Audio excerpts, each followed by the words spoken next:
The deity's magic tower has begun to collapse. It was at this moment that everyone realized that they had lost. No one could even imagine such an outcome. No one even dared to talk about it before. Someone just said that he was ashamed, but he had to admit defeat because it was all over anyway.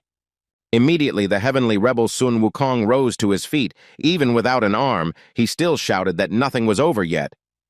He was approached by Hercules, who noted that everything in this world was coming to an end. But Sun declared that he would never die. Hercules told him that no matter how immortal he was, he still could not behave like that before an external god. He came up and grabbed him by the shoulders, saying that this place would soon be discovered.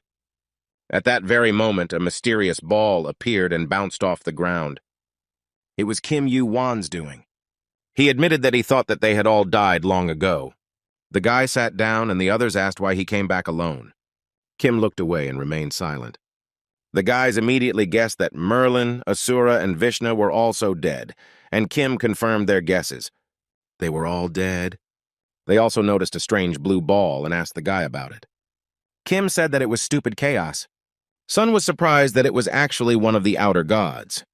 Kim admitted that from what happened this time, he clearly understood that they are internal. That's why they will never be able to defeat the outsiders.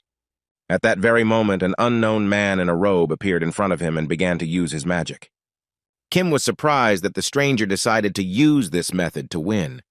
It was Kronos. He is a being with the divine right to control time, and he wanted someone to return to the old world line and start all over again.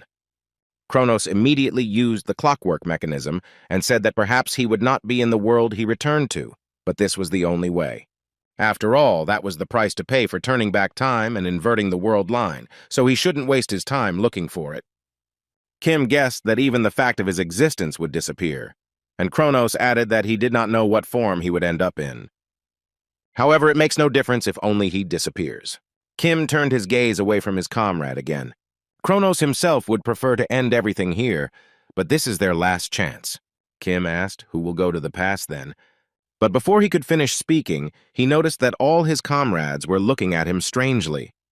He immediately guessed that it was he who would go to the past, but he did not understand why Sun could not return, since he was also a strong candidate. Sun himself said that Kim was the last to arrive at the tower, but despite this, he adapted to this world faster than anyone else and fought shoulder to shoulder with all of them, climbing up the tower. He also rose early to the high floor of the tower and accumulated legends. It was he who was on par with them, who received divine life and right. Hercules also approached the guy and asked if he had forgotten that creatures from the upper floors receive a restriction when entering the lower ones. He said that the tower can only be changed by rising from the bottom, so only he remains. One of the comrades said that if they returned to the past, their relationship would not be the same as it is now. But even if he could not recognize him, he needed to make sure that he could. Sun smiled and advised the boy to hit the one who couldn't come to his senses once, and if that didn't work, then he should just kill him. Kim just said that they all speak very beautifully. A smile appeared on his face, and he thought about how he would not let his friends down. At that very moment, the time transfer began. A moment later, he opened his eyes already in the past. Kim immediately noticed that his body had become very light. All his characteristics had disappeared along with his mana. He realized that Kronos had not sent his body into the past, but had turned back time itself. In the end, he would have to start from the beginning. First, he needed to know how far he had gone back. But at that very moment, his thoughts were interrupted by a strong blow to the face from some scoundrel. The white-haired bouncer was surprised that the guy managed to hold on. Kim himself didn't understand what the hell was going on. Suddenly, he noticed the emblem of Chonsol University on his bomber jacket and immediately remembered that he himself had once been a student, but had already forgotten about it, because it was a matter of long ago. Kim tried to remember the name of the guy in front of him, but the bastard himself was not going to just stand there and immediately swung his arm to hit again. But the guy reacted instantly and easily dodged the direct blow. This surprised the scoundrel. Kim asked him what the date was today. If he answered quickly, then he would turn a blind eye to his recent blow. It was weak anyway and not at all painful. These words drove the blond boy crazy. He couldn't believe that some loser dared to be rude to him and again swung for another blow. But Kim immediately calmed him down with a blow to the chin. He didn't waste another second and immediately took out his phone to look at the date. It was now December 31st, exactly 3 o'clock in the afternoon, which meant that there were exactly 9 hours left until we got to the tutorial. December 31st, 2019, 8 o'clock in the evening, the outskirts of Hongdae. A boy named Myung-hoon, a student in the Department of Physical Education, Health and Sports at Chung-Seol University, was walking along the streets when suddenly someone called out to him. These were some guys who invited him to their table. One of them said that Mung was an hour late and therefore had to pay a fine of 50,000 won. Men himself asked him not to talk nonsense and drank a glass of beer in one gulp. One of his friends didn't understand why he was so sad. He had come to relieve stress, but the guy himself only asked for more. His friend asked how things were with Kim. As soon as Men heard this name, he immediately became angry. He immediately remembered how blood was pouring from his nose. Men turned out to be the same fair-haired bastard who attacked Kim, but was immediately defeated by him. Kim then asked him to try harder because there was very little time left. Men didn't understand what kind of nonsense he was talking about, but he didn't really care. He was just going to beat the crap out of him so that he would never be able to get up again. And his friends, meanwhile, thought that Men had dealt with the guy and he was in the hospital. Men just said that he doesn't care about that loser because he doesn't even have parents, so there won't be any consequences anyway. The whole gang immediately raised their glasses and began to drink. Soon the whole company went out into the street, and by that time the clock was 10 minutes to midnight. It's almost 2020, so one of them suggested having a third alcoholic round in honor of it.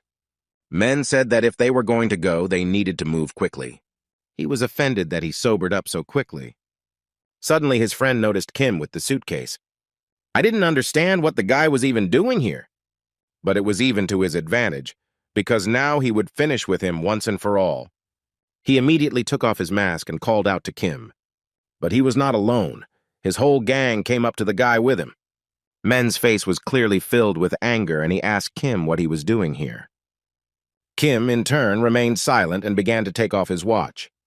He told them all that it was almost 12 o'clock, so they should enjoy the remaining 3 minutes to the fullest, because then all hell would break loose. The guy threw his watch on the floor and reached for his suitcase, and Men didn't understand what the hell he was talking about lately. A moment later, Men couldn't believe his eyes. After all, Kim's suitcase was completely filled with bladed weapons. The thug's comrades immediately began asking him to apologize to Kim, who had already taken out his axe. They also turned to Kim and began begging him to stop. Kim himself thought that this place has the highest turnover of people in Seoul, so there are enough people. He immediately threw his suitcase in their direction, putting on his backpack. Kim understood perfectly well that everything was about to start. Meanwhile, the clock showed exactly midnight. And a moment later, every person in the area began to feel an unbearable headache. The entire area was surrounded by an unknown barrier. Kim told Men that 3 minutes had passed, and the scumbag couldn't understand what the hell was going on here. Immediately, all the people heard an unknown voice, which informed them that they were all in the area of 20,131. Their number at the moment was 2,012,014 people. They all need to survive the zombie invasion, and at the end of 30 minutes, all the monsters will be eliminated. At that very moment, zombies began to emerge from the ground, which caused everyone to panic. Kim understood that the number of zombies was appropriate. This was due to the difficulty level setting for the tutorial. The more people in an area, the higher the difficulty level, so the balance between areas will be maintained. He understood that in Hongdae, the density of people was extremely high relative to the area of the streets. The area itself was the limit of the escape area. No matter where you went, there would be zombies everywhere. In other words, this meant that these streets would soon be flooded with blood. The system also informed the participants that they could check their condition through the System Con command, and Kim himself immediately took out an old knife, which was the basic weapon. The guy understood perfectly well that they were being given something that one could hardly call a weapon. He immediately threw the knife out of his hand and reached for his backpack. The old one would have been enough to keep him alive for 30 minutes, but now that wasn't enough for him. Kim took out some kind of flask with liquid and poured it onto his knife. Then he instantly rushed towards one zombie and with just one movement cut off the bastard's head. A notification from the system appeared that the first zombie in the area had been destroyed, and Kim himself received 100 points, as well as a strong increase in experience. He managed to raise the level, and Kim himself felt how his body gradually began to become lighter. Kim raised level after level, destroying vile zombies. He instantly destroyed them by the dozens. This was noticed by other people, who assumed that zombies were not that strong, since some guy could do it so easily. One man decided to attack one of the zombies, striking it with an axe. But his blow did absolutely no damage to the monster, and only left a small scratch on it. A moment later, the zombie grabbed his neck and began to eat him alive. Kim knew that it was impossible to defeat the zombies with ordinary forces. In contrast to the fact that they are slow and weak, they do not know pain and are incredibly tenacious, and their bite is deadly poisonous. There were those who barely managed to survive and who were able to rise to the high floors, but it is not easy at all. Kim stabbed the zombie's neck again, but this time his knife didn't even leave a mark on the bastard. The guy immediately jumped to the side. He realized that the effect had already passed. He reached for his backpack again. Although zombies are far from simple opponents, they also have a weak spot. Kim recalled talking to a man who had managed to survive his past life, and he told him that he had discovered something incredible during the first tutorial. He found out that the weak spot of fucking zombies is salt. Meanwhile, Kim continued to destroy monsters, earning the incredible achievement for killing 100 zombies in 10 minutes in the tutorial. He also received 3 stat points. Unlike level-up points which improve stats randomly, stat points can be used to improve desired stats. But upon completing the tutorial, all free stat points are distributed randomly. Kim was already reaching out to use them right now. But he immediately decided to save them for later. He can't waste stats just on catching zombies. Meanwhile, there were 10 minutes left in the tutorial, and Kim thought that he needed to find a suitable place first. Suddenly, he heard some sounds that caught his attention. Meanwhile, men stabbed one of the zombies with a knife. But the weapon only entered the bastard's face a couple of centimeters. Men himself did not understand why he could not defeat him if Kim cut them out with such ease. He believed that it was all about his weapon. If only he had the weapon that Kim used, then everything would be different. The zombie was already reaching out to men to attack him. But the guy reacted in time and pushed the monster away from himself. Meanwhile, his 2 friends were running towards him, leading a crowd of zombies behind them. One of them noticed that there were more and more zombies, and the second wanted to find Kim so that they could survive with him. I immediately began to examine the surrounding area. He didn't understand where his mother Kim had gone. At that very moment, his friend shouted at him to turn around. At the last moment, men managed to block the zombie's blow. But his weapon couldn't withstand this and literally broke into 2 pieces. The little bastard was already reaching out his hands to him, and Men himself was thinking that his end had come. But before the zombie could take a step, his entire body began to melt, as if he had been doused with acid. The guys didn't understand what the hell was going on, and then they noticed that something was falling from above. Some kind of dust was falling from the sky. I tasted it, and it turned out to be ordinary salt. It was Kim's doing, pouring out that very salt from his backpack, raising it level by level. A moment later, there was no trace left of the zombie. At the same moment, the system notified the participants that the first tutorial had been successfully completed, and there were 4,077 survivors left. The reward is also given in proportion to the number of killed enemies, of which Kim had 1,427, respectively. The guy received the same number of points, as well as additional stat points. The system also improved his stamina by 2 levels and his strength by 1. He still had 1 stat point left. Since he killed the most enemies, he was awarded another 500 points. The young man also achieved an incredible result, for which he was given 1,000 points, and Kim himself was surprised by the number of notifications. Kim himself had reached level 16, strength was at level 23, agility at 20, endurance at 24, and intuition at 21. The guy was even a little shocked that he had 3,000 points in total, which is definitely a huge number for the first tutorial, considering that before he started with 10. Immediately, a notification from the system appeared that the second tutorial would begin in a while. But then someone's voice greeted everyone. The unknown person congratulated all the survivors, but he was a little alarmed by the number of survivors, because in his opinion there were so many of them that it was even confusing. He said that initially this would be announced after the completion of the second tutorial, but this time he would make an exception, because there was a person who reached the threshold too quickly, and Kim himself realized that it was a 6. The stranger wanted to tell the participants about how to use points, but people had no time for that. They were counting on him to tell them how to get home. The voice continued and said that one of the two main ways to use points was the store. Perhaps there would be things there that they couldn't even imagine. And the second way is currency. They can trade with anyone through a handshake. Kim himself knew very well that with just the presence of points one can become a god, especially the store plays an extremely important role in this world. He understood that from this moment the fight for level and points began, and the voice itself informed the participants that time was up. A moment later, a yellow barrier appeared, and the unknown person said that it was time for another fight. He said that a safe zone is being created in the center of each district, and participants need to reach it, and that 100 points will be awarded every 3 hours.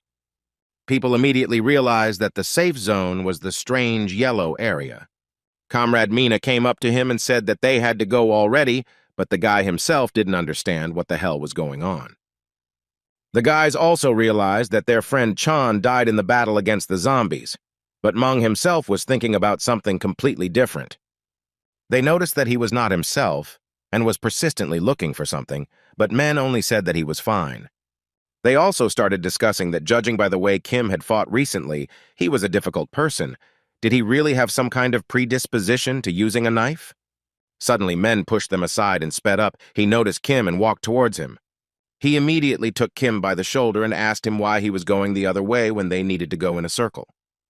Men told him that he would take care of him, but he himself thought that right now it was safest to be with Kim. He expected that if he went to the meeting first, the young man would not refuse, but Kim only replied that he himself knew where he needed to go. Kim pushed his hand away and said that he had to go somewhere, which surprised men.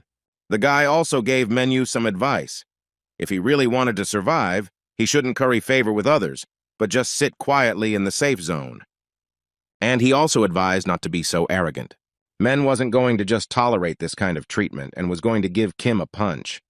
But then he pulled himself together, let him rule wherever he wants, because with him it still won't be as safe as in the circle.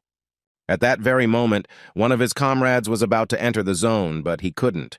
It was as if a wall appeared in front of him. I didn't understand what the hell was going on because they were all told to enter the zone. He immediately noticed that there was a limit of 2,038 people who could be in the circle at the same time. He realized that this was exactly half of all the survivors, which meant that the rest, who could not get inside, would simply die. A moment later, dozens of huge worms appeared and began to devour the poor people. Meanwhile, Kim cut off the head of one of the monsters with just one blow. The guy understood perfectly well that it had all started. He was also the first to destroy an earthworm and received 300 points, as well as 2 random stat points. His strength increased by 1, and his agility by 1 level. Earthworms are not visible because they burst out of the ground and attack their victims. This meant that he had to block his vision and focus on his other senses. Kim immediately removed all unnecessary distractions and focused only on the battle with the monsters. At that very moment, he felt vibrations under his foot. A moment later, a huge worm appeared right below them, about to devour him. But Kim was counting on this and then dealt with him with ease. He leveled up again, increasing his strength by 1 stat, agility, and intuition. Kim was even surprised that he had raised his level by killing only 2 worms. If he tries hard, he can gain a lot of stat points. Kim went down to the nearest subway station. He knew that earthworms settled underground, digging caves for themselves. In other words, the metro is the best place to hunt these creatures. And a moment later, several dozen worms were already visible in front of him. Kim also discovered a hidden dungeon by entering Hongdae Station, earning him another 100 points. This is what he was counting on, because once the nest is found, there is nothing difficult left in the hunt. First, he planned to reach level 21. The guy immediately began to cut the vile creatures one by one. There was no doubt in his movements. He did what was required of him. Suddenly, he noticed some kind of bead that appeared after killing one of the worms. He was shocked that these beads could be obtained right here. He found this amusing, so much so that he found them charming. A smile appeared on his face because he just had a reason to continue exterminating these creatures. At the same time, hundreds of people were dying in unbearable pain on the streets. The screams were so loud that nothing else could be heard, and one of the scumbags who managed to enter the safe zone said that they could have died more quietly, since they were already being caught anyway. As it turned out, 3 hours had already passed, and each survivor received 100 points, considering that this was a lot. At that very moment, the safe zone disappeared, because now there was a restriction of 1,500 people, and there were 1,867 of them inside. The system announced that when the limit was exceeded, people would be expelled from the safe zone randomly, which no one liked. Immediately, people began to be literally pushed out of the zone straight into the cage of huge worms. The monsters immediately began to devour the poor fellows, and the 3-hour timer started again. The panic among the people instantly dissipated, and they began to fight among themselves to clear a path for escape. But Men, who was also expelled from the zone, immediately intervened. Everyone immediately turned their attention to him, and he said that now they would decide among themselves who would die instead of him. I realized that at this rate he too could get out of here. If he kills someone, he will definitely survive. The guy immediately grabbed one of the old men who was standing next to him. He has already made his decision. He will kill this old man. Meanwhile, Kim continued cutting up the worms. Even a sudden simultaneous attack by 2 of them was no trouble at all for him. He killed all the creatures at the station, raising the level to 20. The young man also filled his entire backpack with beads that dropped from the worms, and his agility, endurance, and intuition again increased by 1 point. From that moment on, mana was available to him. It took him 3 hours to clear the entire station, during which time he even got a little tired. But still, thanks to the increase in characteristics, the body was quite light. As a reward for hunting earthworms, he received 3 random stat points and 1 free stat point. At the moment, his strength was at level 28, agility at 26, endurance at 27, intuition at 24, and mana at level 13. In total, he had 3,527 points and 5 free stat points. Either way, it's pretty good. But there's no big reward to be had until this one is caught, so Kim decided to use up all his free stat points right away. The guy increased his mana by 5 levels, because he knew perfectly well that mana was a characteristic that would become the basis for his future powers, and now there was nothing more important. Even the small number of people who received the tower's blessing had starting mana of level 12, so level 18 was a pretty good start. He was thinking about his next plan of action, but then he turned around and asked why they were following him.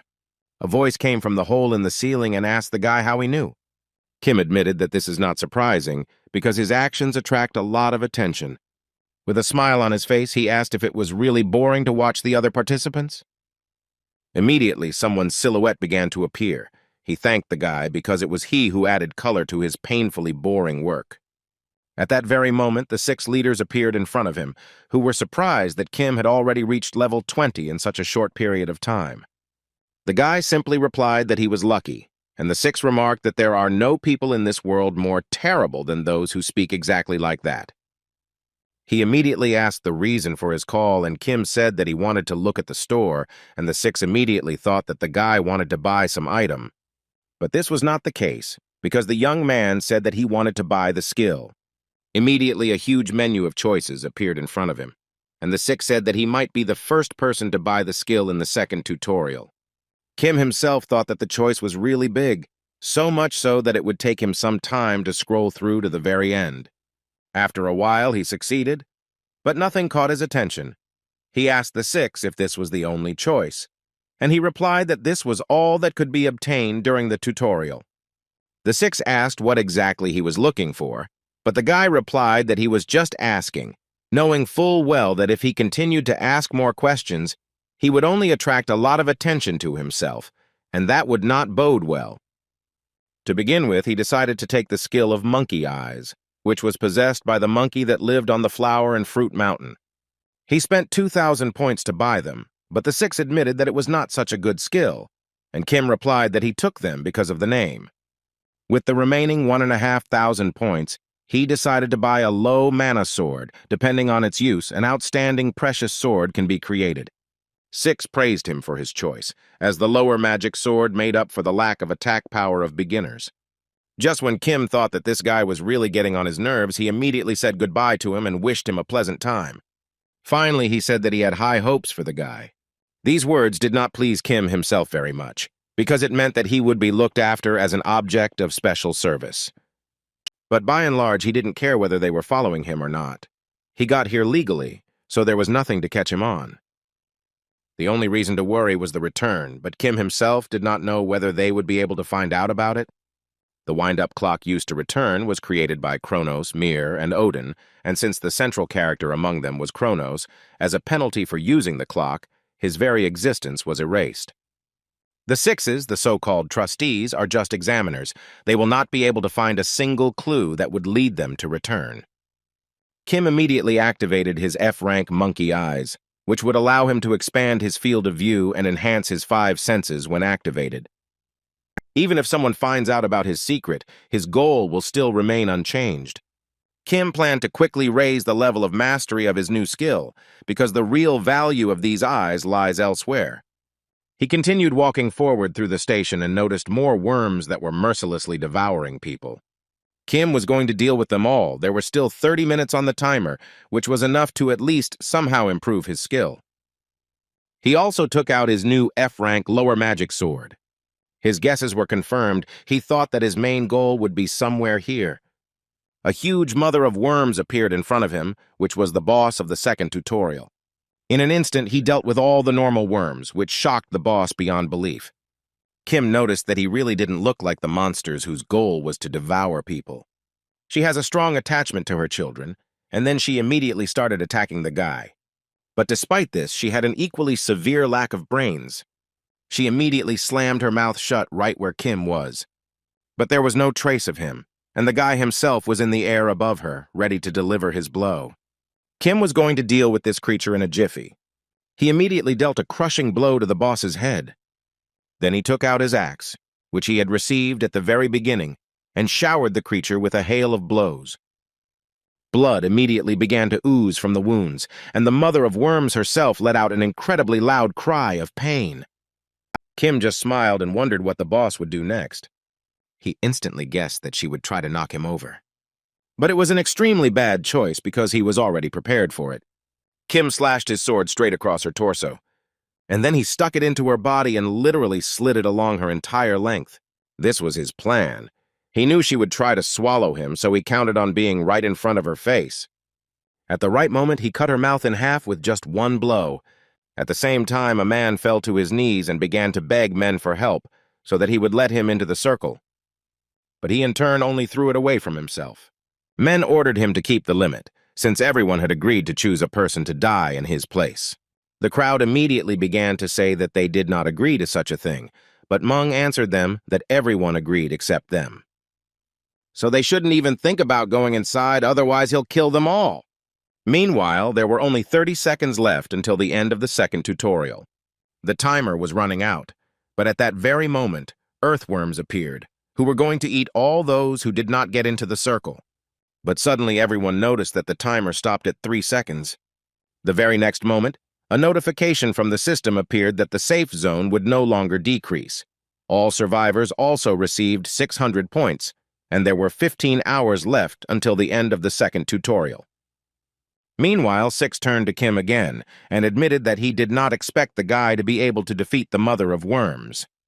Six also offered to treat the young man, and Kim only replied that if it was as a reward, he would not refuse, because with the increase in stamina, everything would be healed in a moment. These words surprised the persistent clown. He was again surprised that an ordinary person managed to get here in 2 tutorials. It is truly amazing. Kim himself thought that he had killed the mother of worms exactly 30 minutes ago. She had appeared later than he had expected. The destruction of the mother of worms, which supports the ecosystem of the second tutorial, exceeds the expectations of the Sixes in charge of the tests. Of course, the reward for the destruction is not set, and opinions about this reward differed. Kim decided to ask the clown what was going on with the award, and the Six, in turn, realized that Kim had already managed to understand the structure of this world. since he knew about the fact that an award was being presented for special achievements. Kim only replied that it would be strange not to know this, having gotten so far, and the clown continued and said that there are usually more people who don't know. But the guy didn't want to listen to his empty chatter any longer, so he asked about the reward again. In the end, the clown had no choice but to tell him everything. He said that the young man can choose one of 3 awards. The first reward was the right to move on to the 5th tutorial, having received information and a reward for clearing the 3rd and 4th tutorials. But Kim understood perfectly well that the 6 were now using a trick, because with his crow, there was no point in it. They just wanted to send him to the 5th tutorial prematurely. 6 continued and said that the 2nd reward is points. Here everything is clear without explanation. And the 3rd reward is a connection with Olympus. This left Kim incredibly surprised, and the clown continued, stating that the young man hardly knew, but the tutorial was only the starting point of this world. The tower contains countless powers and beings with powers equal to those of the divine. The connection with this place implies that Kim will be recommended to Olympus. Olympus himself is one of the authorities in the tower. If he gets their support, after completing the tutorial, he will be able to be safe in the tower itself. Kim thought that he didn't expect such a reward at all. The words of the 6 were also true. Olympus really has great power in the tower. Kronos was also one of the rankers from there. With him in the rear, he could quickly and safely climb the tower. But Kim still decided that it would be better for him to get points now. He told the 6 that he was choosing the 2nd prize, which shocked the clown. The guy was immediately awarded 10,000 points. But the 6 tried to dissuade him, since the young man had not yet used the points. Then he would certainly give him a second chance. He said that Kim just didn't know much about Olympus yet, so she would regret it later. But the guy interrupted him. Kim replied that since he was here to carry out orders, he should do what was needed. After all, he hadn't coordinated the rewards with the other 6s just now, and especially hadn't talked to the manager, had he? The clown couldn't believe that the boy knew about the manager, but Kim continued and asked if the other 6 had received a similar offer, since he had only been bribed by Olympus or Heaven, perhaps Diva or Lemegeton. 6 immediately began to justify himself, and Kim only thanked him, because thanks to his chatty mouth he learned what else he had to do here. The clown didn't understand what the guy was going to do, but Kim himself immediately paid for a one-on-one meeting with the manager for 1,000 points, saying that he would soon find out for himself. A moment later, a notification from the system appeared that the manager had agreed to the meeting. Kim understood that the tutorial had to be separated from the tower. Moreover, he would never contact Olympus, even for the sake of a future goal. Immediately, a portal began to open in front of him, from which an unknown man came out, who immediately laughed loudly that someone had requested a personal meeting with him in the tutorial, and for only 1,000 points. He asked who had called him, and Kim immediately introduced himself. The bearded man immediately realized that in front of him stood the one who killed over 1,000 zombies in the first tutorial. In front of the guy stood a giant, whose status was on the lowest floor of the tower. He admitted that he had already heard about the guy. The bearded man immediately asked Kim how he knew about its existence, and how he even knew how to request a personal conversation with the manager. Kim reminded him of the first rule of the tutorial. All information about the tutorial must be learned only by the participant himself, without the intervention of the manager or the tower. He heard that it was he who introduced this rule. This confirms that he is not lying to him, because he himself knows this very well. He sees through and through all the truth and lies spoken in the area of his responsibility. The bearded man only remained silent in response. And Kim said that in fact it was their interference that confused the giant. The guy said that Olympus had come close to the 6s because he had been offered Olympus's support as a reward. The 6 immediately began to get nervous and make excuses to the manager. But just one look from the bearded man was enough to shut him up. With just one blow, he crushed the enraged clown, turning him into a bloody mess. The giant was incredibly angry that the damn Olympians had now even extended their hands here. He thanked Kim because thanks to him he got rid of the rot. Kim immediately reminded him of the second rule of the tutorial. For all actions and achievements of the tutorial participant, the reward is awarded depending on his exclusivity. The guy continued and said that he spent the points he earned and called him. Through him, he defeated the corrupted 6. Kim asked if the manager himself thought so. The bearded man said that during the examination of the lower beings, no deviations or peculiarities were found. But this is precisely what is surprising. He agreed that although not with his own hands, he killed the vile clown. The giant was surprised that the 6 closest to the ranker died in the second tutorial because of just one participant. Kim said he would take it as a compliment, and the giant sat down on the floor and laughed loudly. The young man had indeed achieved an incredible achievement. He asked what would suit him as a reward. The bearded man immediately opened his characteristics menu and saw that the guy already had more than enough points. In this case, he realized that it would suit him and extended his hand to the guy. But Kim himself knew that this was a gesture used when exchanging the same points. There was nothing special about this reward, and he had already hoped for something better. But as soon as they touched each other, Kim received a new skill as a mana master. This skill allows you to enhance mana recovery, resistance, and induction power, and Kim's mana has increased by 5 stats. This amazed the guy himself incredibly.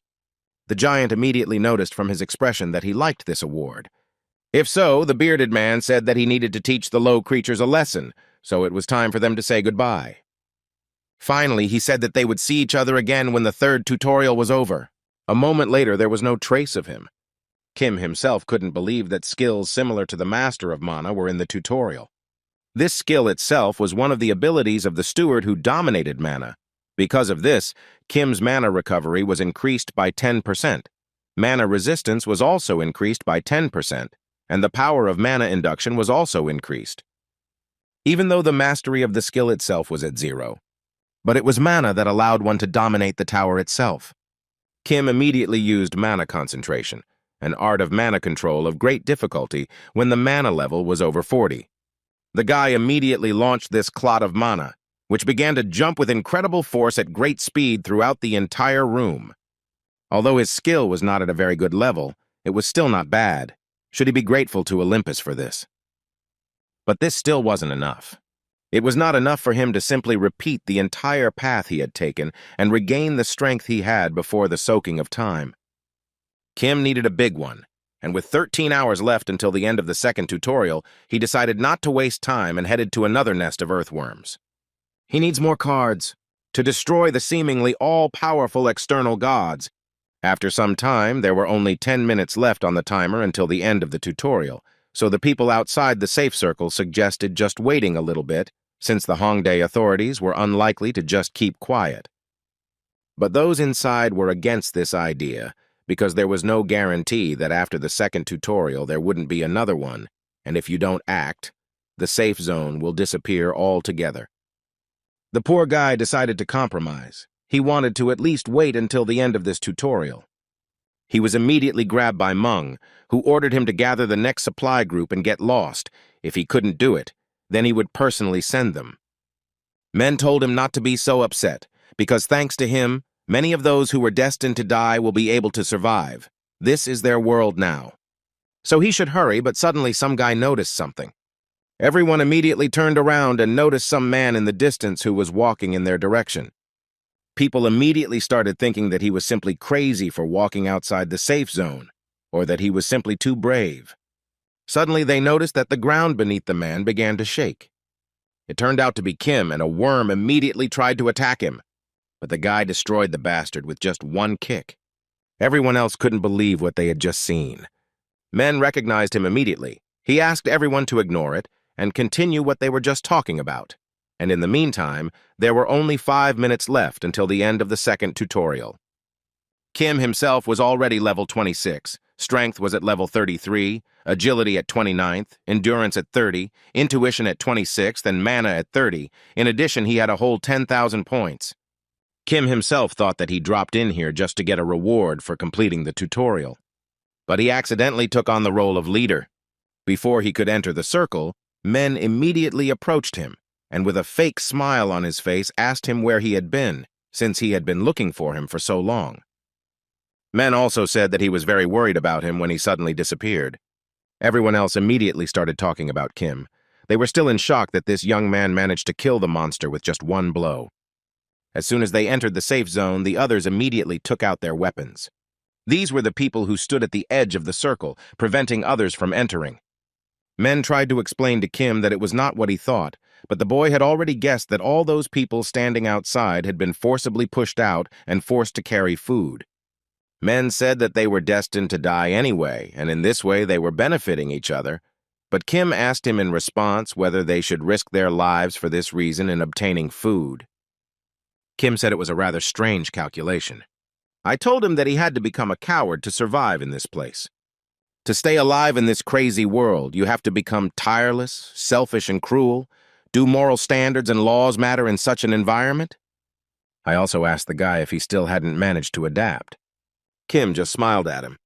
At the same moment, the second tutorial was completed, and each participant in the safe zone received 500 points and inventory. Upon death, the available inventory is destroyed.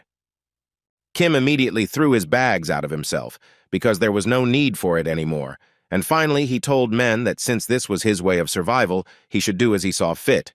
But he was not going to participate or give any advice, but he should not cross the line under any circumstances. These words really hurt Men, who was expecting a completely different reaction from Kim. He thought that the guy was bluffing again.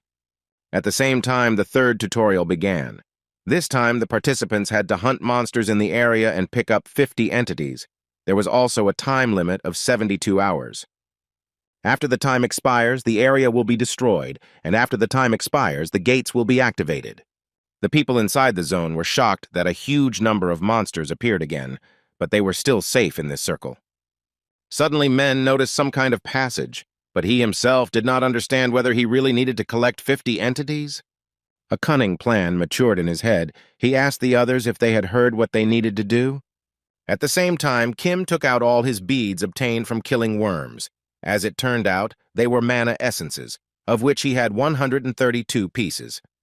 The guy was wondering if he could raise about 1,000. His mana level was now at level 30. Kim went into the thick of things where hundreds of monsters were heading towards him.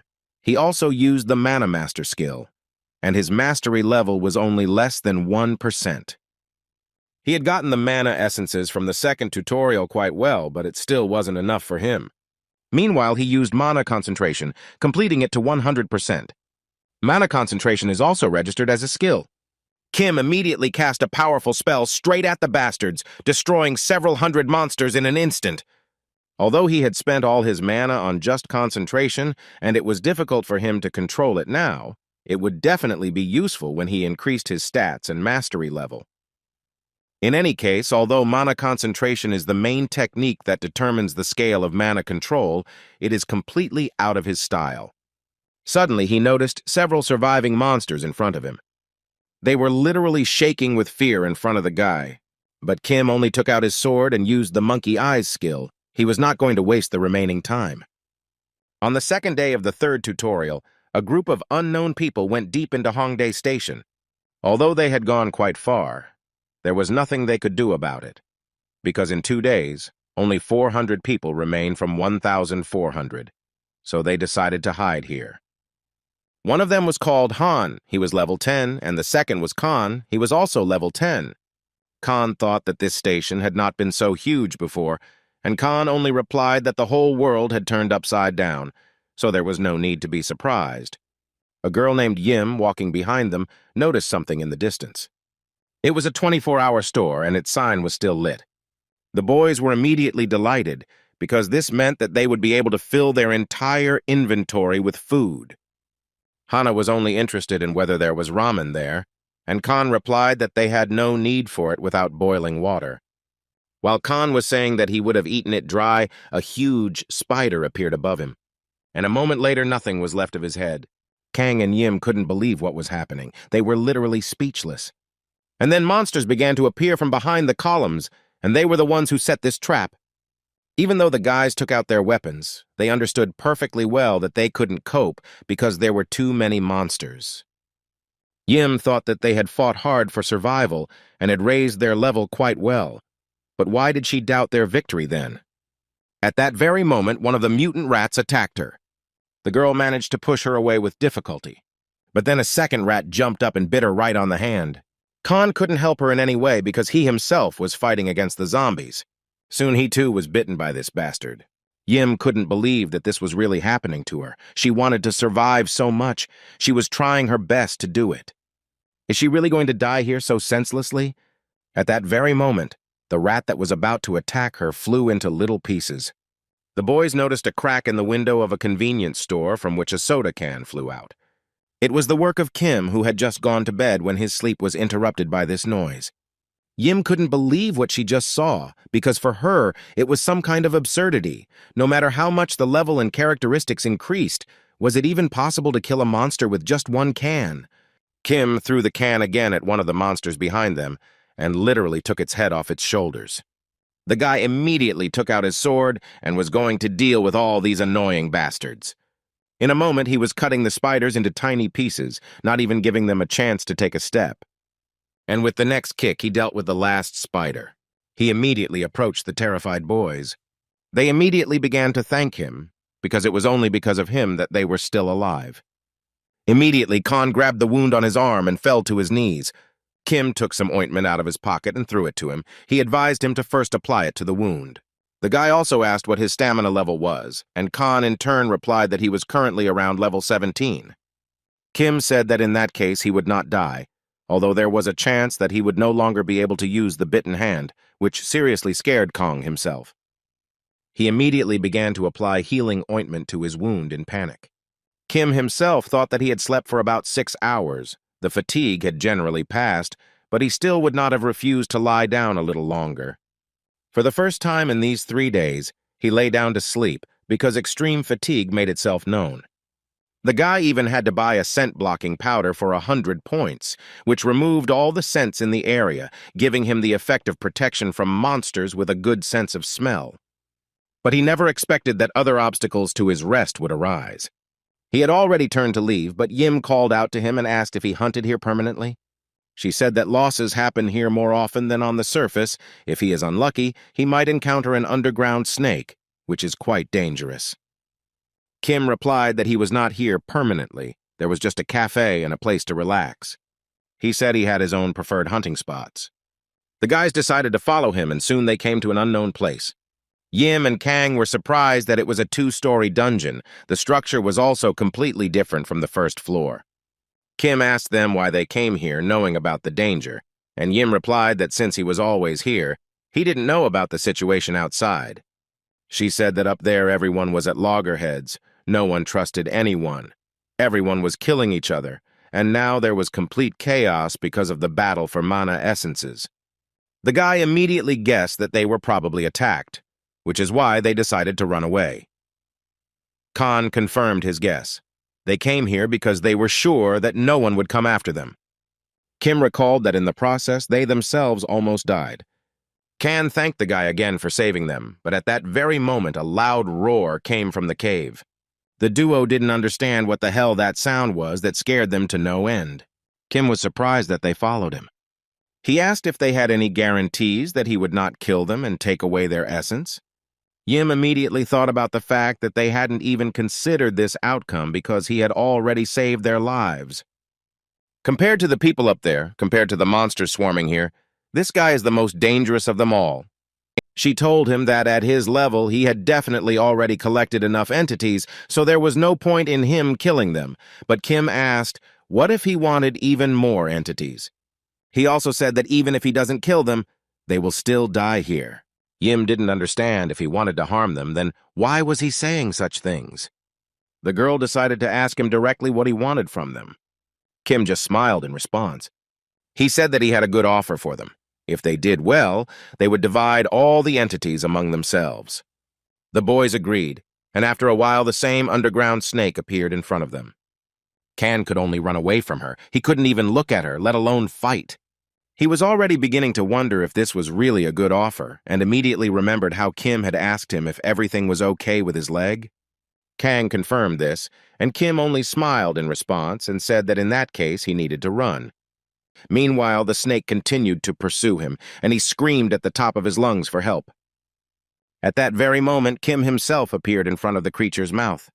The young man cut the snake's mouth in half with just one blow, and then he rushed towards the second monster.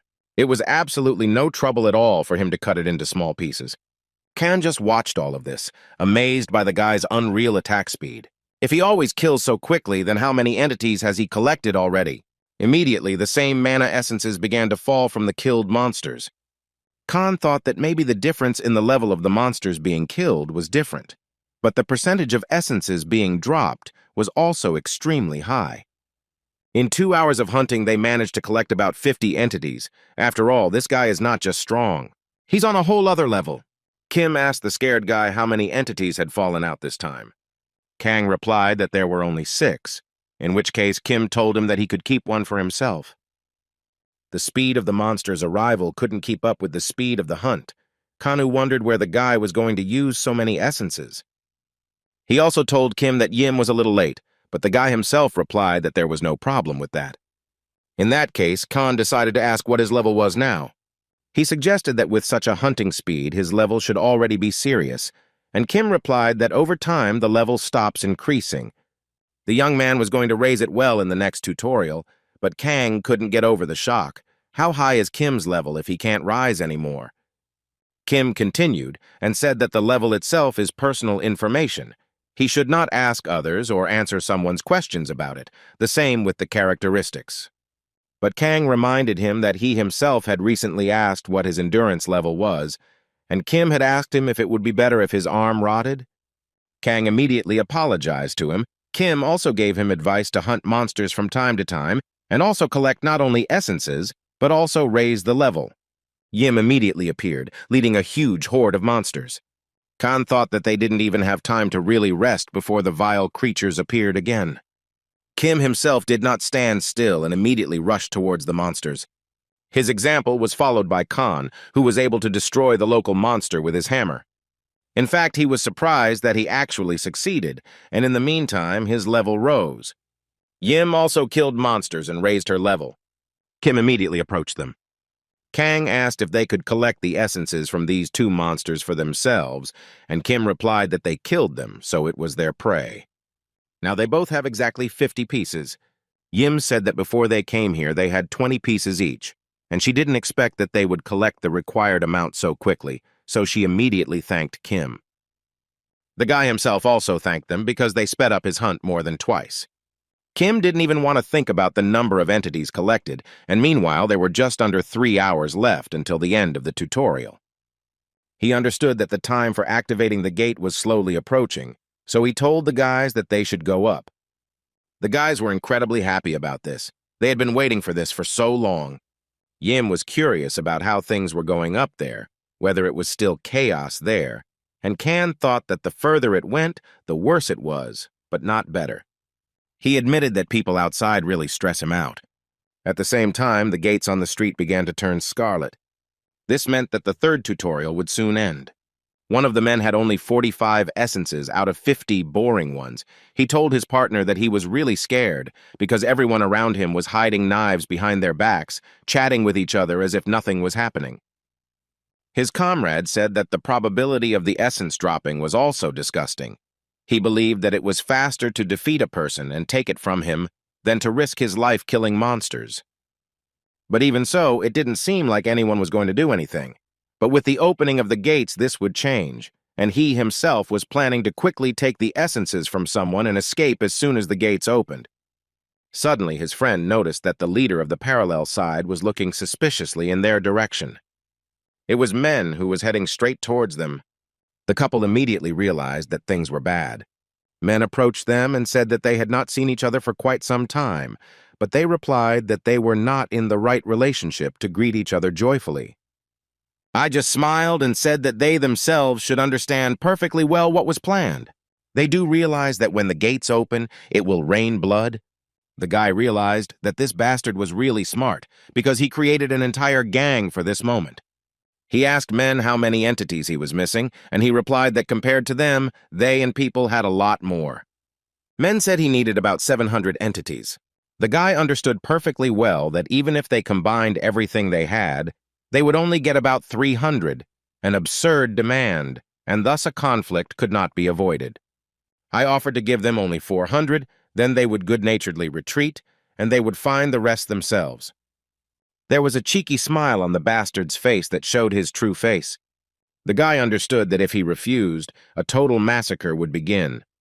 They had only 20 people on their side, while men had as many as 50 behind him. He was wondering if he should insist on giving half, but then someone interrupted his thoughts. It was Khan and Yim heading straight towards them, and behind them came Kim himself with a large box. He immediately threw her on the floor and sat down next to her, and men turned to him. He hadn't been seen for several days. Where had he even gone? Kim only replied that he had things to do, and Mung asked him if he had collected the entities, and the guy only replied that he had. Kim opened his bag and began pouring the essences from it directly into the box. No one could believe it because the whole box was filled to the top, and there were definitely at least 1,000 entities. Mina was bursting with anger. He couldn't understand how Kim managed to collect so much. But he thought that there was nothing to be afraid of, because he had enough people behind him. At least 50 people. No matter how strong Kim is, he definitely won't be able to handle that many on his own. Kim immediately interrupted his thoughts and advised him to look under his feet. There was a line drawn next to his leg. Kim said that he doesn't need these entities, he already has too many. Everyone started asking him to give them to them, but Kim replied that it was not free. He said that one piece would cost 100 points. Only the one who will buy is allowed to enter the circle. The crowd immediately started checking their points because for them it was a huge amount. Kim knew very well that the entities were not sold in the store. They could only be purchased from a person. But Menu wasn't interested. He took out his knife and pointed it at the guy. He wondered what would happen if he didn't intend to pay. Kim replied that it was a strange question, and that he was not going to force anyone to buy essences from him anyway. Let those who want to buy, but he noted that without a deferred sale, selling an item or skill borrowed from somewhere or available will also suit him. The crowd immediately began to discuss his words. They didn't even know that the item could be sold. This made me even more angry. All attention was now focused on Kim. He couldn't stand it and said that the guy just killed someone and took all this, and now he's just going to sell it for currency. Who is he trying to deceive? Kim replied that he had not taken anything, but Mung stood his ground. He told him to tell the truth. Such tricks would not work on him. Yim and Kang stood up for the guy, because it was men who killed their friend. They were also with Kim, and personally saw everything with their own eyes. If he had lied, they would not be standing here and would have died long ago. Kang told him that he knew nothing about Kim and was only throwing mud at him. Mina was literally torn apart with anger, but there were only 3 of them. What could they do? Do they really think they will be safe by joining Kim? The bastard shouted to his gang to kill them all. The crowd immediately pulled out their weapons and rushed towards the guy. But as soon as 2 of them crossed the line that he had previously drawn, Kim chopped off the heads of the scoundrels with just one blow. He said they had simply crossed the line. I was simply shocked by such a sight. All his impudence disappeared in an instant. Kim repeated that the conditions do not change. If you pay, he will sell the essence, and only the one who will buy gets permission to enter the circle. And whether to buy or not is their choice. He did not intend to force anyone to do this, but if they cross the line for another purpose, then they will die. Kim immediately took out his lower magic sword and activated it. Men still didn't take his word for it, and again ordered his subordinates to attack the guy, and not just stand there. They did so, and immediately ran towards Kim. But this time, too, the young man beheaded 2 of them without much effort. Anyone who crossed the line died immediately. They didn't even have a chance to do anything to Kim. Men himself was dumbfounded with horror. He was only level 11. He immediately decided to run away from there as quickly as possible. The bastard remembered Kim's words. Earlier, he had told him that only those who cross the line die. But he is not stupid. He will definitely survive. Kim immediately appeared next to him and asked the bastard if he really thought he would be safe here. The guy said he could see his face perfectly well. I didn't understand what the hell he was talking about. The next moment, Kim beheaded him too. Soon the guy returned to his mana essences, and around him were several dozen corpses of those fools who still dared to cross the line. The guy picked up the box from the floor and headed towards the surviving people. The guy Men was pressuring couldn't believe that just one person could take down 50 bastards. It was a personal, overwhelming force that swatted away the collective. He thought he had already adapted to the realities of this world, but it seemed he was very wrong. He immediately raised his hand and addressed Kim, saying that he wanted to buy the essence. His comrade didn't understand where he was going to get points, and he replied that the six had once told him that his sword could be sold for 500 points. He asked his friend named Deuce to think carefully, because this guy got all these entities just by hunting. But Deuce didn't understand where he got that from. And then the guy asked him if he really thought that the young man had become so strong by killing a couple of monsters, and besides, he hadn't taken the essence of the people he had just killed. This proves that he did not steal this huge amount of mana essence and will stick to the position of a fair deal. Soon he was standing in a circle near Kim, holding out his hand to him. He asked to sell him 7 pieces. Kim shook his hands, and 700 points were immediately written off from his balance, and the guy himself realized, looking at Kim, that the laws and rules of this world are created by the hands of such strong people. After the successful deal, the crowd immediately realized that Kim was not lying. They all immediately began to look at their point count. The guy himself went into the portal, and the next buyers rushed in a crowd to Kim. Some took 10 pieces, and those who didn't have enough asked to borrow. The crowd even called for a 6 to assess the value of their weapons. The clown told him that his weapon was damaged, so he would only give 300 points for it, which the man did not like very much. And the 6 even told the second man that his weapon was not popular, so he could not give more than 200 points. But the guy said that this was pure fraud, because he himself sold it to him for 1,000 points. Some started selling their characteristics. One of the guys decided to sell 3 levels of intuition for only 300 points in order to pass to the next stage. Kim himself continued to receive points, but still thought that this deal was not profitable at all. It may be better than dying here and now, but climbing the tower makes him realize how precious the stats he's losing now will be. In any case, everything worked out well for him because at the moment he had 167,400 points available. He thought it would be great to get at least 100,000, but this amount should be quite enough for his plans. Yim saw that Kim was about to leave. She admitted that she and Kang would like to follow him. The guy said that he wasn't going to make any allies, so Khan suggested that he use them as bait like last time, and if they turned out to be useless, he could leave them. Kim just remained silent. He smiled awkwardly and said he was sorry, but that was the end of their journey together. The guy asked them not to rely on anyone. Otherwise, they would not be able to go far, and besides, he was not going to go anywhere. The guys couldn't believe what he just said. After all, as it turned out, by this moment he did not have a single essence left. The guys immediately ran up to him and in a panic began asking what he was going to do. He needed to put aside at least 50,000 for himself. Kim said that they should quickly go through the portal, because soon there will be complete chaos here. It was clear from their faces that they were very worried, but they themselves understood perfectly well that they could not stay here. Then Khan told Yim that they really had better go. They soon went straight into the portal, leaving Kim behind. Kim himself knew that the next tutorials would be about defense. Then some man ran up to him and asked the guy in a trembling voice if he had sold all the entities. Kim merely replied that the trade had already been completed. The man fell to his knees in grief, and all the remaining people could not believe that their end was coming.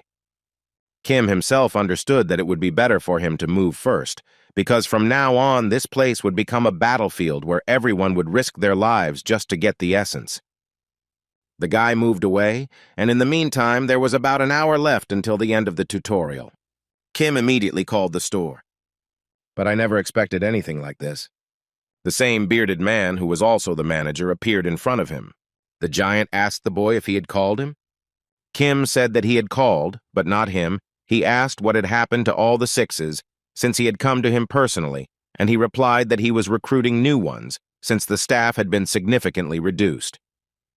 He said that every third of the sixes had a connection with Olympus. Plus, because many of the sixes had been hanging around here for quite a long time because of him, the other side's progress had slowed down a bit. Kim didn't understand why it was because of him, and the irritated bearded man said that more than 100 people used the store to make a deal with him. Kim only replied that the trade had been successful, which was good news, but was he really so short of manpower that he had to come in person just to use the store? The giant replied that this was not an ordinary store. Did the young man really not know what his current situation was? Kim understood perfectly well that he was an object of special service. If something could not be detected from the manager's position, they usually turned a blind eye to it, but apparently they decided not to do it anyway. The bearded man said that his point count of 160,000 and his rapid rise in levels, as well as his strength, could bring down the entire tutorial ecosystem, but Kim admitted that this is exactly what he wants. Kim said again that he wanted to use the store. The giant even smiled at his absurd self-confidence. He admitted that he had been a manager for a long time, but this was the first time he had met someone like him. He still called the store and asked Kim what he needed. To begin with, the guy bought a medium inventory for 10,000 points, and the inventory itself can activate an item with a command. Next, he bought an ice jade steel sword that had a freezing cold feeling for 50,000 points. The guy immediately placed it in his inventory, and the bearded man said that he had chosen a difficult item for himself. Kim also bought a fire spell robe for 60,000 points, which has an ancient spell on it and is made of a special material. In addition to all this, the young man also acquired a magic deactivation shield with excellent resistance to magical abilities for 20,000 points. Now Kim could confidently say that this could be called the destruction of the tutorial ecosystem. Items of this level can be useful up to a fairly high tower level. Kim also didn't forget to buy 4 ice crystals, which appear in the air at temperatures below 0 degrees, paying 5,000 points for each. Finally, Kim asked for one well-forged sword for 2,000 points, and the sword itself was distinguished by excellent sharpness and strength. The giant said that this sword was the most basic item. It was incompatible with other items stuffed with magic, but Kim was satisfied, and in the meantime, he only had 5,400 points left. The bearded man said that now no one will be able to touch the guy. The participants of the tutorial will not be able to even leave a scratch on his clothes. But he warned that this only applied to participants, which made the guy wary. Finally, the giant declared that he was in anticipation, and a moment later there was no trace of him. Just at this time, the 3rd tutorial was completed, and a moment later, the total destruction of the area began. The entire sky turned scarlet, and hundreds of monsters began to appear on the streets. Kim himself was in anticipation. He hadn't seen this sky for a long time. As it turned out, his fire spell robe had the effect of increasing resistance to fire attribute magic. Kim knew very well that he first needed to protect his body from the air that was beginning to heat up, and in the tower itself, this item would greatly help in protecting against fire. Immediately, those who failed to pass through the portal began to scream in pain. They begged him to save them, and the young man calculated that there were only about 3 people left. At that very moment, they appeared in front of him. One of the men noticed Kim and asked him why he was there. But at that very moment, the ground beneath him began to crack.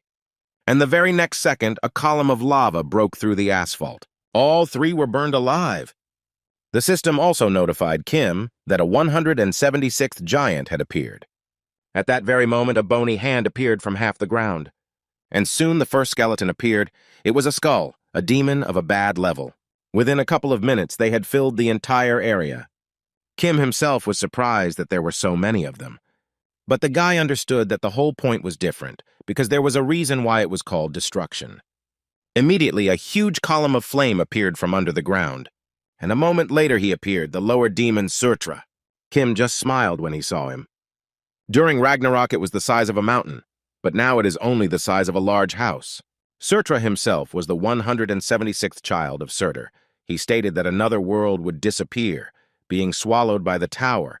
If this world was destined to disappear in fire, then it should not have been born in the first place.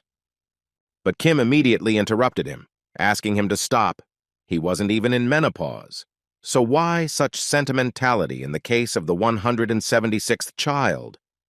Surtra immediately looked at the guy and saw some similarities. He told the boy that he had the same eyes as the monkey from the Mountain of Flowers and Fruits. Surtra asked if the boy really thought he could get out of this place. Immediately, the entire army of skeletons headed towards Kim. One of the monsters had already come close, but the guy was ready for it. With just one blow, he cut the bastard's head in half. At that very moment, an explosion occurred after the skeleton was killed. Even Surtra couldn't contain his surprise. After all, the guy stood there unharmed. He noticed that he had prepared to fight back by buying unusual clothes, and the fire spell robes themselves compensated for the heat from the skull explosion. Kim said it was a wise investment, right?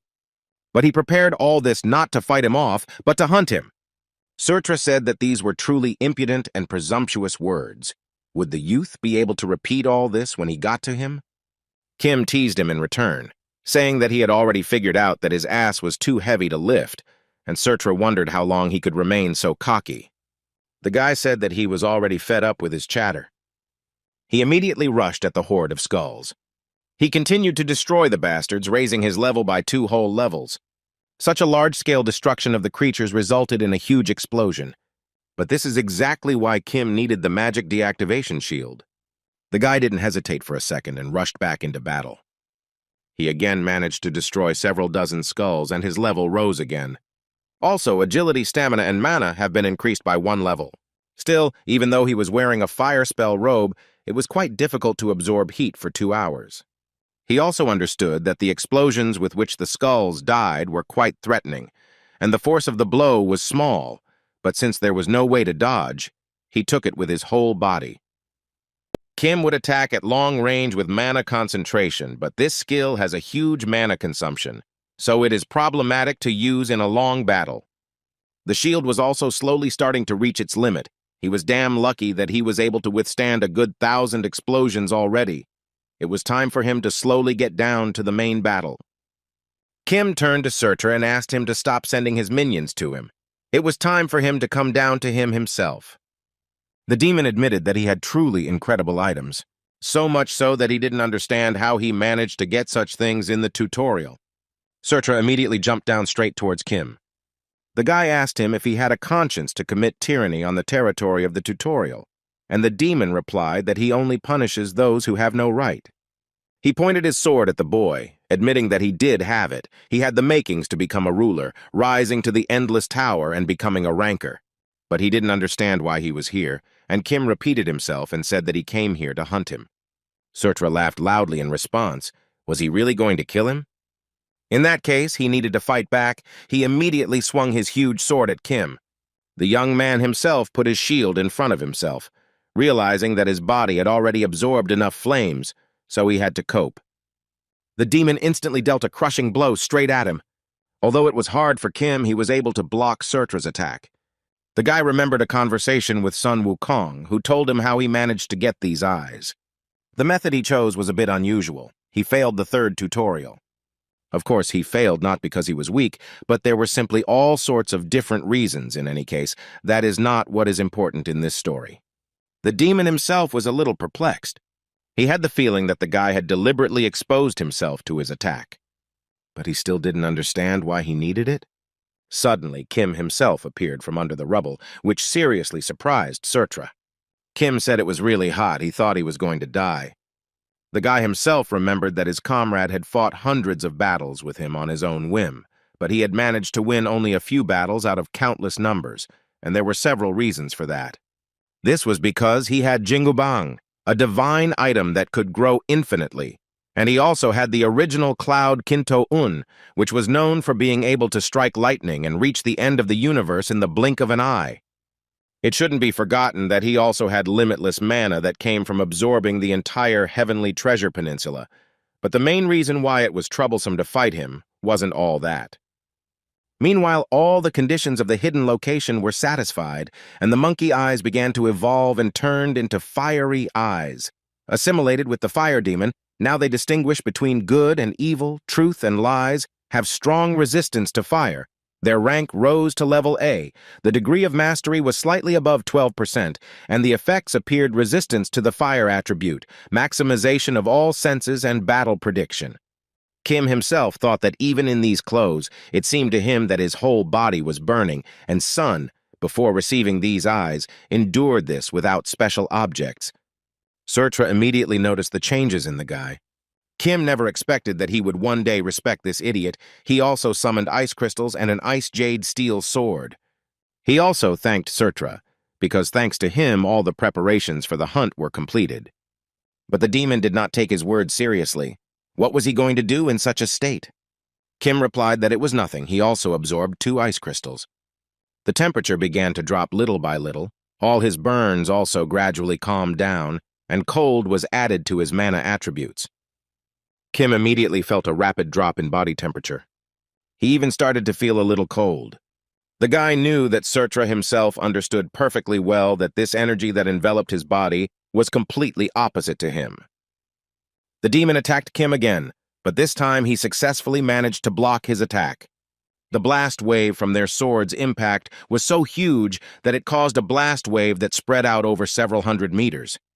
The fire spell robes were able to withstand Surtra's destructive flames, and also gained additional magical resistance to flame attribute attacks, and the fiery eyes also resisted the demon's flames.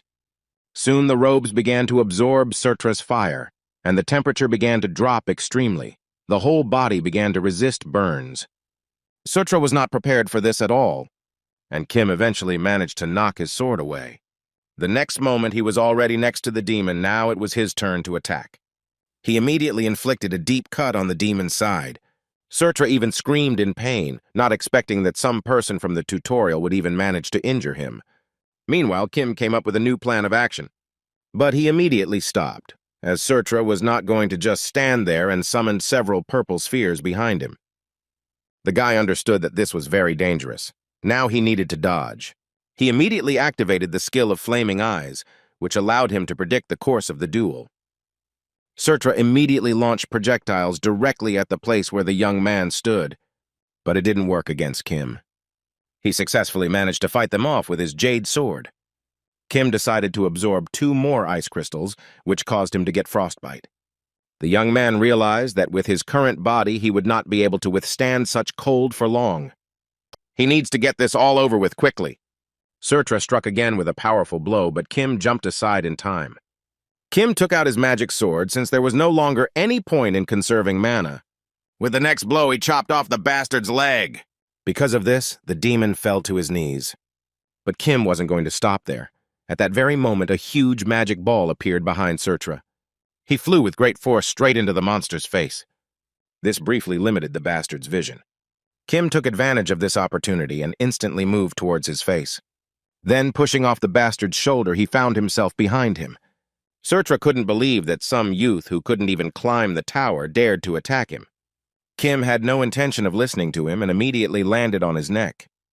But even after using all means to resist the fire, the difference still did not decrease, and his hand literally began to melt. However, he didn't care about it.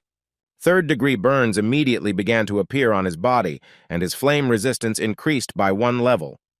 He raised his sword right above the bastard's neck. He was going to win no matter what. Surtra tried to stop him, but Kim didn't even want to listen to him. He plunged his blade straight into the scoundrel's neck.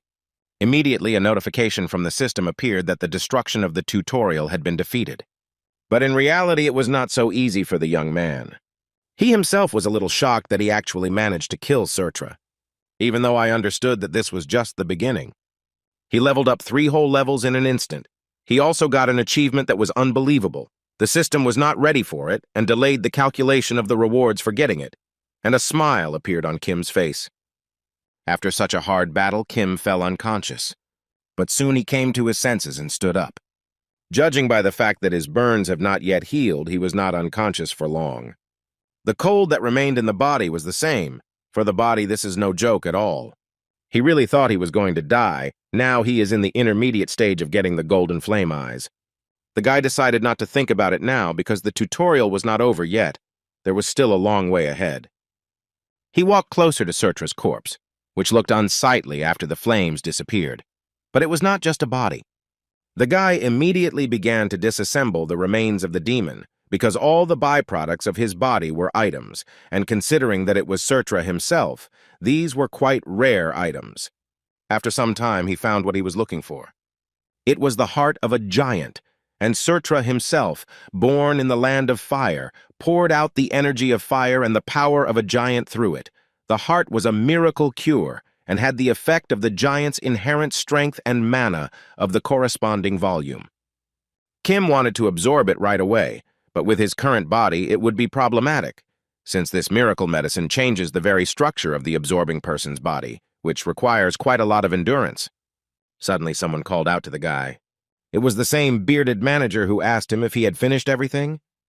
Kim asked why him again, and the bearded man replied that it was he who should be asking him why him again. The manager admitted that the balance of this tutorial is completely fucked up. Others even scolded him because of it. He didn't understand where a person like him came from, who brought so much headache. The bearded man said that he would first go to the last area, since the fourth tutorial was already underway and was almost finished. Kim asked how much time was left, and the manager replied that there were only 4 hours left, and the young man said that that would be enough for him. The manager still agreed to send him there. He also said that he spent a lot of time discussing his reward with the managers of the other floors.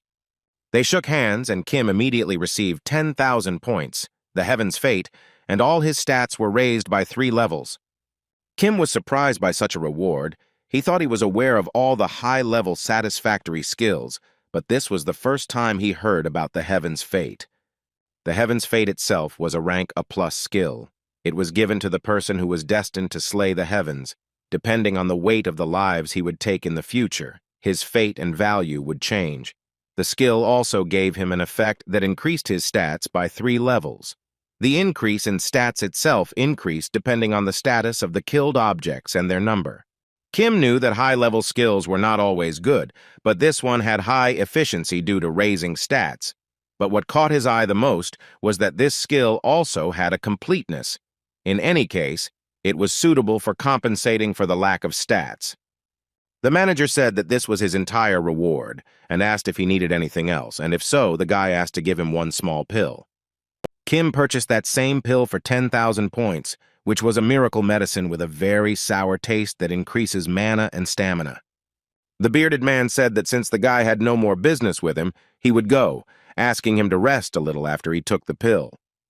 Kim immediately threw the pill into his mouth, and his mana and stamina rose by 1 level. His stamina began to recover quickly, and his wounds began to heal instantly. Kim thought about the fact that he had 4 hours left, during which time he needed to fully recover and prepare for the 5th tutorial. He knew the 5th tutorial would be a race. The guy lay down to take a short nap, but after a while he was awakened by strange sounds. He immediately realized that it was all starting. Immediately he began to teleport from this place, and the system sent a notification about the start of the last tutorial. A moment later, Kim found himself in a green field where there were already quite a large number of people. One of the participants smelled the sea, and the second was curious how many survivors there were. This place was where the tutorial participants from different worlds first gathered. The tower called this tutorial a collected world, and the system announced to everyone that this was the last tutorial. They were also told that the island of Varaganda was slowly sinking into the sea, and they needed to escape from the island and prove their right to pass by, first killing the boss at the top of the island. When hunting the boss, points will be awarded depending on the contribution. The final reward is determined depending on the points and the time spent on the capture. There was also a time limit of 30 days, and after it expires, the island will completely go underwater. The countdown began immediately, and the participants couldn't believe that the last tutorial would last a whole month. Kim knew that until now the longest allotted time was 3 days, and if the quest was short, then everything was over in 1 hour. There was no need to immediately take up arms and fight. The longer the time limit for achieving the goal, the better. However, this also meant that this month was given for killing one boss. In other words, that was how much time it might take to fight him. Kim also noted that some people understood the meaning of this time. One of the participants decided to break the awkward silence by saying that it was fate that they met like this, so he suggested the idea of creating a team. The crowd immediately supported him. Since this is how it turned out and they are allies, then they should all get acquainted. But one man in a white cape was still against it. He stated that an ally is a being to whom he trusts his back and shoulder, so he will choose his partner himself. Kim immediately remembered him, and the stranger continued and said that it was clear to him at a glance that none of them had the right to become his ally. One of the participants couldn't stand it any longer and immediately rushed at the impudent man with his fists. But the yellow-haired man seemed to be waiting for this. He immediately used lightning on several survivors. Then he lifted them into the air.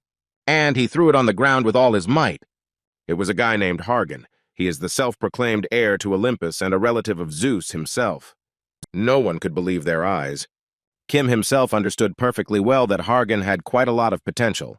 As for the 5th tutorial, he was definitely worth the tower's attention. Besides, The guy also possessed purebred power of a high rank. Purebloods are creatures born and raised in the tower. Once chosen, they begin their ascent. From the moment of their birth, they have absorbed the secrets of the tower, so they cannot differ in level from other participants. This is where the fair game comes to an end. In fact, the one who contributed the most in the 5th tutorial of the past life was Hargan. Kim knew that he had no reason to get involved with him anyway, and besides, the place was unpleasantly noisy, so he decided to get away from there first. But then someone called out to him. It was Hargan, who had already come close to him. He asked the guy what he was. Kim didn't even notice his approach. He asked him if he was talking to him.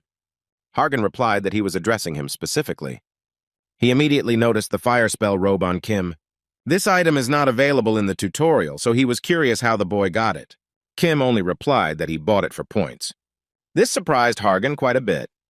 He understood the value of these clothes very well and asked him about his level, but Kim replied that it was impolite to ask such a thing. Hargan immediately hesitated. He knew it himself, but had the young man really managed to learn even this in the tutorial? Still, he decided not to question Kim anymore. He offered to form a team with him, but the young man politely refused and wished him good luck, heading in the other direction. Hargan did not expect such an answer. He immediately asked him to wait. It seemed like he just didn't know who he was, but Kim interrupted him and said that he wasn't interested in that. This behavior of the guy made Hargan lose his temper. He ordered him to stand, using his power, which caused an unprecedented explosion. After some time, Hargan easily dealt with the monsters that he encountered on his way. He couldn't understand why this guy was so fast. It doesn't look like he used a speed-increasing skill, but then how many stats does he have? He began to think that the guy was a purebred. Or does he have elves in his ancestry? Or maybe a relative of Murim or Hermes? A smile appeared on his face. He thought he would be bored, but it became more and more interesting. Kim himself continued to run through the trees until he realized that he had completely broken away from that annoying idiot. The guy knew that speed was not his special talent. He clearly used his brute Herculean strength to accelerate so much. Kim immediately jumped to the ground. He also remembered the manager's words about the tutorial's balance being completely screwed, realizing that he wasn't the only one talking about him. Although it doesn't concern him in any case. The guy entered the cave where he destroyed the Norals, gradually increasing the completeness of the Heavenly Doom. For killing a monster, only 0.001% of completion was given. But the guy didn't care. He continued to exterminate the monsters one after another. After some time, he managed to achieve 0.01% completion of the Heaven's Fate skill. Kim understood that the process was going too slowly. He needed to kill creatures located higher up in order to properly raise his skill proficiency. But he didn't come here because of hunting.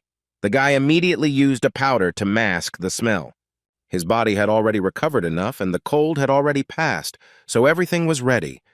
Kim immediately took the giant's heart out of his inventory. The system had previously warned him that the giant's heart must be consumed before completing the tutorial.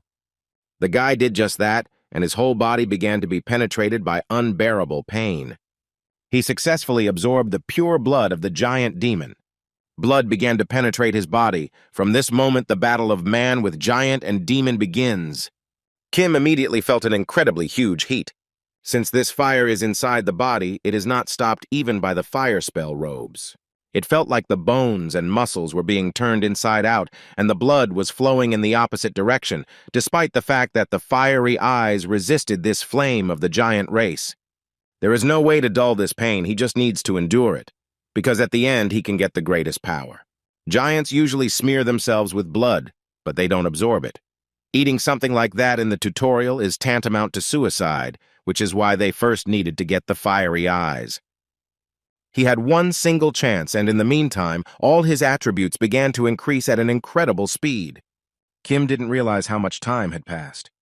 Little by little, he should get better. The system sent him notifications that the fiery eyes began to conflict with the fire of the giant race, and soon, with the satisfaction of the conditions of the hidden part, the giant fire was obtained. Kim hadn't expected the giant fire at all, and the skill that was supposed to appear never appeared. The young man began to go crazy. After some time, Kim continued to lie on the ground in hellish torment. He looked at the timer and realized that a quarter of a day had already passed. Was he doing something wrong? He remembered that the skill he needed was originally obtained by hunting 10,000 giants and wiping them with their blood, so it couldn't be obtained so easily. Should he really rest on his laurels? But as soon as he thought about it, the system sent a notification that the conditions of the hidden part were satisfied. The pure blood of the giant and the demon was completely absorbed. The giant's heart was perfectly absorbed in the tutorial area, allowing Kim to breathe a sigh of relief. The guy finally managed to get gigantized! Soon Kim finally came to his senses, during which time he lost consciousness twice in the tutorial. He needs to hurry, because the record for the shortest history of clearing this tutorial was a week. And the main role in achieving this shortest record was played by the best gladiator and leader of Asgard's enormous power, Odin. He can't lose either, so he decided to look at the current standings. As expected, Kargan is in first place, and the difference with other places is also overwhelming. In fifth and third place were Elidor and Paladinte. They were brother and sister, and also rankers from a world with developed magic and sword art, Panthemium.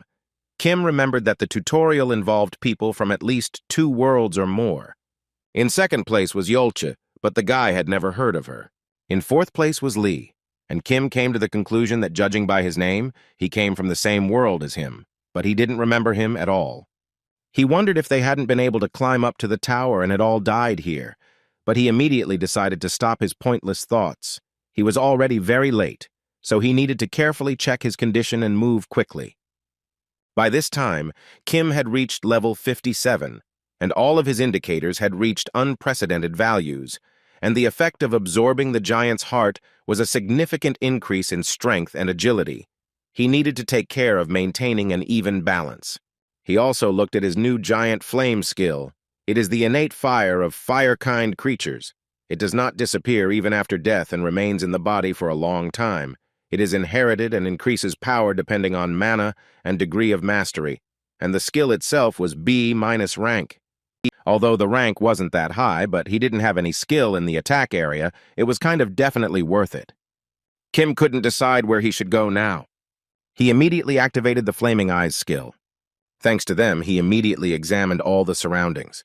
Soon the young man came to the camp of the Green Orcs. They immediately decided to attack him. And Kim himself thought that the orc settlement was a good hunting ground for testing the giant fire. The boy immediately activated the giant fire skill, completely surrounding the entire settlement in flames. All the orcs immediately began to burn alive, emitting unbearable cries of pain. Kim didn't waste a second and took out a well-forged sword from his inventory. He immediately headed towards the horde and began to cut them down left and right. One blow was enough for him to cut the bastard in half. Thanks to this, he rose to 15,000th place, but he still had 6 whole years. He planned to finish this tutorial faster than Odin. After some time, Hargan opened the tournament table and noticed that one of the participants rose to second place, almost catching up with him. Although he did not know the name of the guy who ran away from him, he was sure that it was him. For a while he was not conspicuous and he thought that only his legs were fast, but the guy gets up extremely quickly. The guy behind him noticed that Hargan was very pleased with something, and he admitted that there was one guy he definitely wanted to bring. The youth named Lee was a participant from the Earth-World line with excellent mana control talent, and he immediately guessed that he was talking about Kim. Hargan immediately asked if he knew him, but Lee replied that he did not, although he thought they were from the same country. But he still admitted that this Kim is very memorable. You only have to look at the tournament table once, even if you don't know him personally. Hargan understood that at this rate, the top of the tournament table could change dramatically in a short time. That's why he gathered them all here.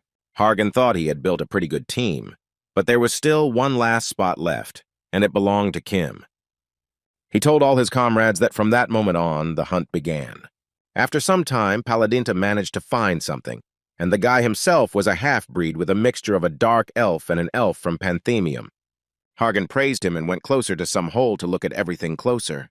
He asked everyone to step back and not get hit by his blow. Hargan immediately used his lightning skill and destroyed the ground beneath him. Lee said it took half a day. Could this be the place he was looking for? Hargan replied that it might have taken longer if it weren't for Paladinti. Everyone else immediately jumped towards him. It looked like some kind of cave. Paladinte thought that he should first look around and only then begin to act. But as soon as he looked at Hargan, he immediately noticed his disappointment. Hargan himself did not understand what was wrong, because a message about the discovery of a dungeon should have appeared. But why was there no response? Has anyone really found it before? Lee immediately shouted at Hargan to look at the standings.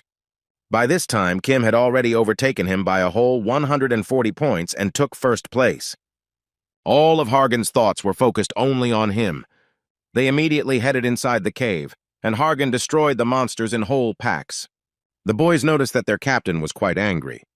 Elidor, who was a half-elf like Paladinte, suggested that it might be the thrill of competition. Lee immediately became embarrassed at the sight of her, and the girl behind him declared that this way there would be no good hunting. It was Yolka, a pure-blood from the tower who comes from a line of mercenaries who wield magic. She suggested splitting the team in half. Hargan said that at this point the road has two branches. In each team, Elidor and Paladinte will be responsible for finding the road and communication. Yolche, Lee, Elidor, Pale, and Typhoon will go to the right. They have Yolchi, so there won't be any problems. The girl was absolutely not against it. She said that in that case they would see each other later. After some time, they continued to exterminate the monsters, and Lee immediately used mana concentration and instantly destroyed several dozen creatures. Yolche herself ran with great skill across the entire battlefield and cut monsters in half. They've been doing this for quite some time now. It's starting to get a little boring, and Lee was thinking that now he can use about 2 concentrations of mana. It's better for him to save the mana for later. Soon they found a huge door and decided that the boss was hiding there. Lee said that in the world he used to live in, he saw many similar things, and that bosses are usually behind doors like these, although he was actually talking about a game he used to play.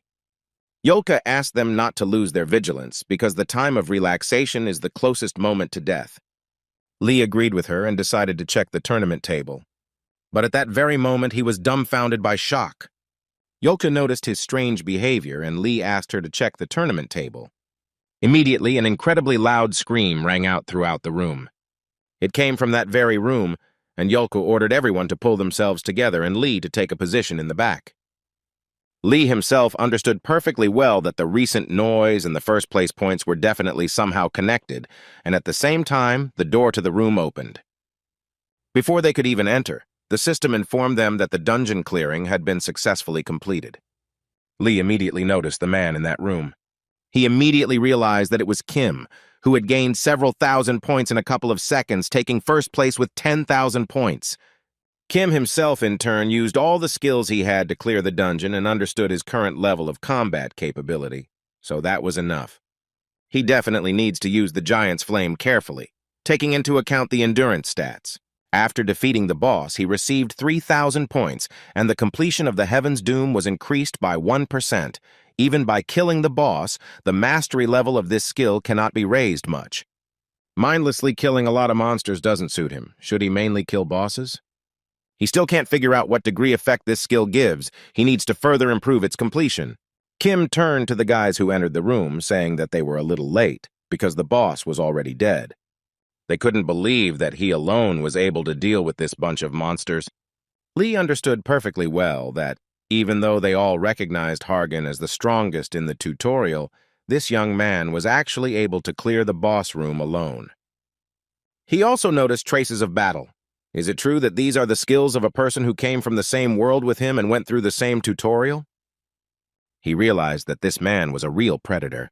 It was not for nothing that the captain wanted to see him in his squad so much. Lee asked Kim if he had any companions. Kim replied that he was alone, and Lee actually agreed that this guy was necessary for their team. He was simply dangerous if not with him, so he immediately asked the guy if he wanted to join them. Kim immediately realized, looking at Lee, that he was the same Korean, that he and they were from the same world. He looked at the other members of the team, judging by the fact that Elidor was here. They were all on Hargan's team. The small number of team members meant that they had split up for a short time to hunt. The guy also noticed Yolchi. He sees her for the first time, but judging only by the fact that she got here, she is definitely not at the tutorial level. Kim couldn't help but admit that Hargan had created a very wrong team to work with. This team had a great future ahead of it, but there was one thing. Lee asked him again if he wanted to join them, and Kim replied that he refused. In principle, Lee himself understood that he was unlikely to agree, and Yolka asked the young man if he really intended to defeat the boss Varganda alone. She said that there was a month for this tutorial, and besides, it was organized in such a way that there would be no problems, even if the boss was killed by the majority, but Kim didn't understand what difference this made. The girl continued and stated that the essence of this last tutorial is teamwork. The key to its successful completion is how much a person can grow, how many allies can be gathered, and how to combine their forces in the allotted time. Kim remained silent. He was interested to hear where she was leading. At that very moment, the room began to shake violently. Elidor immediately decided to tell the captain that they had found this guy, and Lee was sure that in that case it would become an order of magnitude noisier. At that very moment, yellow lightning flashed throughout the room. It was Hargan who was heading specifically towards Kim. He rushed right up to the guy. He finally managed to find him. But Kim put out his hand in time, grabbing him by the head. And then he thrust it straight into the ground with unprecedented force. Everyone in the squad couldn't believe their eyes. They were simply shocked that Kim managed to fight off Hargan so easily. Kim decided to ask them again, do they just want to survive or become a ranker? Yolka couldn't understand how a person who wasn't even a pureblood knew about rankers. Ranker is a being who has overcome all the tests of the tower and cleared all the floors. They have such power that they can enjoy power, glory, and eternal life.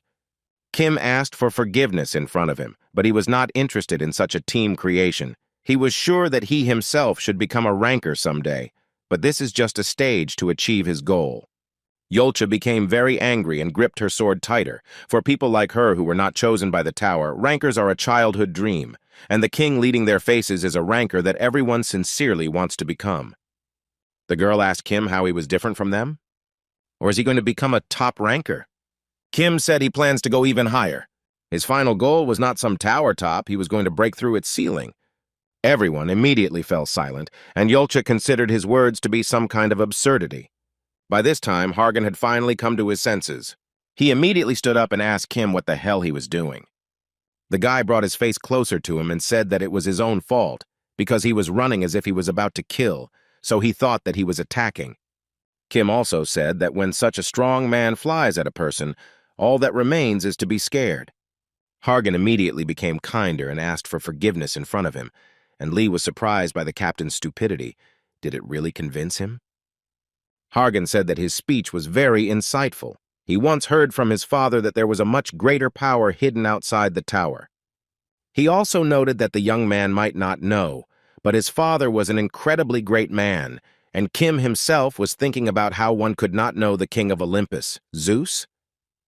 Hargan realized that Kim had again refused to join their team, which was not surprising, since a sardine cannot swim with a whale. But he told him not to consider him some kind of sardine, because one day he would definitely become the king of Olympus. It was the first time anyone present had heard such words from their captain. And Kim just smiled. This guy really has great ambitions, since he declared a direct bloodline with Olympus. Hargan said that he would prove everything with his actions, and offered him a bet on who would kill the boss faster and who would make the biggest contribution. Kim could create a team at his own discretion, no matter how many people there were, but his team would not have more than 9 members. Kim thought that this was a stunning proposal, because a team could be assembled from several dozen or even hundreds of warriors, but they themselves would only act in 9. Hargan said that if he wins, Kim should join their team, and if Kim wins, he will treat him like an older brother. The boy smiled and asked what was good about having such a younger brother. But he himself considered it a good deal, because in any case, he would have to change the future, and Hargan could become a golden card that was worth using to achieve his goals. Kim still told him that it would be better if he came to his aid once when he needed it. Hargan agreed if it was not an impossible demand, and in which case he could give him his item. Kim turned around and started to walk away, saying that they would sort it out on the spot. From that moment, their dispute was concluded. Hargan also told him that they would see each other later on the 5th floor, and Kim himself thought that he felt energy from him, which gushes like a fountain every time they meet, which is probably why he would have completed the tutorial in 10 days. Hargan didn't waste a second and told his team that it wasn't enough to stick to the schedule. They had to hurry. Kim understood that there was no point in counting the seconds, nor in acting in such a hurry. He knew that the timer would stop for some time. Hargan noticed this too, but he didn't understand why the timer stopped at all. And Kim declared that Varganda is not an island but a sacred beast. He also said that all the monsters were parasites.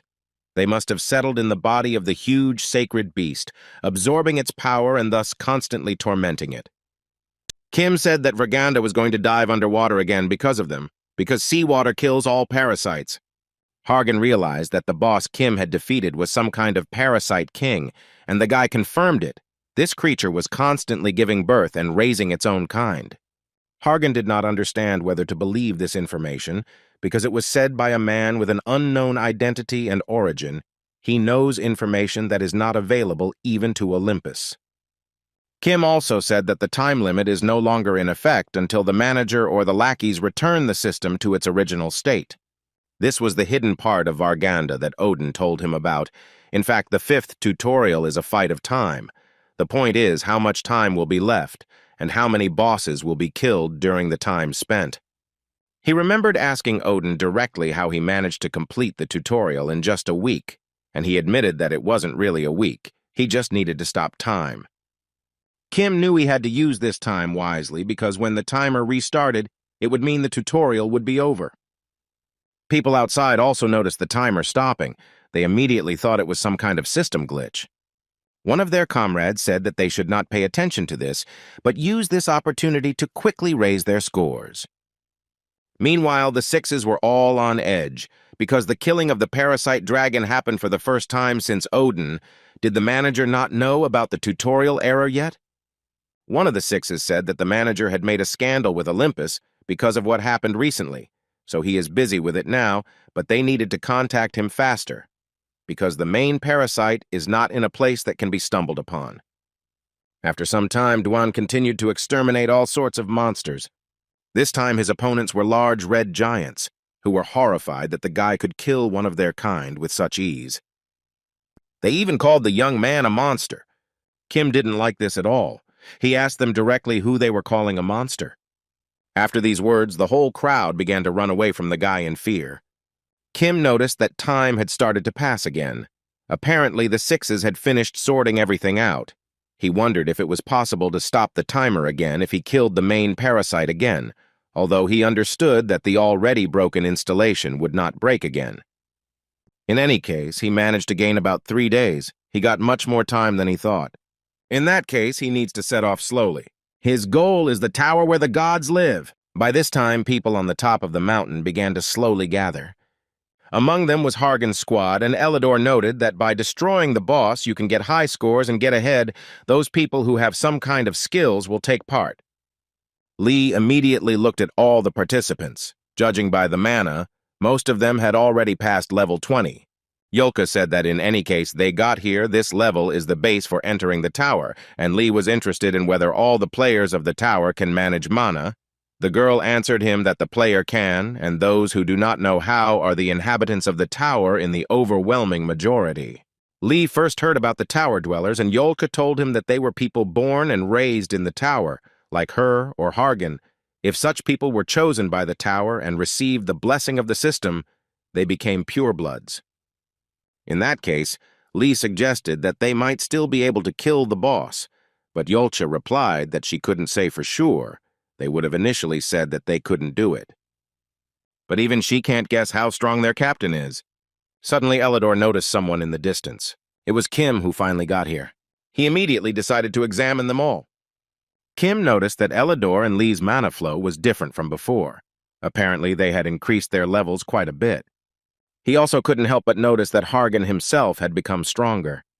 Hargan himself greeted the guy and asked where his team was. Was he really going to kill the boss alone again? Kim confirmed this, because in that case they would also generously give him points, and Hargan sighed heavily. He himself is often called crazy, but he is even worse off. Hargan knew that the difference between him and Kim was about 7,000 points. He definitely had to catch the boss first. Suddenly, their conversation was interrupted by some guy. He immediately recognized Kim. It seemed to him that he still didn't have a team, and they were just on their way to clean up the boss. He wanted to invite him to join them, but Hargan immediately used the power of lightning and knocked out all the people around them. Hargan couldn't believe that such pathetic midges dared to suggest such a thing. People immediately started running away in horror, thinking that Kim was on his team, but the young man himself thought that it irritated him anyway, so everything worked out well. Kim didn't hesitate for a second and said goodbye to Hargan, who was surprised by his haste, and the guy replied that time is expensive in the tutorial. Hargan laughed, because the cleanup in less than 5 days of the tutorial for a month was very interesting to him. He again invited the guy to go together. But Kim didn't want to listen to him and immediately jumped down. He entered the first room. He needed to find the boss and complete the given quest. The crowd of monsters immediately prepared for battle, and several more people came after Kim. As expected, it was Hargan and his team, but the guys were a little shocked to see the huge number of monsters. Kim, in turn, knew that there were several checkpoints that needed to be cleared in order to meet the boss. Monsters are gathered here that simply cannot even coexist. It is a priori impossible. So Kim immediately guessed what was happening here. He knew exactly where the boss was. He had better get to him quickly. He immediately took out a magic sword and combined it with a giant flame. Team Hargan wouldn't mind seeing the guy who is higher in the standings than their captain.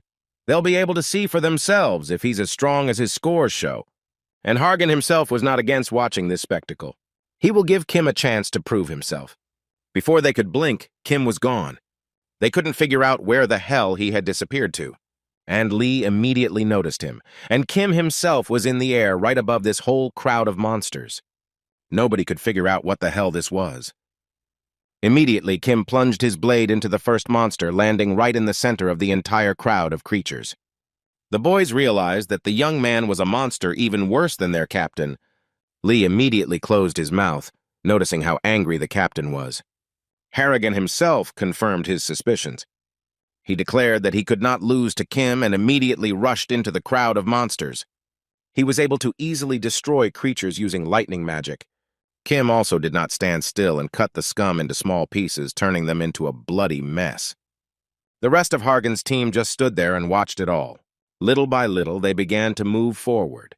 Lee had no intention of remaining an observer, but they certainly couldn't keep up with these two. And Yolka warned them that there were still traps here, so they shouldn't let their guard down. Elidor and Paladinte worked together to fight off the monsters. They opened up space for Lee to attack. The guy immediately used the mana concentration skill and asked everyone to bend down. A moment later, there was a huge explosion. Kim noted that at least none of them had any skills that would hinder them, and he was also glad that they wouldn't die if they got caught up in what was about to happen. He was distracted from his thoughts by Hargan, who noticed something. It was a huge door with a strange picture painted on it.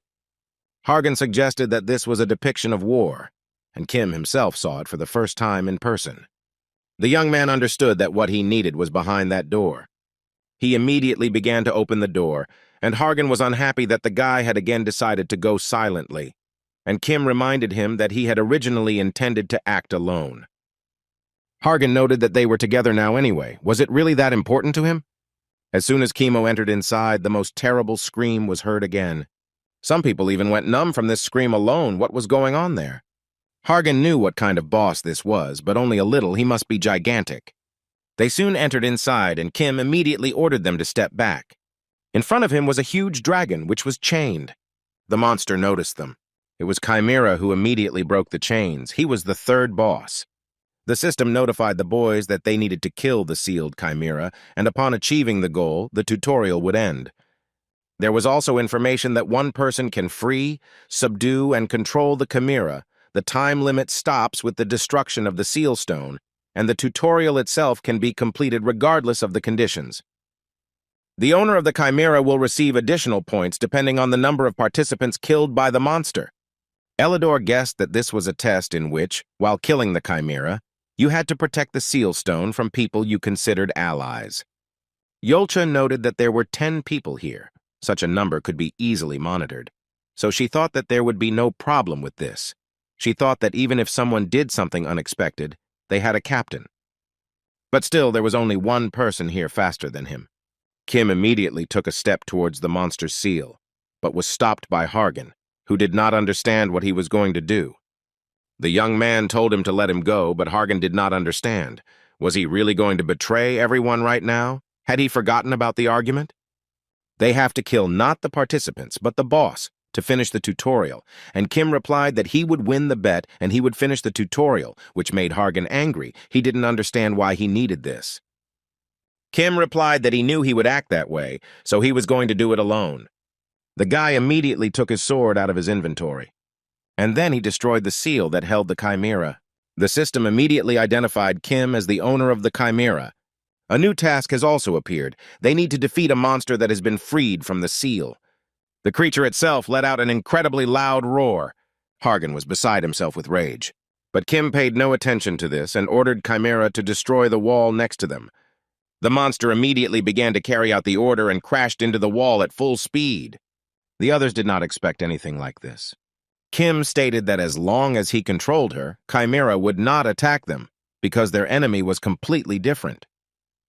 Hargan didn't understand what he was talking about, and Kim said that the Chimera was a monster created by combining different monsters that were on the island. Hargan immediately wondered who then created such a monster.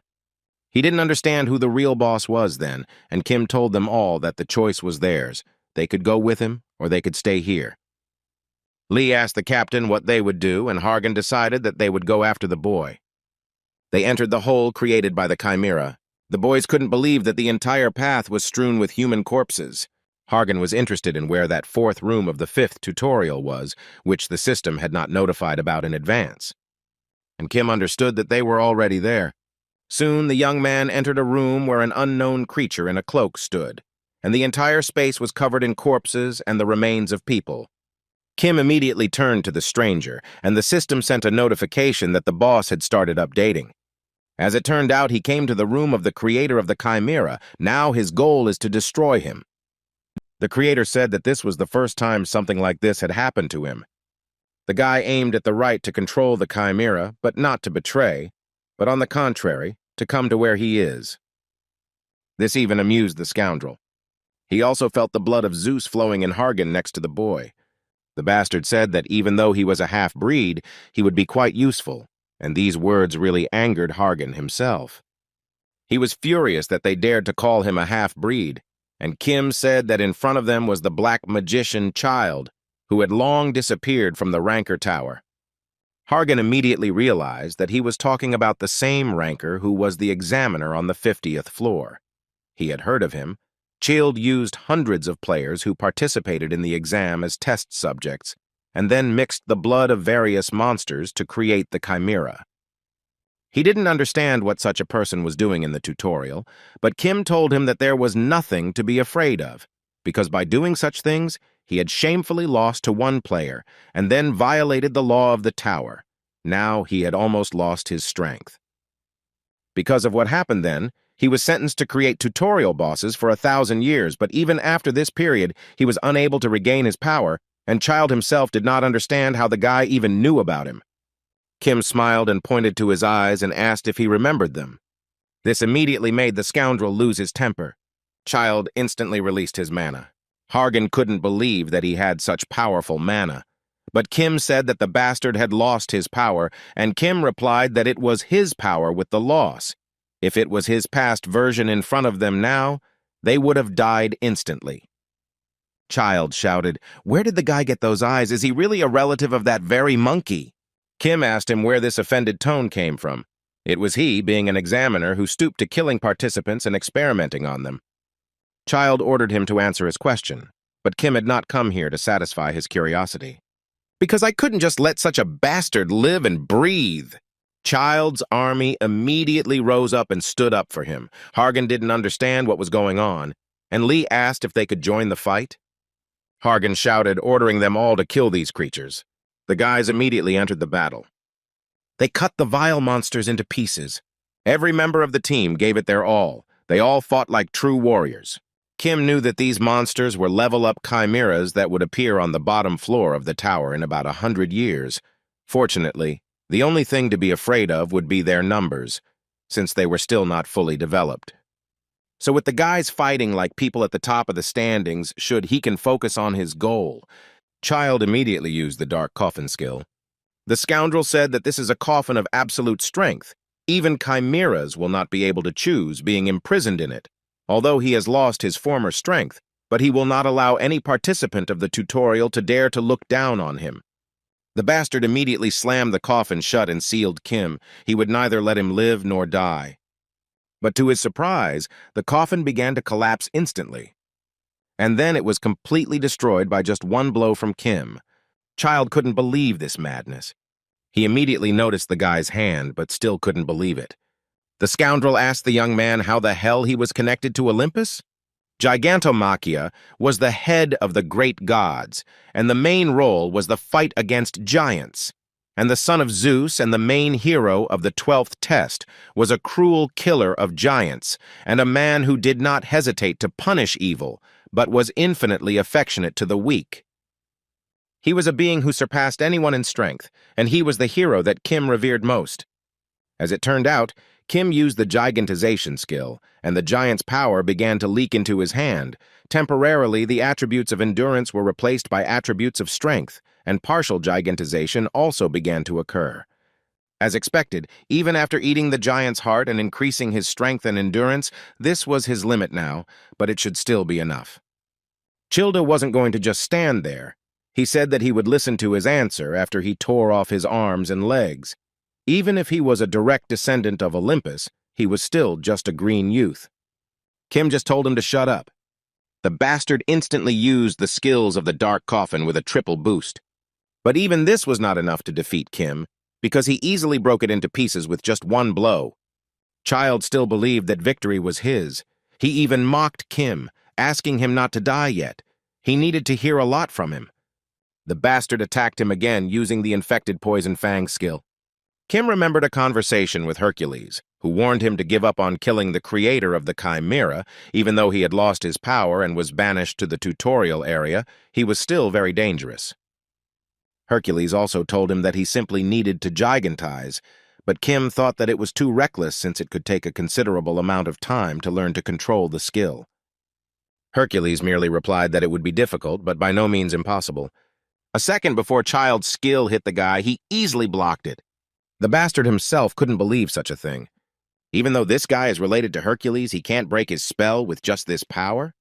The bastard wasn't going to give up so easily. He immediately used the Blackthorn Wall skill.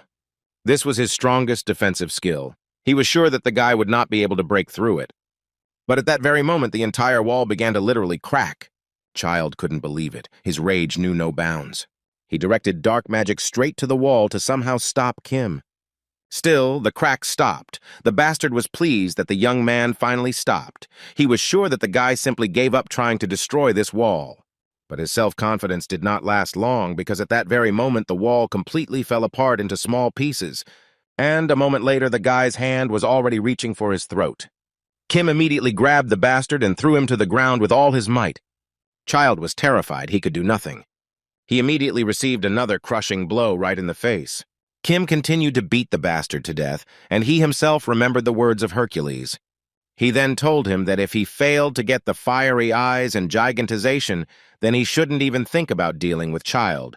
If he got one of the two, then let him act according to the circumstances. Well, if he gets both skills, then he definitely needs to deal with the creator of the chimeras. Kim also remembered how Hercules approached the heavenly rebel's son and asked why he didn't tell Kim anything. Everyone already knew that he was the one who went up to the 50th floor and killed the creator of the chimeras. Son didn't understand what was coming from him. He personally had nothing to add.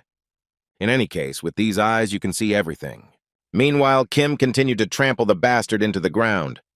But the bastard was quite tenacious. Even in this state, he declared that he would not die. He's immortal, so the guy doesn't stand a chance. Kim admitted that the bastard was indeed indestructible. As he had been told, thousands of years of experiments with black magic had made his body stronger than steel. But in such a body, in which a lot of things were stuffed, everything could not be uniform. The guy immediately activated the skill of fiery eyes and declared that in any case, with these eyes, he can see everything. Kim immediately grabbed the bastard's hand, squeezing it with unprecedented force. And the next moment he tore it out with the same ease. Only then did the bastard begin to understand. He begged the boy to stop, but Kim was adamant. Kim only asked him how many people's limbs he had torn out for his experiments with these hands. The guy didn't stop there and grabbed the creator of the chimeras by the leg. Kim again remembered the parting words from his comrades, and the young man himself then only smiled and replied that this would give birth to an absurd person. A moment later, the bastard was finished, and he got an achievement that was impossible to believe for killing the creator of the chimeras. The system notified him again that the rewards were delayed, and then everyone was told that the tutorial was over. Kim also raised several levels along with his attributes. The completion rate of the Heaven's Fate skill was increased by 8%, and the guy himself realized that this bastard was also considered a boss, like Surtra, so the reward was impressive. He was also glad that he raised 2 levels at once, and thanks to the Heaven's Fate, he also raised his attributes. He realized that on average, 1 additional attribute was given every time the skill's completion rose by 5%. When he reached a full 100%, he would get at least 20 attributes, and he thought that for his level, the effect would be meager, but in fact, it was quite good. It was quite... At that very moment, all the monsters that Hargan's squad had been fighting fell lifelessly to the ground, which left the boys confused. Kim himself appeared right away and told them not to worry because they would not get up again, since the boss was already dead. The guys immediately started checking if everything was okay with their comrades. But Hargan had no time for this. He was literally consumed by envy. Suddenly they saw that Yolcha was wounded. Hargan asked them to take care of her, and he would finish everything himself. He turned to Kim and asked him to step away for a moment. Once they had gotten a good distance away, Hargan said he would not ask who he really was, or how he knew about the defeated ranker's connection to the tutorial, but because of his choice, Yolche was badly injured. He wondered if Kim had to kill the creator of the chimeras. After all, the tutorial could only be completed by killing the chimera itself. The guy replied that this was usually the case, which confused Hargan. He did not understand what his words meant. Kim could have set a new record without going that far. He was very angry. He wondered how far he had to go to finally calm down. Will the guy be satisfied when he and all his companions are dead? Kim himself didn't know how far he would have to go. Outside the tower are the gods of other dimensions. The hopelessness that has obscured the sky, fallen into the abyss of despair, stupid chaos, and a purple sky. To defeat even one of them, many rankers died, and no one knows how many more like them there are. Because of this, he constantly needs to become stronger. He has to cut out the rotten parts of the world so that this world does not meet the end. Not even that. He wants to make the world become stronger, so he needs to drag it along with him. But how far does he have to go for that? Kim decided to interrupt his thoughts for now and return to the dialogue with Hargan. He answered his question that he himself did not know how far he would go. He said that Hargan was putting together a team with whom he could go together, and he was not going to look for one for similar reasons. He simply couldn't go with someone else, and Hargan immediately realized that the boy needed an ally who would have to become stronger enough to reduce the risk of traveling with him. Kim asked him to stop this talk about the team, as something like this could happen to him at any moment. He said that their conversation was over, and immediately went to the manager, who was already waiting for him. Hargan immediately asked who the bearded man was, and Kim replied that he was the tutorial manager, which shocked Hargan. He immediately bowed before him and introduced himself. He did not understand why someone so high-ranking, a level higher than rankers, even got in touch with Kim. The big guy just responded coldly, and Kim asked him to greet him normally, since Hargan was not connected to him in any way. But the bearded man replied that he was not going to do that. He was ready to rip out Zeus's entire beard right now. The manager himself knew perfectly well that the creator of the chimeras had a contract for 1,000 years, and he died without preparing the next boss. He didn't even want to think about what he would have to listen to from others again because of Kim. He also said irritably that thanks to someone in the tutorial, it would be possible to live peacefully for some time, hinting at Kim with these words. But the guy himself asked him to give him a reward quickly, or did he come here to tell him this? The big man said that the young man was actually more hasty than he seemed. He handed him an incomprehensible stone and said that he himself would have to decide where to use it and how to protect it. It turned out to be the Black Godstone, a fragment of the primordial darkness that stored the mana of the boundless darkness. Since it had not yet been refined, it required an excellent master. Another name for this stone is a fragment of Hades' helmet, and Hades himself is one of the three main gods of Olympus. His helmet is one of the most powerful items, and the basis for its creation was the Stone of the Black God. This is one of the items that was absolutely necessary to get, returning to the past, but Kim himself did not expect that he would receive it right now. Kim also knew where the Sea God Stone and the Lightning Shard were. He was confident that he could collect them quite quickly. The manager said that since all the conditions were met, they would now go to the tower. He also explained that the others would be rewarded based on their contribution. The bearded man even told Hargan that his reward was also quite good. The big guy turned to Kim. This was their last meeting, so he wanted to be sure that the young man would not raise the same mess upstairs. The guy just smiled and said that he himself didn't know, which didn't inspire much confidence in the manager. The bearded man said that he wasn't very surprised, because with such a thing he could cause even more serious trouble. Still, he admitted that it would be even good if he became a new wave that would shake this tower. Since he is destined to bring chaos. At that very moment, the scoring was finished, and the tutorial itself was completed. Kim broke away from Hargan by more than 500,000 points. Taking first place, he also received 60,000 points. For the new record, he received another 50,000 additional points, and some unknown egg appeared in his inventory. A moment later, they were transported to the first floor of the tower. Kim was surprised that some other reward came during the move, so he decided to look in the inventory. This strange egg didn't even have a name. The guy didn't even know that such things existed. The system greeted all participants who had completed the 5th tutorial. Now, they are all on the outskirts of the first floor of the tower called the Step of the Beginning. The people who were already there were surprised by the sudden appearance of newcomers. Isn't there still a lot of time before the end of the tutorial? Kim knew that in front of him were players from different guilds, who were apparently waiting here for further recruitment of new arrivals.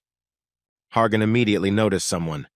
He saw some familiar faces from Olympus. He asked Kim if he was going to join the guild, and Kim confirmed it. Hargan said that he hadn't even thought about finding a team, let alone a guild in any case. Since he lost to him in the argument, he would keep his promise. He also decided to ask about the steward's strange reaction. Hargan asked if something had happened between Olympus and the master manager.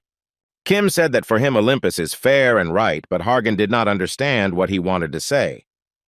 Kim told him that if he wanted to know the whole story, he should try to find out everything gradually and on his own. It would be hard for him to understand everything just from other people's words. He immediately set off on his journey, and Hargan asked him to first register as a player if he was going to the village so that they could at least contact each other. And he also warned him to beware of jackals. As soon as Kim left, Agamemnon from Olympus approached Harganus and greeted the Great Blood. The guy had already seen him once, which was an honor for Agamemnon himself. Hargan heard that he was a follower of Lord Ares, and he knew that he had recently become a high ranker, so he asked him to convey his congratulations. Agamemnon said that Lord Ares deeply respected family ties, so he ordered that his words should not be passed on under any circumstances until his mother was found. He teased Hargan by saying that the heavenly ruler was not particularly interested in children, and besides, the identity of his mother was unknown. This made the guy incredibly angry, but Agamemnon asked him not to react so sharply because he should know the character of Lord Ares well. He added that family ties are something that can be created, so he wished him to create his own family. Hargan himself knew that there was no point in being angry at this man, because the one who was neglecting him was Ares, and if he touched someone lower, he would only worsen relations with Olympus. The boy thanked the knight for the information and asked him to leave. But Agamemnon was still interested in who this man was with whom he had recently been. Judging by the fact that he had left alone, he was not from his team. Hargan thought for a second and then answered hesitantly that this guy was something like a friend to him. The general name Jackal was given to those who refused to rise to the next floor. They attack only new players in the beginning degree, looting them completely. Their favorite prey is new players who do not belong to guilds. They call the period of the end of the tutorial the time of harvest. Kim knew perfectly well that they were already following him. He could sense it even without the fiery eyes, only by intuition. There were about 20 of them. He also kept the Black Godstone in his pocket. Jackals would be ideal test subjects for concealment testing. Kim was right. A gang of those scumbags were indeed already watching him from the bushes. Jackal Chief Fatayo said that the tutorial ended faster than they expected, meaning that newbies will have a lot of good items. He had noticed Kim for a long time. He had not given up on the guild, and he also had no companions. But one of his comrades said that he was somehow uneasy in his soul and offered to let this young man go. But the leader did not understand what he was saying at all because this guy was wearing a robe of a fiery spell. These words immediately changed the mood of his charges, and they wanted to start acting as quickly as possible. But suddenly Fatayo said that the guy had disappeared, although he had just been there. At that very moment, several of the jackals were literally beheaded. The rest could not understand what was happening at all, and their comrades continued to die mercilessly. One of the jackals said that he was right after all. This guy was just a decoy. It was already suspicious that he had a robe of a fiery spell. Fatayo immediately used his Hawkeye skill to detect the attacker, but immediately realized that it was not an illusion. The jackals immediately began to run away wherever they could, and their leader could not believe that a newcomer who had just entered the tower had the skill to hide. This simply can't be, and Kim himself instantly laid him on the ground. Fatayo immediately realized that the guy in front of him was not some kind of bait, but a real blade that would kill them. He was a top-class blade.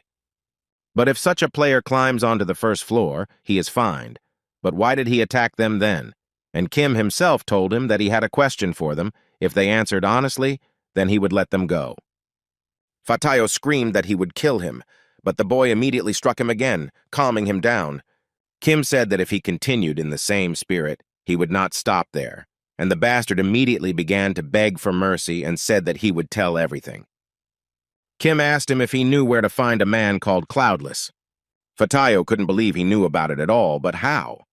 And Kim understood from his reaction that he knew everything perfectly well. Towards evening, the young man came to some city. This was a transitional location on the first floor. Kim reflected on how lucky he was. He quickly found the necessary information. Now he could release some of the accumulated tension. It was unusually peaceful here. He wondered where his old comrades were now. But soon he decided to pull himself together and get down to business. Kim got the Black Godstone, which worked on the weaker humans like the jackals, but it was still far from being able to completely hide Hades's helmet. Its abilities were still insufficient, and there was no master to process it either. This item has such a huge mana reserve that it was jokingly nicknamed the Infinity Stone. Kim understood very well that if the power of this one piece alone could be maximized, concealment would no longer be a problem, where the limits of this stone were unknown. But first, it had to be purified. Zeus took the heavenly throne and was able to become the ruler of Olympus because he received a shard of lightning. Hades always fought only with a helmet on his head. These are the very objects with which the current Olympus and the Olympus of the distant future were created. The guy knew very well who was capable of working with such a level of material as the Black Godstone.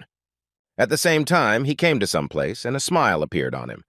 He was finally glad to see his old friend. A little earlier, Kim completed registering himself as a player. He also received a player set, which was activated when entering the player's mana. After registering the mana with a characteristic property, the number and information about the player appear in the set. With the help of this item, an internet search was opened, the ability to contact all players. If so, then he needed to move on. It seemed like the right place was somewhere nearby. But he himself didn't know the exact coordinates, and there was no one to ask, so it was hard to find. Kim noticed a poor guy standing on the street begging with his child. But as it turned out, this bastard grabbed the guy by force, putting a knife to his neck in order to earn a few points. Kim ignored him, and then the bastard put the knife to his back. But in an instant, the guy knocked the weapon out of the bandit's hands. His comrades immediately ran up, intending to take revenge for the fact that the young man had dared to attack their group. Kim dealt with them easily. He said that if they were barely making ends meet, then they should move up. He warned them not to even think of harming anyone again. Suddenly, he noticed the very place that he needed so much. He went inside, but there was no one there. Kim decided to call the owner. He works until lunch, doesn't he? The old man came out to him. He immediately noticed the guy was wearing a flaming spell robe. He didn't look like one of the local punks. Was he really lost? Kim replied that he came here on purpose because this was a forge. The old man told him that in that case he could look at the items he had. Perhaps they would be better than those he had. Kim picked up the first sword he came across, which was of low quality. With a blunt tip, it looked more like a club than a blade. And he thought that the old man was not capable of creating something so bad. He's Volcaro's uncle, right? Volcaro asked him where he came from, and Kim replied that there was no need to be so wary. Kim said that he had just climbed to the first floor of the tower, showing the very same player's set, which had the number 1 on it. Volcaro knew that this number indicated the floors past. After all, the young man was not lying to him. Kim knew very well that if the old man swung his hammer, a catastrophe would occur, and if he called his real name, he would immediately swing. After all, he had to be careful for some time. Volcaro asked him why he came, and Kim immediately took out the stone of the Black God. He came here to make an item. The old man immediately recognized this stone and simply could not believe his eyes. He immediately asked permission to take a closer look. He realized that in front of him was an unfinished stone. Kim asked if he could work with it, and Volcaro replied that it was quite possible, but he was very curious where he got it from. The guy said that he received it as a reward for clearing the tutorial, which left Volcaro stunned. The old man remembered that the tutorial was still going on, but how many days did it take to clear it out? And Kim said that the tutorial was completed in about 5 days and 2 hours, and he had the highest score. Volcaro immediately realized that the guy in front of him was clearly not an ordinary guy. He was wondering why he had such expensive clothes on the first floor. The old man told Kim that he could only process the stone now, because using cheap materials on such an object would only make it worse, and materials would be needed that could withstand the force in the stone. But he was more interested in whether he was really ready to entrust this matter to him even after he had seen the lousy goods of this forge. Kim replied that absolutely, and Volcaro realized that the young man in front of him was a real psycho. Volcaro asked him if he was afraid that he would just take the stone and run away, but Kim replied that he was good at reading people. If he wanted the stone, there would be greed in his eyes, but now he looks extremely enthusiastic. He was also confident that he wouldn't break it. Kim swung that same low-level sword. He immediately noticed this perfect balance of weight, with such cheap materials and tight deadlines. This is a result achieved by the experience and skills of a skilled blacksmith. It amazed him that a blacksmith of such a level was rotting in such a hole. The boy told Volcaro that the blade might be dull and the handle might be crudely made, but the habit was still there.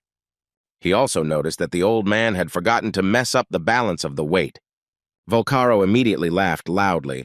He thought that in front of him was a purebred, but who did he belong to? Kim replied that nothing of the sort. In any case, Volcaro agreed to accept the order. He will do everything as well as he trusted him. But he had one condition. He asked to keep secret not only where this order was carried out, but also the fact that this order existed at all, and Kim promised that he would not reveal it. After some time, Kim spent 3 points to have a delicious breakfast. He gave Volcaro his number, so all he could do was wait. The job would take about 10 days, but he needed to sit on the first floor for a while anyway, so he could afford to wait. After collecting all the information he received from the jackals, he learned that the gathering would take place in 2 days. It would be convenient if he could catch everyone and kill them alone, but now it is impossible. At that moment, Hargan sat down next to him. Kim didn't understand how he found out about this place, and Hargan said that he visited different inns and asked where Kim had registered. He has a lot of connections, so he had to use them a little. Kim remembered that the first floor was most subject to Olympus, and for a relative of Zeus, it was not so difficult. Hargan decided to get straight to the point. He had recruited the player, so let him give him his number, and Kim joked that he didn't think a man would ask him for his number. Hargan was surprised that the guy could joke. He thought he was a real bore, and Kim admitted that he was definitely not a funny guy. Kim asked Hargan when he would be going up to the tower, and he replied that in about 5 days, he was going to raise the level in the outer area. He needs a little time for the team to work better together. In that case, Kim asked for help with something.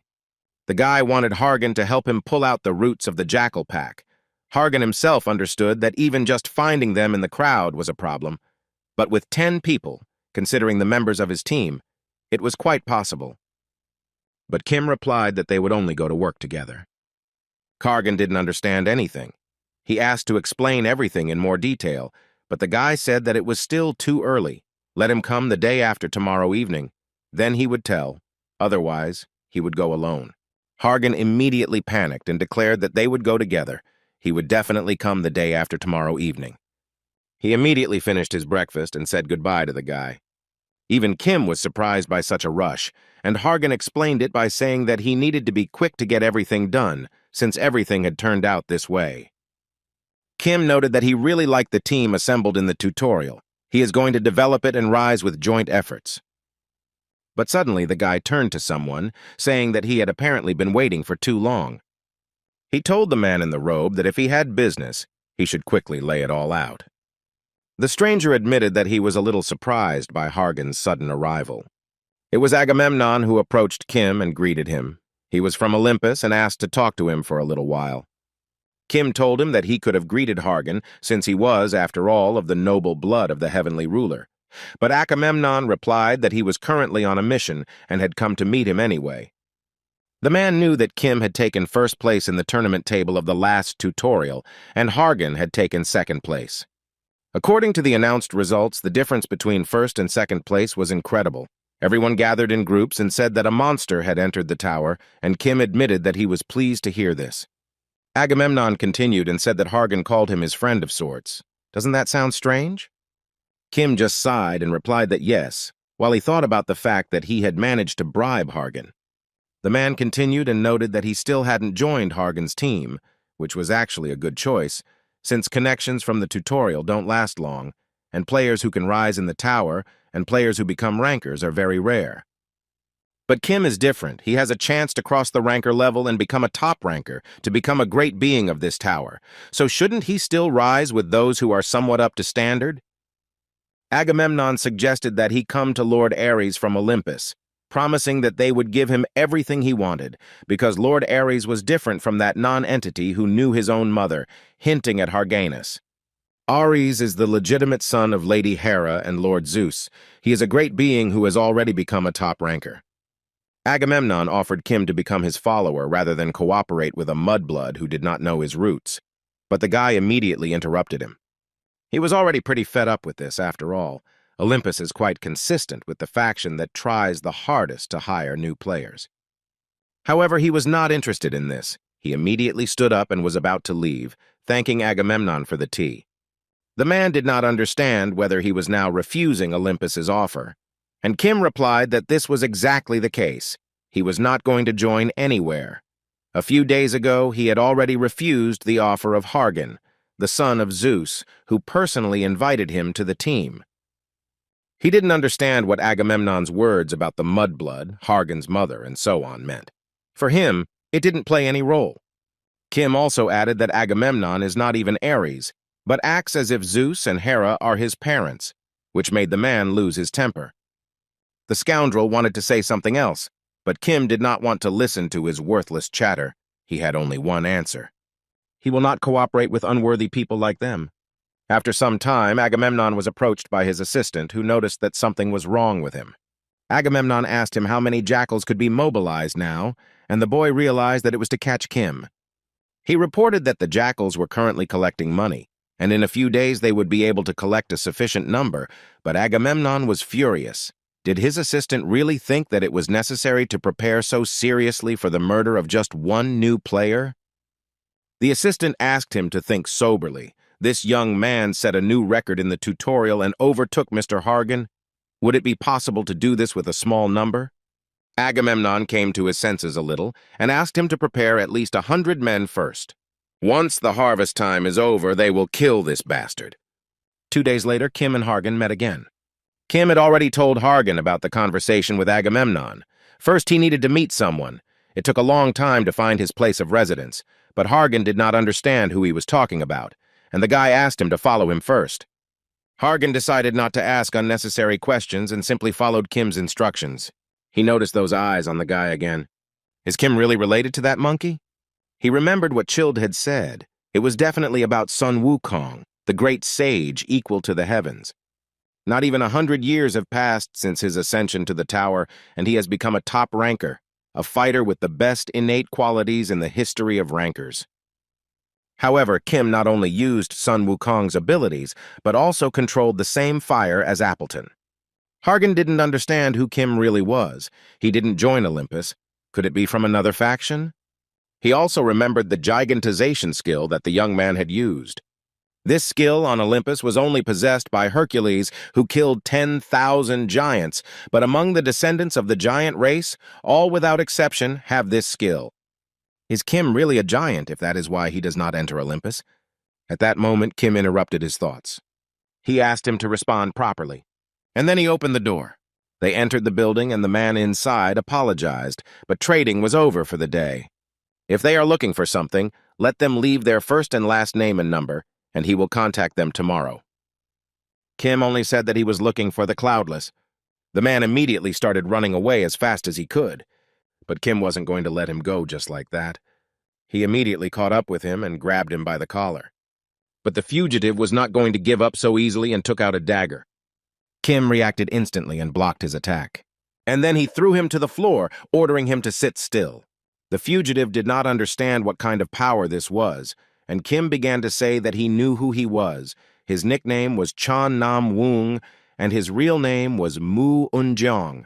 He was a player from Murim who refused to rise in the tower. He was the king of the jackals! Kim immediately tied him up, and he continued to tell him that he had confused him with someone else. But the guy didn't believe him. If that was true, then why did he start running away for no reason? Mu tried to justify himself by saying that he was scared by the guy's eyes, and Hargan was just watching all of this. Hargan turned to Kim and said that it was too categorical to decide that they really had the king of jackals in front of them just because he had escaped. Kim showed him the very blade that Mu had tried to attack him with, and also asked him to look carefully at the floor where it had been. Hargan looked closely and saw poison on the floor, and Kim said that with such a level it was an extremely strong high-level poison. It was forbidden to use it on the same players. To own it, you need permission from the control, and in principle, it is even difficult to find. Kim asked if the owner of the haberdashery store had a reason to hide such an item up his sleeve. Mu's face instantly changed. From a young boy, he turned into an old man. He didn't understand where the information about him leaked from. He asked Kim how he knew his identity, and more importantly, how he knew his name. The guy just smiled at him, and Mu immediately asked if he knew what kind of people were behind him. Suddenly, Mu noticed Hargan next to him and immediately recognized him. Hargan remembered Kim's words about him having to respond properly and immediately understood what he was talking about. Immediately, his lightning appeared all over the room. The jackal asked if it was true that Olympus had betrayed them after all. Hargan didn't understand what this bastard was talking about, and Kim answered him that they just wanted to ask him for something, because he received orders from Agamemnon, right? Mu confirmed this, and Kim continued and said that recently the heavenly ruler became interested in the affairs of the first floor, and it was very opportune that his son came to this tutorial. He asked him how long he would hang around on the first floor and play the role of Agamemnon's dog, not one of the great three gods, but a green puppy who had just become a high ranker. Kim said that once this matter was completed, Lord Zeus, the ruler of the heavens, would personally take care of the pack of jackals, but Hargan still didn't understand what all this meant. The boy told Mu that if he did well, he too could be given great responsibility as a member of Olympus. Such words convinced the king of the jackals, and he asked the boy what request he had come with. What does he need to do? Kim asked how many jackals he had at his disposal. Mu replied that there were about 1,000 people. Kim gave him a note and ordered him to gather them all by tomorrow night and come to the specified place by midnight. He also shouldn't tell people from Agamemnon and Ares about this. It's for his own good. Kim stood up and told Hargan that they had to go now. Hargan was angry with him, but decided not to bring up the topic now. After some time, he finally told Kim that he was hiding behind someone else's father, but let him explain everything right now. Kim replied that he had heard it all himself. Olympus and the jackals were working together, but Hargan was torn with anger. He still couldn't believe it, and accused the guy of selling the name of Olympus. Kim interrupted him and said that he didn't know what Olympus was for him, but from now on he needed to put his attitude towards it aside and keep his eyes open. It is then that the whole ins and outs of Olympus will be revealed to him. Hargan immediately remembered the words of the manager, who said that he was ready to tear out Zeus's entire beard right now. He also replayed Mu's words, who was surprised that Olympus had betrayed them after all, and also the words of Kim, who advised him to try to find out the truth about Olympus gradually and independently. It will be difficult for him to find out everything from other people's words. The next day, Kim was sitting near the exit from the city. Suddenly, Hargan himself came, and the guy told him that if he had stayed a little longer, he would have left alone. Kim asked if he had thought it all through. Hargan said that he was born and raised in Olympus. Olympus was his home and family, and his father was his idol. He doesn't have many memories associated with his mother. He doesn't even really remember her face, but he remembers her voice and the words she once said clearly. She told him not to forget the pride that bears the name Olympus. He thought it all through. Either this remains his truth or he will betray Olympus. Kim was curious about what he had decided, and Hargan said that he didn't know if the guy was right or not, but the scales had to disappear. They were like parasites on the first floor. And if this is a defect of Olympus, he will cut it out himself! Soon all the jackals were gathered in the right place. No one understood what they were doing there at all. This was the first time they were all gathered in one place, but what was this cave that was all in water? Someone was discussing that some squad had acquired a poisonous snake, Proc, which costs 10,000 points. At that moment, the king of the jackals himself interrupted them. The rest immediately stopped talking and fell silent. Mu asked them to raise their heads. The jackals whispered that the king had never come in person before, and also that he had incredibly huge connections at the top. Mu could not tolerate such treatment. He took out his sword and declared that from this moment on, anyone who opened their mouth would instantly lose their head. It worked, and the frightened jackals instantly fell silent. The king continued and said that now they needed to complete one task. Perhaps it was so difficult that it would require all their strength. One thing he could say for sure: tomorrow they will finally ascend! He decided to introduce someone to them. These are their benefactors. The king bowed to them and thanked them for coming all this way. He also handed them a wad of Asgardian currency bills, which could be purchased with points and used as real currency. The king said that one bill was worth 1,000 points. This time they managed to collect only that much. Kim understood that since this was the currency of Asgard, it must be reliable. He once again made sure that this was all the money, and the king confirmed it. And Hargan even smiled. Even by eye, there were hundreds of thousands here, and Agamemnon was so waiting for this money. Kim agreed to accept such a gift, and Mu thanked him. The king said that they would carry out any order they gave, so what else could they do? Kim replied that all they had to do was disappear. He immediately snapped his fingers, and a moment later he activated the giant fire skill, completely filling the room with it. The jackals began to literally burn alive. Mu didn't understand how the fire spread so quickly, and then I immediately realized that there was not water on the ground but oil, but there was absolutely no smell. He immediately realized that they were using odor masking powder. The bastard just couldn't believe it. Mu didn't understand what the guy was doing, and Kim replied that he was just burning trash. The king realized that they were not from Olympus, but Hargan immediately struck him down, claiming that he was from Olympus. Hargan said that they were a defect of Olympus. He would destroy them with his own hands. Kim himself continued to destroy the scumbags who tried to attack him. Hargan also joined him, starting to cut down jackals left and right. Mu finally realized that he was wrong, but it was too late. He immediately took out the player's kit. He simply had to contact Mr. Agamemnon. But when I tried to contact him, the dialing returned an error and the message could not be sent. The king didn't understand what the hell was going on, and Kim asked him if he really expected the thing to work properly in such chaos. Kim smiled and said that the game set transmits messages through mana. If the environment is completely filled with it, it will not work. The king was beside himself with rage and immediately rushed to attack the young man. He shouted at him that he would kill him. Kim just looked at him. Just one look from him literally made the king freeze with fear. His body literally did not move. And Kim immediately struck with his sword, cutting the bastard in half. This time they were definitely saying goodbye. When it was all over, the guy came up to Hargan and asked if he was okay. Hargan said that they had killed 1,000 people, and Kim realized that he was like this not because of fatigue, but because of a huge sense of guilt. Well, it was expected. He hadn't been through a war, so he wasn't used to killing. Hargan asked him how he could be so unperturbed, and Kim said that murder, kidnapping, robbery, slave trade are all ways for jackals to earn money. Killing one of them can save hundreds of people. Was there any reason for him to doubt? Hargan replied that this was true, but they were still people, and Kim replied that if misplaced guilt could make him turn a blind eye to all this, it was not clear who would benefit from it. Hargan just remained silent. He said that Kim's tongue is longer than it looks and he is smart. Kim replied that he would take it as a compliment, and he himself reflected that he had felt this before, but Hargan was still quite resilient. He quickly perked up with just a couple of words. He also told him that he was so correct and perfect that it was tiring, and Hargan replied that he, in turn, was not at all what he looked like. He didn't seem even close to being kind, and also added that not everyone is capable of being the first to take on a task that doesn't promise any benefit. During the tutorial, it was the same. He acted, thinking much further than himself.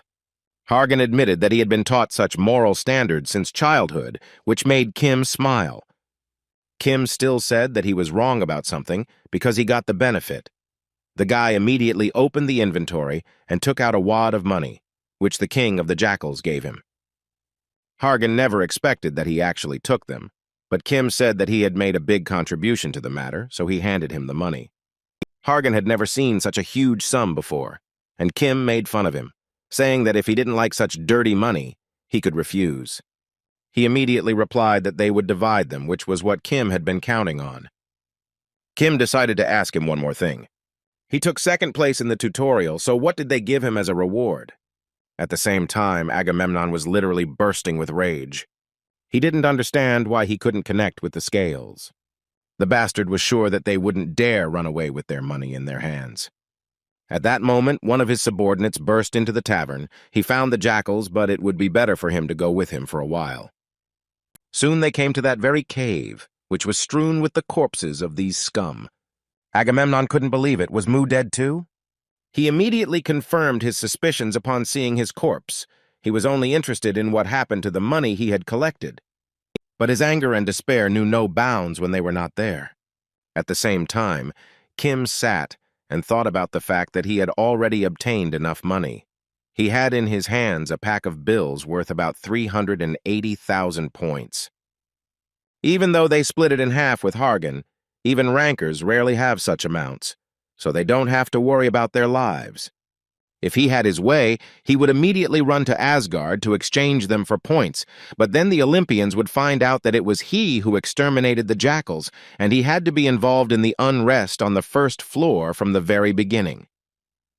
He understood that this amount would not be enough to buy all the materials, but he could find items from which he could easily mold a skeleton for the Dark God's stone.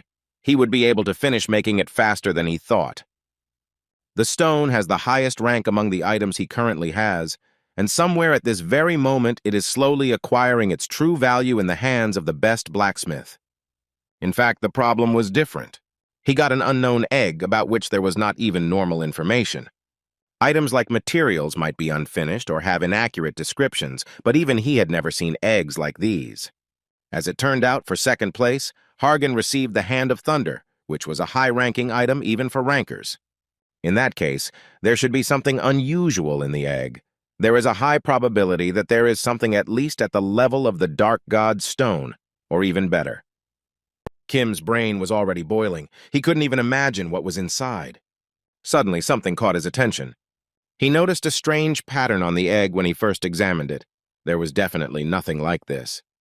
Then he realized something. The guy saw the light. He was already familiar with this drawing. Is this somehow connected with external God? After some time, Kim reflected on how so much had become worth thinking about in just a few days. He didn't understand whether what would hatch from the egg would be an ally that could help him or a creature that would destroy the world again. Egg creatures generally consider the parent to be the one they see first after hatching and the one they spend the most time in contact with. So those few rankers who are lucky enough to hatch the sacred beasts they found with difficulty carry them around with them at all times.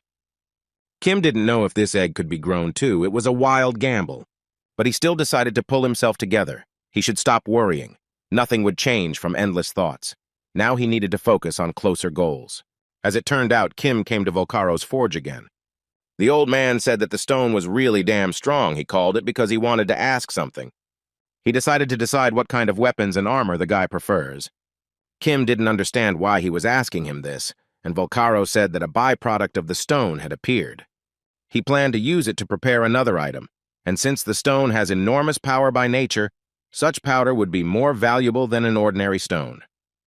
Kim himself knew this, because Hades' sickle was created from the powder obtained by processing a fragment of the helmet, but he asked if it didn't require suitable materials.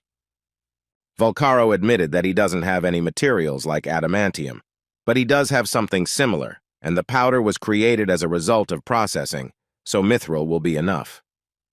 Mithril has durability and strength that are not of an excellent level, but its mana conductivity is excellent. It is a rare metal with which you can even achieve resistance to mana depending on the alloy. Volcaro also said that he was going to use 1 kilogram and 800 grams of this metal, and Kim knew very well that usually about 600 grams are fused into the metal, and here almost 2 kilograms, this will come out to at least 300,000 points. It would be enough for him if he exchanged the Jackal's currency, but right now that's impossible. So would he really have to buy only 600 grams? While he was thinking, Volcaro said that he could take it on credit. Kim was surprised. What if he suddenly runs away and does not give all the money? But the old man replied that in any case, he himself wants to create something out of it. That's why he offered, so he won't be offended even if he runs away later.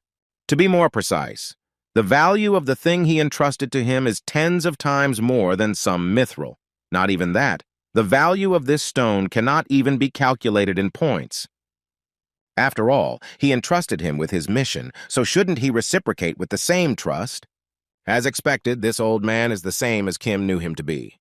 The guy smiled, and then he took a sword out of his inventory. He asked Volcaro to make him 1 sword. He didn't care how heavy it was.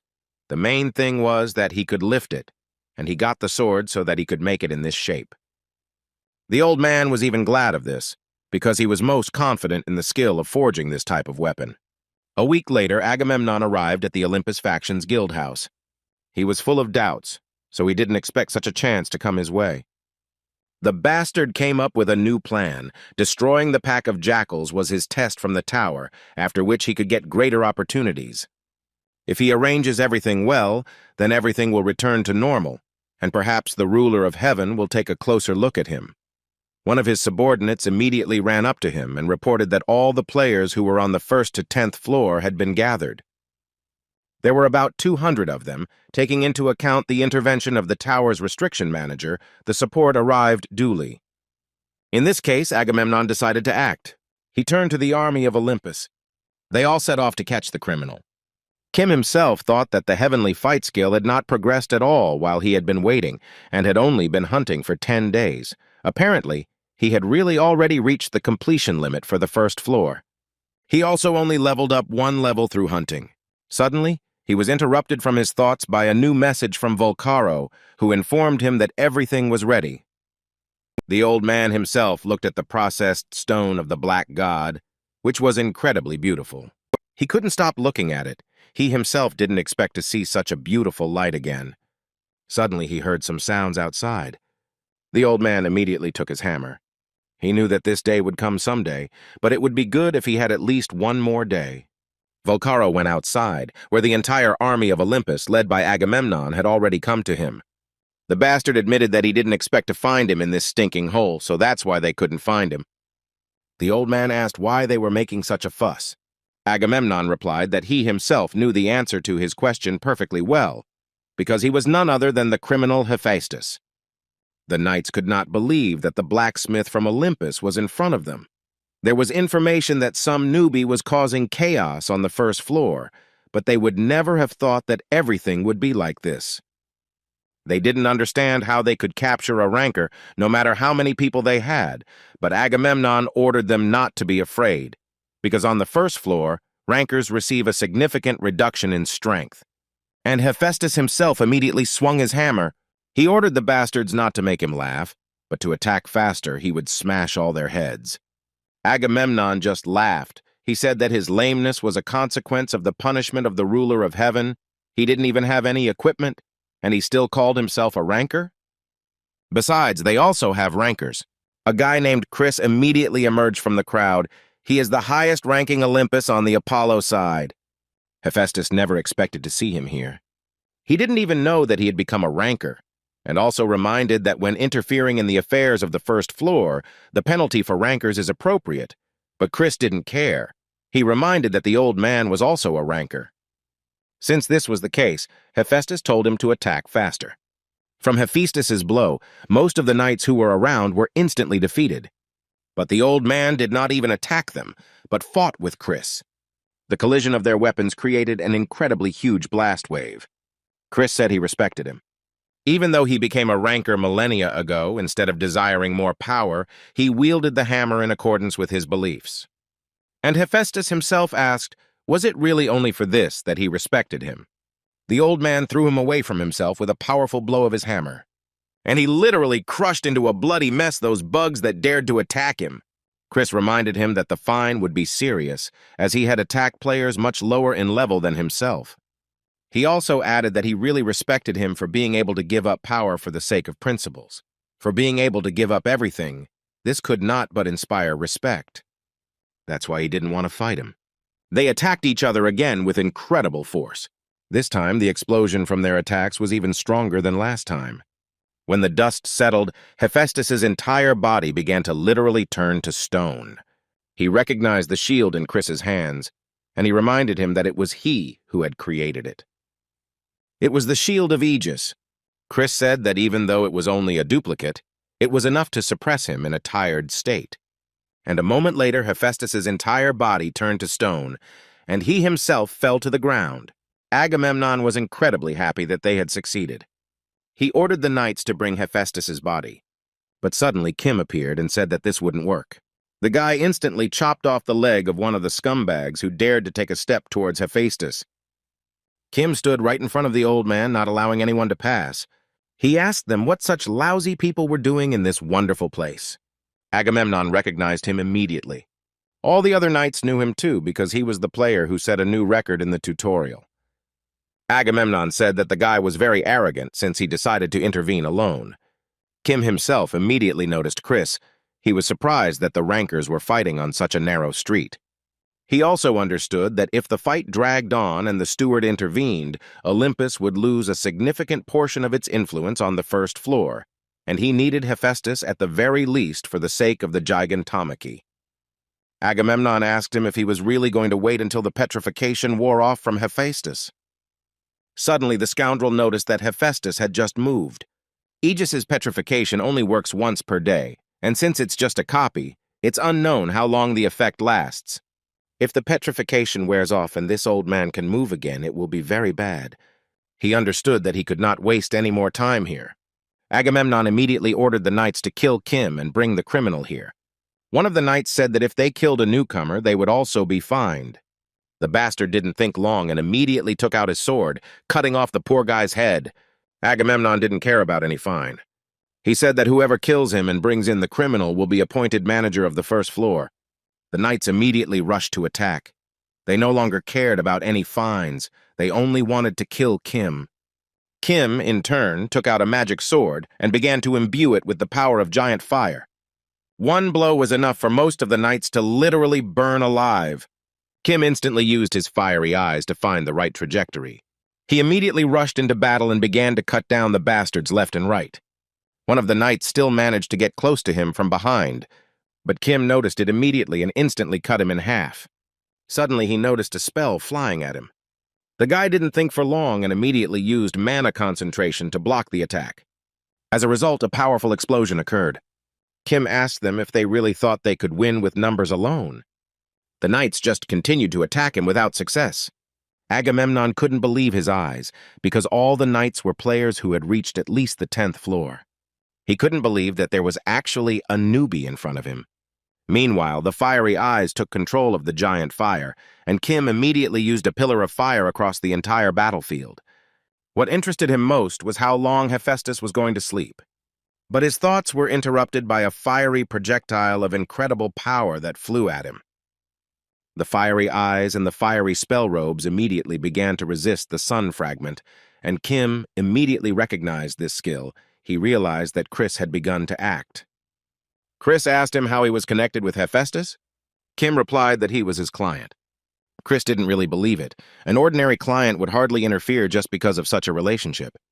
Kim understood that even though the fine had battered him considerably, he still felt this overwhelming aura. In front of him now was a follower of Apollo, sitting on the throne of fire. If he relaxed even for a second, he would immediately turn into a handful of ashes. Even taking into account his injury and the penalty he would receive from attacking him, he would only be able to withstand 5 of his attacks now. Fortunately, he had good skill stats and high resistance to fire thanks to his fiery eyes and flame spell robes. Kim immediately activated the gigantization skill. He will definitely cope, because he has already withstood the destructive flames of Surtra. Chris noticed that he had a skill that was beyond the reach of even good rankers. But what could a person who had just entered the tower do?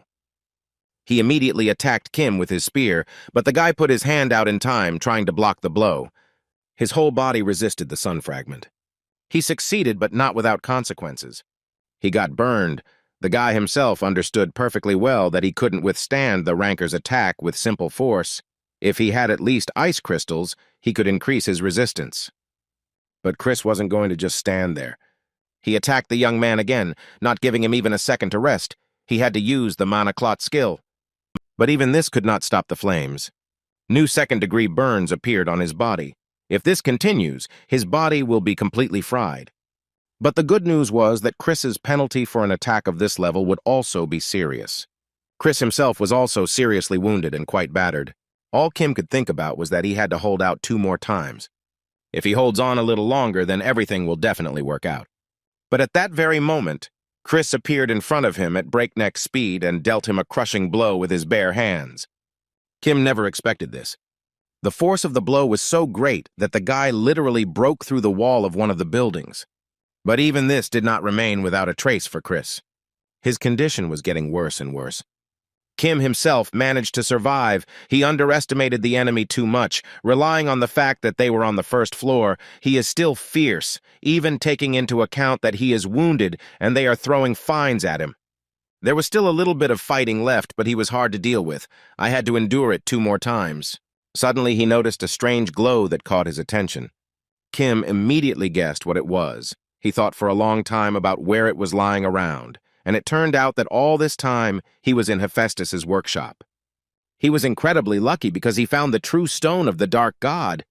Chris, in turn, remembered the conversation with Apollo, who warned him about the fine. He will understand when he himself goes through this and realizes how great the power flows in the tower.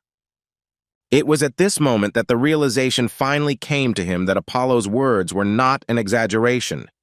He realized that the tower was like a living thing, something that eliminated and contained excessive force in order to protect the ecosystem of the lower floor. Chris realized that the will of the tower was the penalty, but he was interrupted from his thoughts by Agamemnon, who praised him for his excellent work. The scoundrel again ordered the remaining knights to take Hephaestus's body under escort, as well as to find the injured and heal the wounded. He was going to finish off Kim as well, but Chris said that it was better to just leave the guy. Agamemnon couldn't believe it, because then he would definitely become a problem in the future, but Chris insisted, because the work was already done.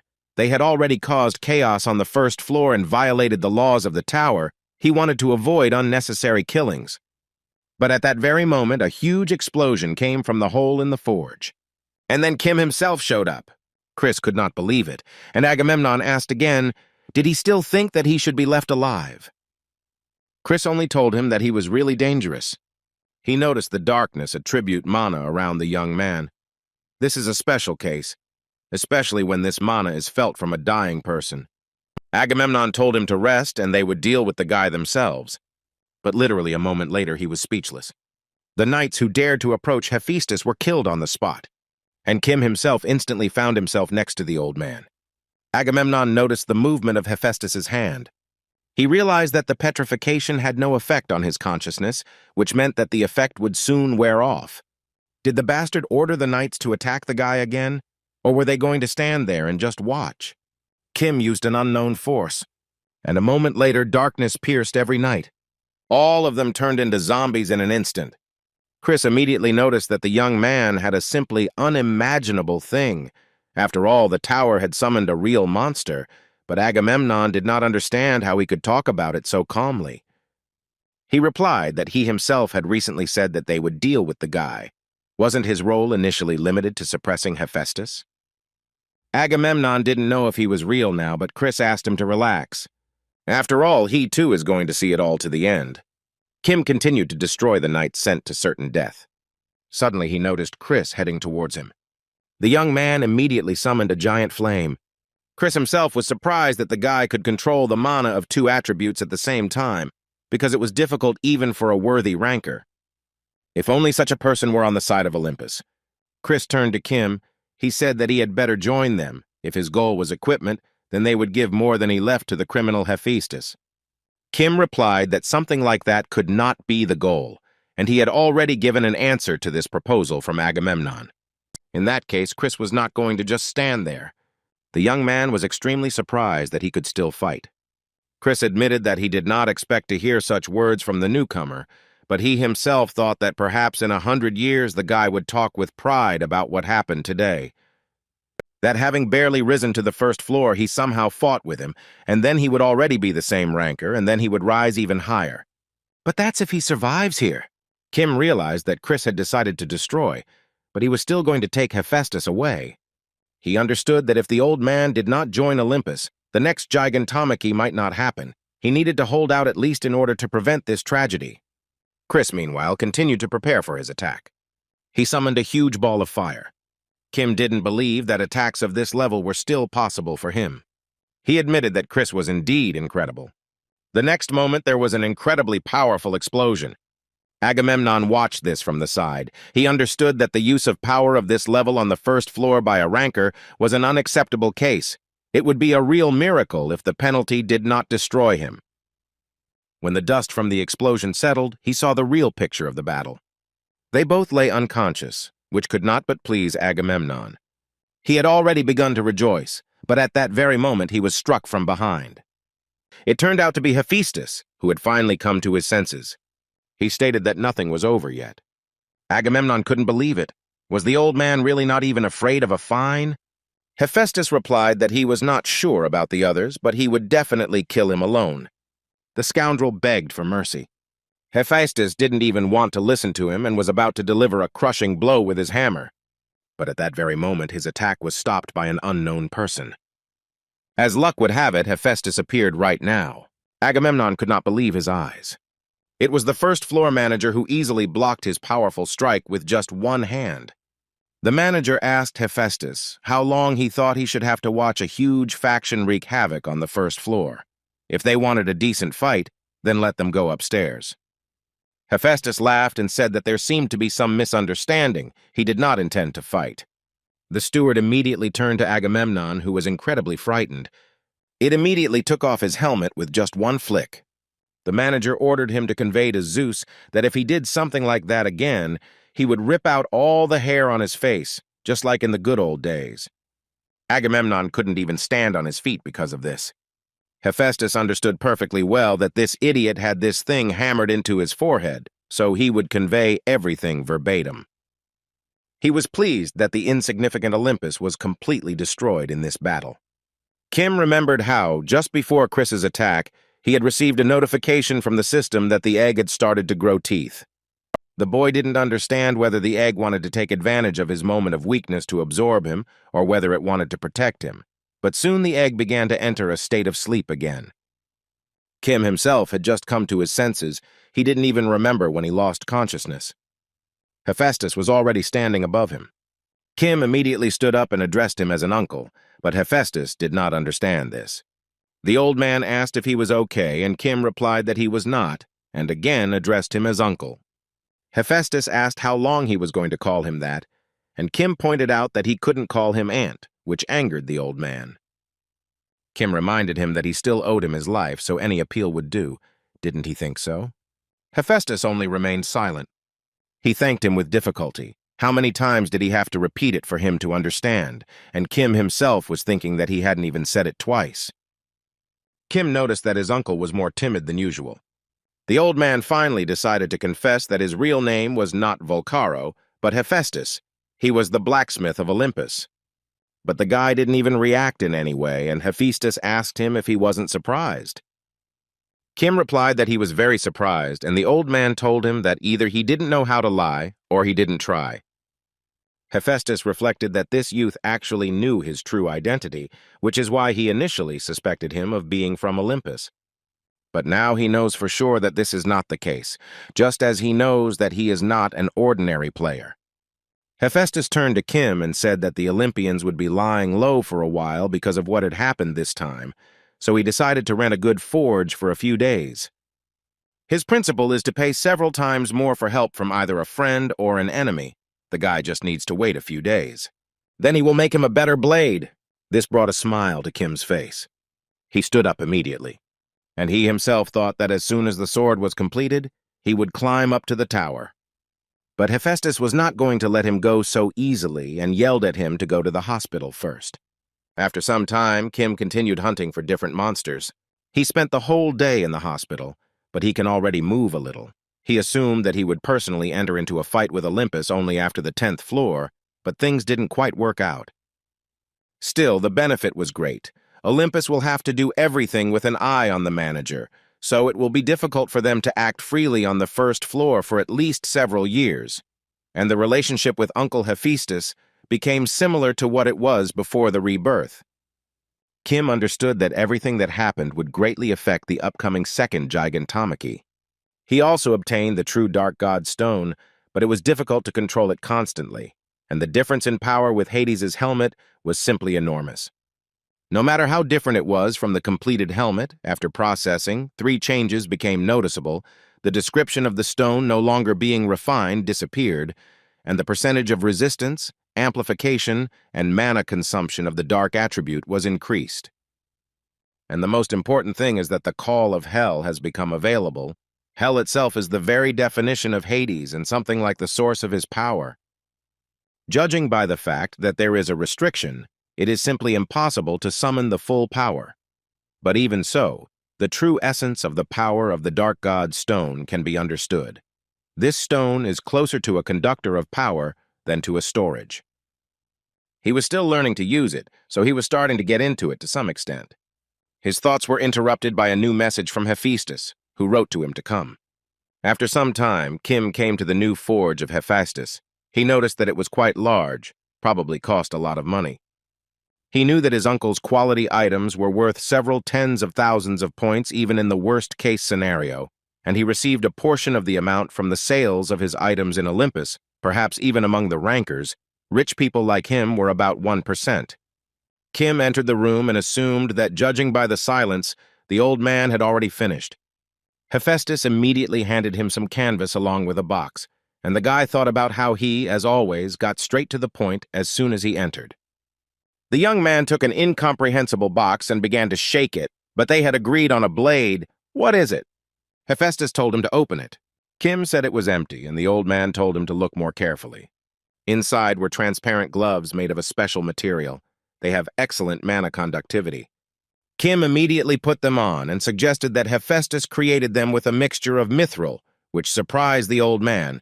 He replied that his eyesight was indeed good. The young man did not understand why he had made them at all, since making transparent objects was not easy, and he had also mixed in expensive mithril. Suddenly, he noticed that there was a groove on the glove. Kim immediately realized what it was for, and inserted the Dark God's stone into it. Hephaestus said that he would not explain the principle of use to him. There was no time, and there were not enough materials, so it turned out superficial, and Kim realized that his uncle simply wanted to make it easier for him to wear this stone. Kim decided to take a look at his new blade right away. He saw a sword that was absolutely perfect in every millimeter. So perfect that my hands felt strong just from holding it. Hephaestus told him to choose a name for the sword. The system immediately sent a notification that the blacksmith Hephaestus was requesting the name of the blade. The boy carefully examined the blade again. the thick blackness from the dark god's stone powder covering the green color of the mithril, and the effects embedded in the item. Kim finally made up his mind he would call it the Sword of the Dark Knight. Hephaestus was simply shocked by such a name, after all. The guy has such a bad taste in names. A dark divine sword that specializes in darkness and night, the name was chosen not just for its appearance, but for its effects. In addition to the accumulation of mana that the item itself has, the percentage of recovery of stamina and mana itself in the darkness is beyond common sense, which means that in the darkness one can fight endlessly and without fatigue. This exceeds all his expectations. Hephaestus couldn't understand why the guy chose such a tasteless name. But still, he couldn't help but admit that they were perfect for each other, and that was enough. Hephaestus asked Kim if he planned to go up further, and the guy confirmed this because it would be right. The old man was worried about what he was going to do with Olympus. Kim said the answer is pretty simple. He plans to bring him down from the top to the bottom. Hephaestus thought that the guy looked impartial, even though he was now hit by a huge wave. After all, he was an amazing guy. There was not a drop of fear or hesitation in his words. Soon Kim left the forge, saying goodbye to the old man, although it was a dry farewell then and now. Kim remembered how in his past life Hephaestus had also created a sword for him, but the young man then noted that it was made of adamantium. It was hard to find even a piece of such ore, and the old man replied that he himself had said that he had lost his sword.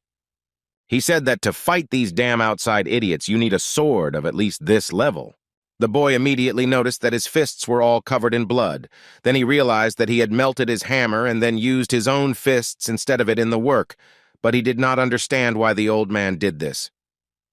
Then Hephaestus only answered him not to chatter in vain and to quickly take the sword.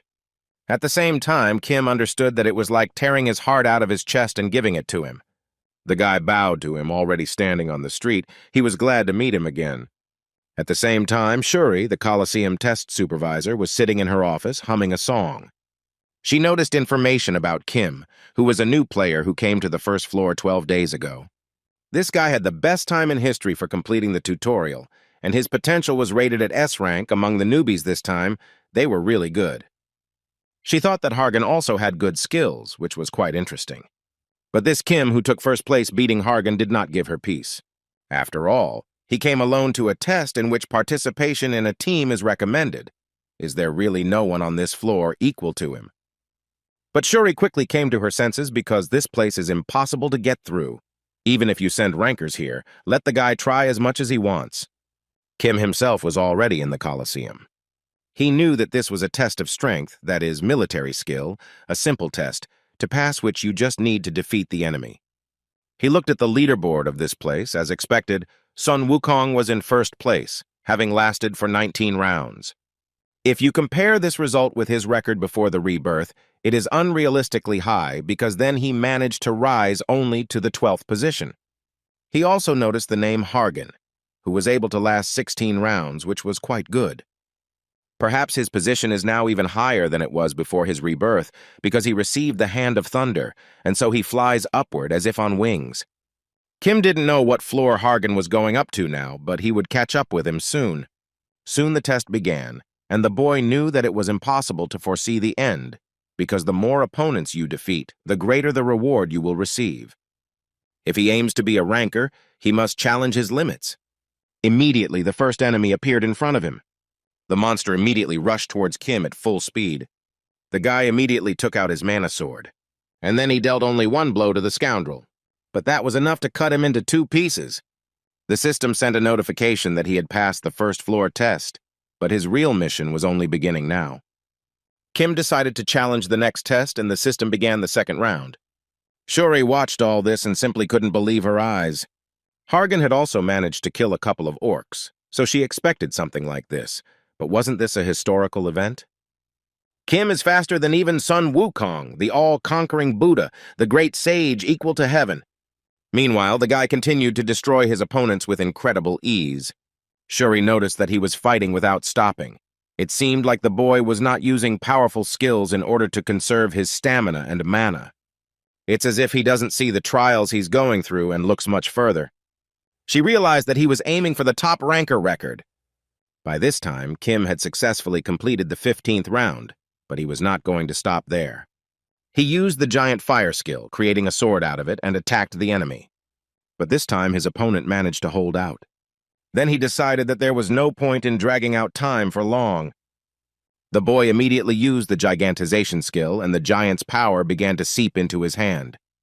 With his next attack, he was able to completely disarm the enemy and break his strong armor. Below her was an old man who fell to his knees in front of Kim. He admitted that this was his second defeat. That gray-haired youth was also incredibly strong. For the first time, he met an opponent who rose again and again, no matter how much he was wounded or pierced. And still, the difference in strength was then barely noticeable, but the youth was still much stronger than him. Kim replied that if his sword had not been so worn out, he would probably have had an even more difficult time. The man thanked him for giving him the opportunity to experience battles once again. And a moment later, Kim painlessly killed him too, increasing his stamina, agility, and strength by 1 level, and the completion of the Heaven's Doom increased by 5%, thus successfully completing the 19th round. Now he had finally caught up with Sun Wukong. Kim understood that now there would be a 20th round which no one could pass. Before the guy could catch his breath, the system sent a notification that if there was no response within 30 seconds, he would be transferred to the next floor. But this was expected. If there had been enough time for rest, then there would have been no point in testing the Colosseum. He planned to do it anyway. Kim challenged the next test. A moment later, fear pierced him.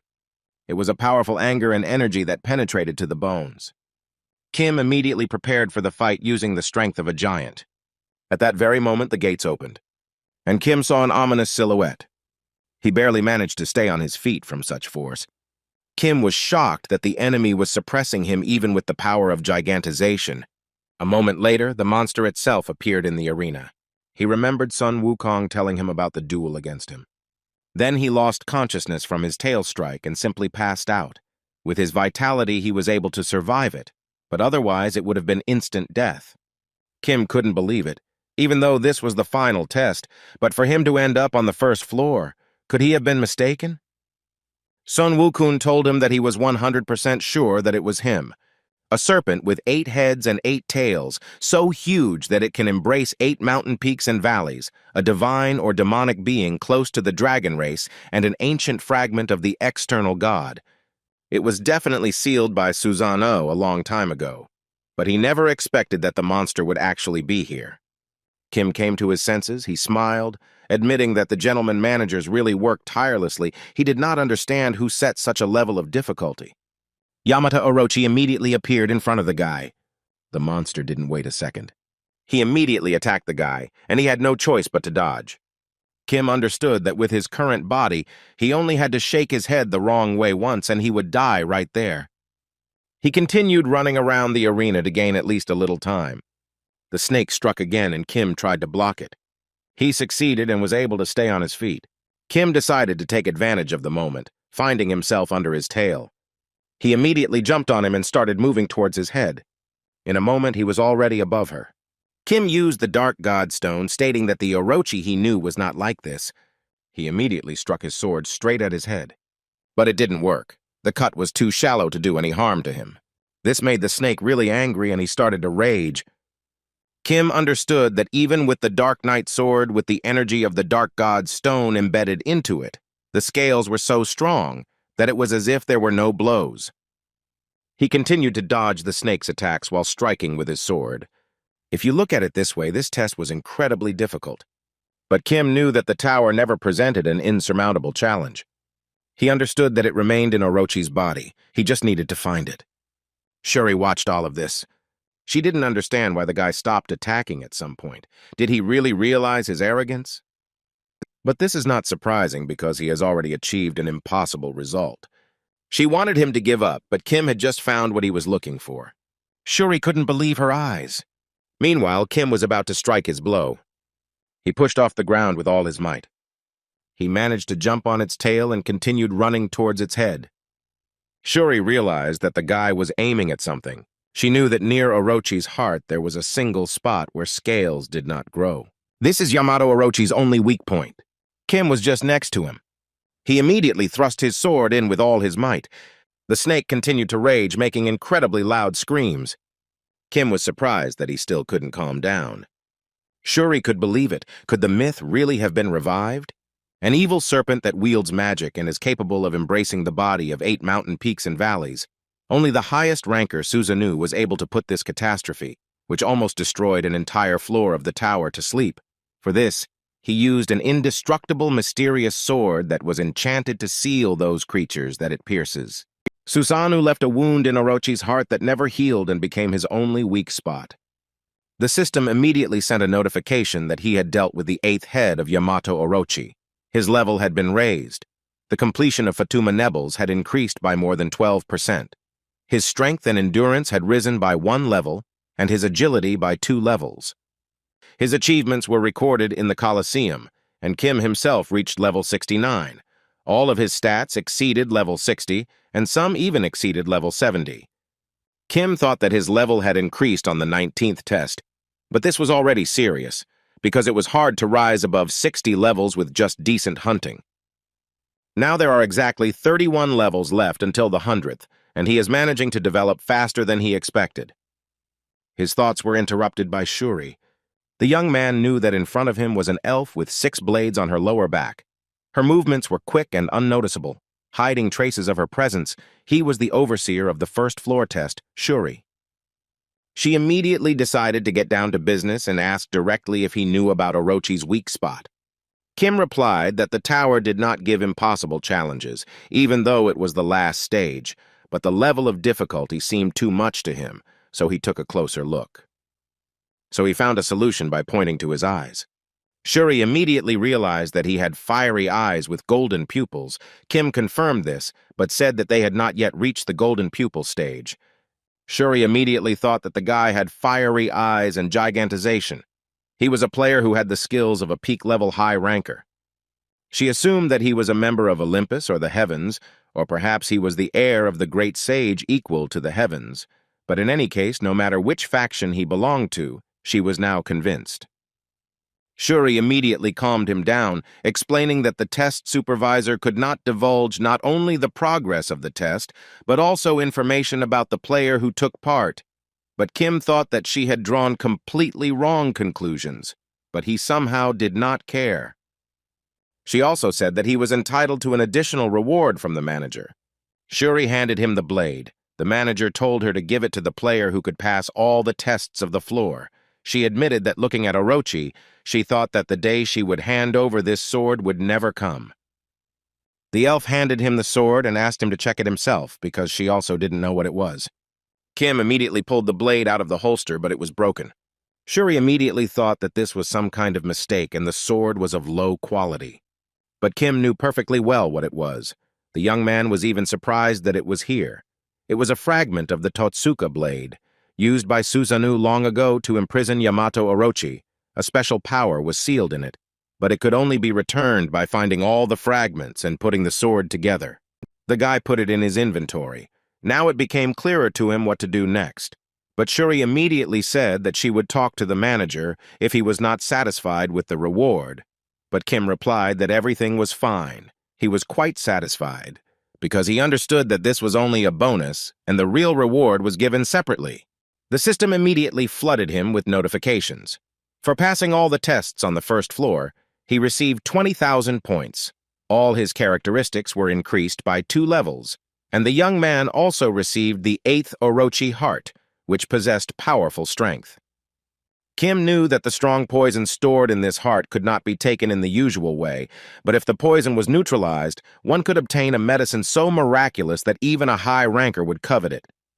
Shuri admitted that she wasn't sure, but still it was the reward that was given. The value of this item couldn't even be calculated in points. The elf also decided to give him some advice, so that he would not take it thoughtlessly, and Kim only thanked her. As soon as the guy opened his inventory, he immediately froze. He received a notification that the unknown egg began to react and complain of hunger. The next moment, a notification came that the egg was revealing itself, and a moment later, dark energy covered everything around them.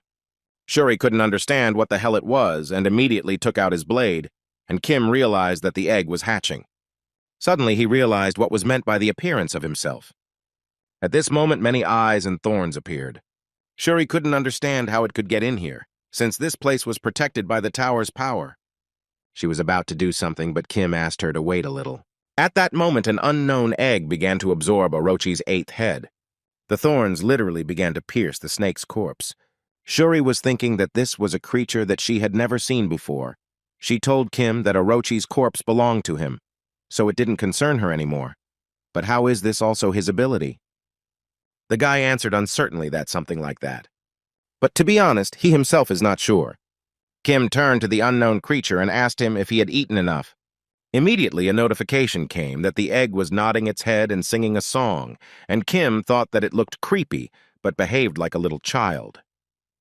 He was incredibly curious about what it really was, and the system again sent a notification that the egg had begun to fall asleep. Moments later, there was no trace of the creature, as well as Orochi's corpse itself. The guy understood that some kind of reaction from him appeared only now, and this meant that the hatching percentage had increased. He immediately opened the inventory to check, and his guesses were confirmed, because the hatching percentage exceeded 13%. Shuri asked him if he realized that it was recent, and Kim replied that it was a little. She thought he was Sun Wukong's descendant, but because of this recent strength, she was already beginning to doubt that the heavens would not hide a strength that looked so bad. The elf noticed that he had many secrets, but promised that she would not divulge anything that happened here. She will pray to hear news of him from higher floors. Kim thought that she still had the same habit of saying goodbye to those who had passed the test. He knew that Shuri was a naive but straightforward, strong, and beautiful warrior. They shook hands, and Kim said he was glad to meet her. The Colosseum leaderboard was updated, and Kim now held the honorable first place, having completed all 20 challenges. After some time, people started discussing that this time the top of the first floor had changed. It happened for the first time in 1,000 years, and it was done by the person who took first place in the tutorial. Some thought that a monster like Sun Wukong had entered the tower. Some were worried about his origin. Some knew that he was from Earth, but this was the first time they heard about this place. There were also those who believed that he would become a ranker in just a few decades. After some time, Kim was in the labyrinth, the 9th floor test. He successfully completed it again, taking first place in the leaderboard, and was awarded an additional prize for this result. Kim thought about how he had broken through several passages in the maze. Although the purpose of the test is to find the way, he was afraid that he had ruined the difficulty for the next test subjects. But the reward here was not bad, so he definitely had to get it. It's time for him to slowly move towards the meeting. Soon he came to Hephaestus, who could not see him here so soon. Kim reminded that a month had already passed, and he came for what he had instructed him to do. Hephaestus told him to wait a little. Everything would be ready soon. He continued to hit with his hammer, creating intense heat. The old man asked Kim if he was hot, and he confirmed that he was. Geft thought that it was so hot inside the workshop, and the young man looked completely normal. How high was his fire resistance?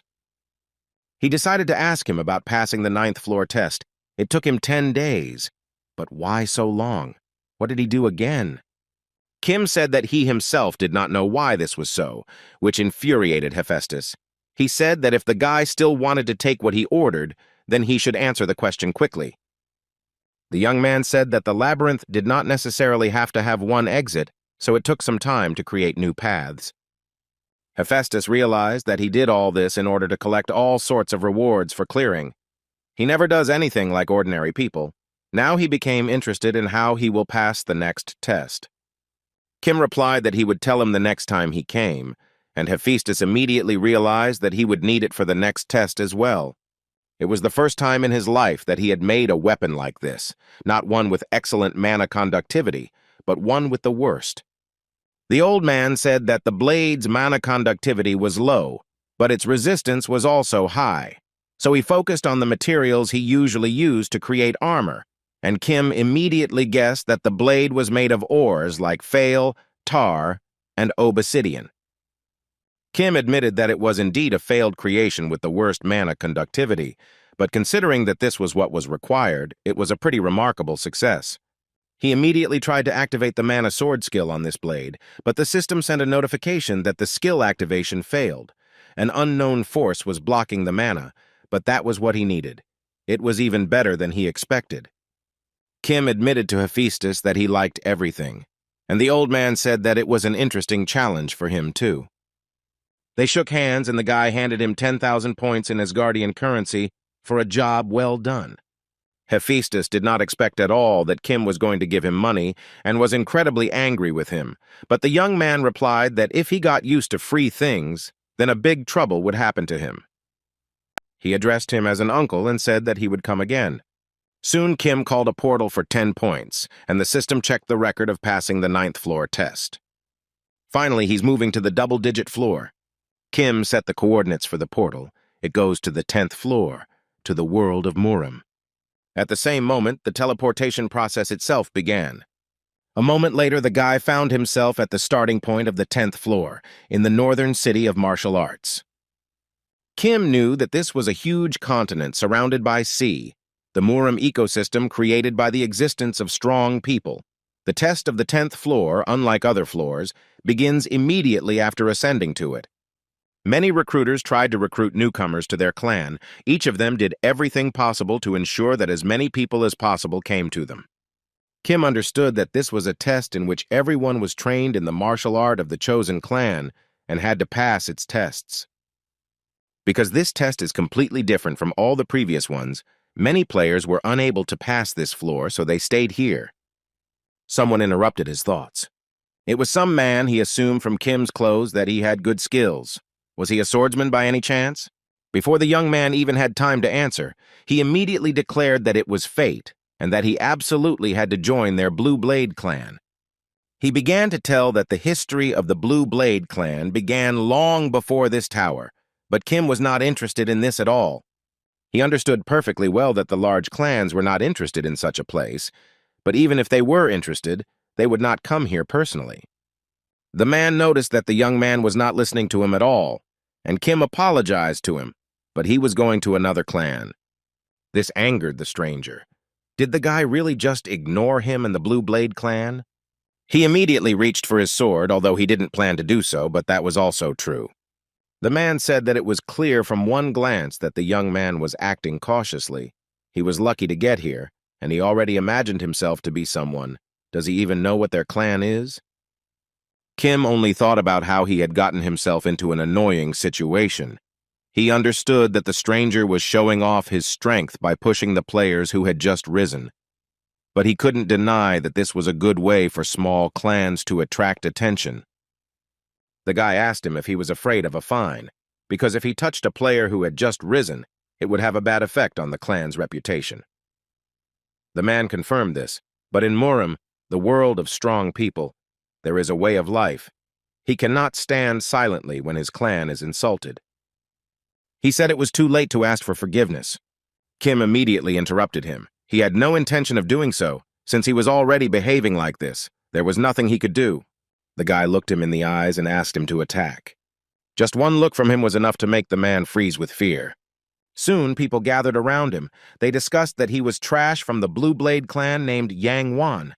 But no one understood why he was standing like that.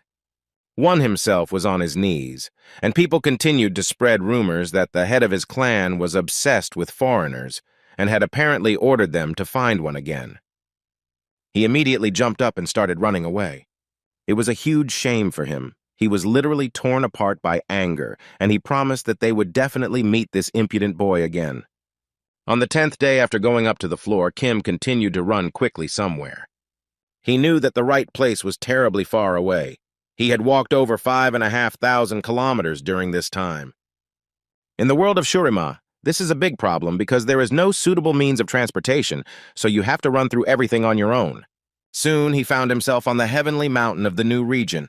In any case, he was almost there, but it was still better to hurry. Towards evening, he entered the depths of the forest. Many unknown eyes appeared around him. He calculated that there were about 20 of them in total.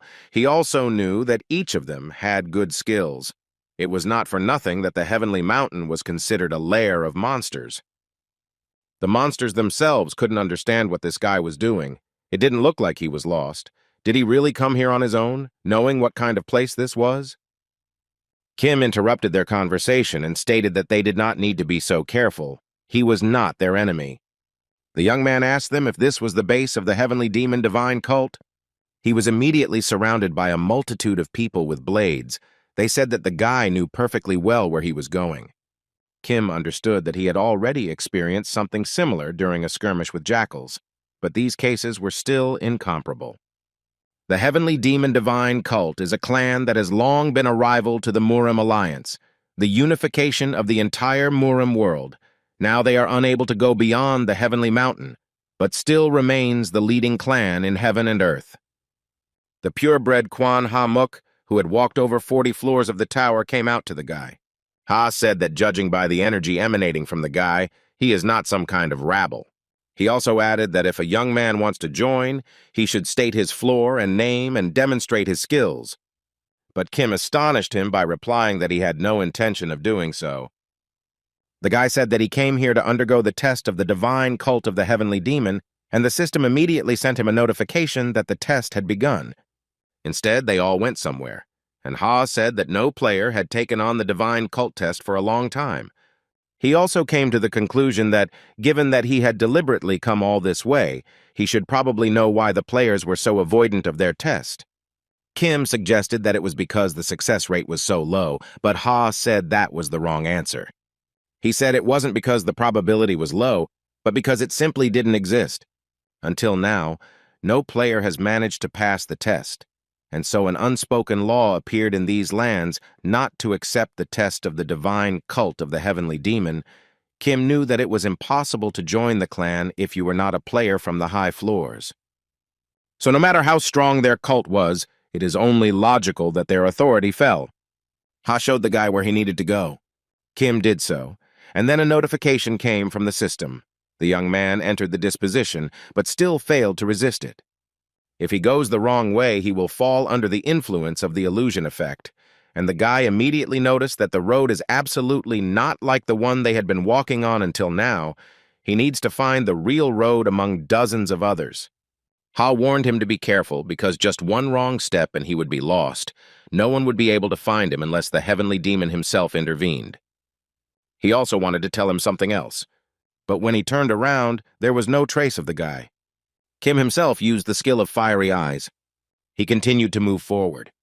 Suddenly, he stopped and thought about the fact that he had already stepped at a crossroads more than 10 times. How long was this road? After a while, he came to a fork where the road divided into 2 parts. He used the flame eye skill again and confirmed that both paths were real. There was not a single fake, and therefore he would not fall under the influence of the illusion, but he understood perfectly well that the correct answer must definitely be here. Suddenly, he felt a gust of wind from the left path. That's where he headed. Soon, the young man noticed that the further he walked, the more the surroundings changed. Kim immediately noticed some strange hut in the distance. He went inside where some old man was sitting. Kim knew him because this old man is a living legend of the world of Murim. He is an ancient high-ranker who lived long before the world of Murim entered the tower. And the old man himself was already tired of waiting for him. As it turned out, that same heavenly demon was sitting in front of him, and the system sent a notification that the first test had been successfully passed. Kim noticed that the door was closed, but the wind was still felt in the room. The guy thought that perhaps he was not seeing what should actually be there. Perhaps in reality he was not standing in this small room now. The demon interrupted his thoughts and asked him to answer his question. When did he realize that this was also part of the test? Kim replied that from the very beginning, since where had you ever seen a test in which it was enough to simply walk behind another person, it seemed to him that he had to watch him from the moment he entered the disposition. Still, he is a boy who is capable of finding his own way. At that very moment, everything around began to collapse, and the old man said that he had indeed passed the test. A moment later, the hut disappeared, and Kim found himself in the middle of the forest. Kim immediately noticed that there was no system window with the result, which meant that his question was also part of the test. Did it really interest him? He already had a premonition of how tired he would become from trying to please him. After some time, Kim thought about the fact that in some clans it was said that demons live in the divine cult of the heavenly demon. But when he came here, he immediately realized that this was all nonsense, because this was an ordinary village. He was immediately called out by Ha, who did not understand how he ended up here. Kim wasn't sure if it was worth the effort to tell everyone that he had met a heavenly demon, so he decided to say that he had simply arrived here first. I couldn't believe that the guy was able to get through the disposition on his own, and even faster than them, who knew the way. The guy said that he was tired from the road, so he asked to get to the place faster. The famous divine cult of the heavenly demon will provide the test subject with a place to stay overnight, right? His student approached Ha. He said that there was not an ounce of common sense in this. He had never seen or heard of a foreigner going through the disposition, and Ha answered him that even he, who had been in the cult for 50 years, only walked along the learned path. Ha! I didn't understand what this young man was doing. Soon Kim was already taking a bath. He was very tired from the journey. The young man thought that if the test were easier, there would be a sea of those wishing to enter, and they would also enjoy the greatest prosperity through contact with other worlds. Kim realized that this old man was indeed stubborn, and he must have his own reason. He decided to look at the egg in his inventory again, while thinking that no one had been able to figure out what was hidden in this place, but he was absolutely sure that his work was not in vain. After all, since the arrival of the heavenly demon in the lands of the divine cult, it had not sat still for a second, and the system again sent him a notification that the egg had begun to move and feel warmth. Kim recalled the last conversation with his comrades from his past life. It was then that he was advised to pass the test of the divine demon cult, and also told that there were rumors that the level of sky-high difficulty, and it was impossible to pass it. According to these rumors, the reward there was also unimaginable. Kim already understood that the heavenly demon had appeared in the world at the very beginning of this war, even before the creation of the Chronos mainspring, so he was unable to obtain any information. All that was left was to meet him in person. One of his friends remarked that since we were talking about Murim, didn't the Great War of Murim look tempting? If he wins, he will get an elixir. Whether he is part of a small temple or the most influential clan, there is a chance to get even the greatest book on martial arts. His second comrade said that this reward is really good, but won't victory be hard to come by? He was asked jokingly if anyone present had managed to not win a single victory in the Murim War, and a moment later there was silence. Sun Wukong didn't understand. Was he really asking for trouble now? He didn't understand why they started it, but they didn't tell him anything. He didn't remember anything interesting there. And they answered him that no one asked him to jump straight to the next floor. Wukong screamed that he simply didn't know anything, but still didn't understand why only he was spared. Kim just smiled now. Sitting in the bathroom, he thought about the fact that with his character, Wukong could not accept the fact that they missed the Great War of Murim. About a month ago, a few days after clearing the Colosseum, Kim was on the second floor examining the egg. He noticed that its size had increased several times compared to what it was before. He couldn't quite wrap his head around what this suspicious egg with a pattern was, but after it devoured Orochi's remains, he was definitely convinced of one thing. It really was the egg of an external god, dozens of eyes and sharp fangs. Is this really what it will look like when it hatches? Even he himself could not determine, although he fought with them so much with all his might. The outer gods do not have a definite form. They are incomprehensible creatures that reveal themselves to the opponent, feeding on his emotions, such as fear. Kim thought that if his comrades were with him now, they could discuss this together. The guy wasn't entirely sure whether to leave the egg alive or not. Immediately, a notification came from the system that the egg was nodding to him. As soon as he was thinking about whether to leave him alive or not, the egg wanted to answer, so the rest of the time he heard him, but simply ignored him. This is really no good. Kim immediately took out his blade. The egg, in turn, became frightened. The guy immediately dealt a crushing blow to it, and the egg itself began to scream. But in the end, nothing happened. Kim realized that the egg could have released its power like it did with Orochi to defend itself. But it didn't. Did it really recognize him as its host? The guy didn't understand whether he was not allowed to strike or whether he simply couldn't. Now all he can do is watch. Kim currently put an egg in the bathtub. He asked him if he liked it, and the egg nodded in response. The young man was irritated that it only now began to respond to him, and a moment later a notification came that the egg was falling asleep. Kim said that for a whole month all it did was sleep, and he only had enough time for a couple of words before falling asleep again. Couldn't he at least suggest something? The young man thought that the external god and the divine cult of the heavenly demon were somehow connected after all. He hadn't accidentally entered the tiger's den. The next day was the four heavenly lords meeting, and their topic of discussion today, divine cultivation, was quite interesting. The Spear Lord said that for the first time since Jong Cha Ryung, there was a player who challenged the trial, and it had been about 30 years, and the Tao Lord was sitting next to him. The Fist Lord corrected him that it had actually been 34 years to be precise, but even he didn't know who this Kim Yu Wan was. Lord Tao was surprised that he didn't know that even though he lived rooted in the heavenly mountain, he couldn't be so disinterested in the affairs of the tower. But the Lord of the Blade immediately interrupted him, saying that there was enough useless chatter and that they should rather talk about this young man. He was told that this guy, starting from the tutorial, turned the tournament table upside down on every floor, although the Blade Lord found it hard to take their word for it, because rumors are always inflated. But the records recorded in the tower do not lie. This is not a case where you can come to a conclusion only through their conversation. First, they all need to see him in person. He gave the go-ahead for the Spear Lord to begin. He gave the command, and all the soldiers immediately gathered in the main courtyard. At that moment, the gates opened and they saw Kim himself.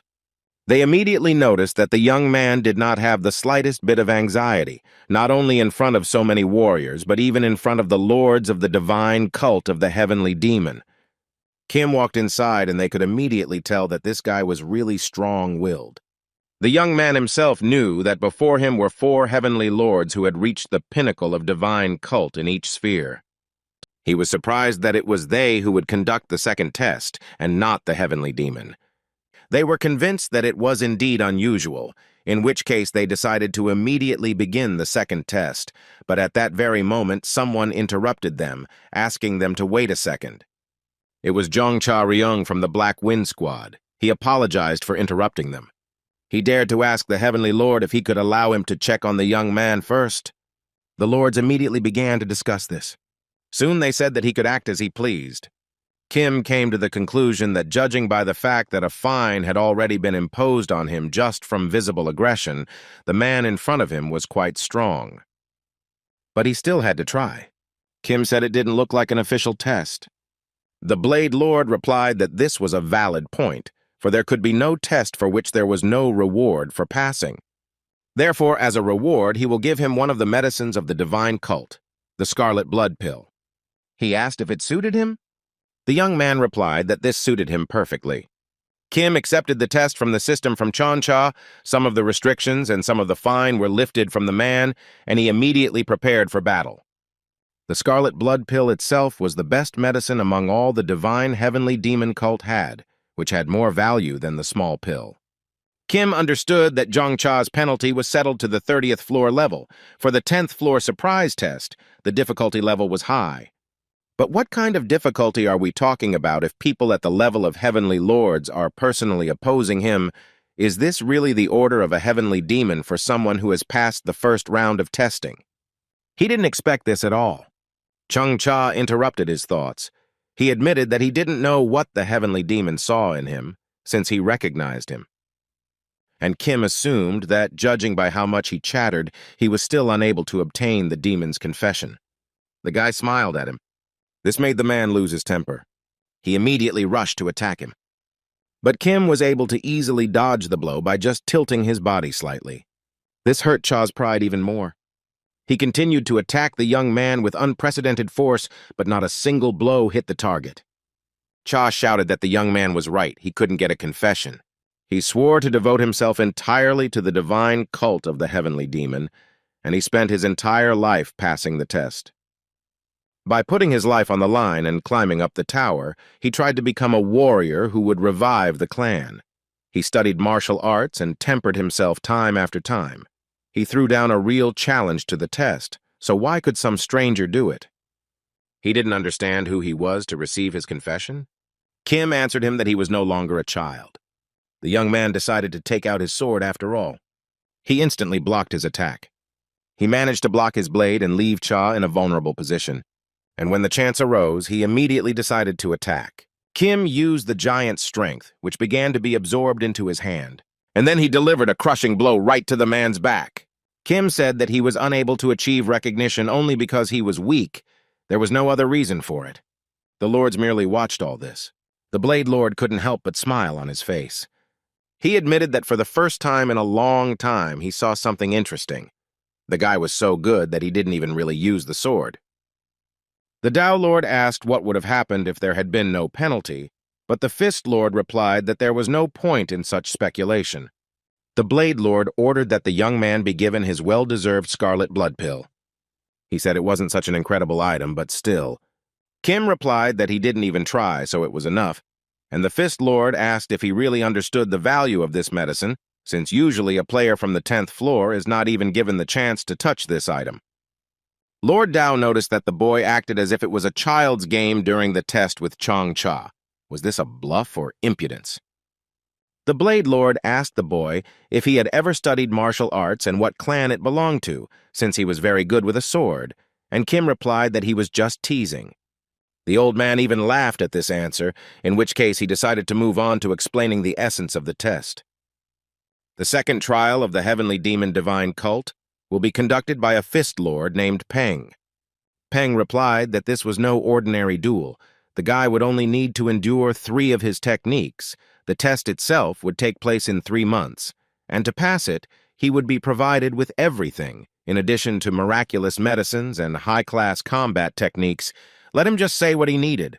Kim knew that Fist Lord Peng was considered the weakest of the 4 lords, but if you just consider the strength he put into his punch, he was by no means inferior to them. He also knew that there would be a penalty, but it was still a battle with a ranker, a difficulty level that made it feel like they really didn't want to let anyone pass the test. But he only had to endure 3 techniques, so he decided and asked them to start the test right away. Nobody could believe it. Everyone was just shocked. The Spear Lord told him that unlike Cha, whom he had defeated earlier, the Fist Lord was a ranker. His rash decision looked like disregard for the divine cult of the heavenly demon.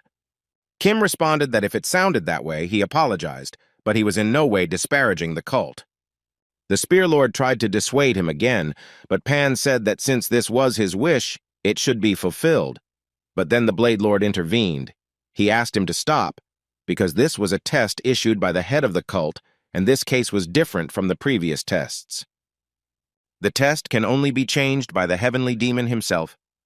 The Blade Lord turned to Kim. He repeated that they were giving him 3 months, during which time he needed to prepare himself and figure out how he would counter the 3 techniques of the Fist Lord. Kim had no choice but to remain silent and agree. After a while, everyone around began to whisper and discuss the young man. They thought the guy just didn't realize the level of the Lord. Kim heard all this perfectly well. It even started to irritate him a little. He knew that the Blade Lord's name was Shin. He was the 2nd most powerful person in the clan, and he was the one who was personally accompanying him now. Was this interest or hostility? The young man decided to ask him directly if his escort was also an order from the head of the cult, and Shin replied that it was his personal whim. He admitted that he hadn't met with people from the outside for a long time, and that he was filled with anticipation when he met them in person. The old man even admitted that he really thought he could pass the leader's test.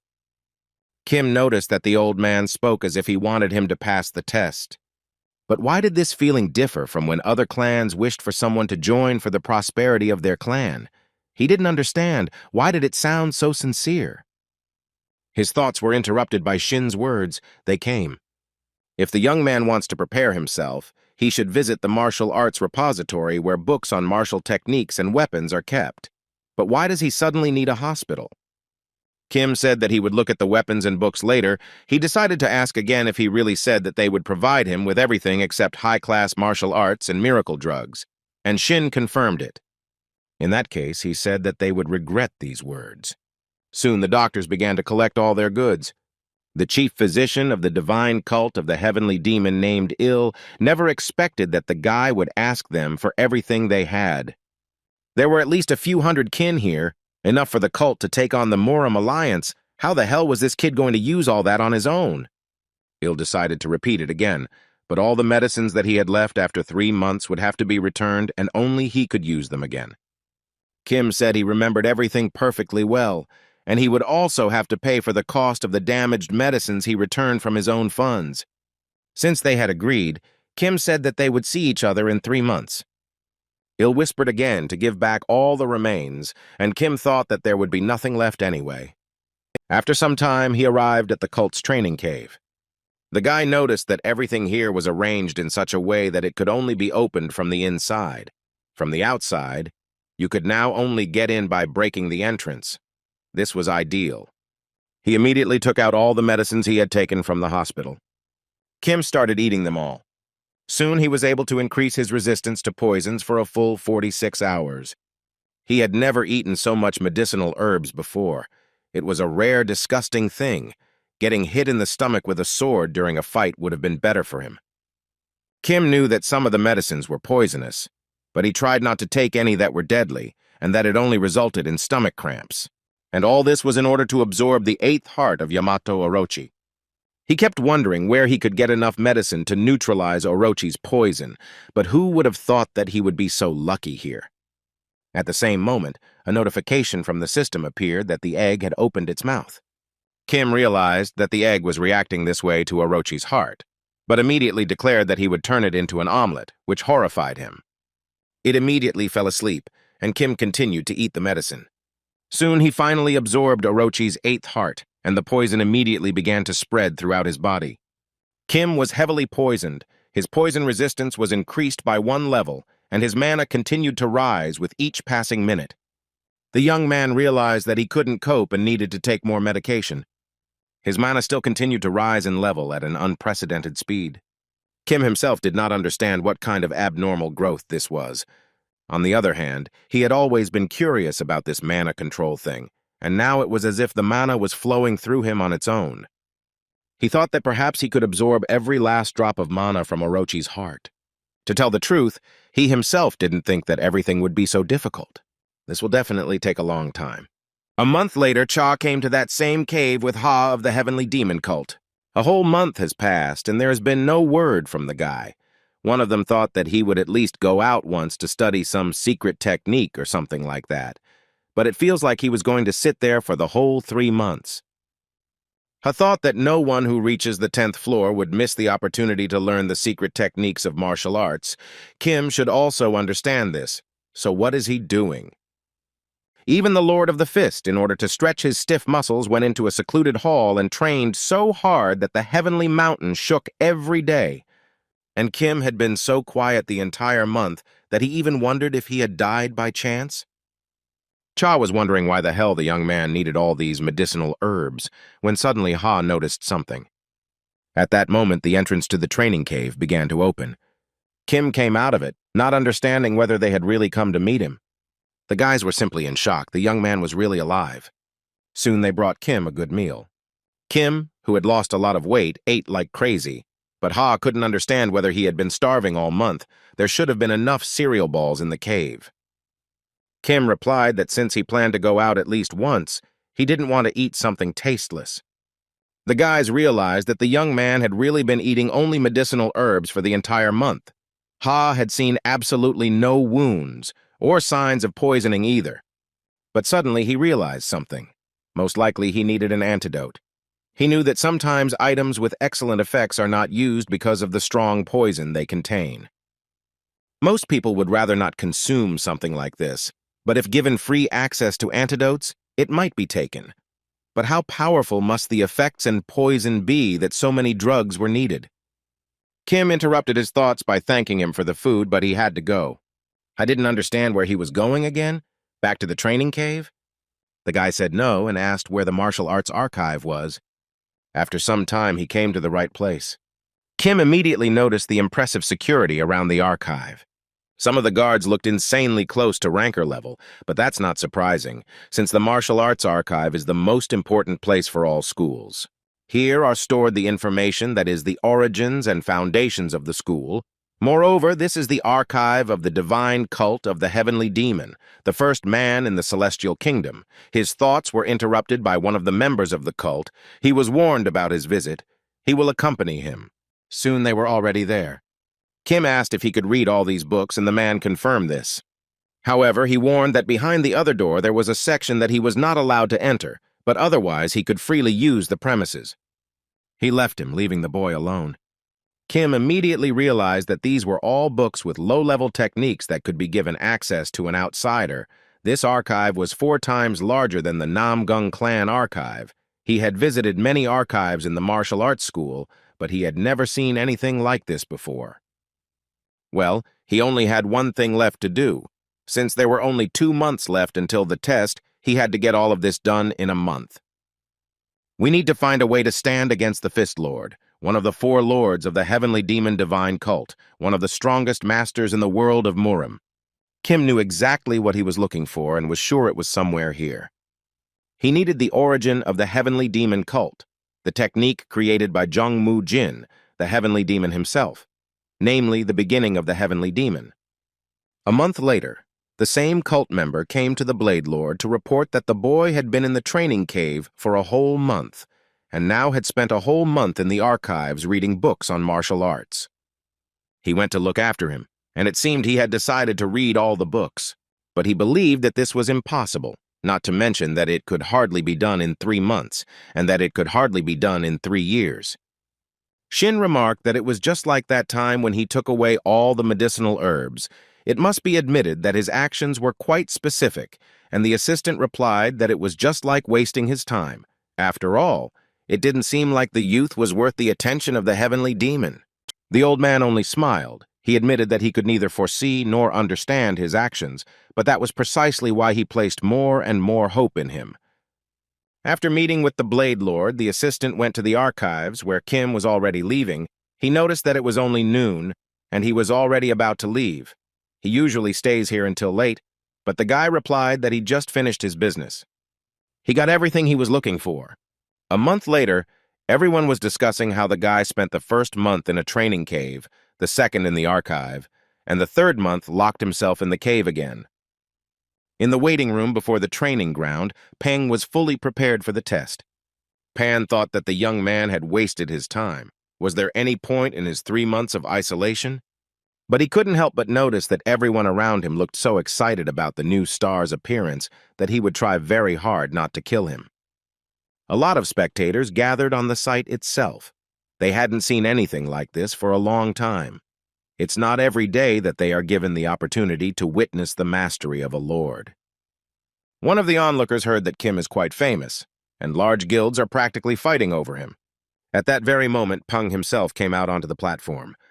Some saw him in person for the first time, and the pressure emanating from him was simply incredible. Pan himself noticed that the cult had noticeably weakened. He immediately shouted at them all to shut up. He stated that the upcoming fight was not just a sparring match. It was a test from the heavenly demon himself. They needed to show respect. That was enough to shut them all up. Kim himself immediately appeared in the arena. He asked what kind of atmosphere this was. Pan noticed that he was late, but the guy thought that he was just in time. Usually the main character appears last. The man said that he was still the same chatterbox. He decided to get straight to the point. He was curious to see how much stronger he had become in these 3 months. Kim said they would regret giving him so much time. At that moment, the second test began, and Peng immediately rushed to attack. He immediately used his first technique, destructive heavenly lightning. And then he instantly struck. The force of the impact was so great that it left a huge hole in the ground.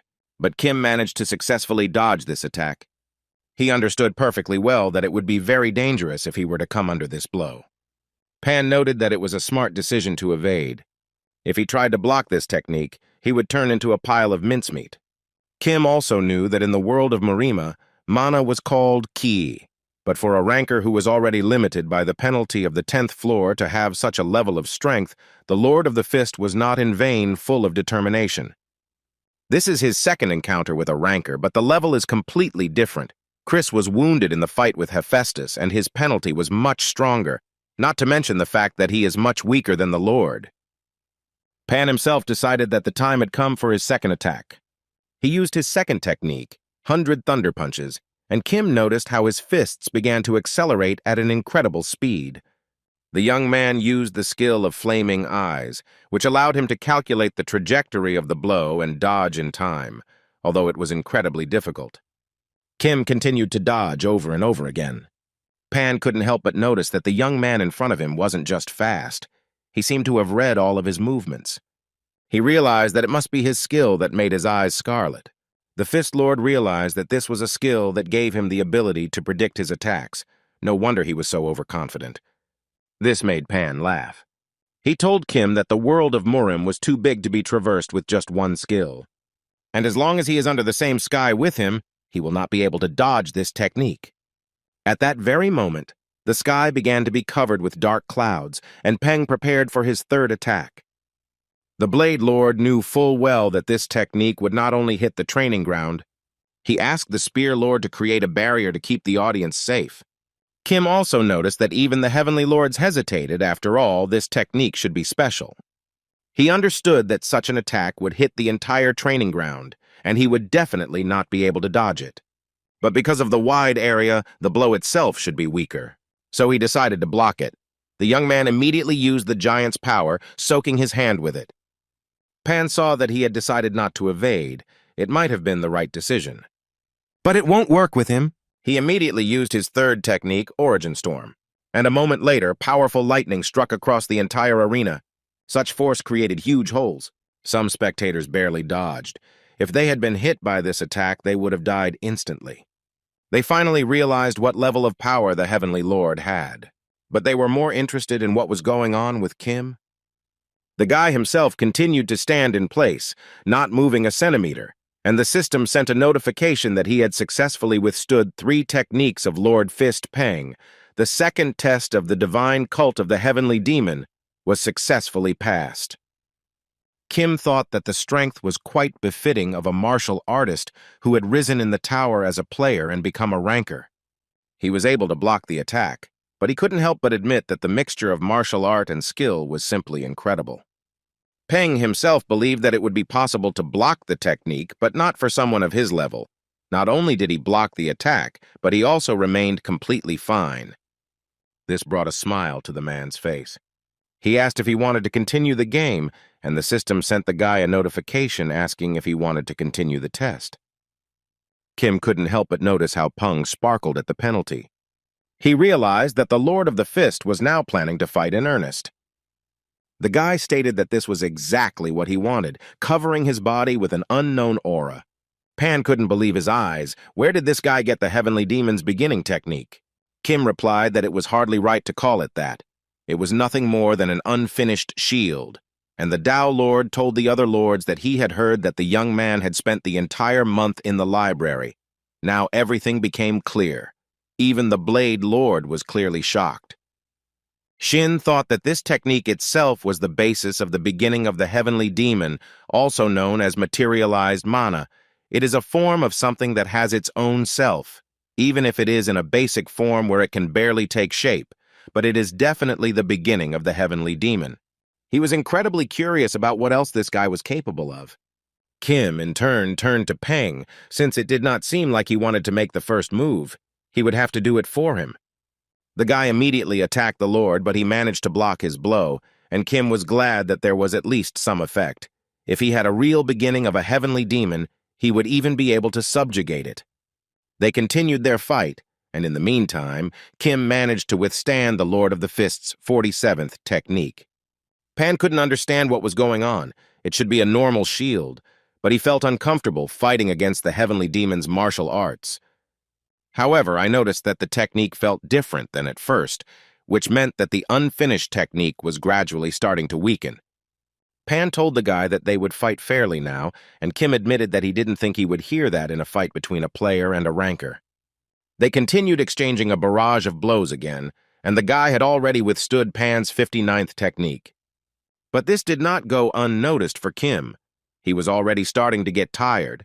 The boy also noticed that the Fist Lord had started to regain his pace over time. Had he adapted to the Heavenly Demon's beginning technique, or was the technique itself starting to weaken? The Lord of the Fist turned to him and said that he should be ashamed of himself, since the boy had already withstood the 59th attack. But he said it didn't look like it would last much longer. Doesn't it seem that way to him? Kim noticed that the penalty started to increase, which meant that this time the technique would be really powerful. He instantly used his gigantization skill and blocked his attack. But Pan immediately summoned several mana balls. He attacked the guy with them, causing a huge explosion in the arena.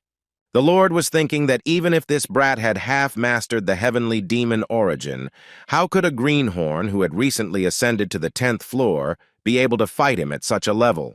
He couldn't help but admit that the guy was crazy, but he was the same since he was enjoying this fight. Kim still survived this attack. Pan ordered him to attack faster already. Why is he hesitating? Where has all his confidence gone? The Lord managed to catch the young man at the most unfortunate moment for him, and then he delivered a crushing blow straight to his stomach. Before Kim had time to come to his senses, Pan's fist was already in front of him. But this time he managed to dodge in time. Pan said that things were finally getting more fun. Kim understood that the time of the heavenly demon's beginning was almost up. He couldn't counterattack because even one hit would mean the end for him. He told the Lord that he was no longer having fun, and the Lord said that he had no reason to act like a weakling when they had just started.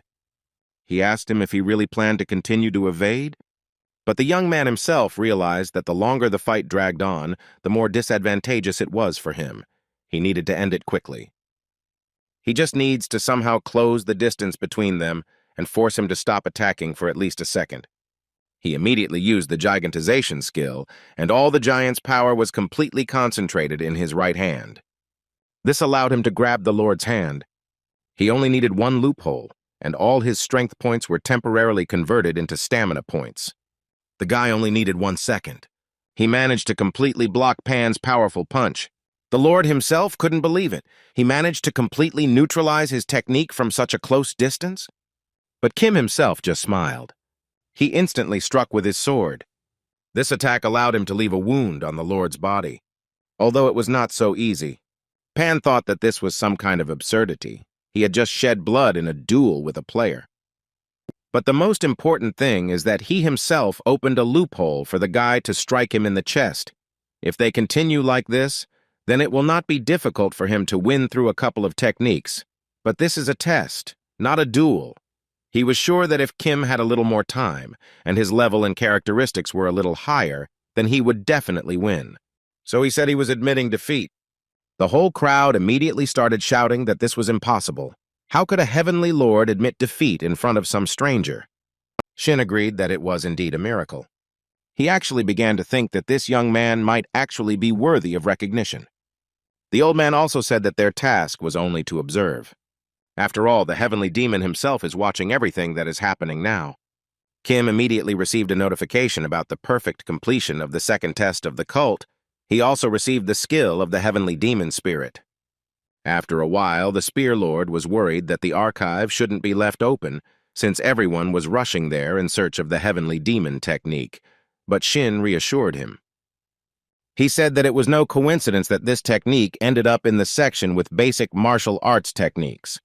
At first glance, it was no different from breathing and meditation techniques. He asked them how many people they thought would be able to distinguish the right technique from a mass of similar ones just by reading, let alone mastering it correctly.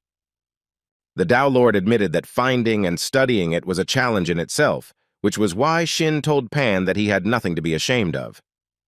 After all, no one could have predicted that the young man would find and study the technique of the heavenly demon within just 3 months. Pan himself didn't understand at all what was being discussed. He laughed loudly, which surprised all the lords. Pan understood very well that Kim was looking for a chance to counterattack and found it in such conditions. He declared that this guy would become a top ranker one day.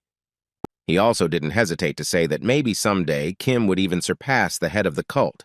He hadn't had this much fun in a long time. The Tao Lord said that it was thoughtless to say something so blasphemous, and the Spear Lord remarked that it could not be said that he had lost. Then Pan suggested that the two of them also fight the young man. They could at least imagine what an honor it would be to fight the future head of the cult, and Shin himself understood perfectly well that the head would soon have to meet the young man for the final test. Meanwhile, Kim was resting in his room and his mana had reached level 98. He was upset that he had not yet reached the triple-digit mark.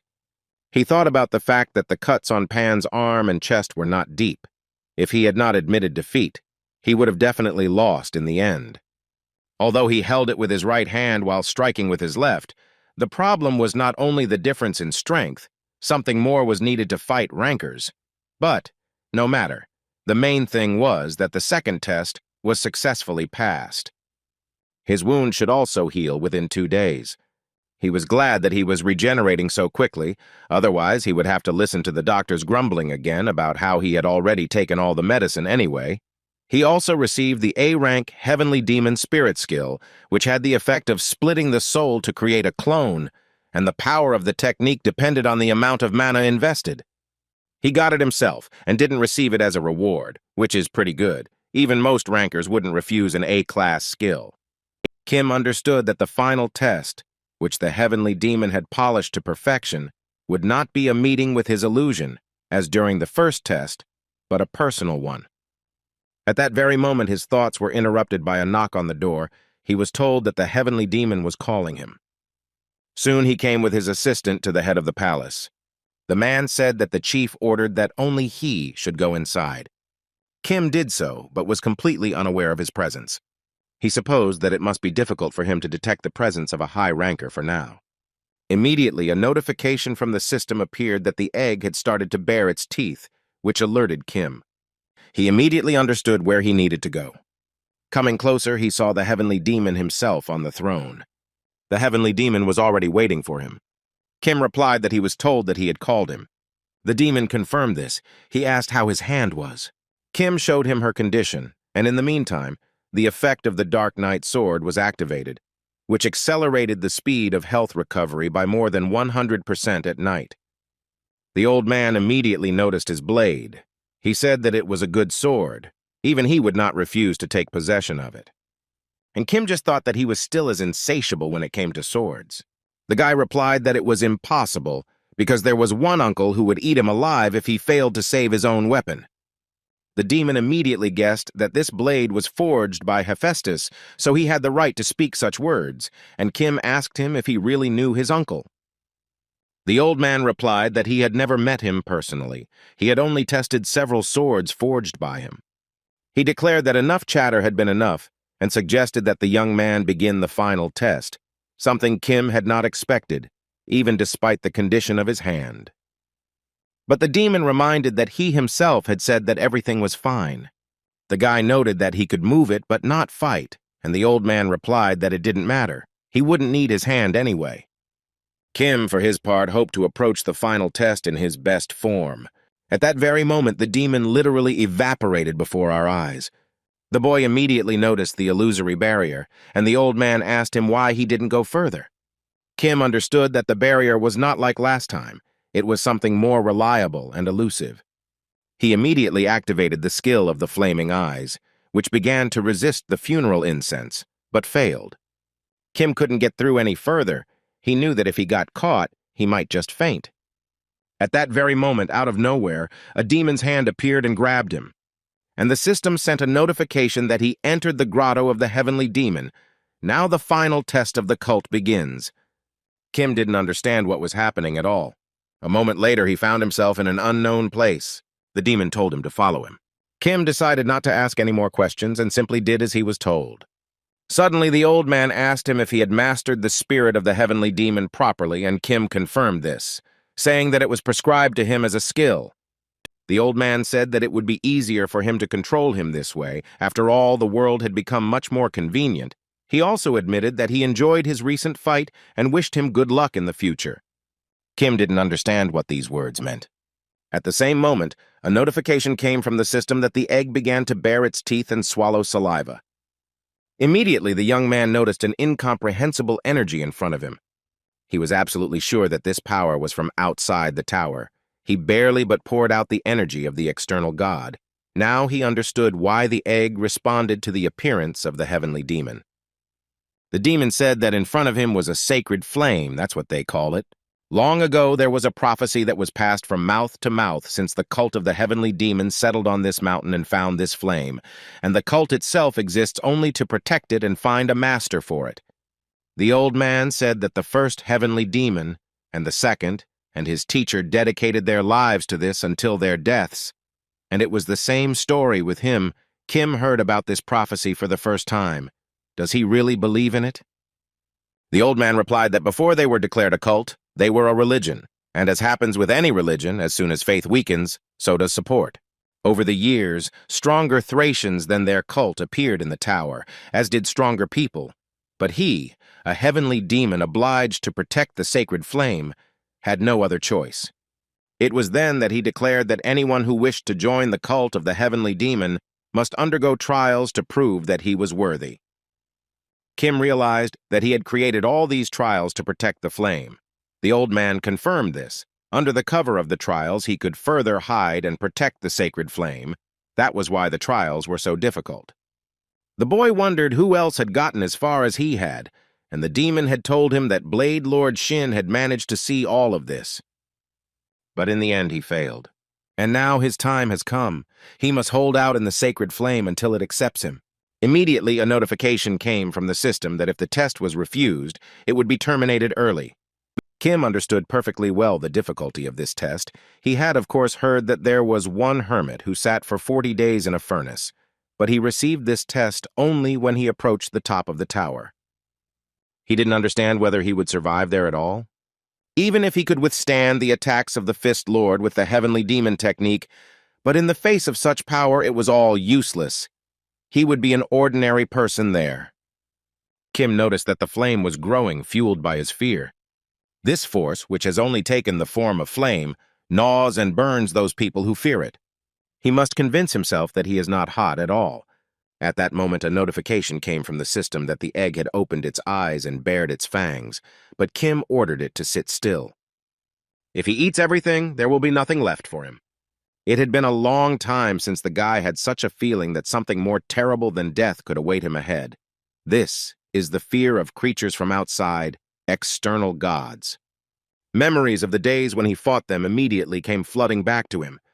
Kim understood that if he was afraid of something like this, he would lose the right to own it. He looked straight into the flames. The young man loudly declared that he did not know who he was, but if he was an external god, then he was already sick of their appearance. Kim thought that the only thing that had weakened after returning to time was his body. He was forced to leave behind his sword and the crumbling world he had clung to with all his might for survival. He went back in time to fix everything. The hopelessness that obscured the sky and the unborn, fallen into the abyss of despair, the purple sky and stupid chaos. A decision that he and his comrades had made after long battles and bloodshed, a decision that they had thought over together hundreds and thousands of times. The time of rising up the tower from the very bottom and returning to the past, all this did not weaken him, but it only made it much stronger. He came here for only one reason. He came back to defeat them. At that very moment, the flame completely engulfed him. The pain was simply unbearable, but he held on. A moment later, 3 spheres appeared around him, and the system sent a notification that he had successfully passed the test of the heavenly demon cult, and had also received the status of deputy head of the cult. He also received 100,000 points. His stats went up, but most importantly, he received a skill a level higher than Giant Fire, and the skill itself began to be destroyed. Kim had obtained the Sacred Flame skill and was now able to move to the 11th floor, but he didn't fully understand that he had obtained this flame. Weren't they supposed to fight? The demon watched all this. He noticed that the fire was quickly dying down. Had he given up or even died? But at that very moment, he noticed the silhouette of the guy and realized that he had survived. Moreover, the sacred flame did not return to him. He didn't understand what his mother had done, but before Kim could approach him, he immediately fainted. The sacred flame itself, it is a fiery form that does not fade away, and also creates a huge flame without wasting mana and power proportional to the strength of emotions towards opponents recognized as enemies. It was a skill of S+ level with the effect of aggravating wounds. A few days later, the demon sat in the palace, but still could not comprehend the fact that the young man had actually obtained the sacred flame. At that very moment, the door opened, and Kim himself appeared behind it. The old man said that he had come too quickly, and there were no burns on him at all, and Kim told him that the sacred flame was now his, and he thought that he had already fulfilled his duty as a heavenly demon. He didn't have to stay here any longer, did he? The demon answered him that habits do not change so quickly. The very thought of going somewhere else worries him. Kim also said that he received a title, and the old man immediately understood that he was talking about the title of vice chief. He just needs to accept it. He has both the sacred flame and the spirit of the heavenly demon. so he is worthy of this title. The guy said that even if he became a ranker, he would not join the cult, and the demon replied that it was his right. It was a reward for having passed the tests. Although things are far from the same now as they once were, the cult has long ceased to be an enemy of the Murim alliance. And the ability to control this power would also be a valuable reward for him, on par with the sacred flame. And Kim was thinking about the fact that, fortunately for him, it didn't look like the old man was planning to make him the next heavenly demon. In that case, he said that he would accept this award with gratitude. The demon was surprised that he was leaving so quickly, and Kim explained that he had to. He had to return to the beginning of the Great Murim War. The old man asked if he was planning to take part in it, and Kim, with a smile on his face, replied that everything was possible. He soon left, leaving the demon alone, pondering that these strong shackles with which he had been bound for so long were gone. Was it really all over? But what should he do now? Still, there was one thing, something that the cult had been waiting for long before the appearance of the sacred flame. Meanwhile, on the 11th floor in Taklin, a guy named Halliman was very worried that everything would work out this time. The 11th floor test window appeared in front of him with two teams A and B. The total number of participants was 416. Each team had 208 people, and Halliman himself was in Team A. He immediately started scrolling through the window and noticed that Lass and Melly from his squad were definitely here. But suddenly he was literally paralyzed with fear. He noticed a bunch of people whose names he had never seen before, even some who had been blacklisted for trolling. Halliman decided to see what was going on with Team B. In this team, there was a player named Roel with rare healing skills and a descendant of the Nam Kun clan who easily passed the trial of the 11th floor, Hong. He realized that the entire second team was filled with names that everyone had heard at least once. He didn't understand why he was so unlucky with teams. He had already failed this test 3 times, and now it was even worse. He decided to take another look at his team. It couldn't be that bad. Suddenly, he noticed Kim's name. He heard that he was a very cool guy, but he understood that overcoming the difference in strength with a team of 200 equally cool guys would be simply unrealistic. After all, he was also very unlucky. At the same time, Kim came to some tavern where another client was arguing with the owner. The man didn't understand why the place cost a whole 30 points, and the owner understood that he was new here. But it had always been like that. Let him go somewhere else if he didn't want to pay. Kim himself was also looking at the test table. He had heard all these names before. They were representatives of large guilds and purebreds. All the talented players were placed in Team B, but he was still thrown into Team A.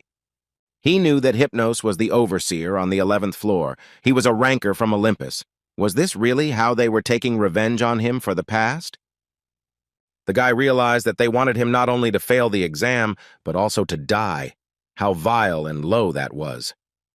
Soon it was his turn, and he asked if there were any rooms left, and the owner said that there was only the best room left for 100 points. Kim replied that he didn't care what surprised the man. The young man also asked if it was possible to exchange currency here, and the owner confirmed this. He asked what currency the guy needed to exchange. Kim threw a wad of Asgard money onto the table. He asked the man to take the commission into account and convert everything into points. The owner even thought that a golden glow was emanating from him, and he promised that he would do everything. Soon, Kim had more than 360,000 points, and in total he already had almost 1,000,000 points, so he decided to call a 6. The young man couldn't help but notice the taste of the 11th floor manager, although it was still better than the disgusting, grinding clown. Kim said that he wanted to use the store, and the 6 asked him what he needed. He would find him anything, which made the guy wary. He noticed that it was behaving too friendly. Could it really smell the money already? He told the 6 that he just wanted to take a look first. At that very moment, a store appeared in front of him. Kim needed adamantium. It was the material that would allow him to complete the Dark God Stone. He needed to find it. He clearly remembered it was on sale. Suddenly, something caught his attention. He still managed to find 1.5 kilograms of this material. Kim asked how much it would cost to buy it from the 6. The 6 replied that it was high-quality material, but why should he buy it? They have many better ready-made items, and Kim replied that ready-made items are expensive. It is much cheaper to buy the material, and then make the item from it. 6 continued and said that adamantium in the form of a material is a very expensive item that never breaks and can not only conduct but also enhance mana. It is the only material of its kind in the world. Kim noticed that this asshole was well informed. 6 also said that it could be used to make a very good item, and Kim couldn't help but agree, because it said the right things. The boy knew very well that there were less than a dozen blacksmiths skilled enough to work with such a strong and hard material, which is why this wayward material is considered the ultimate dream for blacksmiths. The 6 also asked him, he is familiar with Hephaestus, isn't he? Kim asked, what does it matter? 6 told him that under such conditions he would be able to create as many first-class items as he wanted. Usually people face the problem of finding a blacksmith, and even when they find one, they have to pay crazy money for production, but that's not how it is with him, is it? That's why the price of adamantium should be higher for him, does he understand? To sum it up, for 1.5 kilos of adamantium, 1.5 million points would be a fair price. Kim said he didn't have that much money. The 6 asked him not to worry. He could take out a loan at 11.5%, but not even that. Since he had a high credit rating, he would give it to him at 10%. Kim said that there was no choice left, and the 6 immediately began to say that this was a wise decision, in which case he would immediately formalize everything right here. But the guy didn't mean that. He said he would buy it somewhere else. Shestreka immediately began to panic. He offered him a small discount. He may not know about it, but it is a very rare material that will be difficult to find anywhere else. But Kim replied that it was okay. He could easily go up the tower without it for now. Still, he has a lot of time, and on other floors there are other 6s and also auctions. In the worst case, he can just buy another item. He is, of course, very sorry, but nothing can be done. The 6 immediately asked him to wait a little, but Kim asked him not to force him to repeat what he had just said. The guy is not going to buy it. 6 first lowered the price to 1,300,000 points, but Kim did not agree to such a thing. Then to 1,200,000, but the guy still stood his ground. Then the price dropped to 1 million, but Kim said that he could buy it for a maximum of 850,000. The 6er understood perfectly well that it was unknown when he would come across such a large client again. He had to hook him at any cost. Then he suggested to Kim that they settle for 900,000, since 850,000 was already a minus for him. Just the look on the guy's face was enough for him to understand that 850 was the maximum, so he agreed to it. The guy immediately paid for the adamantium, paying the agreed amount. Kim understood that this was very good. He even managed to buy it a little cheaper than the market price, and the 6 asked if he could help with anything else, but the young man replied that he did not need anything else. Finally, the 6 told him to call him if he needed anything else, and Kim understood perfectly well that he was clearly not thrilled with such a deal. All that was left for him to do was hand over the adamantium to his uncle. He didn't know what tests the Olympians had prepared for the next trial, so he couldn't go there without the Stone of Darkness. And working with adamantium will not be easy even for him. It can take from 1 to 3 months. He will need to meet with Hephaestus as soon as he finishes the test, which is only a week away. He still had some free time, so he thought about going for a walk. A direct, pure-blooded descendant of the noble Namkun clan, whose father is the head of Wolin, one of the founding schools of the Murim Alliance, a leader who attracts everyone's attention with his outstanding talents, skills, and hard work, nicknamed the Genius Player Hun.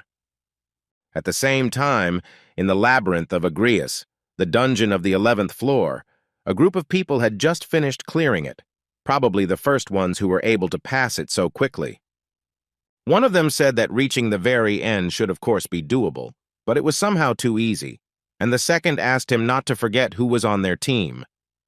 Hong himself asked them to hurry up. They needed to clear this dungeon faster in order to rest before the test.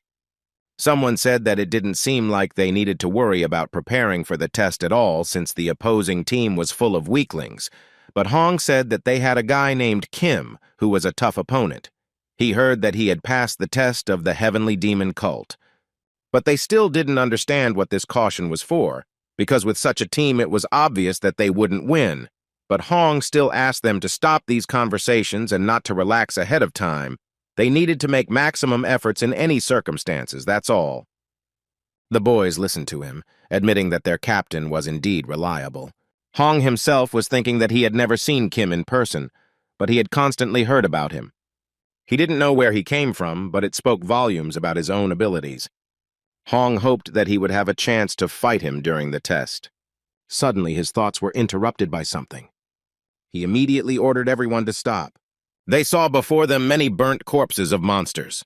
Nobody understood what the hell it was, what this strange fire was, and what this huge corpse was on the ceiling. Hong immediately rushed from the spot. In an instant, he rose to the strange corpse and threw it to the ground.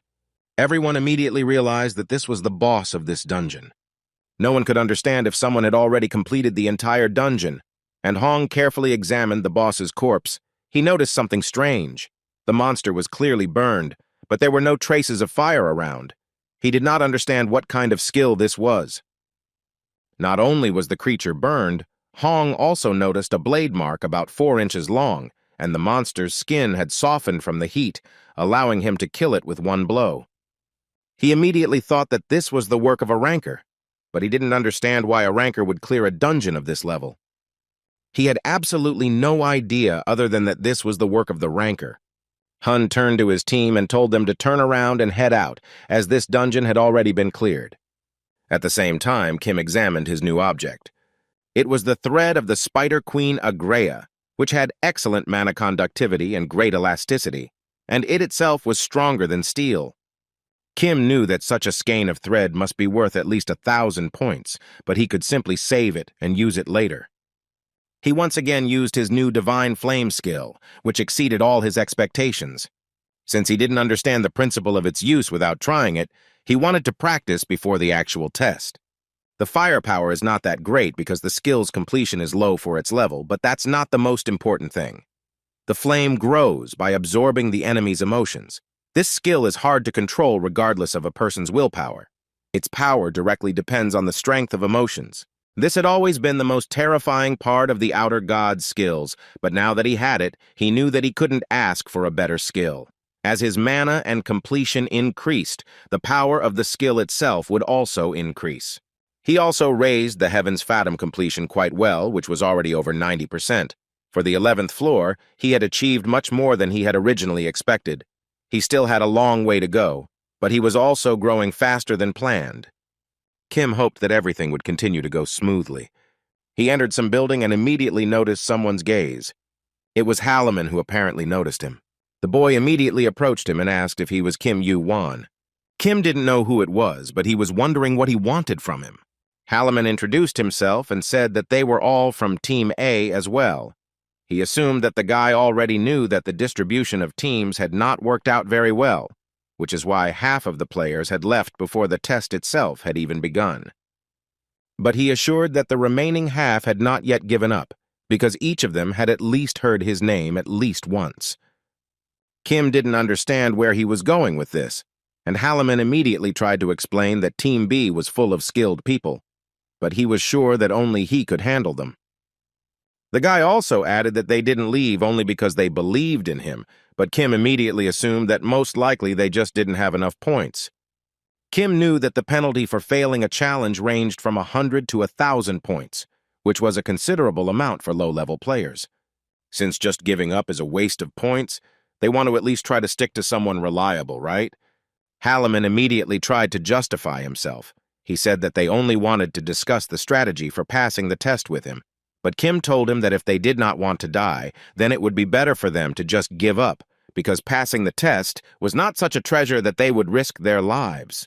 The guy couldn't believe his ears, and Kim continued and said that if he had nothing more to say, then he should leave. He wasn't very pleased to see a crowd of strangers outside his room. Halliman suggested that he was also planning to surrender, but Kim replied that he was not. He would try his hand. But Halliman didn't understand. He himself had just told them to surrender, and Kim replied that it only concerned them. He entered his room, leaving them outside. The guys didn't understand what to do because it didn't look like Kim was going to cooperate. Some even decided to surrender rather than die. After all, they came here in vain. Halliman himself still could not believe what had happened. He never expected such a turn of events. At the same time, some man was sitting in his room and looking at the test table. No matter how you look at it, the gap in power between the two teams is simply enormous. For some time, he will definitely be cursed for such an unfair test. It was that same Hypnos, the supervisor of the 11th floor test. He did not understand how this promising Kim Yu-won managed to get into trouble, that even Olympus began to hate him. By order of the great Olympus, he must eliminate him. If he successfully completes the order, he will be generously rewarded. He will gladly accept this task. In that case, it was time for him to move out. The man immediately saddled a huge white bull with golden horns. Suddenly, he received a message. He didn't understand who needed to write to him right before the start of the test. It was a message from Hera, one of the 8 highest rankers of Olympus and the wife of Zeus. Soon in the dark forest of Illyrium, Kim saw that their team had only 51 members, while the opposite team had as many as 200 people. But even so, fewer players than he expected refused to take the challenge. And Kim hoped that in this obvious trap it would be possible to limit the number of victims. At that moment, everyone was greeted. It was Hypnos. He introduced himself to the players and explained who he was, and also noted that Team A was clearly short of members, but, alas, this did not change anything. He decided not to delay it too much, and the testing itself would begin immediately after a brief explanation. The essence of this test is to capture the flags. The rules were simple. If you take several flags and connect them, the number will show the number of flags collected. This is a special magical technology, isn't it amazing? But the main question was where to find these very flags. Long ago, the forest behind them was created by the manager specifically for this test. It is inhabited by a huge number of monsters of various levels, and flags are scattered throughout this forest, right on the paths, in the ravines, on the trees, and even on the monsters. Hypno said they had no idea what difficulties he had to go through to prepare for this test. He said all that was required of them was to collect as many of these flags as possible. The team that collects the most flags by the end of the challenge will be declared the winner. It's simple, right? However, the challenge is called flag capture, not flag pickup, so in this challenge you can take flags from the other team. The method didn't matter. They could steal, threaten, kill, and loot. Anything would do. And Hypnos also added the most important thing. For this test, 2 kings will be chosen. 1 player will be randomly selected from each team, and the number of flags collected by the king will be doubled. But they shouldn't be afraid. This isn't chess. The team won't be declared defeated if the king dies. However, the stronger the king is, the better for the team, of course. So he wishes them good luck. After all, it always, and in everything, is of great importance. Kim understood that this was only luck in words. In reality, the weakest player in Team A would be chosen as the king. Hypnos decided to begin the test. A moment later, magic circles appeared under the 2 teams, and the system sent a notification to each participant that the 11th floor test was beginning. The team that has collected the most flags after 24 hours wins, and their contribution points will be calculated based on the number of flags they collected. The reward will be given out according to the amount of contribution points themselves. If they deliver the flag to the king, their contribution points will be doubled, and if the king loses the flags, their contribution points will simply disappear. As luck would have it, it was Halliman who became the king of Team A. The boy had absolutely no idea what to do. Kim didn't understand how he managed to get to the 11th floor. He immediately started to leave, but Halliman noticed this and ran after him. He did not understand where he was going, because he needed to protect the king. Kim told him that his task was to collect the flags, and if he didn't want to die, then he should stay here and remain calm. He shouldn't worry. No one from Team B would come for his head now. Kim himself understood that it was time for him to move forward. Hong just watched him. His team had absolutely no intention of working, because the difference in the number of participants was too huge. They wanted to get it over with quickly and go celebrate together. Hong knew full well that they were relaxed because the player on the opposing team was almost 4 times smaller. But because of this, they let down their guard. Suddenly, someone interrupted his thoughts. It was the angel Rael, and Hun recognized her immediately, which was a great honor for her that he remembered her name. The girl immediately used healing and strengthening skills on him. He understood why they had an angel attached to her name. Even among the small number of support class players, her skills were truly rare. Rael herself asked him not to worry too much. because the difference in strength was really big enough for them to allow themselves to relax. Hong asked her if she didn't find it strange that no matter how random the selection was, the difference was too great. Rael assumed it was just a coincidence, and Hong told her that in his home world there was a saying, "In the valley of rivers and lakes, nothing happens by chance." The girl decided to ask who the king of their team was. Judging by the fact that no one knew, it was some mediocre player, and the guy asked her if he really thought that in such circumstances anyone cared who the king was. But if you think about it, it seems like he saw someone shining gold at the very beginning of the test. It's kind of strange. He has an excellent memory. He never forgets anything he has seen even once. But he could not remember the man's face. After a while, Hulaman continued to sit in the same place and look at the challenge table. By this time, Team A had 59 collected flags, and Team B had as many as 110. Suddenly, he heard one of his team members saying that there weren't as many flags scattered along the trails as expected. Most of them had been knocked out by monsters. But they still collected a lot. Now it is enough to defeat the king of the opponents for the situation to change dramatically. Halaman knew this. They had a man on their team who could do it, the player who had probably collected most of the flags they had, Kim Yu-won. He remembered that the first time they met, it didn't seem like the guy was going to cooperate. But since he was the one who became the king of the team, it would be difficult to defeat Team B without protecting him. Halaman reflected that Kim had gone off alone indifferently, but since he had told them to sit still and wait, it meant that he would be back soon. The other players were discussing how this forest is really huge, how hard it is to find the right path, how they don't know where Team B's starting point is, but they still decided to take a short break, since they were going to go again together at midnight anyway. At that very moment, they heard some sounds coming from the forest. It was a few people who accidentally stepped on a branch. One of them came out to the guys, since they were noticed anyway. There was no point in hiding anymore, and Team A immediately received a notification that a detachment of the enemy team had been detected. They needed to protect their flags from the enemy raid.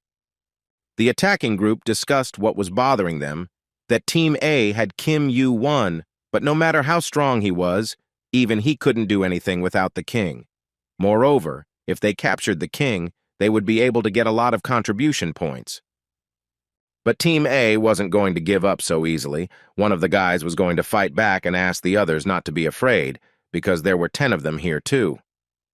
But before he could finish speaking, something cut his throat. And the next moment, his head fell completely from his shoulders. Halaman was simply horrified. He didn't even have time to understand anything. And the killer said that now there were only 9 of them left. Some immediately began to run away from there. But the bastards weren't going to let them go that easily. The scoundrels were about to deal with Halaman right there, but at that moment his comrade appeared. And a moment later blood was spilled. The guy sacrificed his own life to save him. The bastard was already about to deal with him too. Halaman had no choice but to close his eyes and resign himself to his fate. But at that very moment, Kim appeared and cut the bastard in half. He told the guy to sit still and not go anywhere. The boy was simply incredibly happy. Tears of joy appeared in his eyes. The bastard stopped immediately. They knew Kim was a serious problem. He killed Kale with just one blow. They decided to retreat, but Kim was already heading straight towards them at great speed. In the blink of an eye, he dealt with 2 more idiots. Then he continued running at the same speed towards the others. The same killer who cut off the head of one of the boys was about to strike, but Kim got there first. He didn't even have time to understand anything. And a second later, it was cut in half. The bastards were already shaking with fear. Just one look from Kim made them shudder. One of them immediately fell to his knees in front of him and begged for mercy. He said that he only had 2 flags, but the guys had many more. He will give him everything he has, just so long as he keeps him alive. Kim received 2 flags and 20 contribution points, and the rest immediately stopped. The guy asked them what they were going to do. Would they give him everything they had, or did they want something more serious? The bastards were simply horrified. They had no choice. They asked him how many flags he wanted. Soon flags began to flow like a river right into Kim's hands. Halaman was very glad that he and Kim were allies. He even mentally asked him for forgiveness for glaring and baring his teeth at him because of his rude behavior at their first meeting. Immediately, Kim told him that the first half of the game was now over. Halliman couldn't understand anything because only 4 hours had passed since the beginning of the test. Kim asked him where the rest of his teammates were, and the boys said that they had split up, and first it was decided to collect as many free flags as possible. Kim said that was fine, at least until they lost them. By this time, he himself already had 27 flags. Halliman was incredibly surprised at how much he was able to raise. Kim then decided to look at the current state of the challenge. Team A had 64 flags, but considering the ones he had only collected, they should have 67 flags. As expected, they finally reached the full part of the test.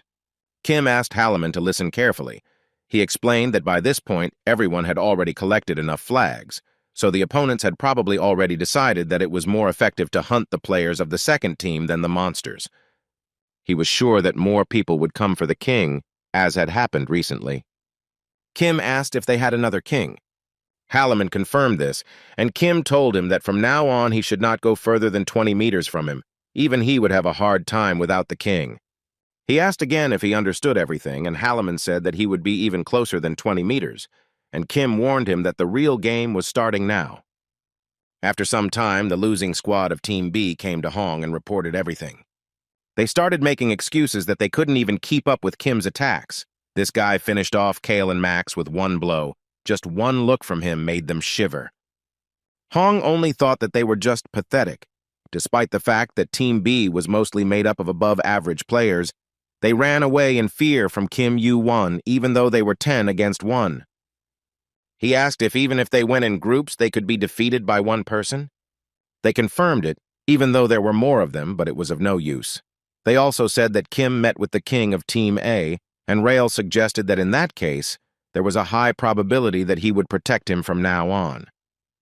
She asked Hong to contact Salamov, Kahel, and the other players immediately. Hong didn't understand why she wanted to switch to this strategy, and the girl explained that they still had plenty of time. They couldn't just run away. Despite the losses, their team still had many excellent players. Not to mention the decisive variable in their face, or are there other good suggestions? Everyone just remained silent. In this way, she declared that everything was decided.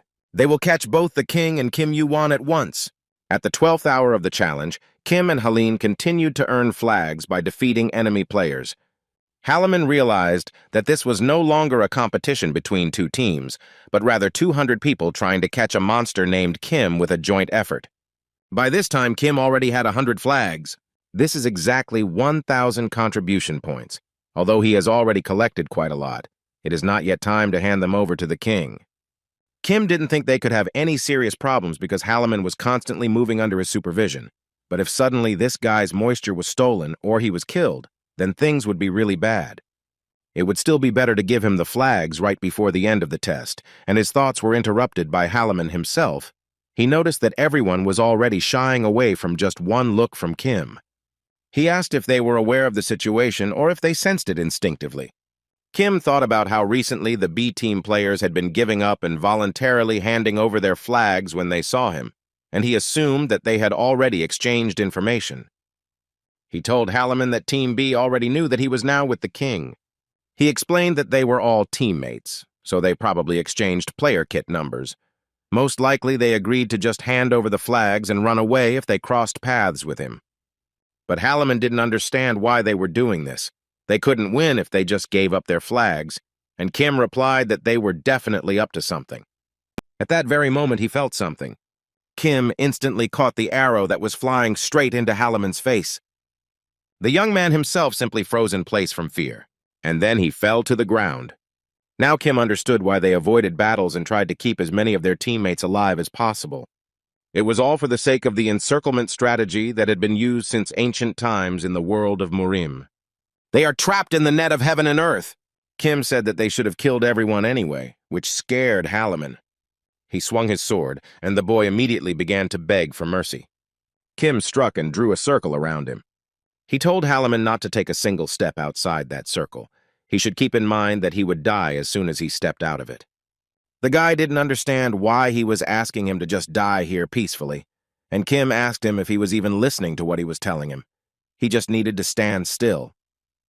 Halliman tried to object again, but Kim interrupted him and reminded him that he had told him from the beginning that if he did not listen to him and planned to wander around the area, he would definitely die. Halliman asked several times if he would be all right, and Kim answered him each time that everything would be fine if he stayed in this circle. Kim immediately moved away from him and prepared for battle, and Halliman mechanically followed him. But the guy stopped him in time. He told him not to move. Meanwhile, the opposing team was discussing that they would attack the king first. 55 of the entire team were gathered to fight Kim Yu-won. This guy is really strong. But one of them asked, wouldn't they have an advantage if he had to both protect the king and fight? They answered him that only he thought so. Even if their opponent was a real monster, with the death of the king, everything would be over. Suddenly they noticed that Kim had just gone deep into the forest. Moreover, he had left the king completely alone. A man with a spear asked them to step back for a second. He thought that Team B was full of famous players, and also very strong players like Hun and Rail. In such a situation, even large guilds should be monitoring the progress of the trial. If he defeats this Kim, he will definitely get the attention he deserves. He immediately threw his spear in the hopes of becoming a star. The spear flew straight at Kim. But at that very moment, it literally froze in the air. And a moment later, the comrade next to him had his head completely blown off. The bastard didn't understand what the hell was going on. Before he had time to turn around, his entire squad was already dead. Kim himself immediately appeared in front of him. The guy ordered him to tell him where to find Hong now. At the same time, the second squad noticed that Kim had disappeared again. How good was his stealth skill if even no trace was visible? It seemed like he wouldn't be detected until he appeared right in front of them. One of them used the 1,000 Li White Eye skill, but it didn't help either. One of them suggested that the young man was an assassin, but the guy with the skill didn't think so, because assassins don't use long hair and dress in all dark. But at that moment, Kim himself appeared behind him, who said that he had a pretty good skill. No one understood how he managed to get behind them, and Kim said that they were really good scouts who also used the strategy of the Heaven and Earth network. But they still had a lot of gaps. Maybe the problem is that there are not enough of them here? The guy with the white eye asked him if he was sure that there were not enough of them, and at that moment even more people appeared behind him. But that's what Kim was counting on. Hun and Rael immediately came out to him. They were wondering why the guy left alone, abandoning his king. Did he really decide to spit on the test and focus on winning the battle? Hong said that, however, he was sorry that things turned out this way. Although this did not happen by his will, he, unlike Kim, has a good team, which is why he is not ashamed of the current circumstances. He also said that it was a test in which some people were lucky and some were not. But Kim did not understand what he was getting at. Hong asked him to surrender voluntarily. He would not like to win in such a way. Kim just smiled. Was that all he wanted to say? He told Hong that, contrary to what he had heard, he was quite talkative. Hong expected this, in which case he had no other choice. He ordered everyone to retreat, and he himself was going to fight Kim. Kim was surprised that he wanted to have a one-on-one duel, because the number of opponents did not bother him at all. Hong immediately rushed into attack, but the guy easily blocked his attack. Kim was surprised. He didn't understand where the player from the 11th floor got so much strength from. Now he was curious to see how high his stats were. Hong struck again, but this time Kim parried it without difficulty. Hong himself thought that he was using the technique of the Imperial Sword. The sword of their clan was heavier than the sword of any other clan. With its help, one could deliver crushing blows in any direction, if, of course, one could hold it in one's hands. However, he didn't understand why there was such a difference in strength. Even when he grips the sword tightly in his hand, he still lacks strength. At that moment, a green aura enveloped his body. His body began to be imbued with the Archangel's blessing. His strength and stamina also increased. His mana recovery accelerated, and his body itself became lighter. Hong turned to Rael and asked her what kind of cowardly move was this. The girl told him that if he couldn't win now, even with the power-ups, then the game would be over. She said the enemy seemed ready to finish. Hong didn't understand what she was talking about? But I understood everything immediately. He noticed a purple flame around Kim. Hun realized that this was exactly what was in the dungeon of Agrea. This can't be a coincidence. Now he is absolutely sure that Kim was there then. But still, Hong noticed that something was wrong. The technique that Kim attacked with now was not at all similar to the one that could have left those marks on the Spider King agree, as if these were the skills of a completely different person. With that level of strength, there was no way he could defeat Agrea with a single blow. Is he really imagining things too much? If not, then Kim just gives in to him. Rael watched all this and did not understand why they interrupted the duel. At that moment, Hong used a telepathic connection and ordered everyone to retreat immediately. There was no point in continuing the fight. They would all just die. Rael couldn't believe it. This was the first time she saw Hong admit defeat, and the guy himself asked Kim if he had cleared the Agrea dungeon. Kim confirmed it, but so what? Hong immediately put down his sword and went to his team, and the others began to discuss the fact that Kim had finally cleared the dungeon on the 11th floor that they were trying to pass.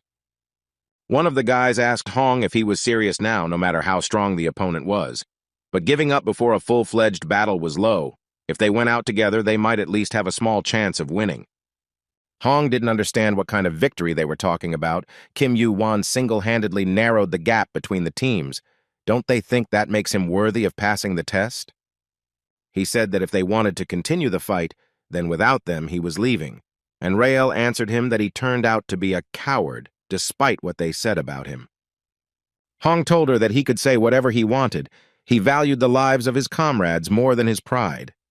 Several guys went after him, although they felt a little sorry, but that's why they like Hong. You can always take the test again. Rael and the others just looked at Kim. And the guy himself remembered the words of Hercules that it was better to get by with the least losses. It was not proper for such a grown-up uncle like him to interfere in children's games, because all of them would then be needed in order to fight the external gods with joint efforts. He said then that among them there should definitely be those who will eventually become rankers. There is no point in cutting out their own army. Kim thought that if Hercules were in his place, he would definitely be able to get out of the fight without killing anyone. He has the skills that would allow him to do so, and he is a hero who never breaks his promises. That is why he respects him. But Kim himself cannot be such a hero. The guy hoped that they would leave voluntarily, but now it was difficult to predict how it would all end, and he himself thought that he would try in any case. But if it didn't work out, then there was nothing he could do. Rael instantly used the Divine Protection skill. She ordered everyone else to attack the guy as a crowd. Kim realized that it looked like he would have to get involved in childish games after all. He summoned a flame that reflected all enemy skills. The others simply couldn't believe it, but Rael ordered them to fight their way through the fire because the young man was all alone. But they literally froze in place from fear. Fire began to look like a terrifying demon to them. Kim realized that the fire was absorbing their fear and growing. If the flame grows too strong, it will be difficult to contain it. It needs to be directed correctly. Still, some of the warriors managed to almost reach Kim. But before they could get close to him, they immediately fell to the ground, and the guy realized that they had only been able to withstand the flames for so long thanks to Rael's enhancements. He even became curious about how many skills she could use. Rael herself used angel wings and the giant's strength skill.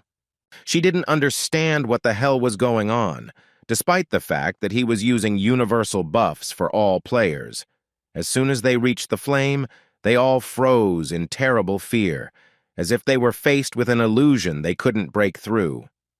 She realized that not only would they not be able to defeat him, it would be difficult to even get close to him. Rael decided to attack him herself, using the punishment sword skill that appeared right above Kim. She screamed that he was finished.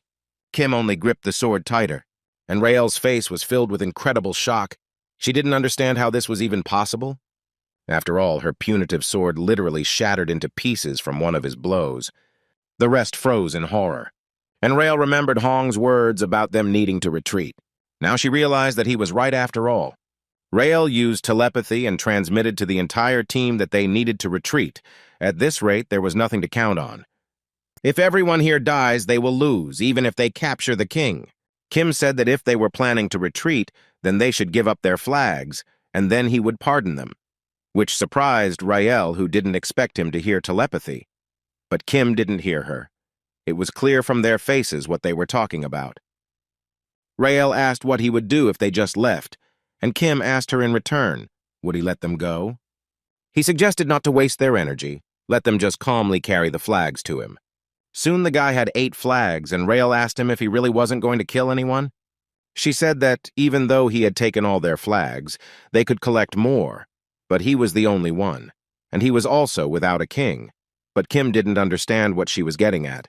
She didn't want him to kill them all, did she? Rael admitted that she had heard that he had already refused the support of the major guilds, but the heavens were on a completely different level. She was sure they would take much better care of him, but Kim immediately refused. Rael didn't expect such a quick refusal, so she asked him to at least give her his number, but Kim refused again. He knows perfectly well what she is trying to achieve. The girl did not understand why he was so radical, because he was offering this for the sake of his own future. The fact that he did not refuse the test in such unfavorable conditions tells her that he has a certain goal, but it is impossible to climb the tower alone. Good comrades, full support of a strong guild. Even with all this, it will be difficult to raise. Someone of his level should have understood from the very entrance to the tower that he cannot cope with his own skills. Something more is needed. So why is he trying to overcome such a difficult path alone? Kim noticed that she didn't know how to give up. He assumed that was why she was able to rise up the tower so quickly. But guilds and sponsors would only be an obstacle to what he had to do next. The Gaulds fighting each other for the rights to the tower could ruin everything due to pride, mistrust, and the desire for control, which is why he cannot accept their helping hand. He must become strong on his own, so that in the worst-case scenario, he can become the center that will unite the tower. Kim asked her why everyone was so interested. He said there was no particular reason. He just knew it was possible for him to rise without a team or guild. He has to do it. At the same time, Halliman, left alone, thought only about when Kim would finally return. He was even frightened by the birds that simply flew out of the forest. He was scared to death. Was it always this dark here? The guy didn't understand how much longer he had to wait. Suddenly he noticed some kind of glow, and a moment later a fiery projectile was heading straight towards him. But the attack itself missed him. A group of bastards came out of the woods and said that he was just asking to be killed. Why was he just standing there? They wanted to finish quickly and move on. Judging from what they heard, the second group, even with Rael and Hoon, couldn't handle Kim Yu-1. Halliman couldn't believe that Kim was seriously fighting the B team alone against all these great people. He remembered Kim's words that if he went forward a little more, he would not be able to help him in any way. He had to stay in the circle. But they would catch him quickly even if he ran, and if he tried to fight them, there would be no chance of winning anyway. Halliman pulled himself together, thinking that if he could buy a little time without leaving the circle, Kim would definitely return. The best choice is to trust him and do as he says. He shouted at the bastard to attack all at once, but they only said that his knees were shaking. They did not take his word seriously. It seemed that the guy had simply gone crazy. The bastards had already begun to think about how they would divide the contribution points after capturing the king. Still, they decided to divide all the points equally. A moment later, 2 daggers flew at Halliman, but they did not reach their target. The guy almost went out of the circle, but stopped in time. Before he had time to come to his senses, a scoundrel was already flying towards him. He immediately kicked the guy, knocking him to the ground. The bastard was surprised that it was even somehow too simple. Halliman only thought that he couldn't leave the circle. The bastard didn't understand what he was mumbling, but in any case, don't be offended, he was just a little unlucky. Before he could strike, an unknown force pushed him out of the circle. Halliman didn't understand what the hell this was. As it turned out, it was a heavenly demon's beginning skill. At the same time, Kim was thinking about Rael's words. She told him that in many ways he was truly admirable, so she hoped that next time they would be on the same side. But Kim was more worried that he ended up wasting a lot of time because the conversation lasted longer than he had planned. However, he was glad that it ended on a good note anyway. As long as Halliman kept his word, there shouldn't be any problems. There was only one thing left for him to do. He turned back and said it was over, so he invited him out. The golden glow asked him how long ago he noticed it, and Kim admitted that it had been quite a while. The same stranger in the robe appeared right there, but Hong didn't remember his face, and he admitted that Kim was indeed a smart guy, as he had heard. The unknown man himself thought that Kim used a flame of such a scale, but he did not see a single burn on him. Not only his strength is impressive, He had never heard of a skill that burns only specific targets. If he saw it, he would definitely want it for himself. Kim stunned him by asking what the test supervisor was doing here looking like that. Hypnos asked him if he could see his face, and Kim replied that he could see it quite clearly. The warden assumed that it was because of his skill, which was able to see through even the ranker's disguise. He understood that this was no joke. Hypnos said he was truly amazed. He had decided to become king as soon as the trial began, but he never expected that he would go against Team B alone. Kim knew that before him was a ranker from Olympus, famous for his hallucination skills. If the GM found out that a ranker had interfered with a normal test, that would be a real problem, much more serious than the commotion on the first floor, and he would have to deal with it somehow. Kim smiled and said he was surprised that they had prepared such a luxurious trap for him. He immediately summoned his divine flame. Hypnos thought that a normal player would fall asleep immediately if he released that much mana. He assumed that his stats must be high enough to resist his mana. Was he really holding on by sheer willpower? He remembered the message from Hera, who ordered him to kill Kim Yu-Wan at any cost. The most prominent figures of the huge guild are fixated on some lone player. He also wondered if it was too much to send a ranker after his head. But it seems he is beginning to understand why they decided to play it safe. Hypnos immediately used the Dark Knight skill. Kim knew that this skill would cause hallucinations in all living creatures in the area and make them fall asleep. He admitted that this skill is much stronger than the recent one. Hypnos ordered him to stop resisting and just surrender. It will reward him with a very sweet dream. If he, a low-level player, said he had fought an Olympic ranker, everyone would probably think he was lying. Even if you close your eyes to the difference in levels, the great Olympus usually doesn't even look at some bullies, let alone meet them. But here he is. That's how honorable a position he has taken. Hypnos said he could brag if he could get out alive. But alas, it was not meant to be. At that moment, Kim came to his senses and struck the bastard's body with his sword. Hypnos's disguise immediately fell away. He realized that the guy was just pretending, saying that this was unprecedented cowardice. Kim only replied that it was not for him to say this, and regarding his words, he himself does not particularly like to brag about battles with rankers, but he thinks that the battle with the cowardly and vile Olympic overseer can be told for the sake of laughter.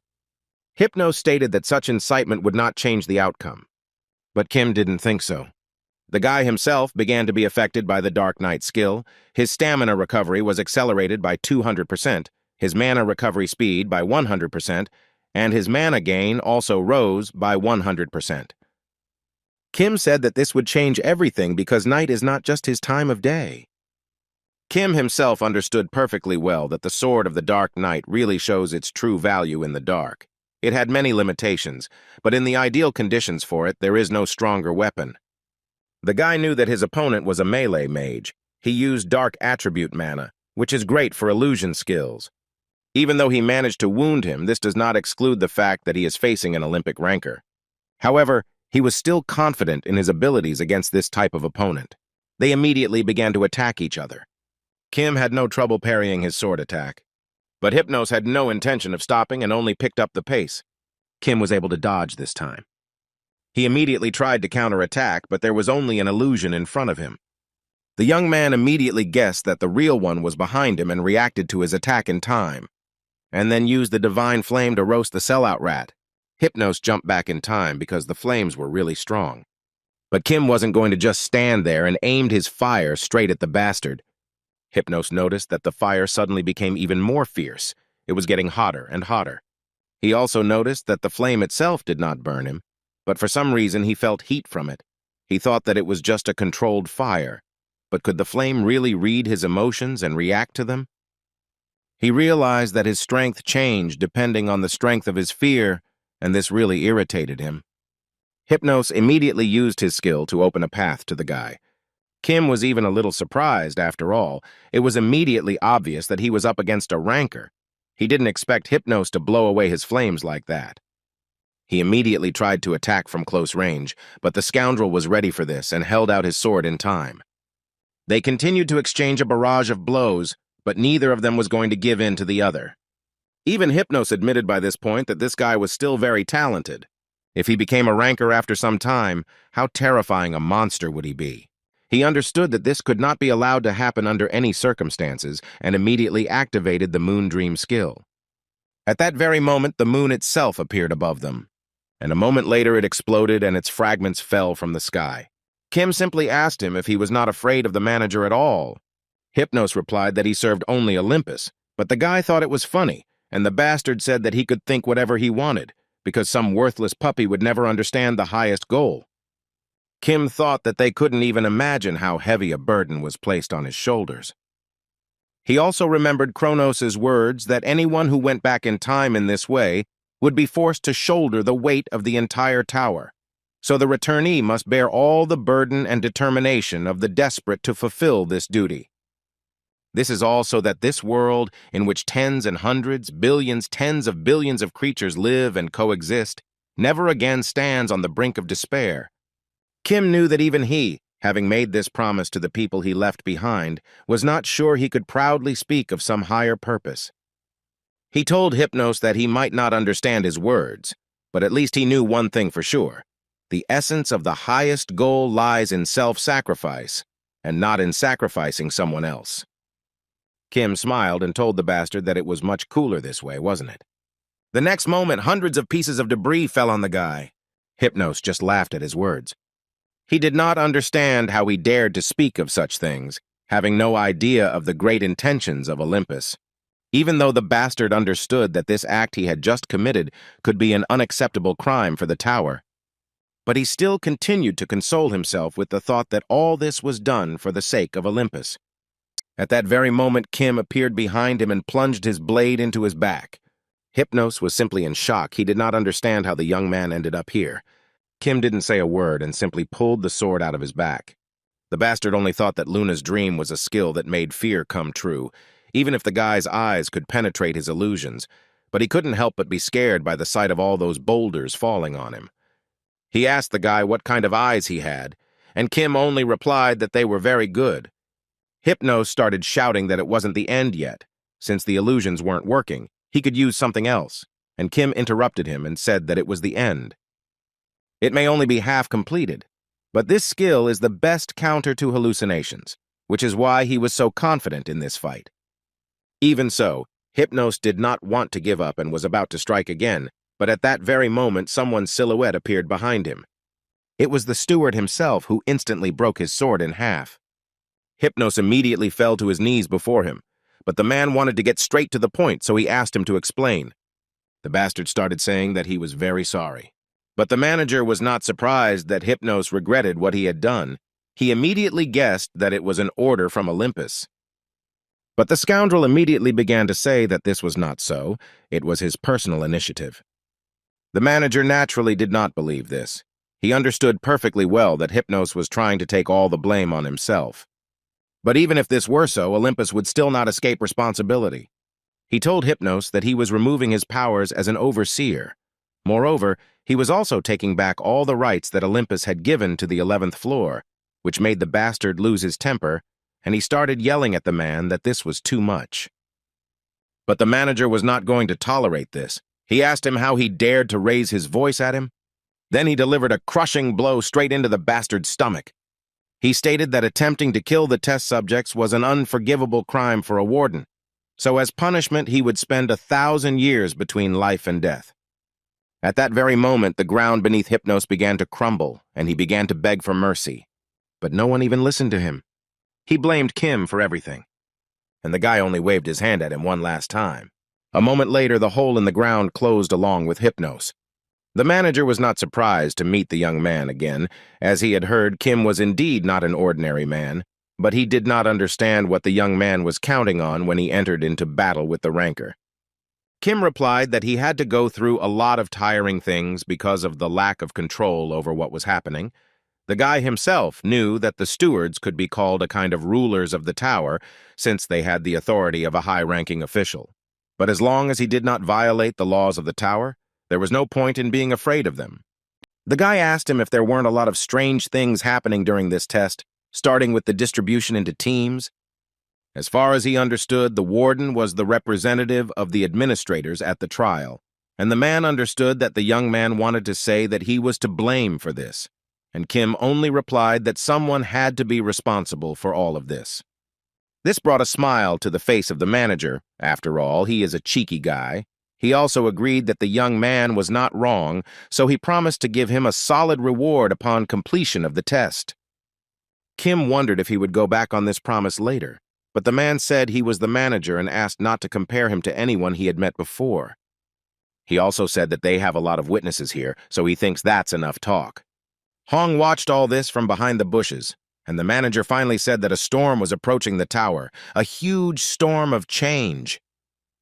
Hun thought that they came here frivolously because he noticed their king here, but in the end, they witnessed something incredible. They all immediately realized that the tests were set up from the beginning, and Olympus was behind it all. They didn't believe Hypnos's words, because something so large-scale could be the initiative of one person. They were 100% sure that the top brass was involved in this too, but in that case, shouldn't they keep it quiet? If the public finds out about this, the tower will be plunged into chaos, and Hun asked them if they were going to blow it all up into a conflict between Olympus and Morim. The guys said no, but they didn't understand how Kim could even stand up to a ranker, and one who was strong enough to be appointed as a warden.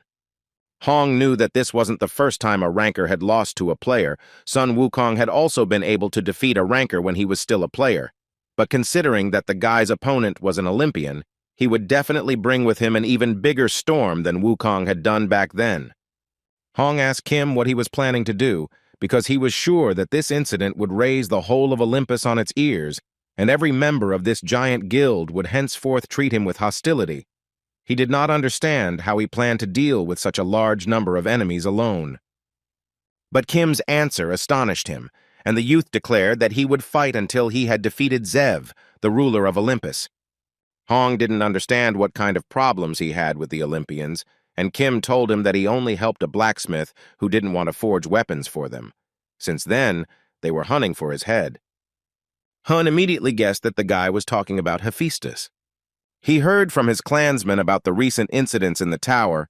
He could not even imagine that the main character of these events was right in front of him all this time. Hong turned around and was about to leave. He asked Kim to be careful and take care of himself. No matter how unique he was, his opponents were Olympians.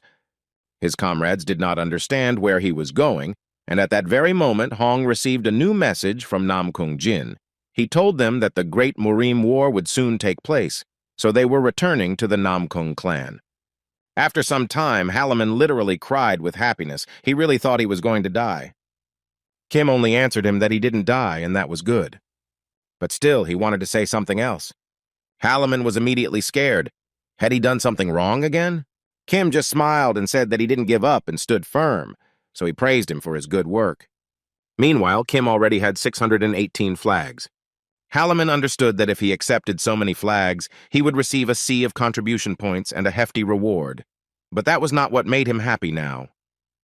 And the fact that the person who made the greatest contribution in such extreme circumstances, when it was ridiculous to even dream of victory, praised him. He was glad to be on Team A and to be able to fulfill his role as king, and in the meantime, Kim handed him all the flags, which doubled upon being handed over. Now there were 1,236 of them. Team A received 12,360 contribution points, and the challenge was immediately completed. In the end, Team B had only 2 flags, while they had more than 1,000, which could not but please Halaman. Kim also received a notification that for some unknown reason, he had received an additional 10,000 deposit points, and he had also been given access to the deposit point store.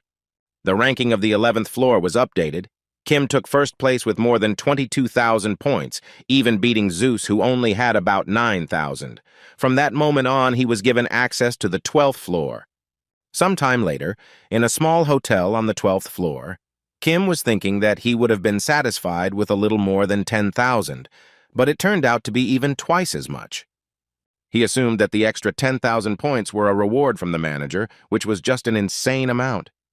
Kim also noted that Halaman placed 36th, a high bar even for most strong rankers, but the award is well-deserved, as he risked his life to fulfill his role.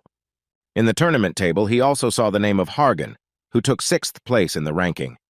Kim knew that he was initially a promising guy, but as he rose higher in the tower, he became stronger. The young man didn't understand whether what happened in the tutorial and on the first floor had really spurred him on so much. Probably Hargan is no longer the same as he met him the first time. He was incredibly interested to look at him now.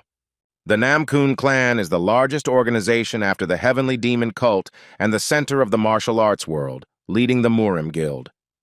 This is a noble family from which many rankers, including high ones, came. The one who led the once-dying family to glory and prosperity, Namkoon Jinwung. Hong just came to him and told him that the test of the 11th floor turned into complete chaos. Even the manager personally got involved in it. He also said that he felt that it was not a good idea to report this through the player recruitment, so he came here before the deadline. Jin replied that the Olympians who were preparing for the Gigantomachy found Hephaestus, but were unable to recruit him due to Kim Yu-wan crashing in. It's still a big headache for them. Jin also remembered that Hong told him that their team had a sponsor from Asgard. The guy confirmed it. His name is Gibbons, in which case the leader assumed that it was only a matter of time before Asgard found out about everything. He came to the conclusion that Kim, this rising star, would find herself at the center of an incredible storm. Jin was sure that the Great War of Murim would make a lot of noise this time. Kim himself practiced his flame control skills. The young man hit every target in front of him without any difficulty. The spectators were shocked. Not only did he hit the target even from afar, but he also accelerated noticeably. For them, it was just crazy. How many targets is this guy going to hit? By this time, Kim had already destroyed exactly 1,000 targets. For him, this is perfect for practice. He is more than confident in his spear-throwing technique, but he has never created and controlled spears from sacred flames before, and the system immediately sent him a notification that he successfully passed the test of the 19th floor. He received 50,000 points as a reward, but Kim noticed that there was still time left to complete the test, and since the targets stopped appearing, it seemed like there were no more of them left in principle. The minimum requirement to pass the test was to destroy 100 targets, but he did 10 times more, and the reward was modest in comparison. On the 11th floor, he got more points than he expected, which allowed him to buy the item he needed. But since his growth rate and achievements were still beyond his expectations, he reached the ceiling very quickly. Kim understood that in order to get normal rewards, he needed to get to the 20th floor and above. Every 10 floors there were difficult tests, but the rewards there were also decent. But what he would need to do on the test of the 20th floor was very difficult, so he decided that it would be better to slow down the ascent for a while. At the same time, he will be able to raise his mana to level 100. Now, the most effective way to finish off the mana level is to get the highest level elixir, worth 1,000,000 points. He needs a great pill, which is created in Murim only once every 3 years. And he will be able to get it in the Great War of Murim. Kim knew that there were only a few days left before the war began. It's time for him to move on. The day before the start of the Great War, Murima on the 10th floor. Some girl was surprised that this time a lot of people came again, and the guy told her that it was not for nothing that this was the main event in Murim. Everyone was already in a festive mood. The others discussed that this time Nam Kung-hun would probably win. He heard that he was called a genius, even in the Namkung clan, and they, by the way, are organizing the war. But some did not really agree with this because he was still from the Murima Guild, and they were not even the largest guild. Then someone suggested that Hargan would win. They say he had already climbed to the 25th floor and was waiting there for the competition. With such speed, he would not be surprised if he managed to become a ranker in 10 years. Their conversation was immediately interrupted by another guy who shouted that he had big news. Kim Yu-wan would be participating in this great Murim war. But no one could understand why he needed it, because all he did was climb up the floors, and he refused to join all the major guilds and refused to finance them. Why was he going to participate in a competition that everyone was going to precisely to attract the attention of the guilds? Someone decided that it was all because of the prize, apparently. In this case, he is completely confident in his victory. It is not for nothing that lately, if you hear about some big event, then it is sure to be mentioned. Since Kim Yu-wan was going to participate, he was sure that the guilds would pay special attention to this war. After some time, Kim did nothing but refuse invitations from various guild representatives. He even refused the offer of the head of the Earthly Branches Guild, the dragon ranker Brunil. Brunil said that this was very rude. He should at least let him in first to talk inside, because such conversations were not held on the threshold. Their conversation was interrupted by a stranger who said that he had heard that the Earth Branch Guild had been having a hard time lately, but he was surprised that the head of the guild himself had come in person. It was Sariel from the Heaven Guild. He asked Kim if he would drive him away too. Brunil was shocked that the high-ranking archangel himself came to the guy. Was he really that talented? Kim only answered Sariel that he was already the 30th today, but the blonde was not going to back down so easily. He handed over his business card, and if Kim changed his mind, he could contact him. There would always be a place for him in their guild. But the guy was categorical. He said that he would not get involved with them. The business card was immediately snatched from Sariel's hands, and someone's voice said that this was an answer in the style of Kim Yu-Wan. It was Hargan who asked the boy what about him. Would he also drive him away? Hargan smiled and said that they hadn't seen each other for a long time, but Kim interrupted him and told him to leave too. Hargan was simply furious, and Brunil could not believe that in front of him was the same Hargan from Olympus. He remembered that he heard about how they went through a tutorial together or something like that. But Kim still said that it was just a joke and asked his old friend to go inside. They left Brunil and Sariel outside, slamming the door in their faces. Brunil's assistant said that this was too much. He couldn't believe that the guy didn't even let them in, let alone offer them a cup of tea. It was disrespect for their guild. But the dragon himself replied that he shouldn't pay attention to it, because they weren't the only ones who were rejected. Meanwhile, Hargan was looking at Kim's mansion, wondering how many points he had spent on it. Kim replied that the points continued to accumulate. He still stopped climbing the tower and went down lower, and if he was going to rest, then in comfort. Suddenly, their conversation was interrupted by someone's shout. Someone asked Kim to talk a little, and the guy himself asked Hargan not to pay attention. If it was really urgent, then they would break down the door or something like that. Hargan admitted that he had rented a good room, but it was impossible to rest in such conditions. Kim suggested that it was all because of the Great War of Muram, but today it was especially hard. Hargan answered him that it was not surprising because he was quite famous, and it was also easy to figure out where he lived if you looked around a little. Kim told him that he could have simply asked for his address and he would have given it to him without any problem. But Hargan said that he wanted to surprise him with a sudden visit, although judging by his face, he was not particularly surprised. The guy asked him how his team was doing, and Hargan said that the same guys were still with him. Each of them was talented in their own way, so they would all definitely become rankers. In fact, he didn't come for that and wanted to move on to another topic. He heard that Kim got into a big fight. Wasn't it he who prevented Hephaestus from being taken? Although it doesn't concern him. At least he understands who Zeus is. Hargan also said that a lot of information reached his ears, and when he heard it, he seriously thought that he had gone crazy. He was wondering what kind of problems Kim had with Olympus.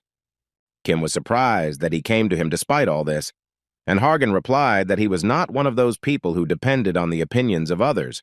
Besides, this incident affected Hera the most, and Ares too, but he did not get along well with either one. Kim asked him if Zeus knew about all this, and Hargan admitted that it was the first time he had heard someone call his father by name so frivolously. Hargan said that his father was focused on getting through the last floor of the tower, but he hadn't been on Olympus for a long time, so he didn't know what they had there. Kim knew very well that the 100th floor of the tower was now called the last floor, since no one had managed to pass it yet, and that was why players who had reached the 100th floor were called rankers. He wondered how their faces would contort when they learned about the existence of the attic. His thoughts were interrupted by Hargan. He said that, be that as it may, the whole of Olympus was in an uproar because the guy saved the criminal. So he asked him to be careful from now on. He would try to talk to his father when he had the chance. Kim noticed that Hargan also called Hephaestus a criminal. He said that he needed to go somewhere and asked him if he would go with him. Hargan didn't understand where he was going, and the guy only replied that he was going to see the sinner he had mentioned. "They're going to Uncle Hephaestus." Hephaestus continued to forge weapons. He thought about how 3 days had already passed and he was overdoing it. But on the other hand, his hands were itching if he did nothing. To be honest, half of the things that came to his mind were blades, but he couldn't just give up on his determination. Judging by the rumors that reached the first floor, it seems that this young man once again made a brilliant ascent up the tower. Kim told him he would drop by soon, but when exactly? At that very moment, his thoughts were interrupted by someone's voice. It was Kim who entered the forge without knocking. And along with him, Kargan. Hephaestus immediately asked Kim who was that guy behind him. Hargan introduced himself, and the old man only said that he was a copy of his father. Hargan asked why he did not call him younger brother, and Hephaestus replied that their family discord was too serious to call each other so affectionately. Hephaestus already thought that he also came for his soul, but Hargan immediately began to make excuses. He didn't even have enough strength, he just came to see him. The old man didn't understand why he needed it. Hargan stunned him with his statement. He said that he simply did not have trust in Olympus. He also revealed that he had been taught since birth that Hephaestus was a criminal, and he also learned that Kim had saved him. Hargan said that it was Kim who opened his eyes to many things, which is why he wanted to meet him to form his own opinion.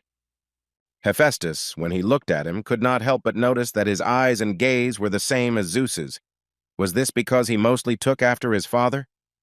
He asked Hargan what his verdict was, and he said that it was difficult to say now since he had only seen his face. The guy heard that he stopped forging for Olympus, but it wasn't always like that. Olympus still has a lot of items made by him. He wondered what had prompted him to stop forging weapons for them. Hephaestus drooped a little, and silence fell over the building for a few seconds.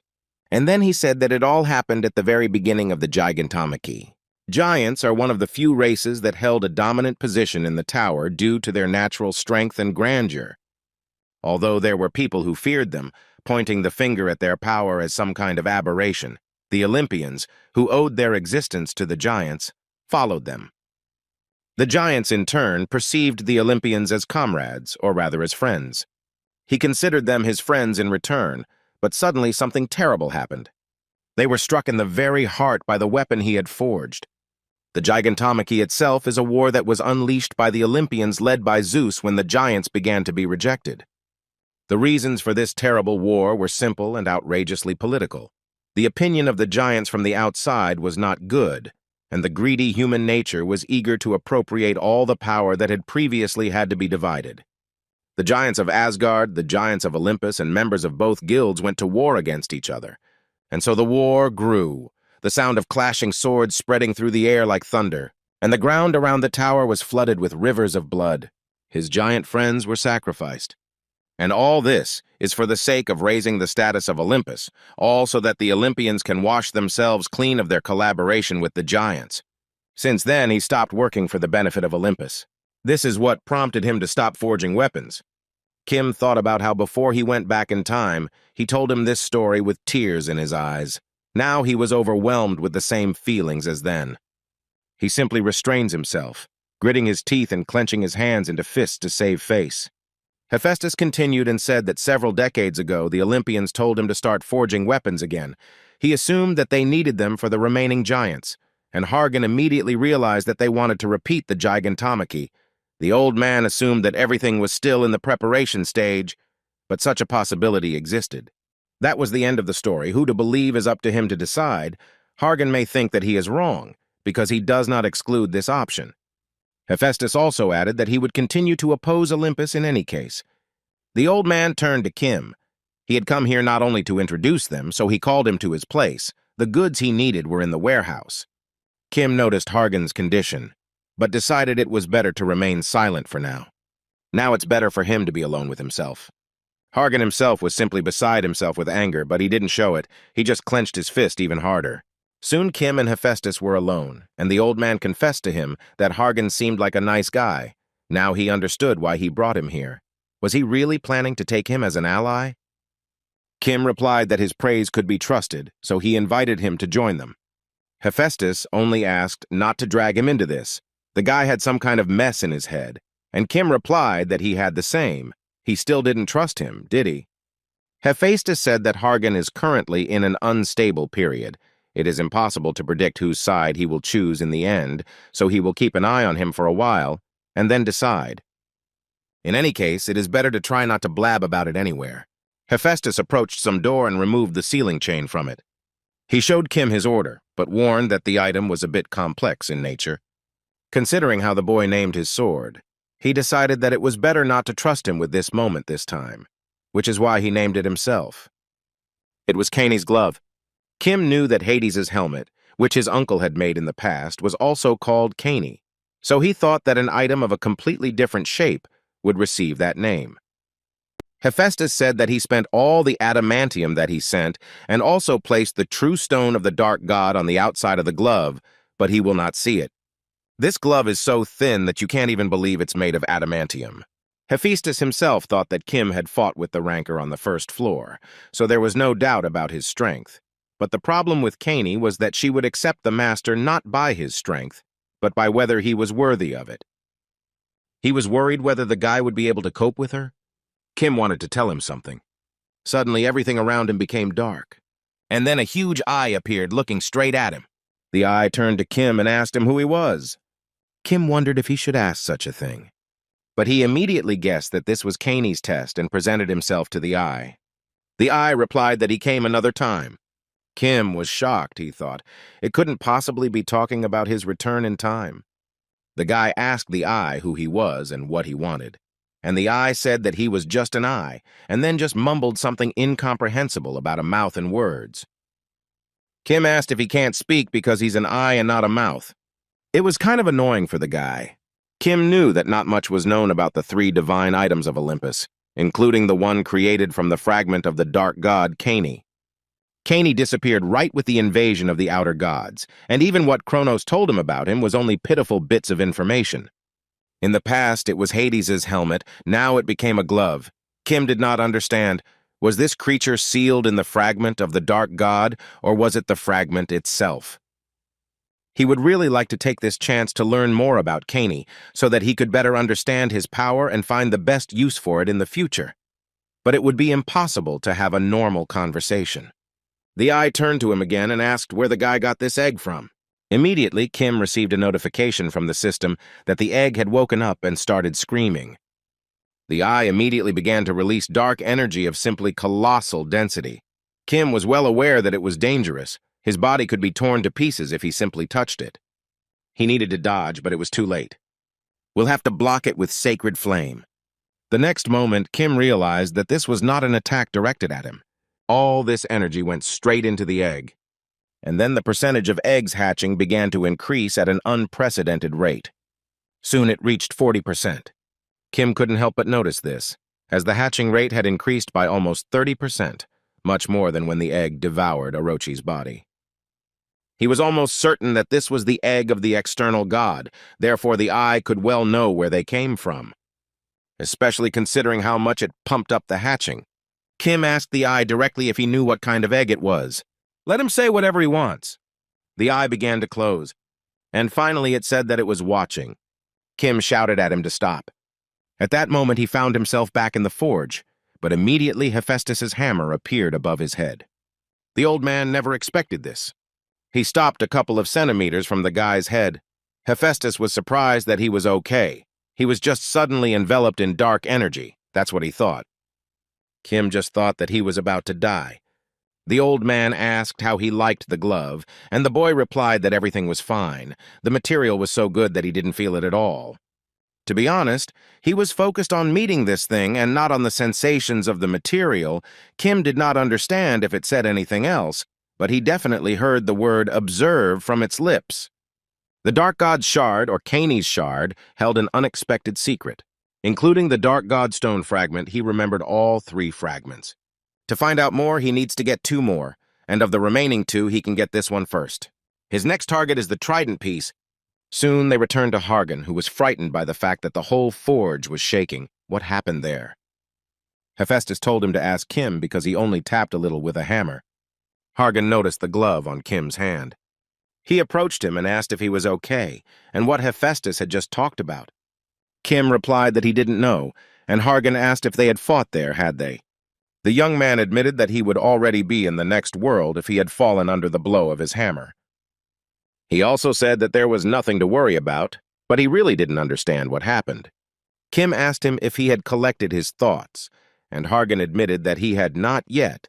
He was still a little confused. He thought that first he should meet with his sister and brother. The guy asked which ones exactly, since he had a whole sea of them, and Hargan said that with Apollo and Artemis. Kim knew that Apollo and Artemis were illegitimate children of Zeus, just like Hargan. They were both among the top 10 strongest high-rankers of Olympus, and they also took direct part in the Gigantomachy. The guy realized that the fact that he wanted to meet with those who personally witnessed those events meant that he decided to look into this issue especially carefully. Hargan interrupted his thoughts and said that, however, he would now focus on the Great War of Murim.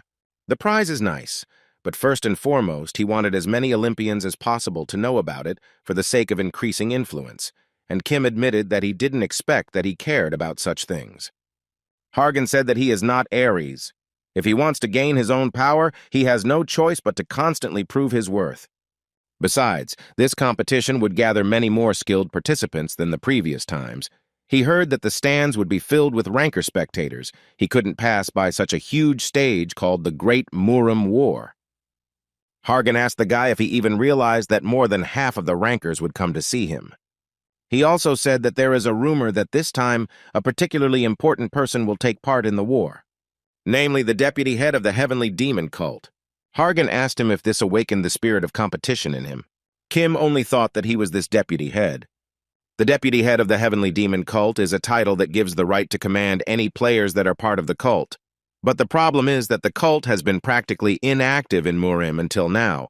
They only sat on the mountain because of the stubborn desire of the heavenly demon to protect the sacred flame. It seems that his long-standing wish has come true. So now the cult has decided to go out into the world. Who would have thought that their first step would be to take on the Great War of Murim? You wouldn't know it from the old man, but he turned out to be a cunning fox anyway. If the cult really gets off the ground, they could be of great help later in the war with the outer gods. Hargan was thinking that they wouldn't usually take someone for the role of deputy head of the heavenly demon cult. He first thought that it was a ranker, but then he wouldn't be able to meet the requirements for participants, which means some player. Kim interrupted his thoughts and stated that he was the deputy head of the heavenly demon.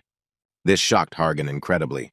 He thought that since Kim was the deputy head, that meant he was at least the heir to a small noble clan, or was this a reward for the trials of the heavenly demon cult? The guy himself was thinking that the final reward was the sacred flame, but if you think about it, the post of deputy head was also given as a reward, and Hargan, in turn, regretted that he himself should have tried to pass this test.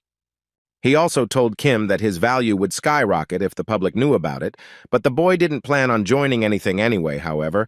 Hargan said that it was just his opinion, but the guilds thought differently. He smiled and said that tomorrow would still be a lot of fun. The next day, at the opening ceremony of the Great Murim War, it was announced that here, in the Great Murima War, they would be able to find the best warrior among tens of thousands of players. Although now all eyes are on the best rising stars in history, even among the spectators there are many outstanding players. Who will win this time? Who will get an item worth millions of points? So the qualifying round begins. Players began to climb up to the arena, and some spectators recognized So Moon Se among them, who had only recently climbed up to the 10th floor, but was already participating in such an event. Yang Wan-il from the Blue Blade clan was also seen, but viewers thought he was a complete bastard. Vaughn himself heard all these words perfectly well, but it even played into his hands, because in this way many people would recognize him. He was still able to climb up to the 18th floor, since only players up to the 25th floor can participate. He has a fairly high level. He must somehow take a high position in the rankings to raise the reputation of their clan and attract the attention of the guild leader. But suddenly his attention was drawn to Kim. He immediately remembered this face because they had met before. The audience also recognized the guy. They couldn't believe that he was even there. One didn't expect Kim to be there at all. He realized that he was in the worst possible selection group. The countdown began and one yelled at Kim to turn around. He said that he had not forgotten the humiliation that he had caused him back then. Fate always sooner or later brings sworn enemies together on the same wooden bridge. He immediately rushed to attack Kim. But Kim easily repelled his attack with a swift punch to the jaw. He didn't even have time to understand anything. And the guy asked him who he was anyway. One realized that Kim didn't even remember him, and a moment later he fell to the ground. Jang from the So Moon clan watched all this and immediately realized that the person in front of him was Kim Yu-won. Kim also addressed the other participants. He didn't care whether they would attack him en masse or one by one. He asked them not to drag this out and finish it quickly. He said that if they don't attack, he will. The boys were literally dumbfounded with fear. And a moment later, 3 of them were already defeated and lay unconscious. The others were unable to even notice his movements. In an instant, only Chan remained. The guy realized that Kim was inhumanly fast. Is he heading towards him?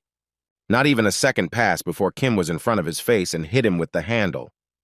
Chan noticed that the guy wasn't even attacking him properly. He treats him like some kind of child. Chan immediately fell to the ground. He literally started coughing up blood. Chan couldn't even move. Several of his ribs were broken. But the most important thing is that not a single one of the other 8 people was killed. It can't be a coincidence. The guy just felt sorry for them. At that moment, the arena announced that Kim Yu-won had advanced to the finals. Kim himself thought that he should wait for his competition. In the next round, Hargan performed, which is what Kim wanted to see. He easily dealt with all his opponents. He made it to the finals with the same ease. Even Kim admitted that he was really strong. It was not for nothing that he rose in the rankings every time he climbed the floors. His growth rate was absurdly fast. He heard that he had recently reached the 25th floor. Judging purely by skill, he was not inferior to players of much higher levels, and if you consider his potential, he was even higher than them all. Mana, lightning control, skills, and even his appearance, he's just a copy of Zeus. Kim started to descend the stairs, when Vaughn suddenly called out to him. He started shouting at Kim, but someone immediately stopped him. The unknown man asked for forgiveness. It seems that his clan's disciple treated him very rudely. Kim noticed that he had an overwhelming aura. He must be a ranker. The guy directly asked him what he wanted. Beck introduced himself to Kim. He is the head of the Blue Blade clan, and came to offer him the chance to inherit their martial arts school. Kim understood that if he was the head of the Muramov clan, he should at least be a ranker, but he still said that he was not interested in his offer. Beck wasn't surprised by this answer, since he heard that he also refused all the major guilds. But Kim didn't understand why he came if he knew the answer in advance. The man said that to be more specific, the Blue Blade is not a guild. Although they are part of the Murim Guild, they are much closer to a cult. Beck continued. It is unlikely that Kim knows about this, but the Blue Blade clan has a very long history. Although at the present time they are a little in decline, however, it is their clan that is the main heir to the traditions of Murim. He wanted to say that it was Kim who would lead this great clan, but the young man did not even listen to him and simply wished him luck. Beck stopped him, apparently not fully understanding his words. The man said that this was not an offer. Kim expected that one day he would have a conflict about joining the guild. He said that Beck apparently doesn't know what's going on with the ranker who attacked the participant of the Great War Murim. Isn't he afraid of the Namkung clan, because touching a player is the same as touching the organizers? Beck was surprised that the young man was relying on them. He said that the head of the Jagal clan was his adopted brother. Did the young man really think that he would be afraid of some Namkung clan? Kim was just curious to know the reason for such self-confidence, but it means he has someone to cover for him. He asked Beck if his adopted brother knew that he was using his name like this. The bastard asked him not to bother so much. He just wanted to get along with him. If he listens carefully to the end about the Blue Blade clan, he will understand that they are doing quite well. But Kim didn't want to listen to this chatter. He removed his hand and said that he had already given his answer. He refused. Did Beck really think that he relied solely on the Namkung clan? Beck had heard rumors about his skills, but he never thought the guy could be so strong. It definitely wouldn't be easy. How much of a penalty would he have to get? Kim squeezed his hand even tighter. He said that he relies only on himself. Beck immediately took out his blade. He thought about how he always tried to use force in cases of refusal, but this time everything is completely different. Fortunately, the Great War of Murim is in full swing. so they will not come here soon. But he also has a penalty, so he will not drag out the fight with one blow. Kim interrupted his thoughts. If you think about it, he had one more thing he could rely on. At that very moment, a man appeared behind Beck and asked Kim what the deputy head was doing here. It was Fist Lord Peng. Beck couldn't understand what he was even talking about because Kim himself said that he didn't belong to any of the clans. But he suddenly remembered that the title of deputy head was only used in one place. This can't be. He realized that the vice chief of the cult participating in the competition was Kim Yu-wan, even though he was the only one who could pass the test of the heavenly demon cult. But how did he manage to get the position of vice chief? Pan approached the guy. He noticed that this man started a fight with him, so he asked if he should kill him here and now. Beck understood perfectly well that this was no ordinary rancor in front of him. Even if he challenged him, he would lose in 9 out of 10 fights. But even victory would bring only problems, because in that case, he would become an enemy for the cult of the heavenly demon. He had no choice but to ask for forgiveness from Kim, justifying it by saying that he didn't know that the guy was the deputy head of the heavenly demon. If he had known that Kim was already part of the clan, he would never have approached him. Pan said that they were not some kind of clan, he should not equate them with them. Beck once again asked for forgiveness, and immediately got ready to leave as quickly as possible. Kim just remained silent. The boy asked Pan if they had spread the rumor that the deputy head of the heavenly demon would take part in the Great War of Murim. The man said that more than 1 or 2 people were glad to come out into the world of Murim, so they raised a joke here and there, and Kim thought so. Peng was very happy and admitted that he was one of those enthusiastic cultists, and Kim finally saw his true character. The guy said that it seems like the head of the Jaegel clan is covering for the Blue Click clan. Once he ends up here, he will need to deal with them thoroughly. Pan said that just after the end of the Great Murim War, the Namkung clan would organize a dinner party, and it would be possible to discuss this with them there, since any interference must be eliminated as a warning. He asked the guy if he wanted to come to the dinner, but Kim admitted that he wasn't much of a socialite. The boy knocked on the door and was told he could come in. The heavenly demon himself was in the room. Soon they sat down to have a cup of tea, and the demon praised him for his excellent work. Kim asked him if he had come to watch the qualifying round, and the old man told him that he would have won anyway, so there was nothing to see anyway. Isn't that right? Kim replied that perhaps that was the case. Suddenly, the guy felt incredible energy. The mana of the heavenly demon flowed into the cup along with the tea, and it felt like being under a waterfall, as if a ton of weight had been placed on my shoulders. Is this really a test? He needs to endure it. Kim noticed that Kaney's mana was starting to spill out. Is she really reacting to his emotions? Suddenly, the demon interrupted his thoughts. He said that he was now sure. But he still didn't understand why the young man was participating in this war, because it wasn't right for him to be involved in children's fights. And Kim replied that he still lacked a lot, and therefore he needed a great pill. The guy said that unlike him, he is not a real martial artist, and since he is dependent on the system, his characteristics matter. Now the old man understood everything. Thanks to this great pill, this war has reached such a scale. But Kim was still wondering why he came here, and the demon replied that it was time for the cult to descend from the heavenly mountain. They were recruiting newcomers and also conducting tests. They would begin to strengthen their position and expand their influence. With the improvement of technology, it became easier to travel to and from the mountain, so he decided to take an active part in the life of Murim. Kim asked him if the demon was sure of the words he had told him earlier. After all, he had already said that he was not fit to be deputy head, and besides, he was planning to stay somewhere for a long time. He also won't be able to perform his duties, but at the same time he will be able to use his rights. Perhaps the cult members won't be happy with this arrangement, but the old man replied that he is the head of the heavenly demon cult. As long as he recognizes him, no one will dare to go against his will. Kim asked him, even if there is a risk that the cult will fall because of him. After some time, Kim told him about all the details of the Gigantomachy. The demon said that although he personally did not take part in it, since he spent a long time on the heavenly mountain, but that was the time when absolutely everyone knew about it, does he really want to prevent the second war?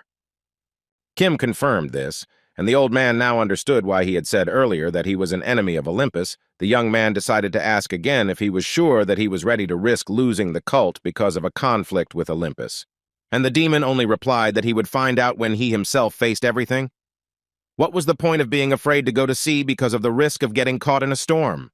Kim did not understand his decision. Roughly speaking, he was still an outsider to the cult. Even relatives who were born and raised together were not always ready to walk side by side along the thorny path. So why did he so frivolously agree to go through this path with him? The old man said that if he was trying to understand his motives, he should remember something. Let him know that everything else is of no importance and keep only this in mind. The demon declared that from now on he was a member of the celestial demon cult. Soon Beck came to the other bigwigs who participated in organizing the Great War of Murim, but they noticed that he was somehow gloomy. Still, the war was once again a great success. This time they had many amazing participants, for example, the Prince of Olympus, the descendant of Asgard, the heavenly angel, and also Kim Yu-won. He really wants to get his hands on him. The eyes of the Shinmu clan admitted that he would like to see him with them. Someone also heard that before coming here, Kim even managed to pass the test of the heavenly demon cult. After all, he is an impressive person. Bayek interrupted their conversation and said that this Kim Yu-won was the current deputy head of the heavenly demon. No one could believe it, and Beck said that the ranker from the cult addressed him by that title. It was rare to meet such a talented young man, so he wanted to greet him as a sign of respect, but that ranker blocked his way and told him not to come closer. The others didn't really understand what the problem was to just say hello, but cultists have always been like that. The Murim Guild and the Celestial Demon Cult hadn't gotten along from the very beginning. Beck understood perfectly well that for the holders of power in Murim, the demonic cult was an enemy that could undermine their long-won authority. In other words, no one here will accept this arrogant boy. One of the men said that everyone understood that Kim was a strong opponent. So could they allow the deputy of the heavenly demon to win this historically important Great Murim War? Beck interrupted them by stabbing a knife into a plate of fruit. He has a great plan. They can do something interesting in the finale. 2 days later, Hargan was lying in Kim's room, amazed that the final had been postponed and that the competition had suddenly changed to a general brawl. Even Murim was slowly changing. He wondered what Kim himself thought about this. Kim only said that he himself did not understand anything, but the sooner we finished, the better. Hargan agreed with this, because in one-on-one fights, as it was before, they would have wasted too much time. But the guy was more interested in why he had abandoned his guys somewhere again and come here, and Hargan said that they had gone to have fun, eat, and see all sorts of things, and that today was the last free day, so they ran away very happily. Kim realized that they would not participate in the final. Hargan confirmed this. He said that they refused to participate at all as soon as they found out that he would also be there. By this time, there were only 5 minutes left until the start of the Great Murim War, so they should already go. Hargan asked Kim to hurry. Kim didn't mind. He understood that Hargan was looking forward to this day. Soon, the entire arena was completely filled with spectators. But most of all, their attention was riveted on Hargan and Kim, who had just entered the arena. Kim noticed that even more people were staring at him today. Was it because he was with a guy with impeccable background and appearance? He also noticed that the chatterbox hadn't said a word since they left the inn, and it seemed like he was slowly getting into his own groove. His thoughts were interrupted by someone's voice, which told him that they hadn't seen each other for a long time. Did the guy remember him? It was Nam Kung-hoon, and Kim recognized him immediately. He told him that he was not so easy to forget, and Hargan was surprised that they even knew each other. Hong revealed that they had gone through the 11th floor test together, even though they were opponents, which surprised Hargan even more, since he had managed to survive even against Kim. Hargan introduced himself as the heir to the Great Olympus, and Hun said that quite a few players call themselves his heirs. Hargan laughed and said that their family was in such a mess that neither Kim nor Hong expected. Hong turned his attention to Kim. He remembered hearing about some men discussing that a guy was the deputy head of the heavenly demon cult, and as soon as someone passed their test, they immediately took action. So now this same cult is also going to win the Great Murim War. Even without being part of their guild, apparently they decided that their time has come since Kim Yu-won passed the test. They also believed that this was the reason why the ending was postponed and the form of the narrative was changed, but then Hong himself intervened. He asked them if the Heavenly Demon cult had broken any rules, or if they were trying to pull off some kind of devious scheme outside the arena. Hong sincerely did not understand what was wrong with a well-deserved victory of a strong fighter. You can't categorically reject someone just because he is not from Murim. They are people of honor and justice. Some man answered him that he was still babbling naive nonsense. It was Jin Chong from the Jagal clan. He told him that if he was afraid, then he just shouldn't get involved. Hong knew very well that Jin was a vile snake. He came out so openly only because he was ordered to do so by the clan. Since the second most important clan, Murima, was participating, then most of the other clans were already in cahoots. He was disgusted by the fact that adult men were hiding behind the scenes like children and weaving their vile intrigues there. But he was glad that they would all be crushed by this guy. Kim interrupted his thoughts and asked him if he wanted to say something. Hong knew that he should at least give him a hint. He told Kim that he had experienced his skill on himself, so he didn't have to worry too much, but still asked him to be careful in the final, just in case. Meanwhile, it was announced that the final of the Great Murim War would soon begin, and all finalists must immediately enter the arena. Hargan didn't understand what Hong was talking about at all. Why be careful? Kim told him that they had to go into the arena first. There were already a huge number of finalists there. Now Hargan understood why the guy had said that. All their unfriendly glances were directed at Kim.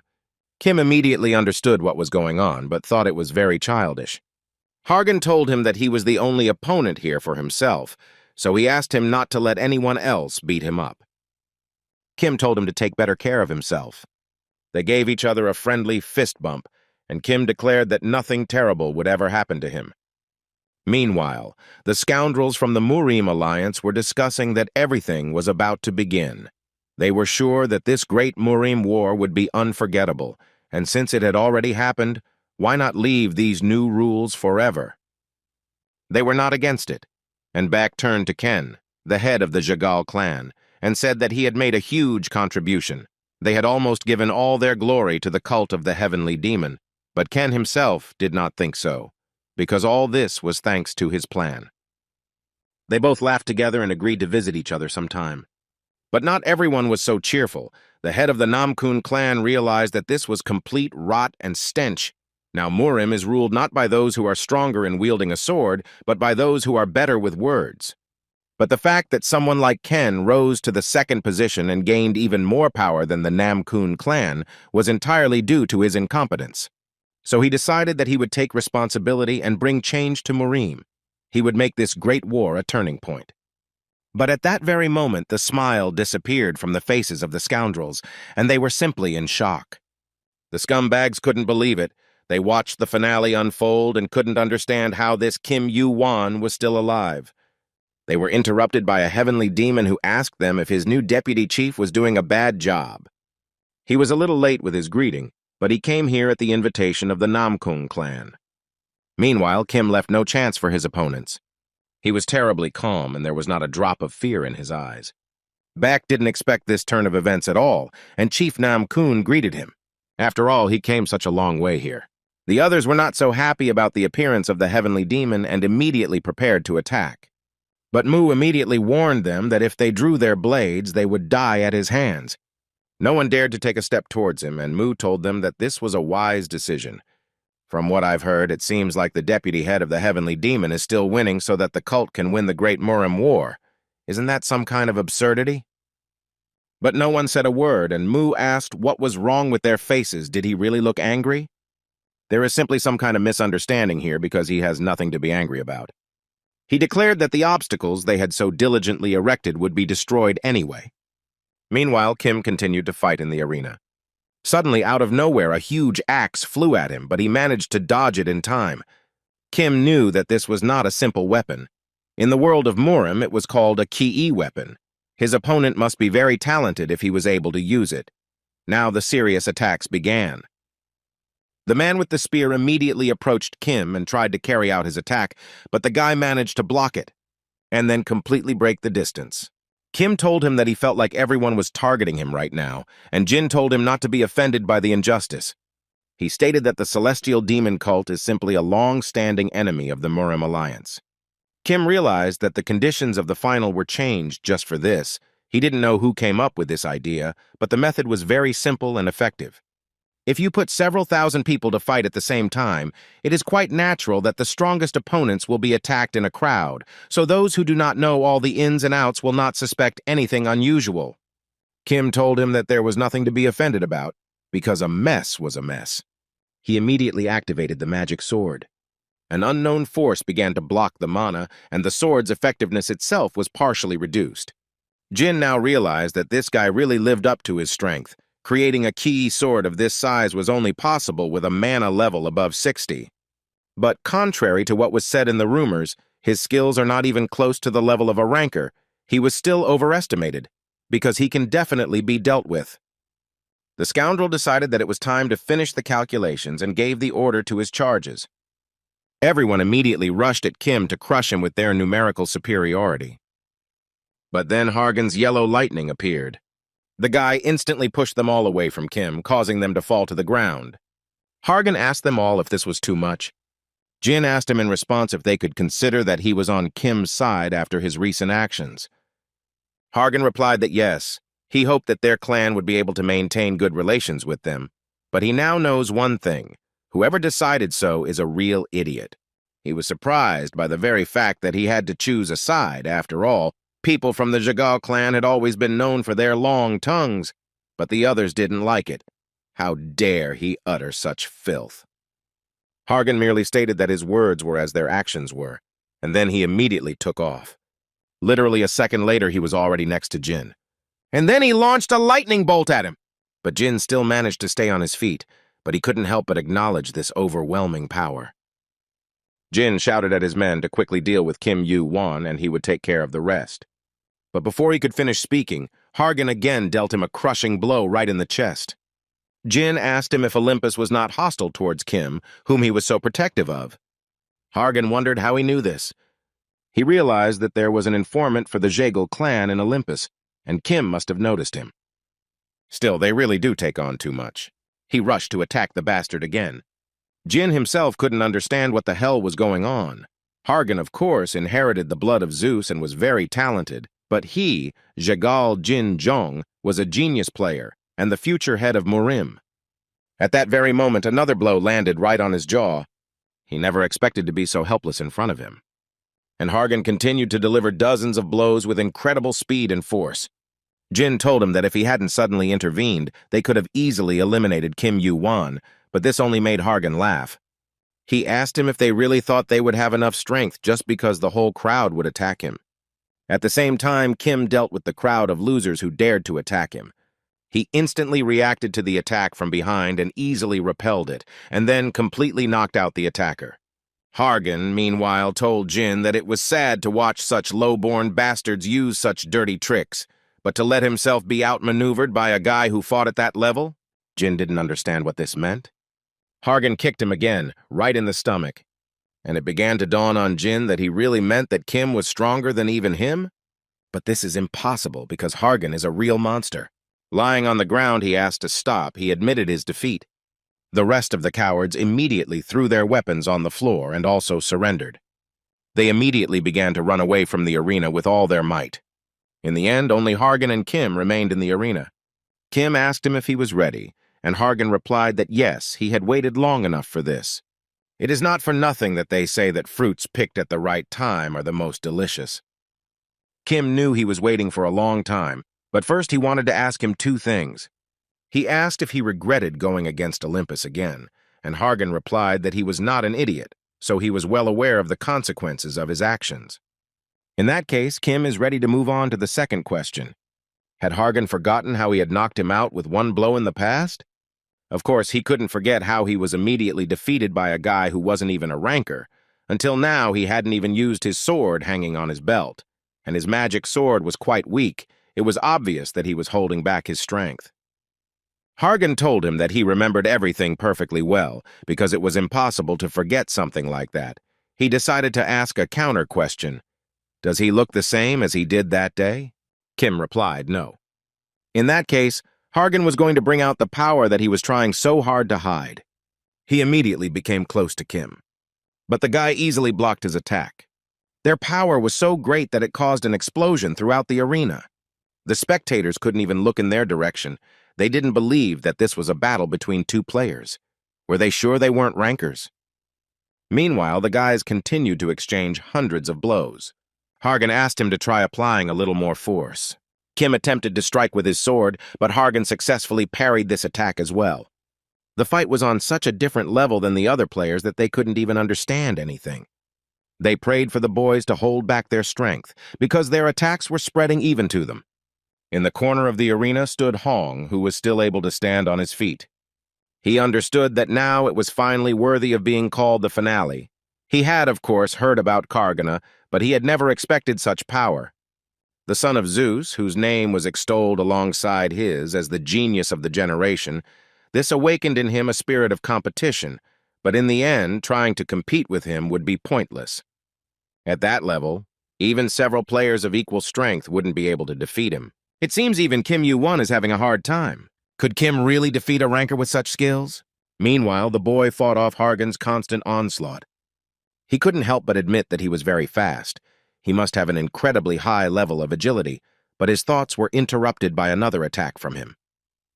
Hargan didn't intend to stop for a second and immediately found himself on top, but Kim blocked this attempt as well. Kim realized that this was his chance. He immediately grabbed Hargan by the face, just like last time. This brought a smile to both of their faces. And then there was another huge explosion. Kim's sword had already begun to crack slowly. He admitted that Hargan was still quite strong. And he replied that this stick didn't even look like an unfinished sword and was about to break. Was he sure he was ready to continue? Hargan didn't understand, was this really all he was capable of? At that very moment, a wound appeared on his arm. Kim said he wasn't just taking punches. Hargan didn't like the fact that even such a powerful lightning strike didn't really do any damage to him, although he hated to admit it. But physically, Kim was probably a step above him, although magically, he thought that he was several levels above him. He suggested that the guy continue the fight, and Kim wasn't really against it. Hargan decided to break his weapon first. He immediately appeared right in front of Kim and struck straight at his sword.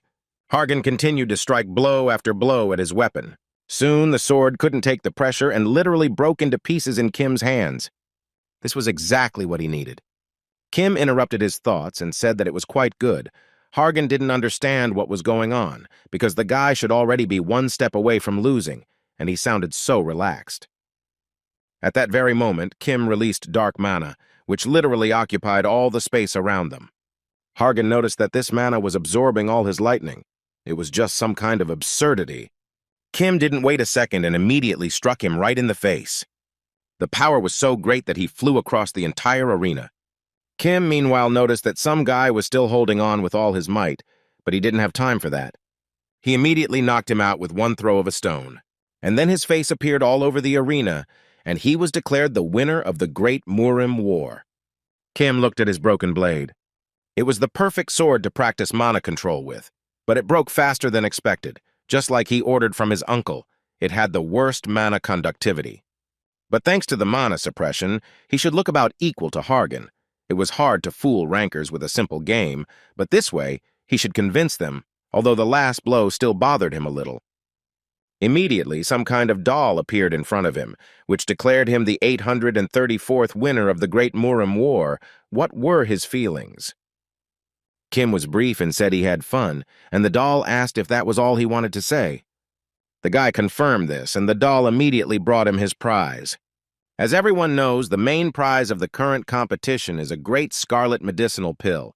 If you believe the producers, the Shaolin monks, this one turned out to be especially high quality. Kim noted that it felt very energizing, but it took a while to digest.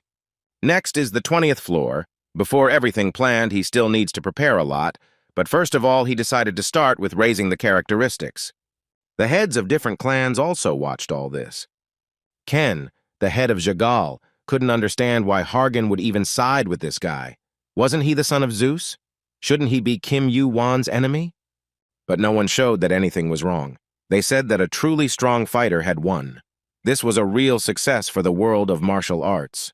Mu was thinking that just a minute ago they were throwing mud at the Heavenly Demon cult, and now they are calling the deputy head of this cult an excellent fighter. It's just ridiculous. Ken asked Jin in a raised voice what he was planning to do by bringing a demonic cultist here, but the man noted that it was too rude to say that his name was a heavenly demon, not a demonic cultist. And he didn't drag him in, but only officially proposed an alliance. But that's what Ken was talking about. What kind of alliance could there be between the Murim alliance and the demonic cult? But Jin interrupted him and asked in response, "Is it better to let Olympus swallow you up?" He stated that Murim's affairs should be decided by Murim himself. Is he ready to give this world to Olympus? His patience had already snapped, and he shouted that this was a disgrace on his head. And the others could not understand what he was even talking about? Ken literally couldn't say a word. He realized that Jin already knew everything. However, he remained silent because he could not stand up to his faction, which included more than half of Murim. But now that he had the heavenly demon on his side, he had both the basis and the strength to go against him. So now their era is coming?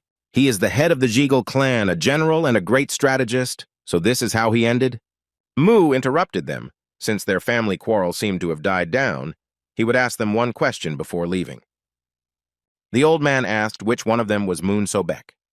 Moon himself realized that his end had come. A few days later in the Namkung clan's training cave, Kim thought that he was lucky, because it was usually not so easy to get here. Renting this place for just 10 days would cost an exorbitant amount of points. But for the winner of the Great War of Murim, such a privilege is quite natural. After all, the Namkung clan are serious guys. When he first entered the tower, he dreamed of becoming a ranker of this clan. They seemed so great. But now they seem so small. He took out a great scarlet healing pill from his inventory, and his mana was at level 99.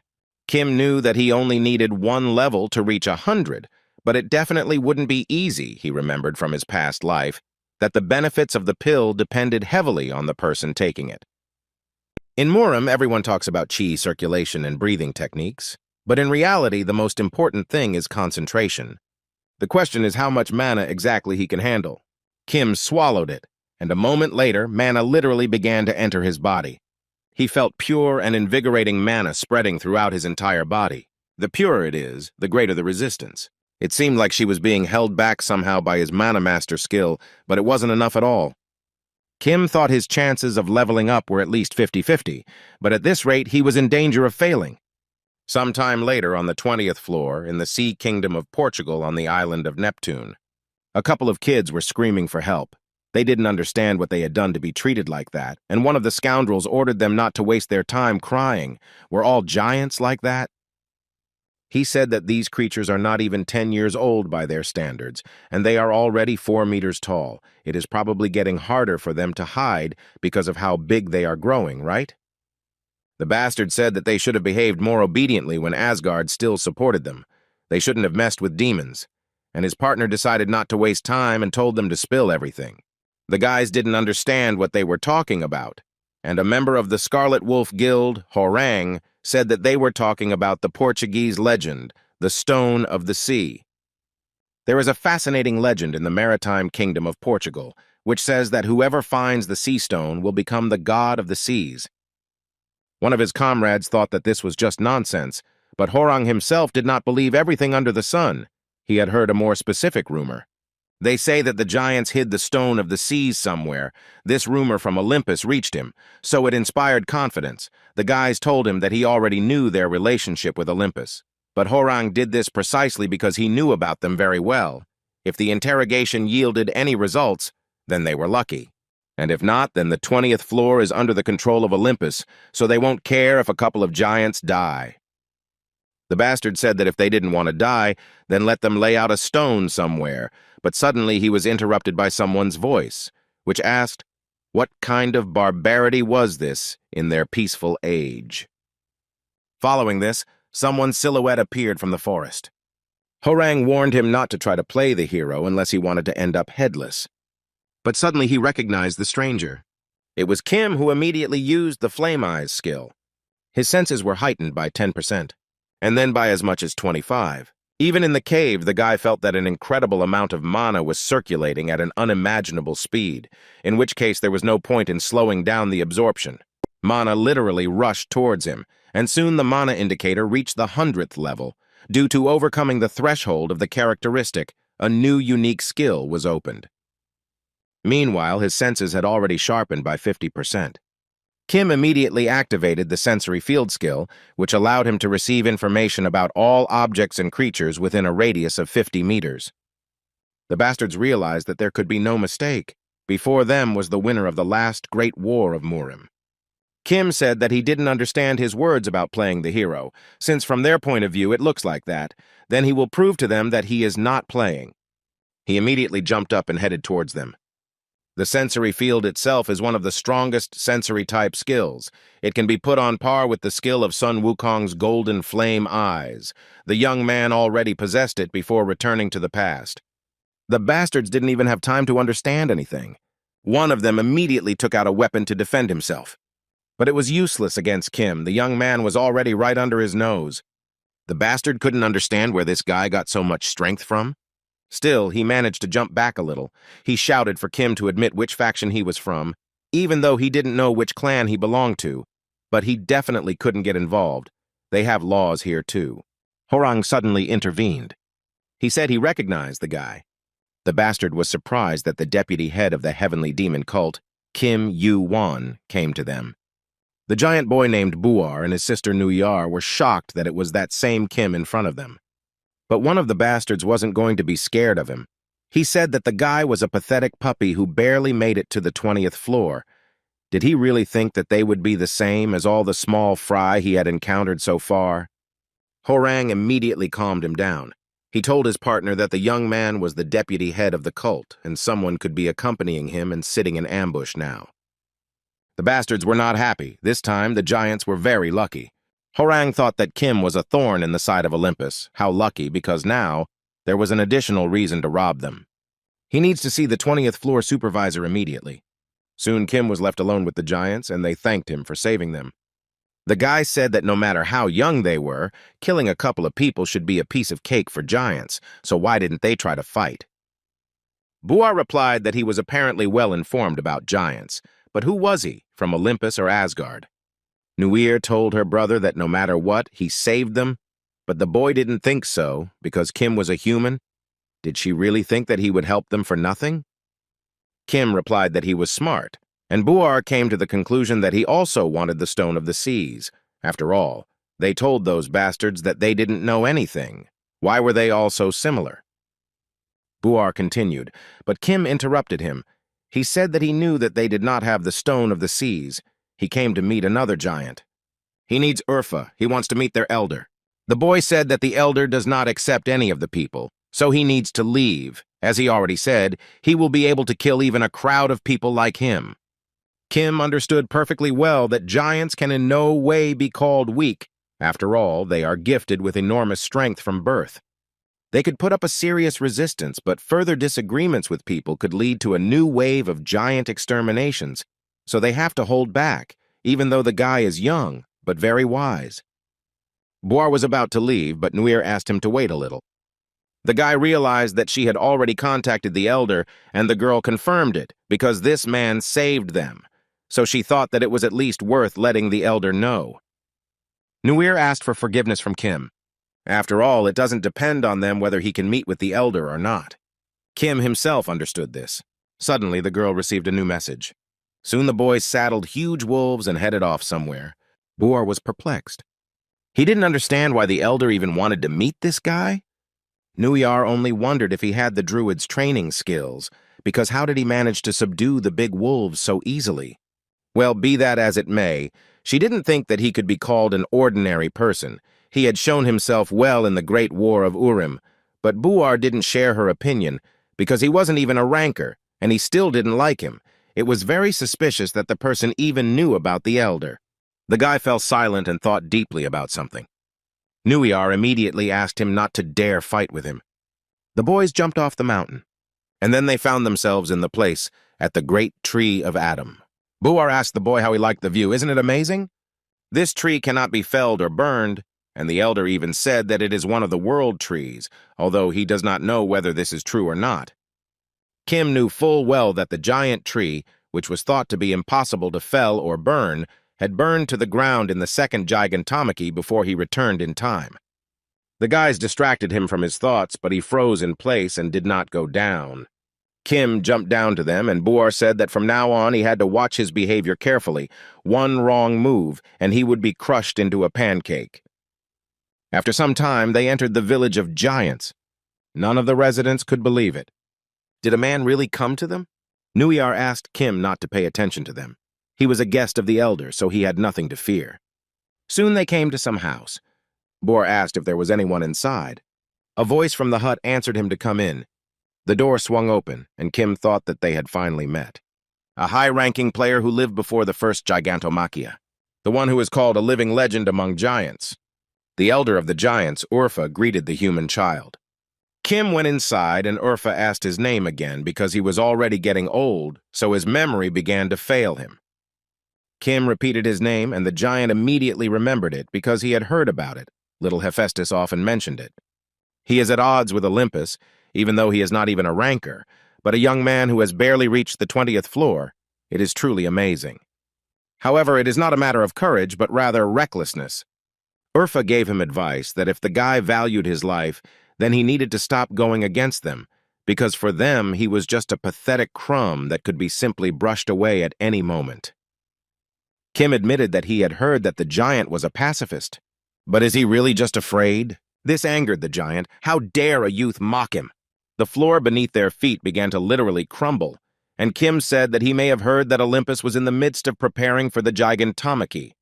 He wondered if he was planning to just sit and wait for them all to be exterminated. Urfa noticed that his mana refused to harm this boy, and he also couldn't help but notice his eyes. It was a very firm look. There was not a drop of fear in him.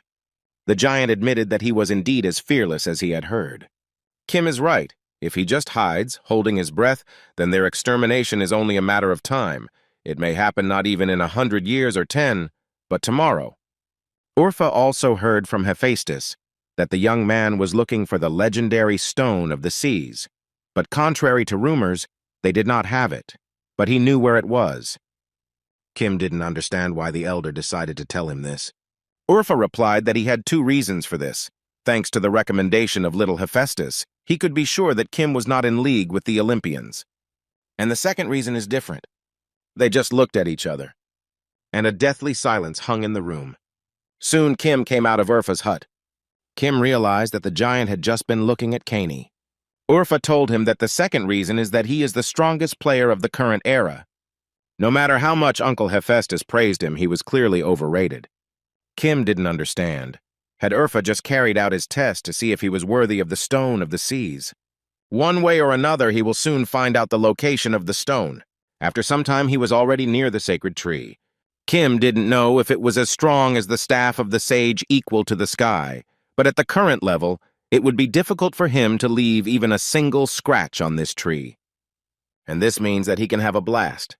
Kim summoned a huge number of sacred fires, but he himself understood that he would not be able to control them all. Soon they would get out of his control and scatter in all directions. In that case, he used the sensory field and flaming eyes skill. Kim immediately received information about all objects and creatures within a radius of 50 meters. And in total, his senses became 50% more acute again. The guy directed all the lights at himself and dodged them, running along the tree to inflict at least some damage on it. Because he used multiple high-ranking skills at the same time, he started to feel quite dizzy. He still continued to successfully dodge no matter what. But suddenly one of the lights caught him by surprise, appearing above his head, and then a huge column of flame appeared. But Kim managed to survive. He was able to dodge at the last moment. He just applied the sense enhancement from the sensory field to the fiery eyes, but everything around him became incredibly clearly readable, as he thought, the duet of these skills is beyond praise. The trouble is that the more the senses become heightened, the more the brain becomes overloaded, and it will require a lot of practice. Suddenly, Quantum came to him and called the guy an ant. He didn't understand why the guy was considered so cool. He only heard rumors, so it was unknown whether it was true or not. One of his comrades said that he had heard that the elder of Urfa had invited him, and he himself had seen that Buar had personally brought him, but Quantum did not care, because all people were their enemies. Meanwhile, Urfa's room literally began to shake. He clearly heard Quantum's words that people were their enemies. The old man remembered the events of the previous gigantomachy, when many giants died on the battlefield. He blamed it all on the damn Olympians, and a huge tsunami was already heading towards them, at the top of which stood the god of the seas himself. Suddenly he was awakened by a wolf who was sleeping soundly in his arms. Urfa could no longer count how many times he had dreamed this nightmare. Today it was so clear because of the arrival of this human child. He wondered how Kim and Olympus could be connected. His thoughts were interrupted by shouts in the street. It seemed like some kind of fight had started there. Urfa only smiled, but had no intention of interfering. He thought that this time everything would not be as Poseidon, the god of the seas, wanted. At the same time, Kim easily stopped Quantum's fist. Kim just smiled at the giant, which only made him even more angry. He told the guy that he would pay for this.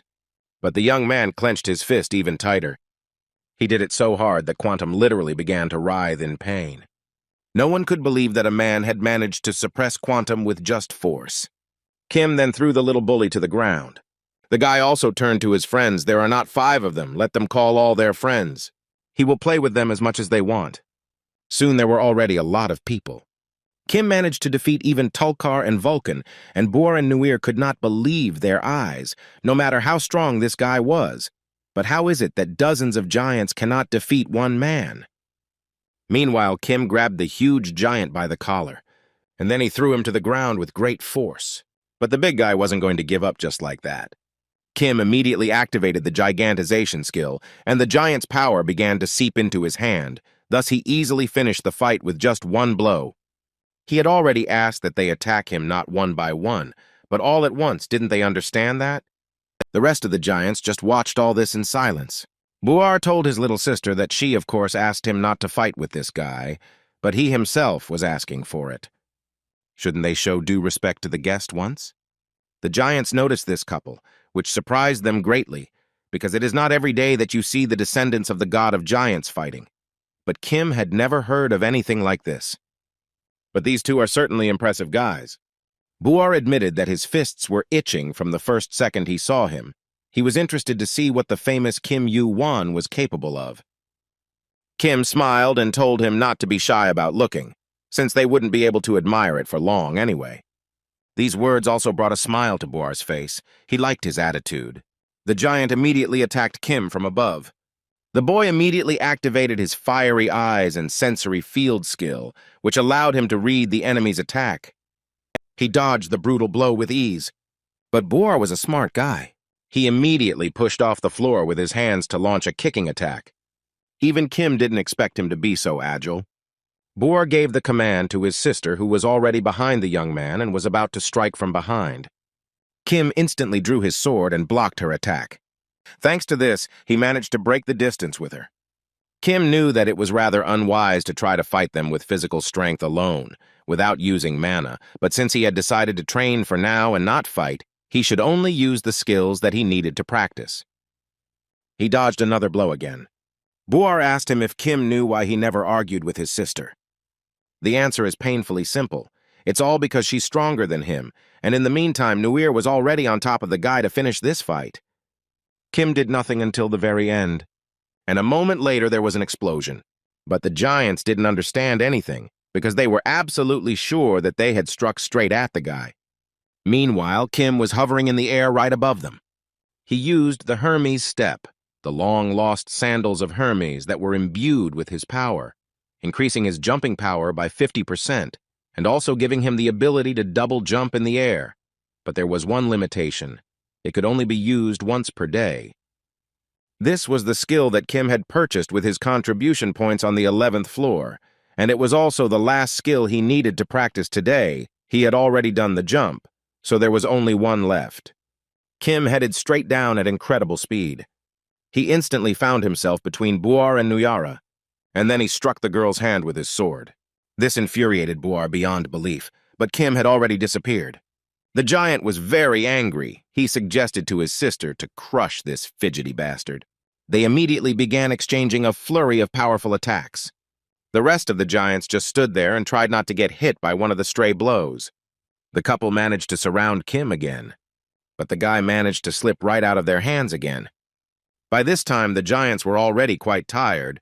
Buar admitted that he simply could not predict where the guy would go to grab him, and Nuir added that he dodged all their attacks in advance. Could he really foresee them all? Buar also noted that the young man didn't even counterattack. He didn't know what the hell Kim was up to, but he wasn't going to let things go his way anymore. Nuir realized where everything was going and tried to stop her brother, because the fine was starting to affect him.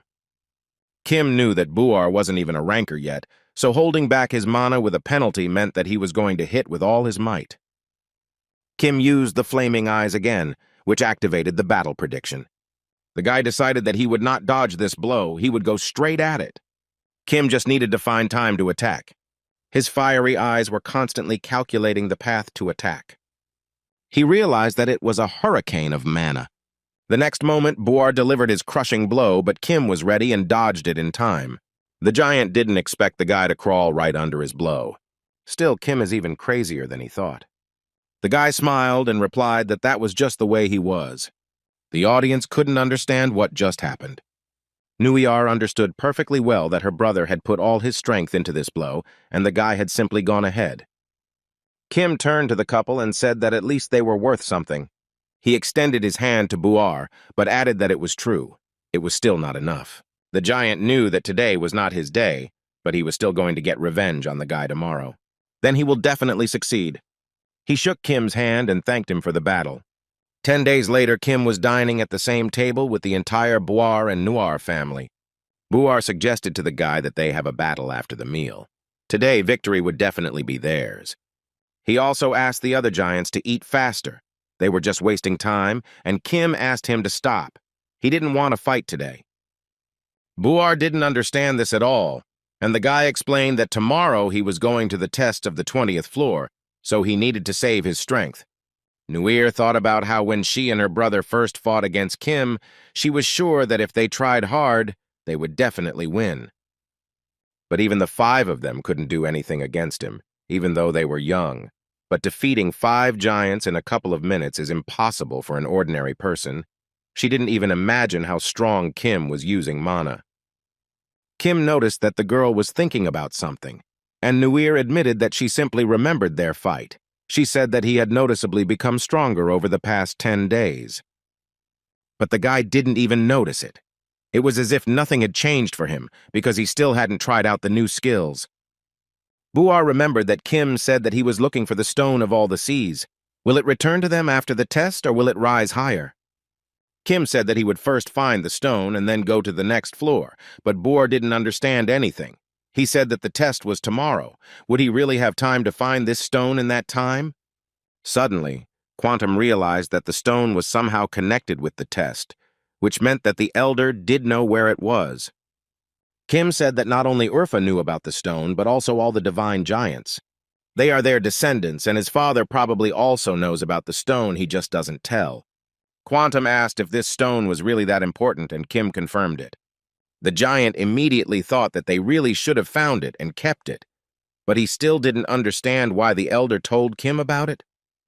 The guy himself didn't understand.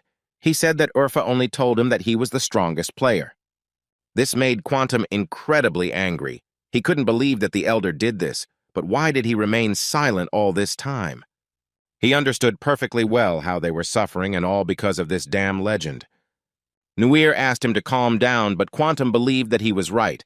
They had been attacked countless times, and once he had almost been killed. He wasn't the only one who suffered because of this. Each of them went through this.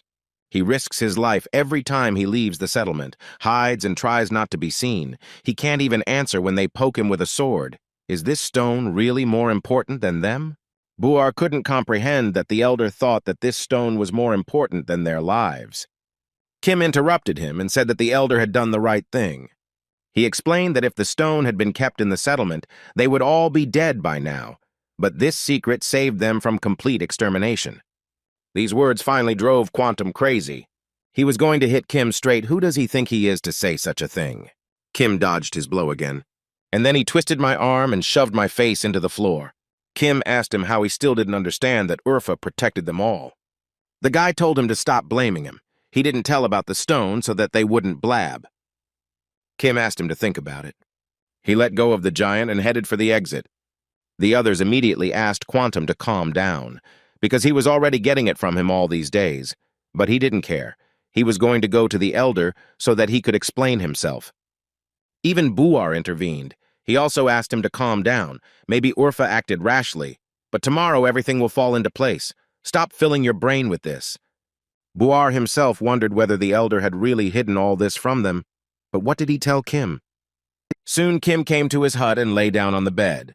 He had been using the flaming eyes and sensory field for 10 days straight. His head was already splitting from it. He needed a good night's sleep before the test. He also noticed that Kaney was still emitting mana. It must be all because of the weapon Poseidon had. Kaney had been emitting mana more and more ever since he came up to this floor. After all, the stone had the same energy as the Dark God's stone. Could it be that they were reacting to each other like this? If they have the same nature, then this is not surprising. And if his guesses are correct, then the glove can be used as a radar.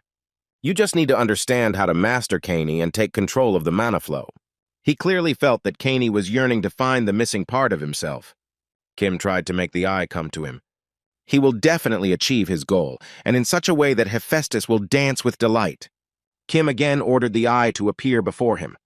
At that moment, the room began to be covered with dark energy. 20th floor testing area, Triton Island. Kim, along with Boor and Niwara, arrived here, and the guy noticed that there were quite a lot of monsters for such a small space. Boor noted that it was just like the training island. Maybe they were inspired by it when they created Triton. Nuira asked him if he remembered how he was almost eaten by the chimera, which greatly embarrassed the giant. Boor told the guy that as the elder had asked them, they led him to the area where the test was being held. But he still didn't understand what the point was, because there was nothing dangerous for him here. It seemed to him that even they could handle the upcoming test. Nuir told him that in fact even their rankers were looking at this island with apprehension. They believed that this place could turn into a real battlefield. She also suggested that the test would obviously be much larger than usual. Kim understood that Urfa had kept the secret of the sea stone for a long time. He understood his caution, because during the first gigantomachy they had to hide in the shadows. Now he has revealed his cards, and Olympus will find out about it sooner or later, so the giants are under attack, so he cannot let them down. He must find the stone. By this time, the system had sent him a notification that the 20th floor test would begin in 10 minutes. Finally, he told the couple that new times had come for the giants. Since Urfa had allowed them to leave the forest, he also asked them not to let them down. Boar promised that they would try. The guy doesn't even know how long he's been waiting for this day. Kim immediately took off, and a huge crowd of bandits appeared behind them. They were going to grab the guy because they couldn't let him get to the test. One of the bastards ordered them not to worry about the giants, because they wouldn't do anything to them anyway. But it was not to be. Boar immediately struck the scoundrel straight in the stomach. And then there was an explosion. Boar grabbed this bastard who even in such a situation threatened the giant. Are these cowards really tired of living? The giant told him that it no longer applied to them, and in the meantime, Nuiyar struck one of the bandits right in the face and trampled him right into the ground. She wiped his blood from her face and looked at the bald idiot. The bastard immediately noticed this cold look, but still did not understand why they suddenly changed so much. Boar told him that from now on they would fight, so he was unlucky enough to fall into their hands. At the same time, some man asked again if it was true that Kim Yu-wan had sided with the giants. It was Theseus, the examiner of the 20th floor test, and the guy behind him confirmed it. Horang from the Blood Wolf Guild told him. And they also learned that the giants accompanied the guy to the island and protected him. Theseus said that no matter how scumbag these bloody wolves were, Kim was definitely not a match for them. This guy had already slapped Olympus himself for the second time. He also added that his people would take care of him. He would definitely not get to the test site, and while the players and the manager were busy with the test, they would take care of the young man. His assistant noted that it was still strange that giants were helping this guy, because after the Gigantomachia they should despise people. Everything couldn't have changed because he stood up for them. But Theseus himself did not understand this. He remembered how Poseidon said that the giants were hiding the sea stone, so he was named the examiner of the 20th floor. If he managed to find the stone, he would recognize him as his son. Theseus knew that his father's information was definitely not false, considering how obsessed he was with the stone that he even went against Zeus's will. But he couldn't help but think that the giants had decided to leave their forest as soon as Kim Yu-won appeared. Was he somehow connected to the stone? He saw no other reason for such an alliance. At that very moment, he received a message that they had failed to stop the guy. Meanwhile, the guy was already at the test site. He thought about how it hadn't been without obstacles, but he still managed to get there in time. He was sure that the giants would cope with the scum because they had endured for so many years, and now they could fight back. The system sent him a notification that there were many sea creatures living on the island. By killing them, he would earn sea hearts. Depending on the number of hearts earned, he would be awarded additional points, but there was a 12-hour limit.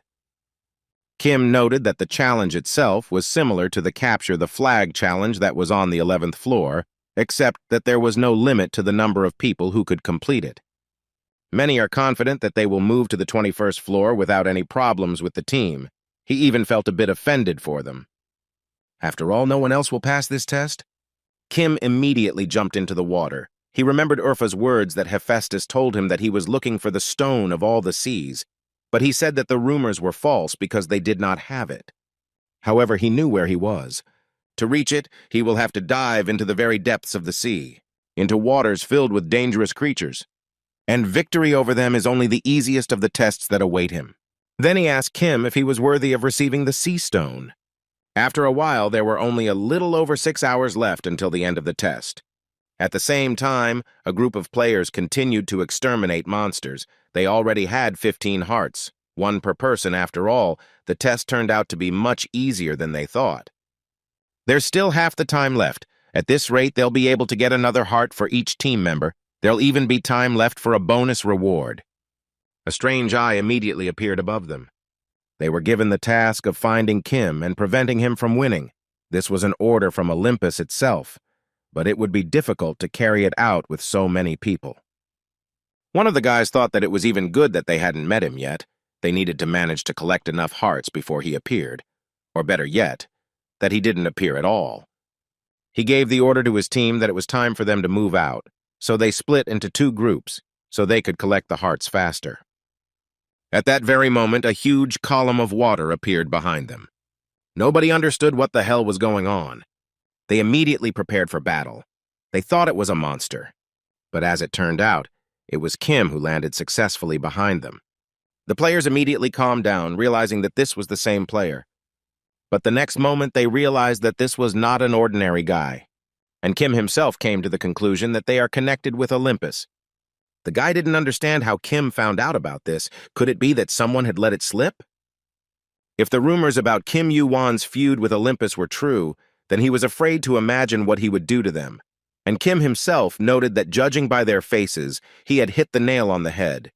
Everyone immediately realized that he had simply guessed and knew nothing, and the young man asked them only not to run away. He told them not to be afraid of him. He wasn't going to fight them anyway. They better think about how to fight them. At that very moment, huge whirlpools appeared in the water.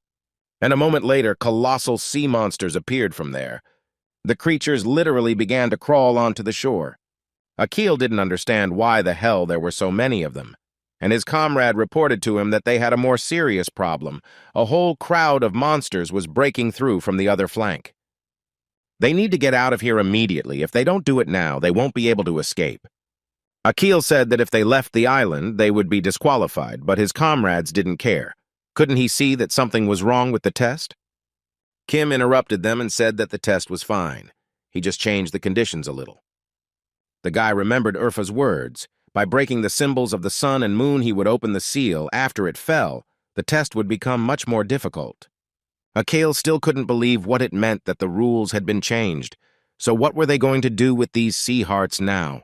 The giant also told Kim that by removing the seal, he would find a sea turtle, and the sea stone is located in it.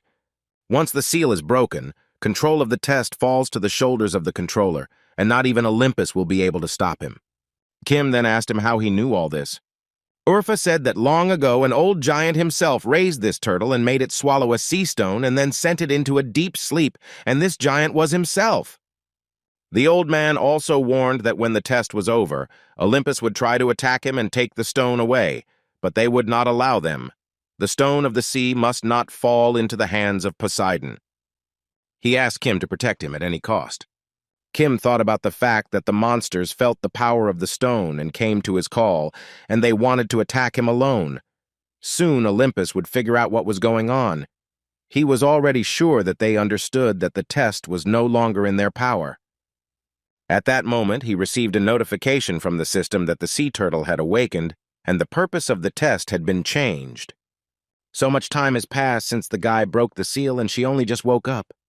The location of the test was moved to the body of a sea turtle, and the new goal was to defeat it and obtain the sea stone. At the same time, Theseus read the messages from the search party that they still hadn't found Kim Yu-won, but he still didn't understand how they couldn't find one person on such a small island. It can't be that the guy decided to escape from the test. Something is definitely wrong here. The ground continues to shake, and the monsters seem to have gone mad. Theseus could not understand what the young man was up to.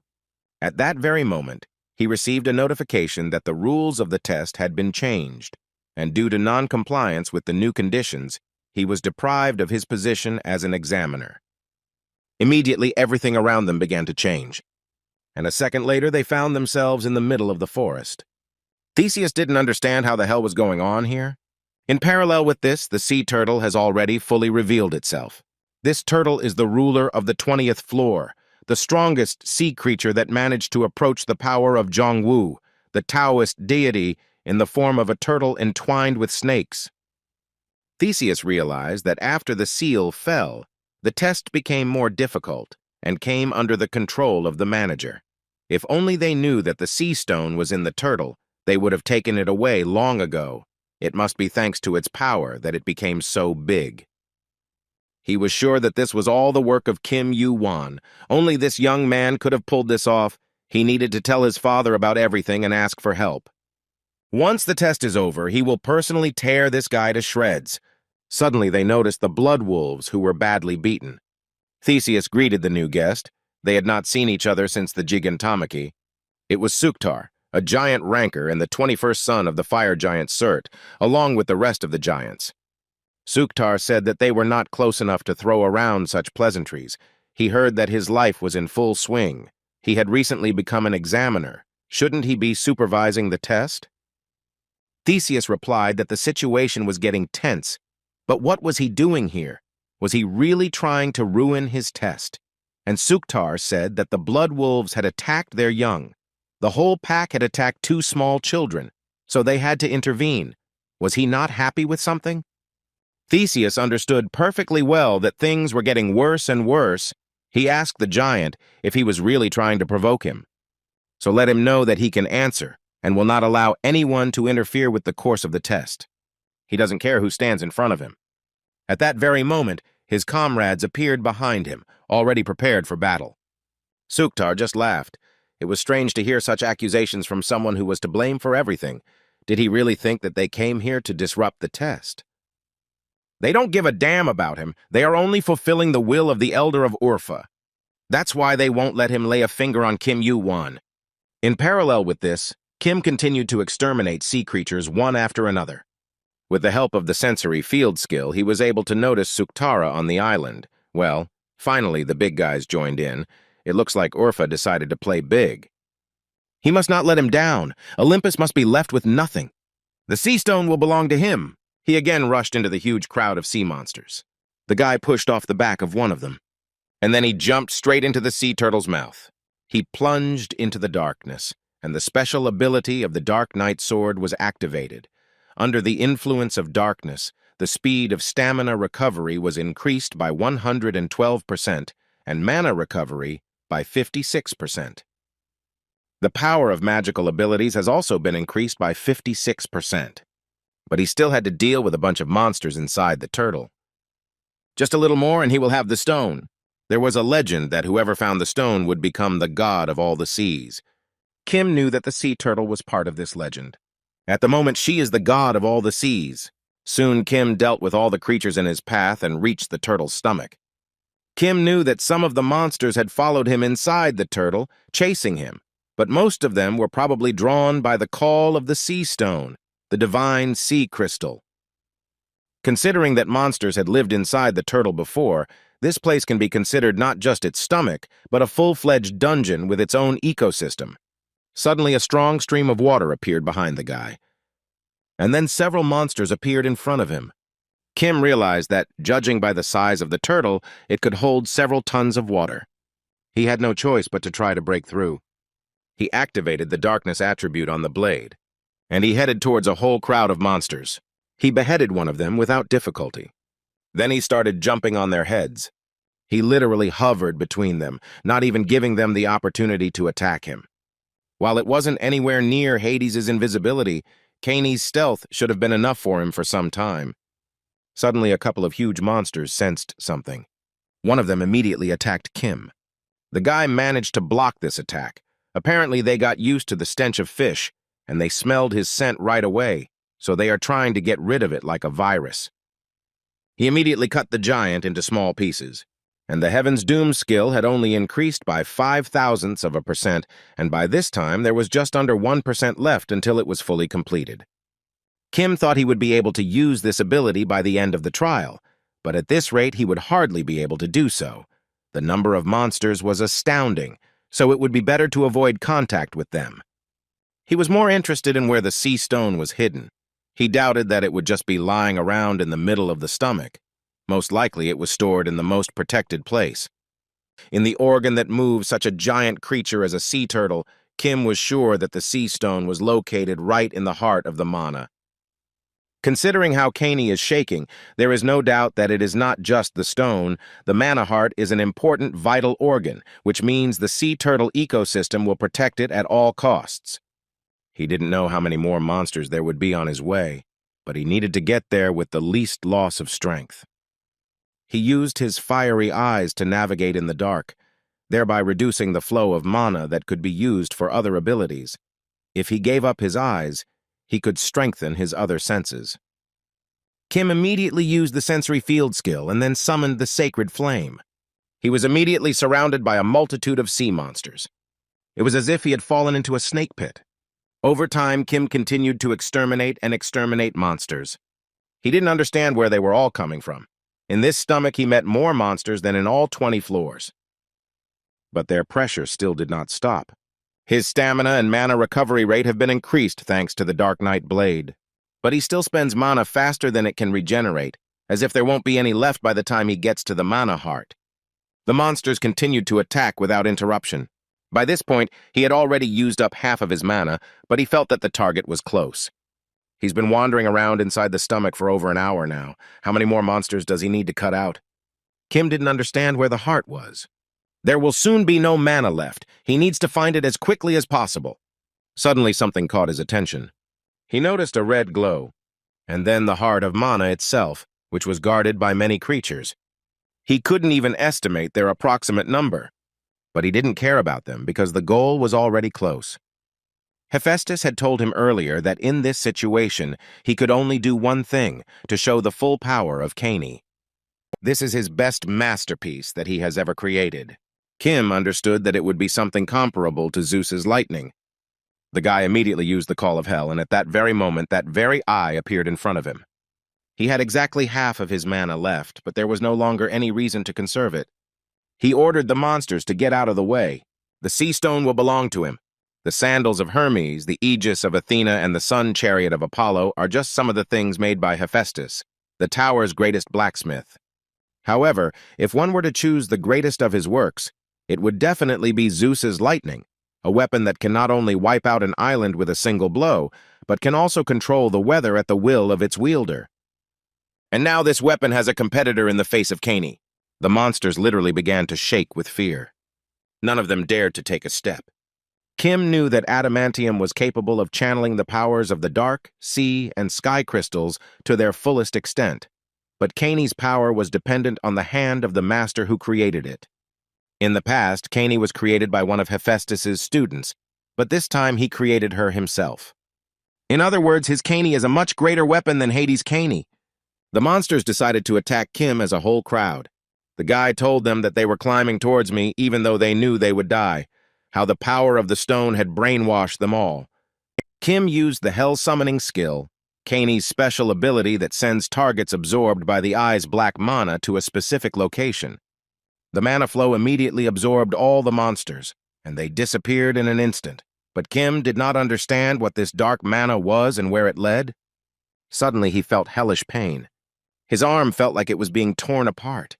He didn't understand why it hurt so much after all. He had invested more than 100 points into dark magic. Was that really not enough to cope with this power? He just has to endure it.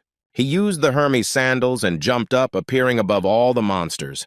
The monsters still weren't going to give up and defended the heart to the end. And the guy made them all disappear again. Dark mana literally filled the entire space. Kim activated the Heavenly Step skill. Now his movement speed was increased by 100%, and he could hover in the air for 5 seconds. He needs just a little bit more.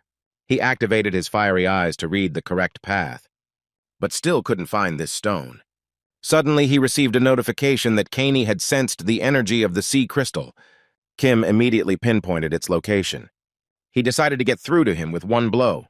The next moment, the guy delivered a crushing blow straight to the sea turtle's mana heart. It was smashed to pieces. The monster stopped immediately, and then they began to swim towards the remains of the heart. One of them was about to swallow the heart, but Kim didn't let him do this and cut him into 2 pieces. He knew he was in bad shape. Not only did Kanei make his eyes look foggy, but he also couldn't feel his right hand at all.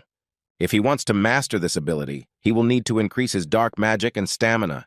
In the near future, he decided that he would concentrate on pumping up the necessary characteristics. Kim turned to the monsters and ordered them to move aside. He was able to take the sea stone. He was already tired of messing with them. Meanwhile, Theseus told Suktar that he was an idiot for actually believing that Kim Yuan could return the sea stone.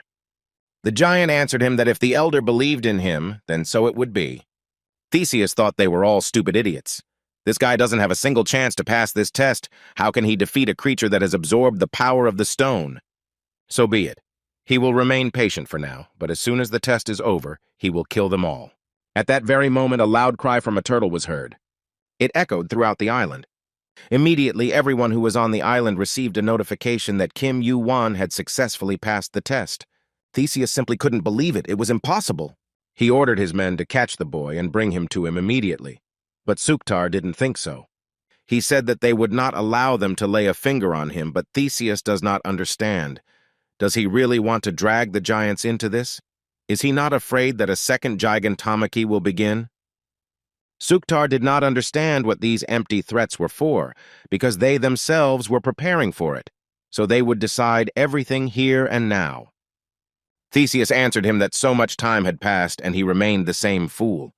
He summoned his trident, and at that very moment Apollo's solar chariot appeared above him. Theseus asked the giant if he remembered their third fight, when he fled like a coward. So what will he do now, since there is no way to escape? Suktar could not contain his anger and called Theseus a complete bastard. He didn't understand how the son of Poseidon could be so wicked. Theseus did not understand, since when he cared about his father's honor, he told him to remember his words. Today, history will repeat itself again. The Olympus squad immediately attacked the giants with powerful magic. But they easily withstood such an attack and rushed at the bastards themselves. Still, the scoundrels managed to pierce one of the giants. Suktar decided that since these scumbags had drawn their swords again, history demanded that blood be shed again. Meanwhile, Theseus stood on one of the rocks. He watched this bloody massacre. But suddenly, out of nowhere, a huge tsunami appeared. The bastards realized that this was no ordinary wave. Something was wrong here. They realized that there were hundreds of monsters heading straight for the shore. Someone's form appeared from the water. It was a huge leviathan, a top-level monster. The bastards didn't understand what the hell was going on here, because Leviathan was the boss of the floor and shouldn't be here. They also didn't understand why the other monsters were also rushing here. They were of different types and shouldn't be in a pack. Theseus immediately remembered the legend. Whoever finds the stone will become the god of all the seas. He realized that the tales that made his father so eager to get the stone turned out to be true. Kim stood on the shore and apologized for barging in so rudely. He could see that they were very busy here, but he was already exhausted. That's why I asked them nicely to get out of here. The guy was holding that very sea stone in his hand. Theseus was literally torn apart with rage. The bastard ordered the guy to give it to him right away. He wasn't going to just stand there and rush to attack Kim. But the young man expected this. He squeezed the stone harder, and then a huge wall of water appeared in front of him, stopping Theseus. The bastard used his trident. He launched a water projectile at great speed straight at the guy, but Kim blocked this attack as well, creating a water barrier around himself. Kim came to the conclusion that his strength depends on water, and without it he can't do anything. He's just like a fish. Theseus sent him away. How dare he speak to him like that? Although he himself understood perfectly well that Kim was right, why did his strength begin to leave him? Something was blocking the water attribute and the flow of his mana. It must be because of the stone. He understood perfectly well that he was close to the limit. Kim, in turn, used his fiery eyes and also activated his sensory field skill. The guy was next to the bastard in a split second. It was right in front of his face and about to deliver a crushing blow. But Theseus reacted in time, and thanks to the trident, was able to fight back this time. He immediately launched a counterattack. The bastard wasn't going to budge from his path. They continued to exchange blow after blow, and in Theseus's head there were only his father's words that he needed to find the sea stone, and then he would proclaim him his son. He didn't care what the cost was, but he was going to win his father's favor so that he would see him as the son of the great Poseidon. He will become the heir of the god of all seas. Kim was able to stop his trident, although it was not easy. The force of Theseus's blow was so great that the ground literally began to crack, but Kim used Hermes' sandals in time and jumped to the side. Theseus himself was already at his limit. Just like Kim, who fell to his knees. The guy thought that Theseus's weak point was his fiery temper, but he tries to stay calm. It looks like he has something really valuable at stake. Theseus told him that after dealing with him, he would deal with the giants. He stated that Kim had chosen an opponent that was too tough for him because he was the son of Poseidon. Kim realized it was time to put Caney to work. He was even glad about this. They would do it quickly, and at the same time raise the level. Meanwhile, the battle between the giants and the Olympians continued. Neither side was willing to give in, and Theseus and Kim clashed in battle again. Each of them was determined to win here and now. Theseus managed to knock Kim's sword aside, and then he began to spin his trident at incredible speed. He attacked the young man at that very moment, but Kim used Hermes' sandals again to dodge this attack. Theseus didn't understand why this brat was so difficult to deal with. He dodged almost all of his attacks. And it's not a matter of dexterity at all.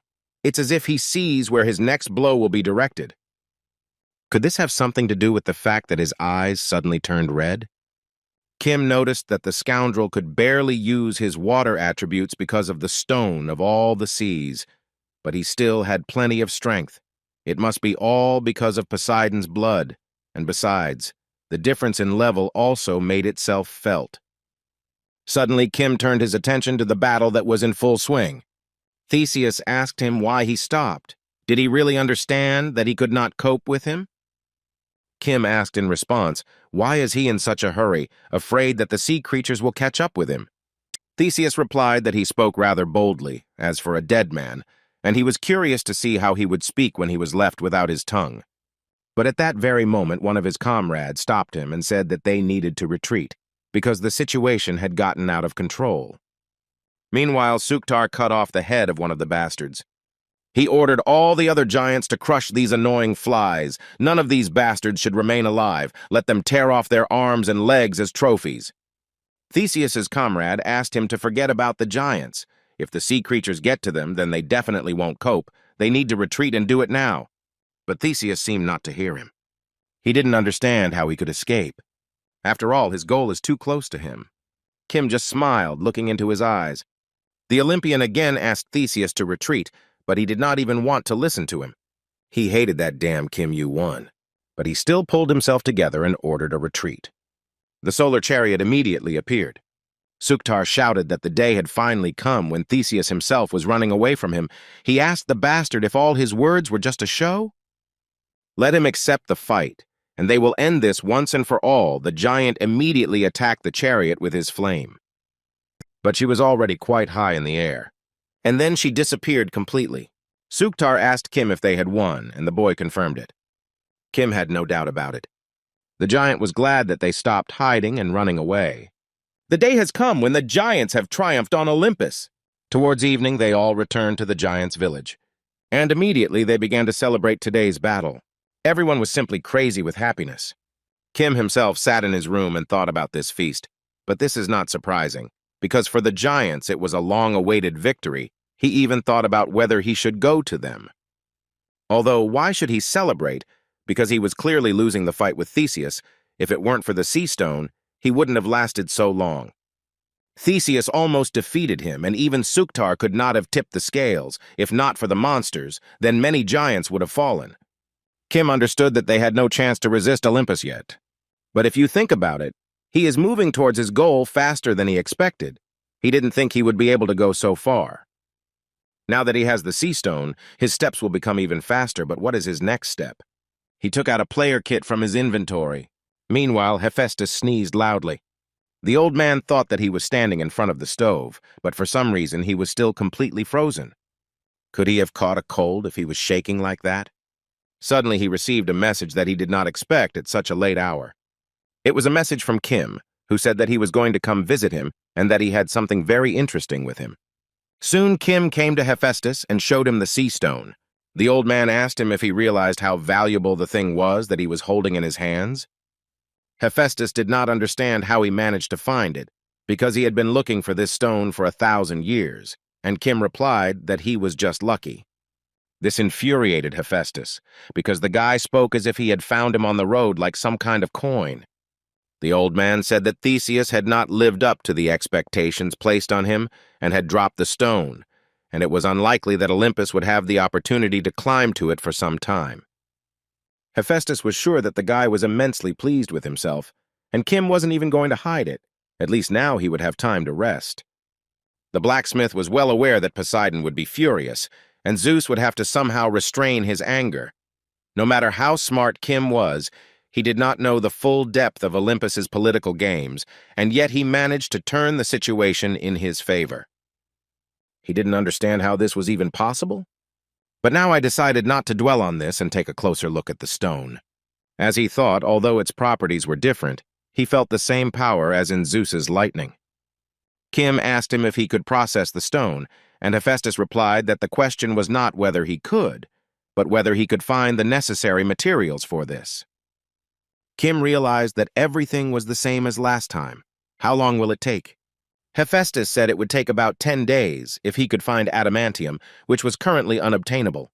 Kim said he would get it, which surprised the old man. Did he really not feel sorry for the money? The guy admitted that he didn't have much money. He spent it all on Caney, but Hephaestus didn't understand how he was going to get adamantium then. Kim said that he would figure it out, although it might take some time. The old man said that he knew perfectly well that the guy was not an empty talker. If he says that he will get it, then so it will be, but he still didn't understand where and how.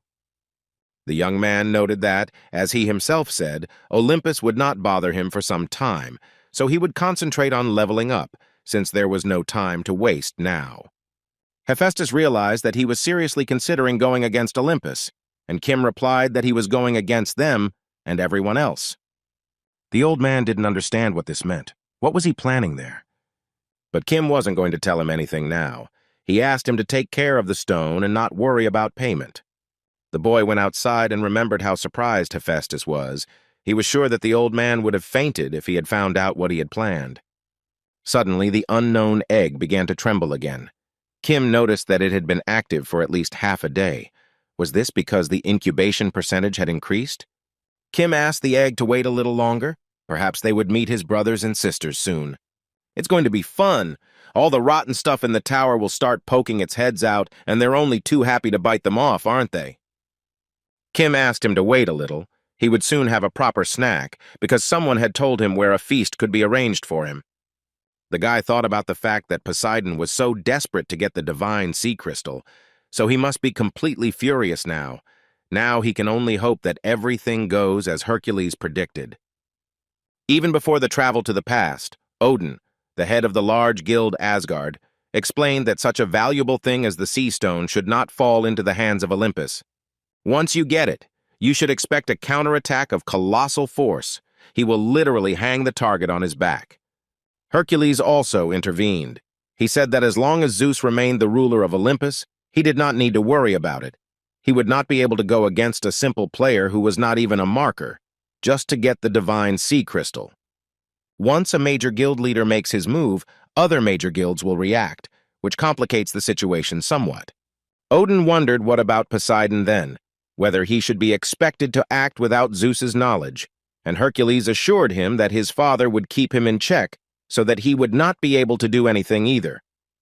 He said that the three greatest gods of Olympus may have a common lineage, but they are far from being on the best of terms. Their whole life is an endless struggle for power, and his father's fight with Poseidon was the most brutal. But after the father obtained the divine crystal and created his lightning, he managed to gain control over more than half of Olympus. And then he realized that the divine sea crystal and the divine dark crystal must not fall into the hands of his brothers under any circumstances. Kim came to the conclusion that in this way everything would resolve itself. Hercules said that all he needed to know was to keep the crystal of all the seas with him until Zeus and Poseidon dealt with each other. At the same time, Poseidon was simply beside himself with rage. He did not understand why his hands were tied. And Orion, his third son, thought that he was unlucky enough to lose the bet and report this news. Now he has to take his father's wrath upon himself. After all, Theseus is a useless bastard. He told his father that the Lord of the Heavens had forbidden direct confrontation with the giants. But Poseidon didn't understand what the giants had to do with it. It was all about this young man. He believed that Zeus was simply afraid that he was getting his hands on the divine sea crystal, and he also got angry that he interfered in the capture of Hephaestus. Poseidon even broke the table out of anger. He asked Orion what he thought. Didn't it seem to him that this cunning snake was playing a game again? Orion replied that such an insignificant creature as he did not dare to condemn the thoughts of the ruler of the heavens. Poseidon himself knew perfectly well that there was no point in asking this, because Zeus had always been like this. He was a ruthless and heartless bastard who thought he could play without putting anything on the line. But he didn't care how talented this Kim Yu-won was because he was just an ordinary player. Zeus decided to give up on the annoying flea and take out all his anger on him, his main rival. And he also wants him to show obedience, even though he has lost the sea crystal, and with it the reason for calling the rankers. But he still didn't understand how he had the nerve to shove it in his face. Meanwhile, in Asgard, discussions were in full swing that the divine sea crystal had fallen into the hands of a simple player. Even Odin was surprised that some brat found him. It even brought a smile to his face. He suggested that the Olympians were now in hysterics. At the same time, some man also learned about the latest news. This Kim is a simple player, but such a talented one, although not even a ranker. It was Asura, the three-faced and six-armed god of war who was wondering if he would get a chance to fight this guy. The news reached the Marble Mountains. Sun Wukong also found out who got the crystal of all the seas. He had thought that this guy was just a newbie, but now he was eager to find out what would happen next. Kim himself returned to the first floor of the tower, having paid 1,000 points for the rent of the solar chariot, the pride of Olympus. Kim knew that this chariot and the one Theseus used were just copies of the real thing. He wondered how many more of them were there. Fortunately, with her help, he will be able to get here in an instant. Kim was near the wall of the first floor, the edge of the world. No one had the power to break down this wall. But who would have thought that one day it would collapse on its own? The guy decided that now was not the time for deep reflections. The dungeon must be somewhere around here. He retrieved the Totsuka blade fragment that was used to seal Yamato Orochi's 8-headed snake. It is currently in a broken state. He needs to collect the last fragment to restore its original power. Suddenly, the guy saw a bright glow in front of him. He hoped that Odin was not mistaken after all. A dungeon of such complexity should not be on the first floor. The dungeon of Susanoo, the 57th best ranker of the tower, one of the 3 precious children. The boy knew that this artificial dungeon that Susanoo created should only be discovered 100 years later. He heard that 2 other precious children found it. and having collected all the missing parts of the sword, created the weapon of the gods. Kim was sure that Susanoo created him with the expectation that they would be the ones to find him. After all, the precious trinity were not just friends, but brothers. He hoped that they would forgive him, but the sword would belong to him. The boy stuck part of the sword into the ground, and the system sent a notification that he had discovered the hidden dungeon of Susanoo. The requirements were checked immediately, and soon the system sent a notification that he met the necessary requirements. The entrance to the dungeon was opened, and a huge tower appeared in front of the young man. He needed to enter there and find the hidden relics of Susanoo, and he would be able to leave it by finding the key. Suddenly, Kim heard a crunch behind him.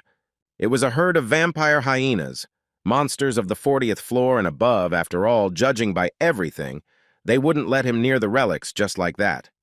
Although this is even to his advantage because the more enemies, the more experience. Even after killing most of the herd of monsters, the heavenly doom did not really rise. Kim continued to exterminate the creatures. He was able to destroy them all without any difficulty. Soon he reached the entrance to the tower. Kim thought about how he was only able to raise the completion rate of Heaven's Fate to 0.003% after killing all those hyenas. It seemed like 0.5% for killing a sea turtle was a luxury, and he had expected to have completed the skill completely by then. At least thanks to the sensory field, his perception rate became much higher than before. The young man opened the door to the tower, and then he went inside. He had to reach the 100th floor and pass its test. The dungeon was not nearly as spacious as the others, and was like a labyrinth, a miniature version of the tower. Kim had never met Susanoo in person, but he had heard a lot of unflattering things about him, along with some negative comments. But they all agreed on one thing: he was damn strong. The guy's inventory immediately opened on its own. A mini version of Susanoo immediately appeared in front of him, taking out a shard of her sword.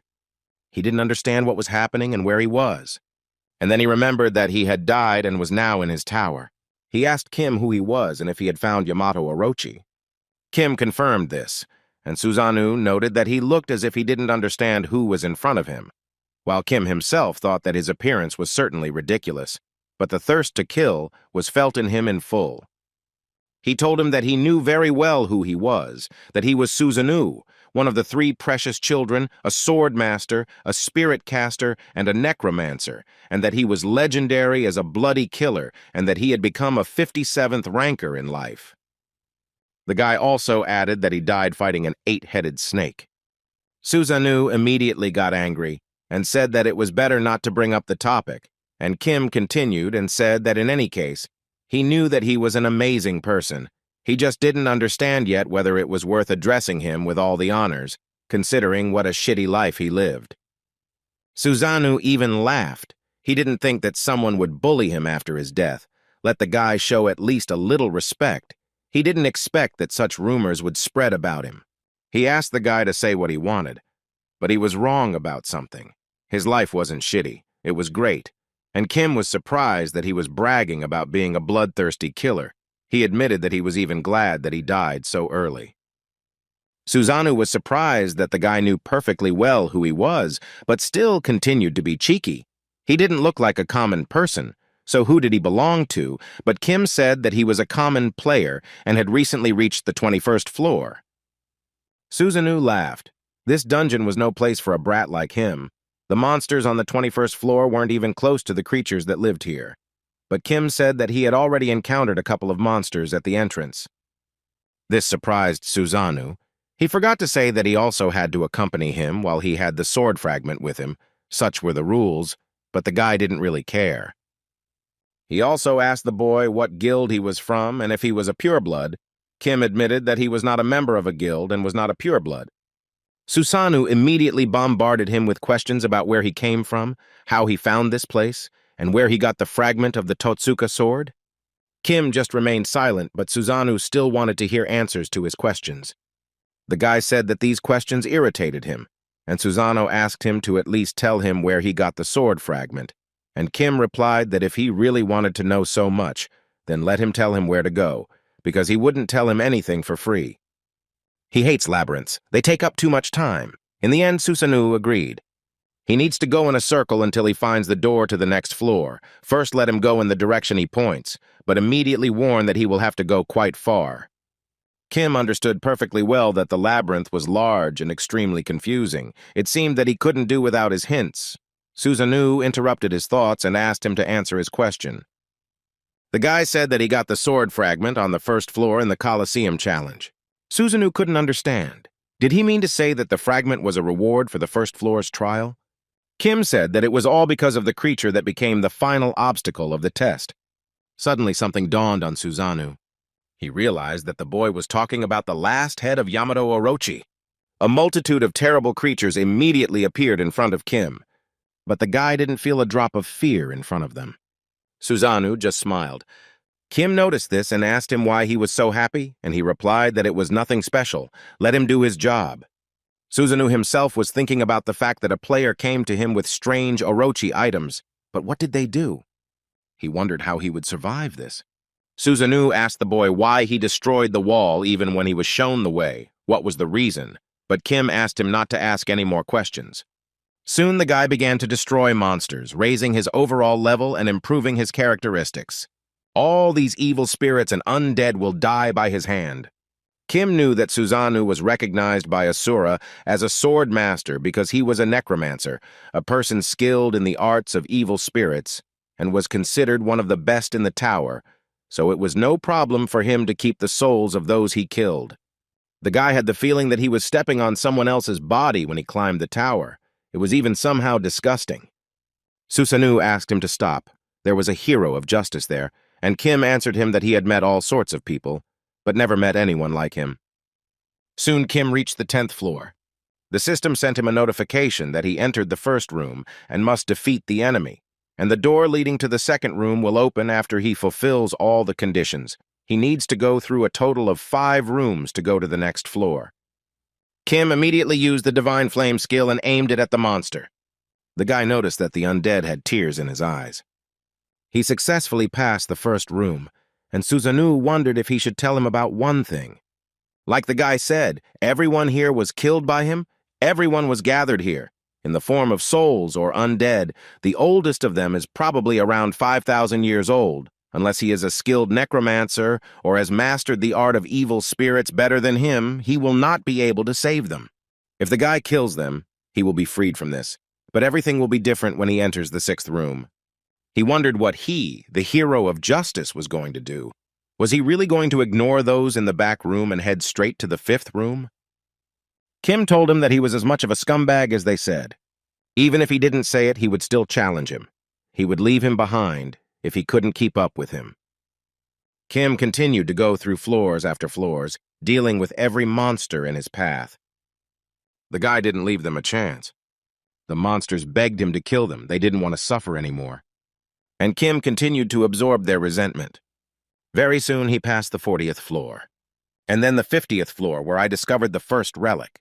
He received the armor of the 4 great spirits, immediately throwing off his old fire spell robe because the new armor had the protection of the Spirit King and had strong resistance to the attribute of fire, water, wind, and light. Kim understood that this was quite good armor. Even if the physical resistance was a little low, he could just use the sensor field. He couldn't believe he had already received such an item. He needed to continue to push through like this. On the 42nd day after entering the Susanoo Tower, he thought about how every time he killed in this place, he heard the voices of his victims. And also a strange notification appeared that he had absorbed the insults, but he didn't understand what that even meant. He knew that only high-ranking necromancers could hear the voices of the dead. Could it have something to do with Kaney? Susanoo told him that he looked exhausted and had become slow in hunting. He did say that this was a difficult dungeon, but he couldn't help but admit that the guy did well for a player on the 21st floor. He also noticed that his glove had a unique ability, but he didn't understand why he wasn't using it properly. Was it his ace in the hole or something else? Kim didn't understand what he was talking about, and Susanoo told him that they were similar, but why didn't he use it? Suddenly he realized that he had no idea what to do with it, and Kim immediately asked him how he should use it correctly. Susanoo said he didn't know, so Kim asked him not to act like he knew. Kim thought about his words about using it correctly, even though he didn't use it on the way here. But was there anything else? He himself understood perfectly well that he did not have enough clues about Kani. Her form was different, but not much different from the one used by Hades. He was the most hidden among the three gods of Olympus. But the guy was sure that there was something else besides mana enhancement. Susanoo interrupted his thoughts and said that in any case, he had become stronger since they first met, but he couldn't be compared to the high rankers. It was already a miracle for a player on the 21st floor to get here, but he still felt like he was still missing, and Kim asked him again to stop buzzing in his ear. Kim approached another door. Susanoo warned him that it might be quite difficult, which piqued the boy's interest. Susanoo said that he would not tell him anything, he had to see it for himself. Kim entered the 60th floor. He didn't understand what was happening because nothing was visible. Suddenly he felt something. He realized that there was something here after all. Someone's silhouette appeared from the fog. The fog cleared immediately. Kim felt a very strong killing intent. His opponent was definitely not an ordinary person in his past life. The system sent a notification, which shocked the guy incredibly. After all, he needs to defeat Arthur, the King of Knights. Merlin had previously told Kim that Arthur was still a rookie when he first met him, using his blade like a ghost, and his comrades also believed in him. One day he ran up to him and asked if he was really going to the library again. He told him to stop reading and take up sports, but Merlin was not like that at all. But Arthur didn't let him say a word. He grabbed him by the hand and led him away. He was more loyal than anyone Merlin knew. He admitted that he would like to see him again. Arthur himself, the King of Britain and the Lord of the Knights of the Round Table, looked the boy straight in the eyes. Kim couldn't believe that Arthur had died at the hands of Susanoo and was trapped in this place. He noticed that his equipment remained the same despite him becoming undead. He had the legendary sword Excalibur in his hand.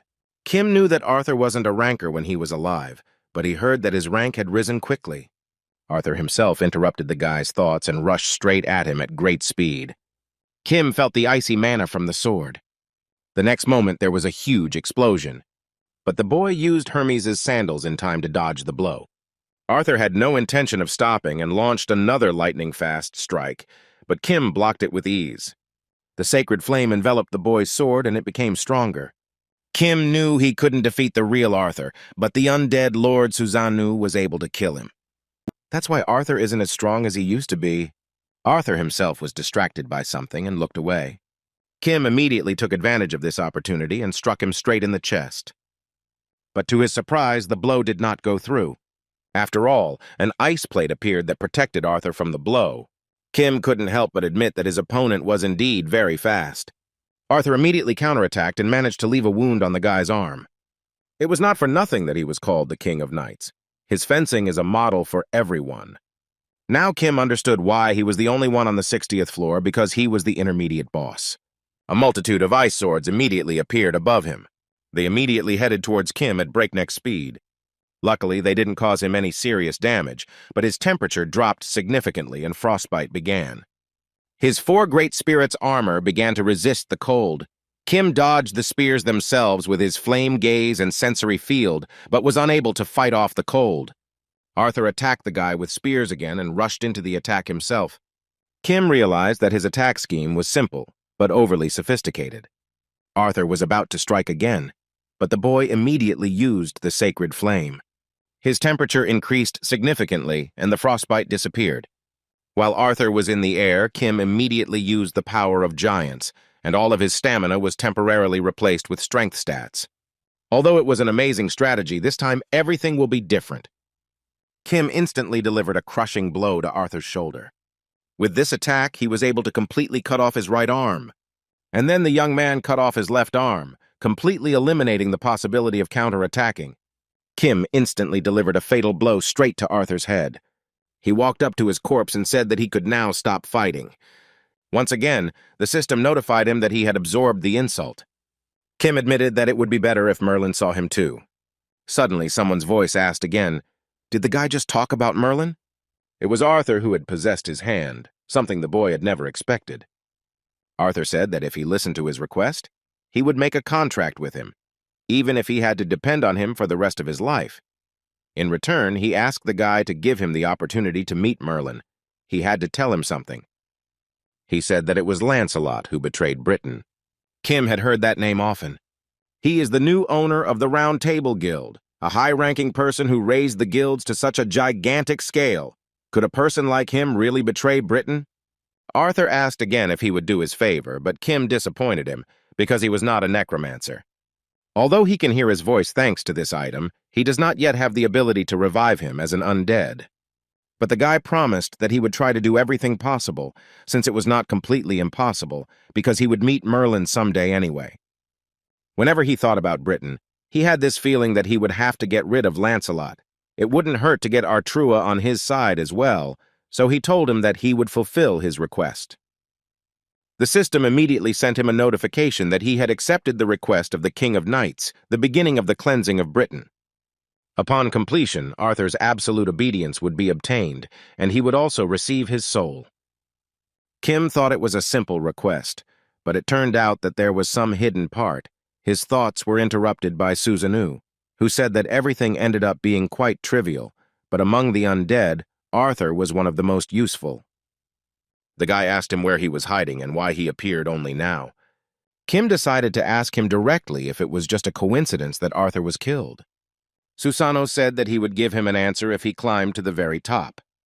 Kim immediately picked up Excalibur and threw it into his inventory, which enraged Susanoo. Who the hell put such an item into the inventory?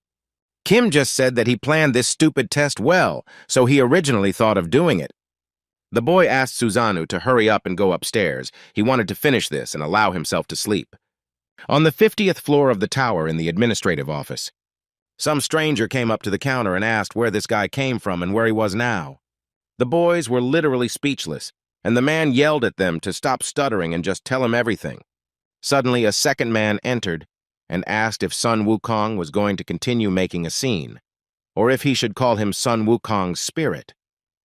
Sun told him to mind his own business since he was just an errand boy. The guy came up to him and told him that he was now the director of this bureau, so he needed to be more polite. Was he really going to quarrel with the bureau because of his spirit? He said that he could not tell him everything he asked about because it was classified information. Sun turned around and got ready to leave. He didn't understand what was so difficult about telling him this information. He walked out of the building, slamming the door hard. One of the workers admitted that it was really amazing. He saw a spirit for the first time, and the director answered him that if it was his original body, the administrator himself would have come. In any case, no matter who comes here except for officials, no information other than rank can be revealed. The director looked at Kim Yu-won's profile. It was information that should not be disclosed anyway, but there was practically no information about this person, even for those of them who knew everything about the tower. He didn't understand why there was no information about where this guy came from. He didn't think it was a system error or anything. There must be a reason why the admins were interested in this guy. The director knew that Kim had been on the 21st floor for almost 3 months. He could not be satisfied with this. He wondered what the hell he was doing. Meanwhile, Kim successfully cleared the 99th room of the dungeon. He sat down to rest a bit. He only had to go through the last 100th floor. Given the difficulty level of this floor, he was sure that the last floor must be insanely difficult. At that moment, Susanoo appeared in front of him, who noticed that the young man had completely lost his temper. Wasn't he interested in what was in front of him? Susanoo also admitted that he didn't expect that he, a newbie from the 21st floor, would go so far. He had such remarkable abilities that he still couldn't believe it, even after seeing it with his own eyes. His fiery eyes, his gigantization, and even his sacred flames. He often wondered if the person in front of him was truly not a ranker. Kim walked up to the last door and said that right now he was not a ranker. Susanoo didn't understand what his words meant. Kim didn't answer him and entered the last room. After passing, he will be able to get the relic of Susanoo. The boy wondered if Susanoo's spirit had disappeared. Suddenly, Arthur's essence told him that he was here, the one who killed him. Someone's voice addressed the guy and called him a newcomer from the 21st floor, and Kim immediately understood what was going on. It was Susanoo himself in his true form, who invited him to continue their conversation. He was incredibly curious because Kim said that he was not a ranker right now. Did that mean that he was once one? Kim didn't give any clear answer, but he himself thought that Susanoo had gone crazy. He would never have thought that he would become the boss of the dungeon. Susanoo asked him to stop bluffing. Why couldn't he just answer him honestly? Kim challenged him to a bet because he also had a question for him. The loser will have to answer any question. What will he say to it? Kim joked that he might not do it if he wasn't sure, which made Susanoo laugh a lot. He accepted his challenge. The system immediately sent a notification that the guy had made a bet with Susanoo, and the couple immediately prepared for battle. Arthur told the boy that he felt a huge number of angry spirits. This must be the resentment of all those who died at his hands. Now Kim knew why Susanoo left this dungeon behind. It's not to immortalize the souls, relics, and legacies collected from the slaughter of countless lives, for he is not one to dwell on such things. This was done so that even after death, he would connect himself to the system, all so that he could continue to fight. There was a huge explosion immediately, and the system sent a notification that Kim needed to defeat the Death Knight Susanoo. Arthur asked the guy if he was able to finish him off. Kim asked him not to say that. At that very moment, an incredibly loud laugh was heard, which literally moved the guy from his place. Kim noticed that Susanoo's killing intent was on a completely different level. He is the one who killed thousands of rankers, hundreds of thousands of players, and millions of people. Susanoo himself admitted that he was glad that someone like him entered the tower. He asked Kim not to disappoint him and immediately rushed into attack. The guy managed to put his sword out at the last moment and repel his attack. Susanoo had no intention of holding back. He attacked Kim with incredible force. Susanoo admitted that he was surprised that the boy managed to stop his attack. Kim realized his full power despite being a rotten corpse. Even if he loses concentration for a second, he will lose instantly. The young man used the gigantization skill to counterattack. Their blades crossed again with incredible force. Suddenly, Kim noticed some bright glow. And then the bastard's hand grabbed him. This is exactly what Susanoo wanted. Kim immediately tried to attack him with the sacred flame. Thanks to this, he managed to fight back and break the distance with him. Kim understood perfectly well that the gap between them was too great. He lacked strength, speed, mana, absolutely everything, and the sacred flame didn't work on him either. Susanoo said that this fire just tickles him. But it was still funny, because something similar had happened before. He remembered how, while he was still alive, some unknown person came to him and asked him to kill Arthur, not even a ranker, but just a child. But I still didn't understand why he had to do this, and who was he to talk to him like that? The stranger said that it doesn't matter who he is, because what matters is what he wants, right? He said he needed war. The faceless stranger stated that if there was a war, he wouldn't have to worry about fines and disciplinary punishments. All he had to do was enjoy the exciting game of slaughter, so he would say, "Isn't that a tempting offer?" Now Susanoo remembered there was someone who stimulated his greed to fight, just like this young man. Meanwhile, Kim once again fought off another attack. The guy turned his attention to his hand. But Susanoo did not give him a second to rest and again rushed into the attack, asking where he was looking. Can he still afford to look away? Kim thought it was crazy. If he cut himself with this blade, the bleeding would never stop. Susanoo said that he wasn't interested when he continued to just dodge. Although what he would expect from some guy from the 21st floor, he would just end it if he was going to bother him like that. Kim was able to dodge the fatal blow at the last moment. The Death Knight was about to strike again. But suddenly something stopped him. And a moment later, there was a huge explosion. Susanoo said he liked it. The guy finally started using it properly. He asked him not to die right away. After all, there were many things he wanted to hear from him. Kim thought about the fact that he was not a necromancer, but there must be a reason why he began to hear the dead and why Kaney absorbs souls. He also remembered the conversation with Susanoo earlier, who noticed that his gloves had a unique ability, but he didn't understand why Kim didn't use them. Kim knew that the sea stone has power over the sea. The heavenly stone has power over the heavens. Finally, he realized. He immediately released an incredibly bright light from within himself. Susanoo said that this was great. This was exactly what he was waiting for. Now the real battle begins. An eye immediately appeared, and Kim summoned hell. The young man ordered the eye to follow him. An incredibly strong energy emanated from the young man. Suddenly, Susanoo noticed something was wrong. He didn't understand what the hell was going on. He started to lose control of his phantoms. What the hell did that little brat do? Kim approached him and said that he had opened his eyes to Kaney's true power. Now he realized that absolute power over the dead was now in his hands. Susanoo admitted that it was stupid to tell him that, but even stupider to think that he could defeat him with it. He immediately tried to strike at Kim, but the young man easily read it.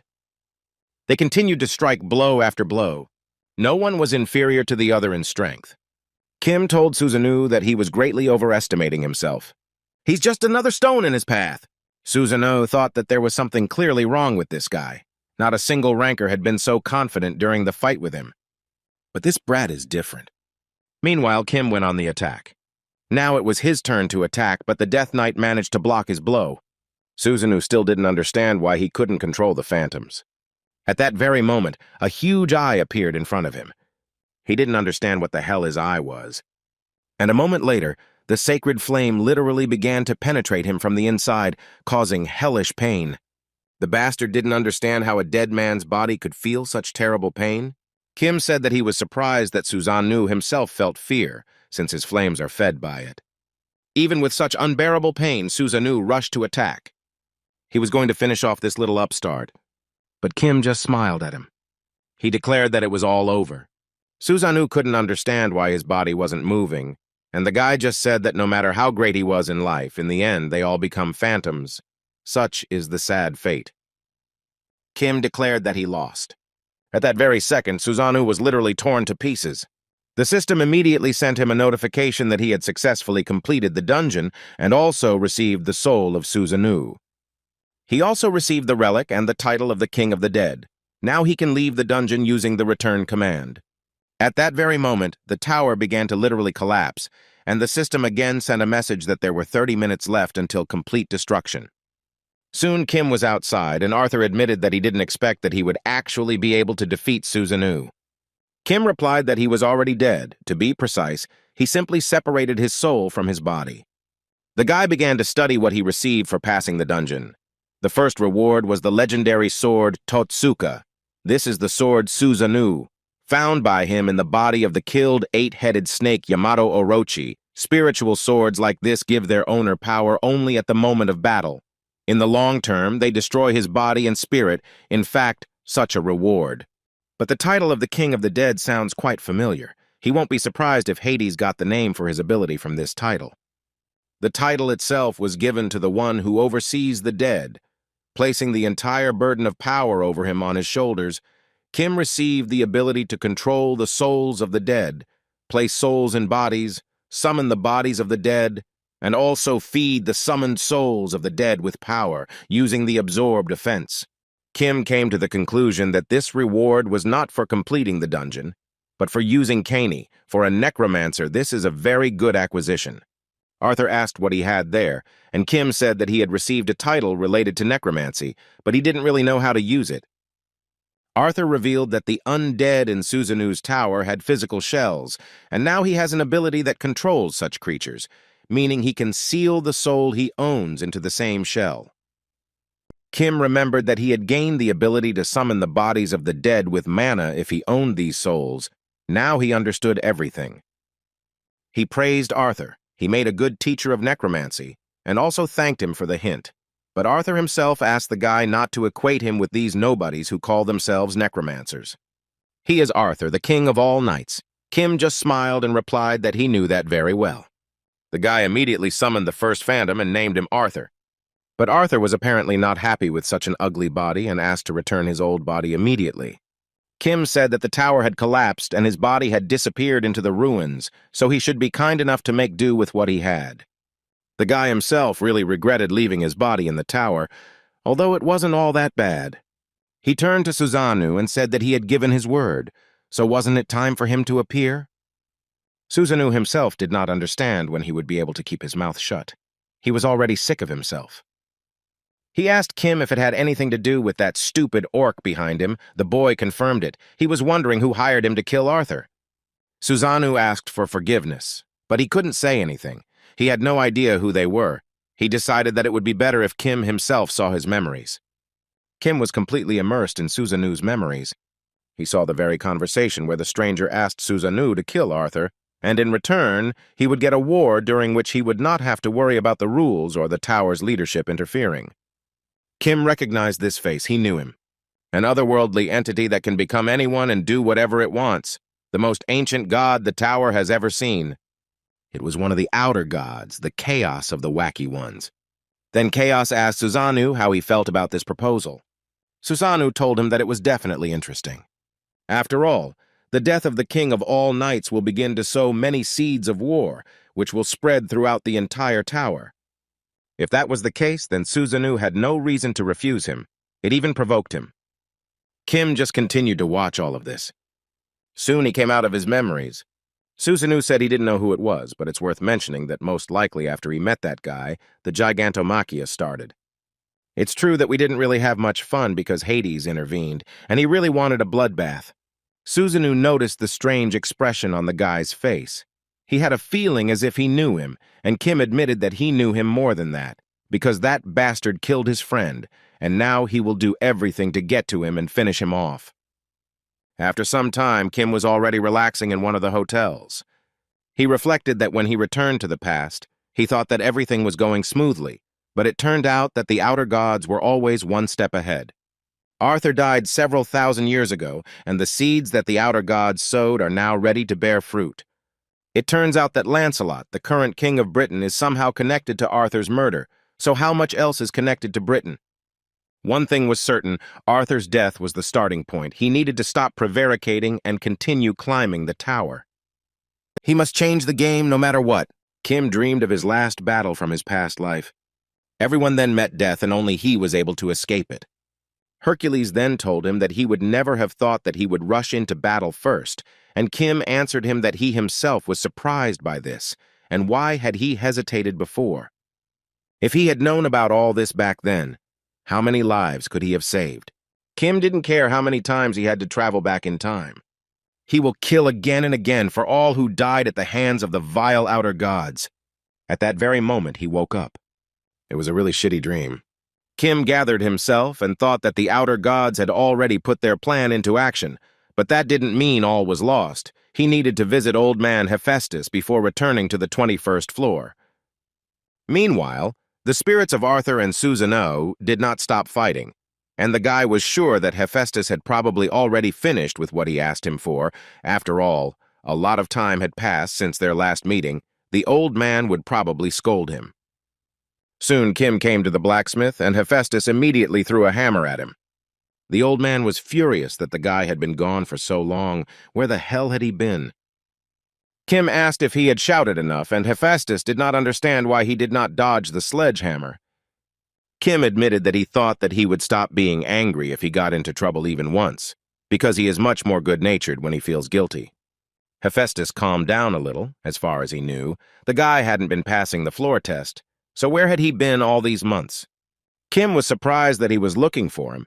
He was probably worried. He told him that he went through a hidden dungeon, which turned out to be quite difficult, so it took a lot of time. Before the guy could ask about the order, Hephaestus immediately threw him the box, saying that he was lucky that he had not decided to break it. The guy opened the box, and inside it was a pure divine sea crystal which had power over all the seas, the ability to call upon the sea, increased water attribute mana resistance by 50%, increased water attribute mana gain by 30%, and also reduced the consumption rate of water attribute mana.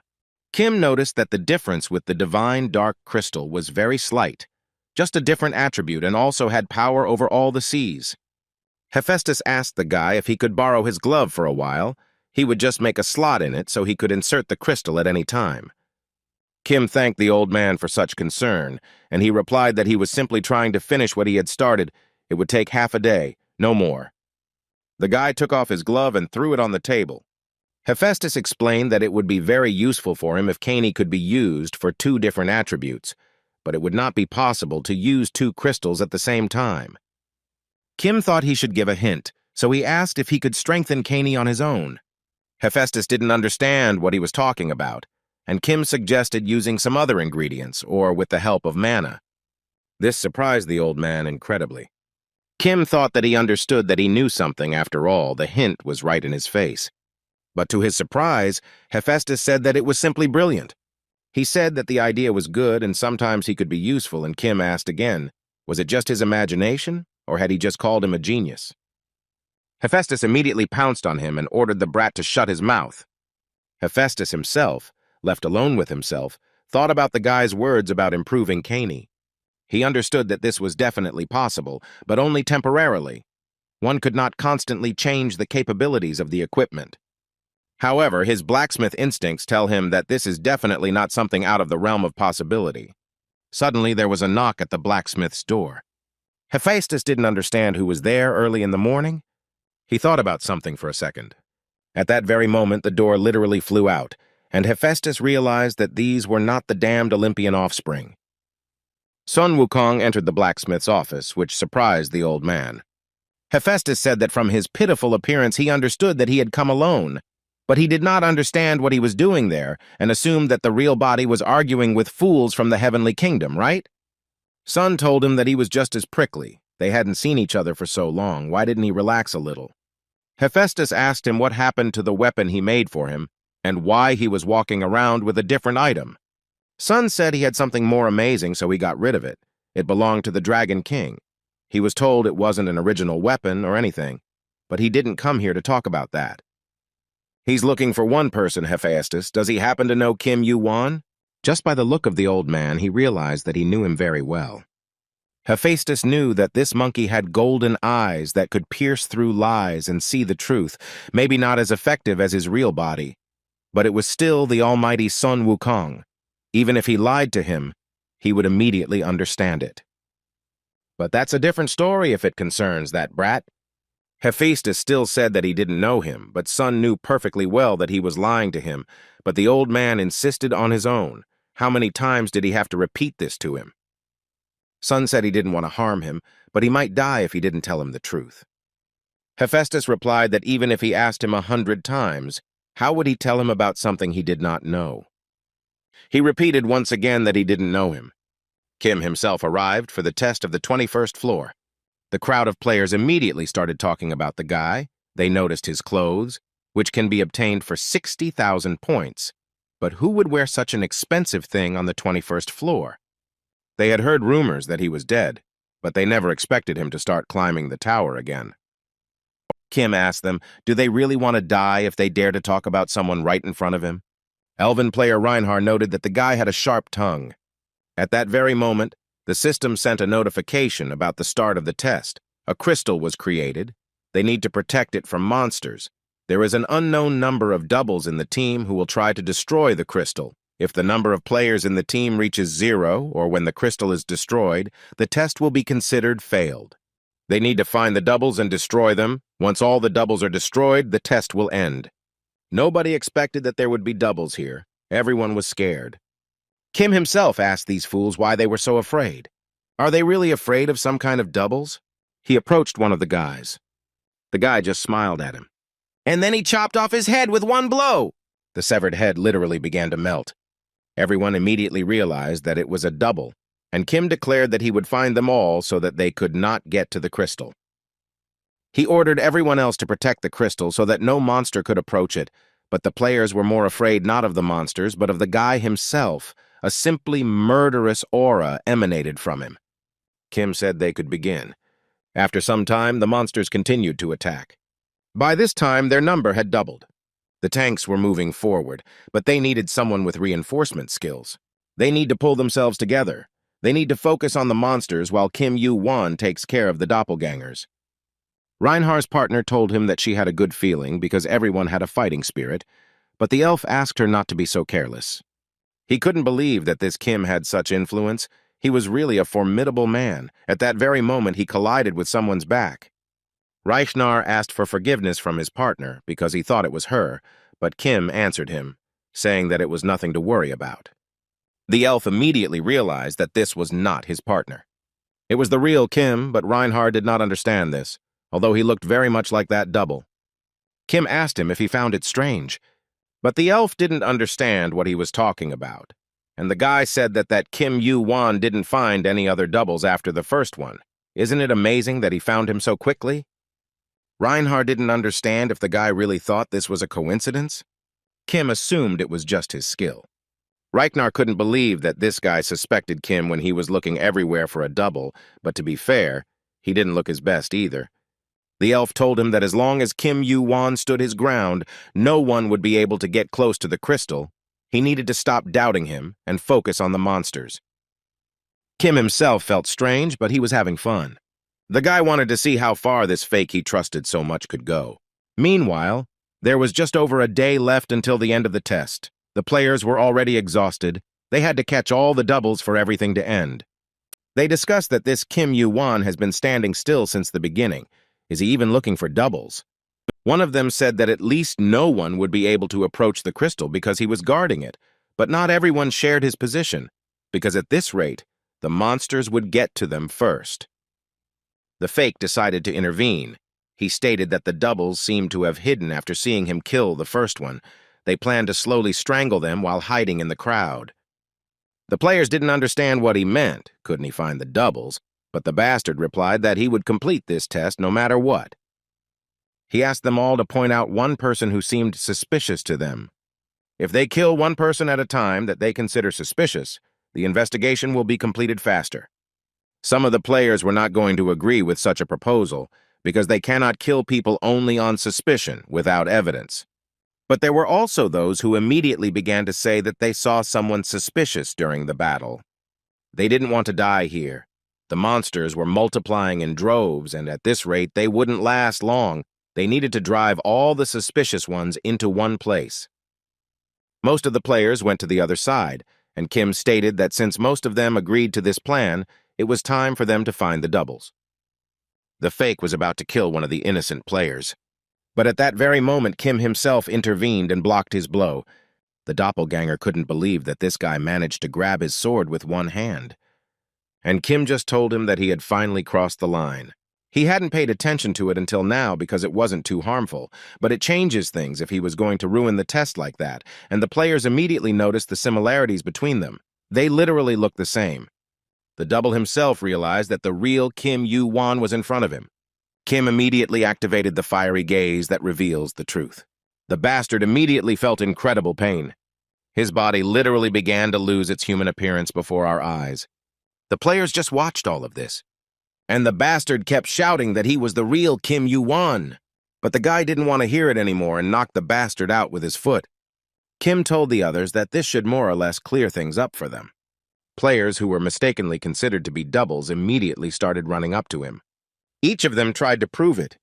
Reinhardt approached him and realized that he had been the real Kim Yu-won all along.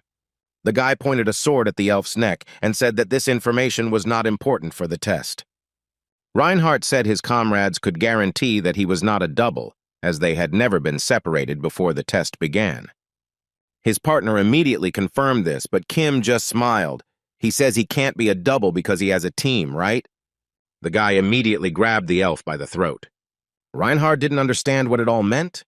After a couple of seconds, his face began to change. The bastard tried to attack Kim, but he dodged in time. After all, his guesses were correct, and this bastard turned out to be a double. His partner couldn't believe it. But Kim immediately plunged his sword straight into his face. It turned out to be another double, and Kim said that he expected that the double imitating the player would even deceive himself. He asked them not to delay and to finish it, because he himself knew perfectly well who the double was here. The guy activated the spirit of the heavenly demon and ordered them to approach, and very soon the test of the 21st floor was successfully passed, and Kim even managed to increase his level. Meanwhile, the double who was pretending to be Kim's double came to his senses. He didn't understand what had happened, but the guy was already standing over him. Kim asked him to get up quickly. The stranger immediately jumped from this, and Kim asked him what his name was. The boy didn't say a word, so Kim had to scare him, and then the boy said that his name was Mamos. Kim noticed that he doesn't look like a doppelganger since he is fine even after finishing the test, but he can't completely clear him of the doppelganger yet, so who is he? Mamos replied that he was a double but also a player. Kim realized that he was a purebred demon, but did not understand what kind of blood he had, and Mamos replied that his father's name was Belial. Demon King Belial, the king of all doubles. Kim realized that he was talking about the monarch of lies and one of the 7 demon kings of the demon lord's main guild, and immediately activated his flaming eyes to see if he was telling the truth. Mamos wasn't lying to him. Kim knew very well that the demon lord's guild could rival Olympus in size and strength, meaning it was on par with Hargan. Kim asked him what a man like him was doing here. Mamos replied that it was quite difficult to explain. Perhaps this was not the best time and place to say it. But he still said that he was a fan of his. Mamos approached the guy and said that he was his idol, which Kim did not expect. Mamos continued and said that he grew to love him after seeing him fight his way through the trials starting from the first floor, so he became a real fan after watching him fight in the Great Murim War. The boy also said that he doesn't ask him to go easy on him just because he's his fan. He apologizes profusely for what he did and will never do it again. And Kim activated his fiery eyes again and realized that Mamam wasn't lying to him. Now he understood why he imitated him. Kim decided that it wouldn't hurt to meet Belial's son, so he said he was asking him this time. He also took out a player's kit and said that since he had spared him, then let Mamos also help him with one job. The guy asked him to give him his number. A month later, Kim was resting in his room when suddenly he received a message from Mamos, who said that he had also applied for the next test and would always be faithful to him. The guy himself would never have thought that he would hear these words in the tower. Kim also reasoned that he should be able to complete the tests from the 22nd to the 24th floor in about 10 days. If there is no interference from Olympus, it will be as easy as pie, so climbing the tower will not be a problem. But now he was wondering why this guy had written to him out of the blue. It was a message from Hargan, who said that he was now on the 22nd floor and asked him to meet. Later in the evening, Hargan was sitting in one of the cafes and waiting for the guy. At that moment, Kim arrived and remarked that he had arrived quite early, having finished his cup of tea. Hargan replied that he had nothing to do, so he came early to freshen up a little. Kim asked him how far up the tower he had climbed, and he replied that he was now on the 34th floor. The guy said it was pretty fast, and Hargan noted that the problems started on this floor, and it was getting harder and harder to get up. Kim responded that being too modest made him look like a donkey. Hargan decided to get to the heart of the matter. He admitted that he felt in his heart that it was Kim who took the sea stone. He also said that thanks to him, Olympus is a real mess now. The relationship between Zeus and Poseidon is a real shit show, and lately everything seems a little creepy. Hargan was sure that Kim had expected this, but Olympus was too busy cleaning up inside to worry about him. But it was only for a while. He did understand that he could really die. He must decide now whether to bow to Olympus and give up the stone, or find a place like Asgard or the celestial realm that can protect him. Kim asked him if he had finished speaking. If so, he would leave. Hargan said that this was not his main thought and asked him to stay. He also asked him if he really planned to go all the way to the end alone. And Kim, in response, asked him if he had already firmly chosen his path, which infuriated Hargan. He already regretted that he had decided to meet with him and started this conversation. Every meeting with him puts him in a difficult position. But it didn't matter now. He asked Kim to be careful on the 25th floor anyway. Hargan advised him to be especially wary of the heart of Britain, a place that was a great trap set especially for him. Soon Kim left and Hargan was left alone. He received a call from Apollo, who asked him how everything went. Hargan replied that this guy was completely brainless and didn't think about danger at all. He also asked Apollo how everything went with Poseidon, and he replied that he was in no hurry to think everything over, as he himself knew it was an important decision. Hargan asked him if he was sure he wouldn't regret it. Apollo himself was aware of all the risks, but that didn't mean he could just sit back and do nothing. He also told Hargan that he should only focus on becoming a ranker. Now is the time when he needs to develop his strength. Hargan said he would do so. He also said that he had warned Kim to be careful with Britain, but he didn't seem to be going to be careful, and Apollo said that this wasn't a game that a weak player could just walk into. That was pretty stupid of him.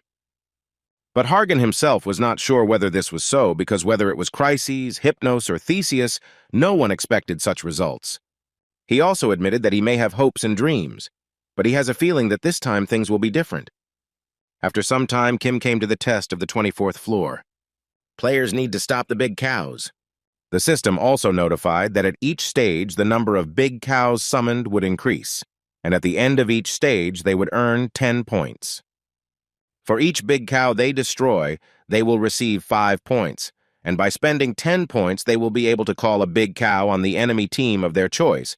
Teams also cannot leave their assigned area. They will be eliminated from the challenge if they leave their area or declare surrender.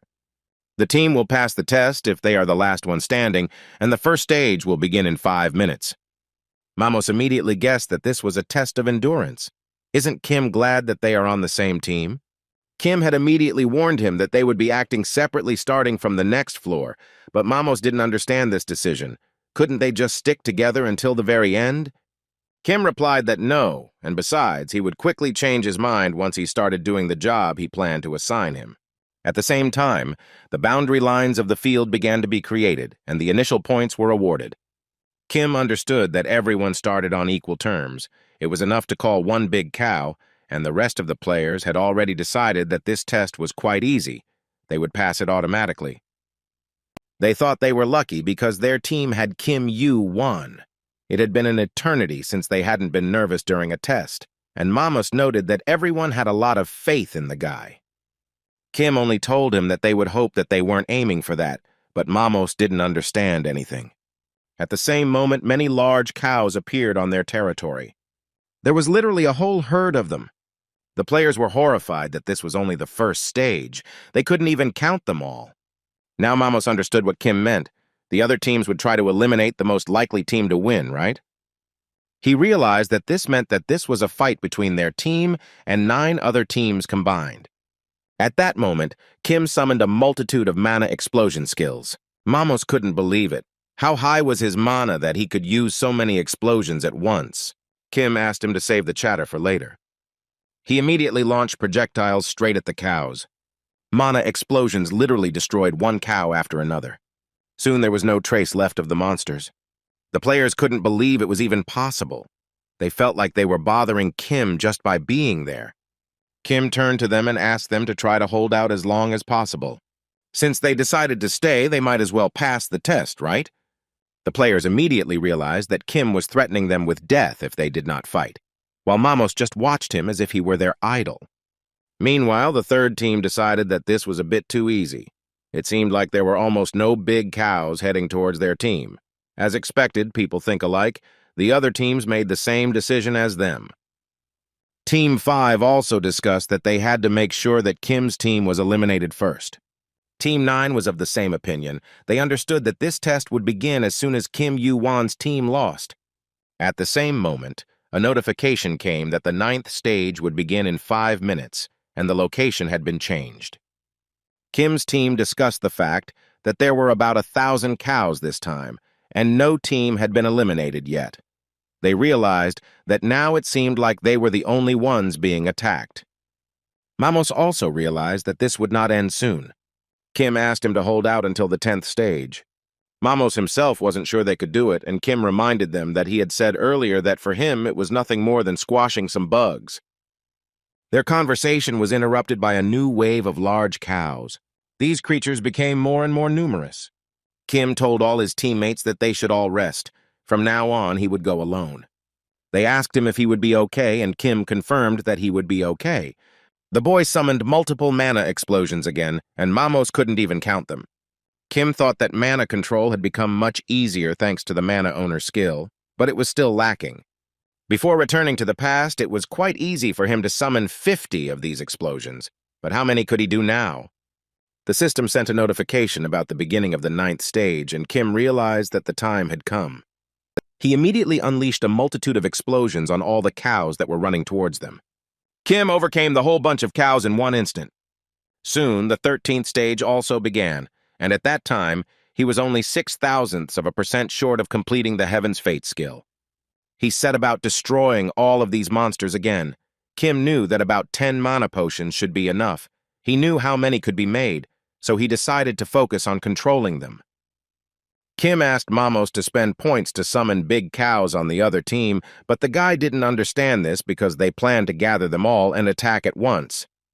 Kim said they needed to counterattack properly so that the other teams would react even more strongly, but Mamos pointed out that there were more than 1,000 monsters flocking right now. Would he be okay? Wasn't he tired? The guy replied that not yet. Even if he overdoes it a little, he still has to continue until the very end. The players couldn't believe what was happening. They realized that Kim was on a completely different level. How come he hadn't become a ranker yet if he was so good? Mamos himself knew very well that it was so overwhelming that it might not seem true, As part of the demon race, he grew up seeing power that even normal players couldn't imagine, but even he found the boy's abilities amazing. Although his strength is inferior to the rankers, did they show such talent when they were players? Mamos realized that Kim was much more amazing than when he saw him from afar. At the same time, the guy continued to destroy hundreds of cows. Soon, the completion of the Heaven's Doom reached its maximum. The skill was immediately removed, and Kim received a demonic physique. He was given a new demonic energy stat, which was increased by 20. The skill of the demonic physique itself is the body of the demonic tribe, and Kim could control this energy. The young man could not even imagine that he would acquire such a skill.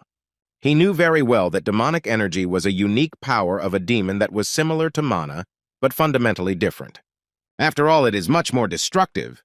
Kim decided to immediately test his new power and launched a projectile of incredible force straight into the crowd of monsters. All the cows were instantly destroyed, and Mamos asked him if he was by any chance a representative of the demonic race.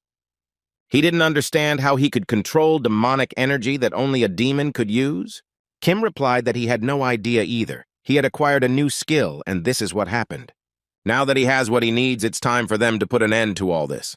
Mamos didn't understand what they were talking about, and Kim replied that they needed to finish this test, while his balance was over 24,000 points. The guy spent them all and called 2,435 cows to the next stage, and the system asked him to specify the team he wanted to send them to. Meanwhile, the other team was literally dying of boredom. They didn't understand what stage Kim was at now. After all, he is quite resilient.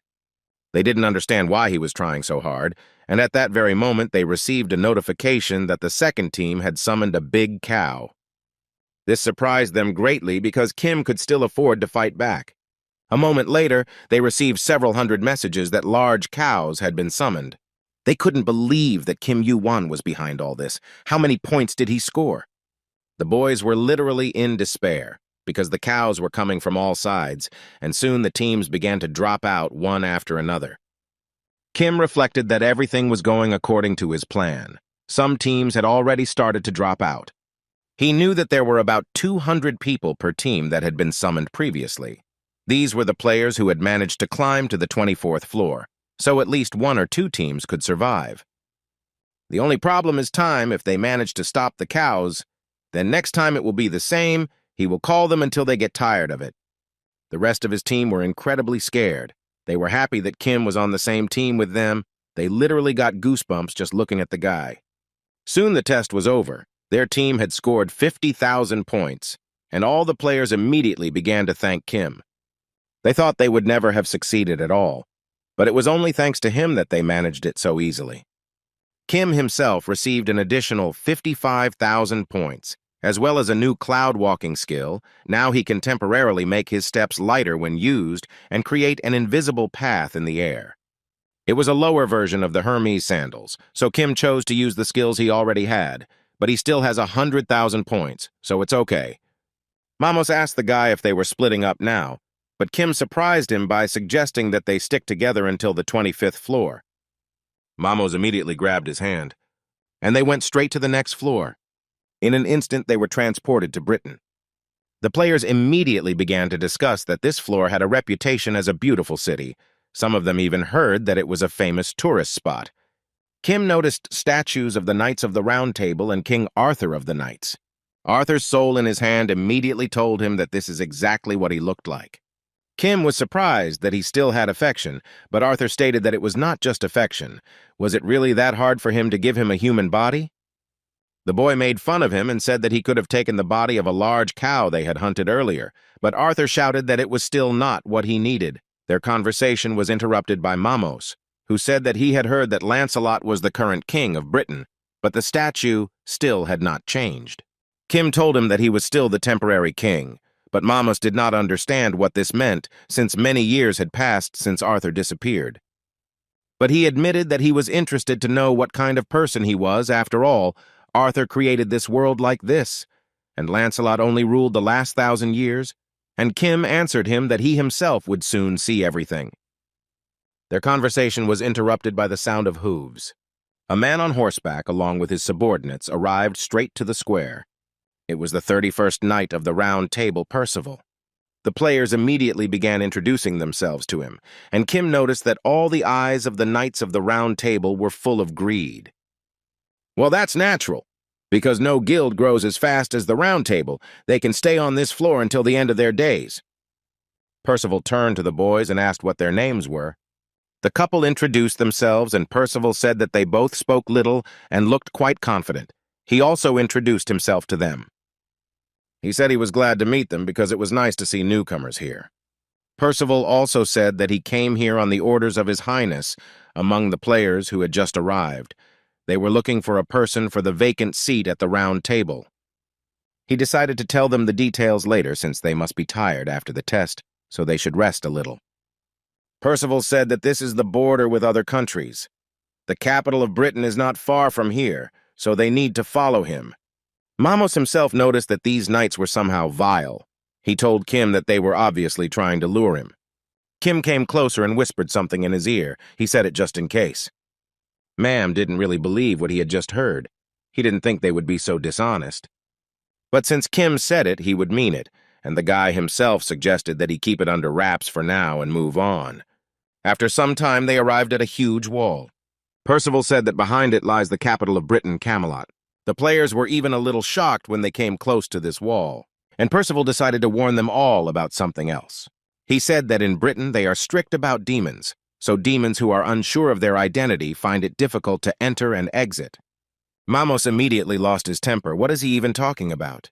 Isn't this racial discrimination?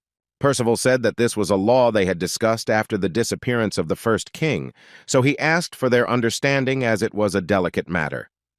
But he also noted that it could be a completely different story if Kim Yu-won himself could vouch for the man. Mamos finally realized where this was all leading to. He declared that his very existence was already proof. He shouted that Belial was his father, one of the 7 demon kings, the leader of the Demon King Guild, one of the star rankers. The knights did not expect such a turn of events. Mamos continued and said that he would tell his father everything. Percival's assistant said that they shouldn't let this conversation slide. He suggested letting him in since they already knew how to identify him. Percival obeyed him and ordered the gates to be opened. The boys went inside, and Mamos immediately wrote a message to Kim that he couldn't believe that they didn't want to let him in just because of his race. But as the boy said, they didn't do anything as soon as he mentioned his father's name. But he still didn't understand how he managed to find out about it. Did he really know the laws of Britain? Kim told him that he just had a premonition, and soon they approached the king's palace. Suddenly, the guy received a notification from the system that the egg had bared its teeth. It was starving and bursting. Kim knew it. There is a remnant of the external god here, too. Since he completed the heaven's doom, the egg is the only thing left. He must speed up its hatching and find out what's inside. Kim himself did not know whether it would be an enemy of the outer gods or whether it would plunge a sword into his back, but his thoughts were interrupted by the egg itself, which asked him to hurry. But the egg did not stop talking, asking the guy to speed up, which began to irritate the young man. He noticed that it was becoming more and more talkative. Soon Kim arrived at the resting place. He spoke to Arthur's spirit and told him that he had not spoken since they entered Camelot. Why was he so silent? Arthur replied that even if other zones had changed, this one had not changed at all. Kim understood that he meant the castle, but noted that it looked like just an old building. Arthur said that this castle was much older than his, but still did not understand why he came all this way here, because the knights could warn Olympus about this. Kim said that he himself should have heard what Percival said on the way to the castle. Lancelot wanted to meet him, and he should follow him. A little earlier, Percival told Kim that His Highness would like to meet him, so he invited him to come to the castle, and Mamos remained alone, because the demon cannot enter there. But Arthur wasn't asking about that. He heard that the guy was going to meet someone. Was that person who came here Merlin? Kim said that he asked him for a favor so he should meet him, and Arthur admitted that it made him emotional. When he gave him the orc body, he thought that he was someone who didn't understand other people's feelings. Arthur continued and said that he calculates too much and thinks about the purpose and reason for everything. He seems like a man who has plans and beliefs and the skills to back it all up. Arthur even suggested that he does it for him, probably because he has little experience, but despite his strong will, he is still a low-level player. He can't be so soft if he wants to be a ranker. Like unshakable water, he must keep a clear mind. Kim told him that this was not so, and that he should not think that he had come here without thinking. Let him watch carefully as he turns Britain upside down. At the same time, some girl was thanking someone. She didn't know that he would be so angry that he would lower his head. A little earlier, some man was going to cut off her hands so that she would pay for her crime, because she dared to stain the armor of the Knight of the Round Table. She admitted that she would have gotten into trouble if he had not helped her, and the man replied that there were knights with bad character in the Round Table, as in the previous case. The old man said that if she was criticized for something unnecessary, he would only get exhausted faster, so she should be careful. The girl said that she had been working in the castle for a long time, and the knight was in a panic when he met him, so he must be a person of high rank. The man realized that she wanted to know his name. He thanked her and said that he would help her with the garden which she was responsible for. He often walks in this place when he wants to clear his head. Soon he was left alone and did not understand where they all sold their knightly spirit. Where has the decency of the Knights of the Round Table gone? It wasn't like that in his time, was it? He asked Kim, who was standing nearby, and the guy himself replied that he had no idea. Kim realized that before him was the great wizard who founded Britain together with the King of Knights, Merlin. Merlin thought the boy was following him. Who was he? Kim introduced himself, and the old man remembered that he had already heard this name. The guy said he was a player who had just come to this place. Merlin realized that Lancelot must have invited him, but what did he want from him? Was there some business? Kim immediately took out a sword from his inventory. Merlin recognized it immediately, for it was Excalibur. The old man immediately became serious. Apparently this conversation would be long. He asked him where he got this sword. Kim replied that he didn't think it was necessary to discuss it in such an open place, so he suggested that they discuss it over a cup of tea. Soon they came to Merlin's office, who was already impatient to get to the point. He again asked the guy where he got Arthur's sword. Kim replied that he had managed to find this relic by chance. Merlin admitted that he doesn't know where Arthur went, but he left Britain. He's angry that he hasn't heard from him for over 1,000 years. He misses him very much, because he's a friend who's hard to forget. That's exactly the kind of person Arthur was for him. The old man was glad that he had dealt with his fate. He also assumed that Kim was here to find out what kind of relationship or connection he had with Arthur, right? Kim said that he first met the King of Knights a few months ago. Merlin choked on this. Did he really mean to say that Arthur was still alive? The guy replied that this was not entirely true. He immediately summoned a green orc, in whose body was Arthur's soul. Merlin noticed that the young man was a necromancer. He had quite valuable abilities.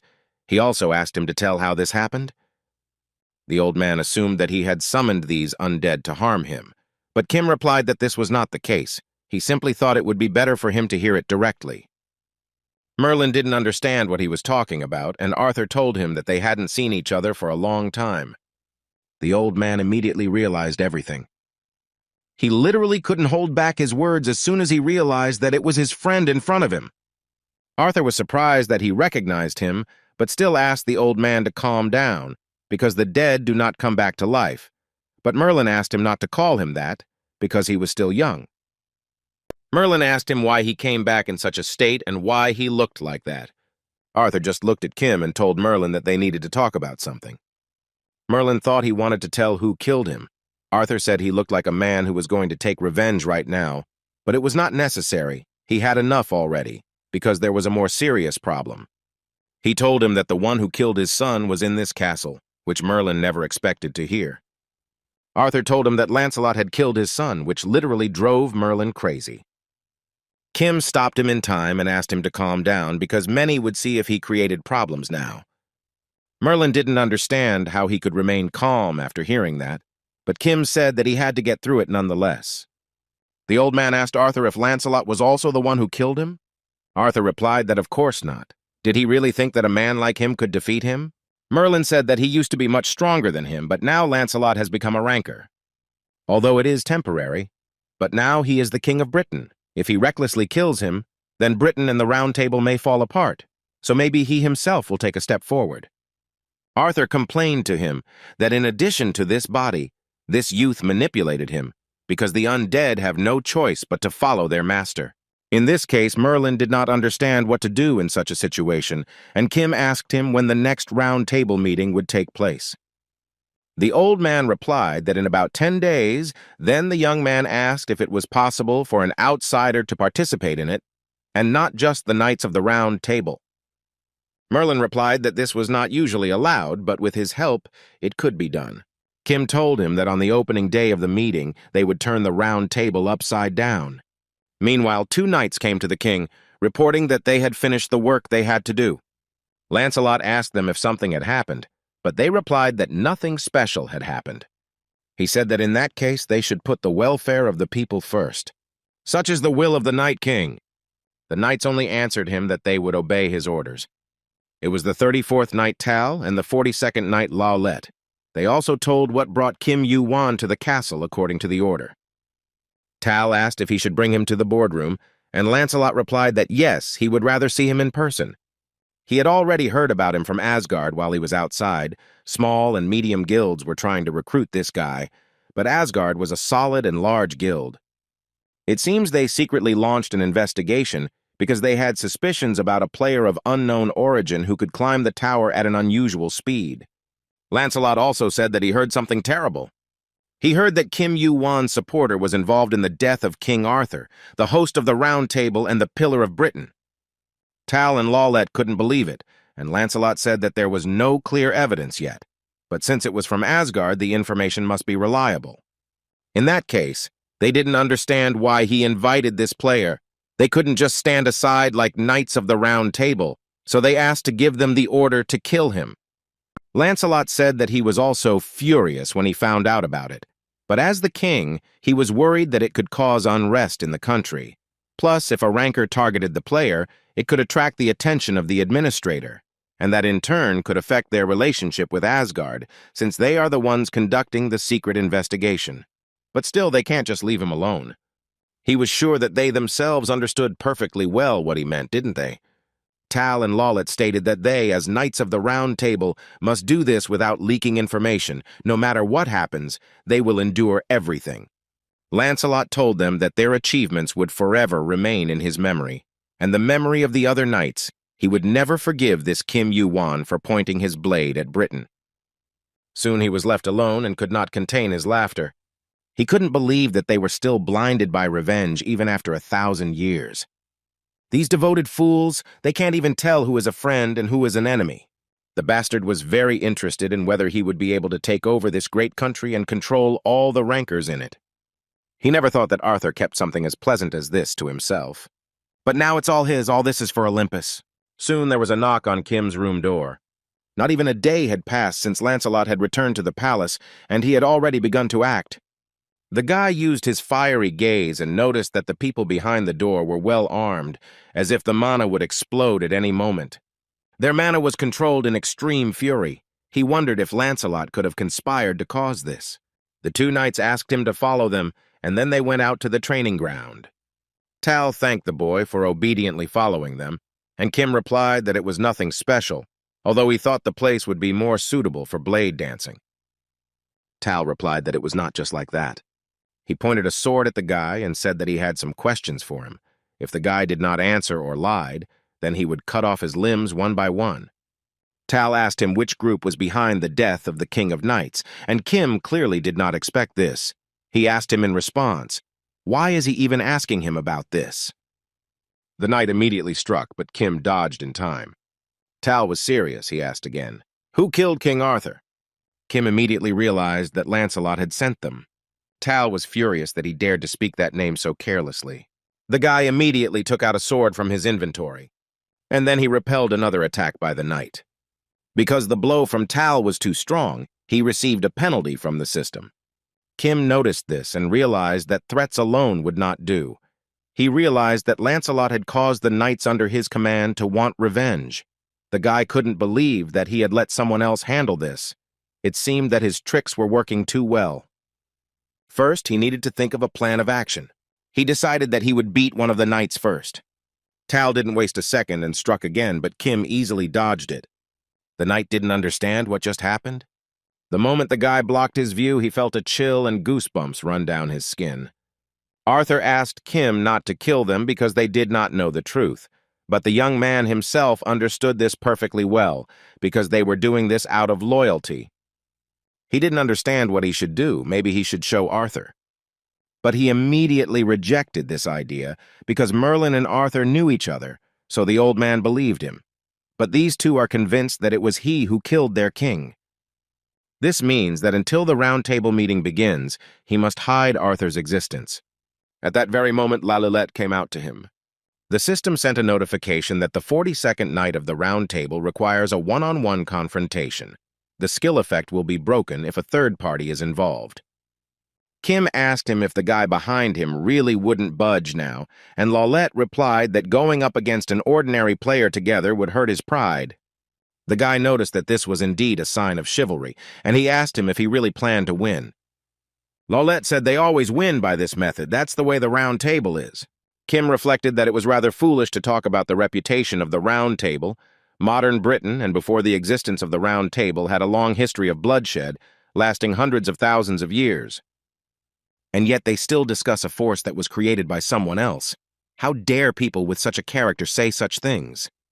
Kim turned to the knight and declared that he would not win this way. From now on, he will make it clear to him. Arthur again asked the guy not to kill him. Kim promised he wouldn't do it, but he'd still have to be patient for a little while. They immediately crossed their swords, causing a powerful blast wave. As it turned out, Lalulette was able to block the guy's attack with his shield. The knight confirmed his suspicions. As expected, this young man is not an easy person. Still, one should not underestimate him. And Kim continued to strike him with his sword dozens of times. Suddenly, the guy noticed a strange charge from the shield. Lalulette decided to take advantage of the guy's hesitation and counterattacked with his own shield. Fortunately, Kim reacted in time and jumped to the side. He realized that his fighting style was defensive-oriented, but he also had enough power to destroy walls like a giant tank. Lalulette warned him that if the boy attacked him with brute force, he would do the same. Kim went on the attack again. The guy in the air used the power of a giant. All of his stamina was temporarily replaced with strength.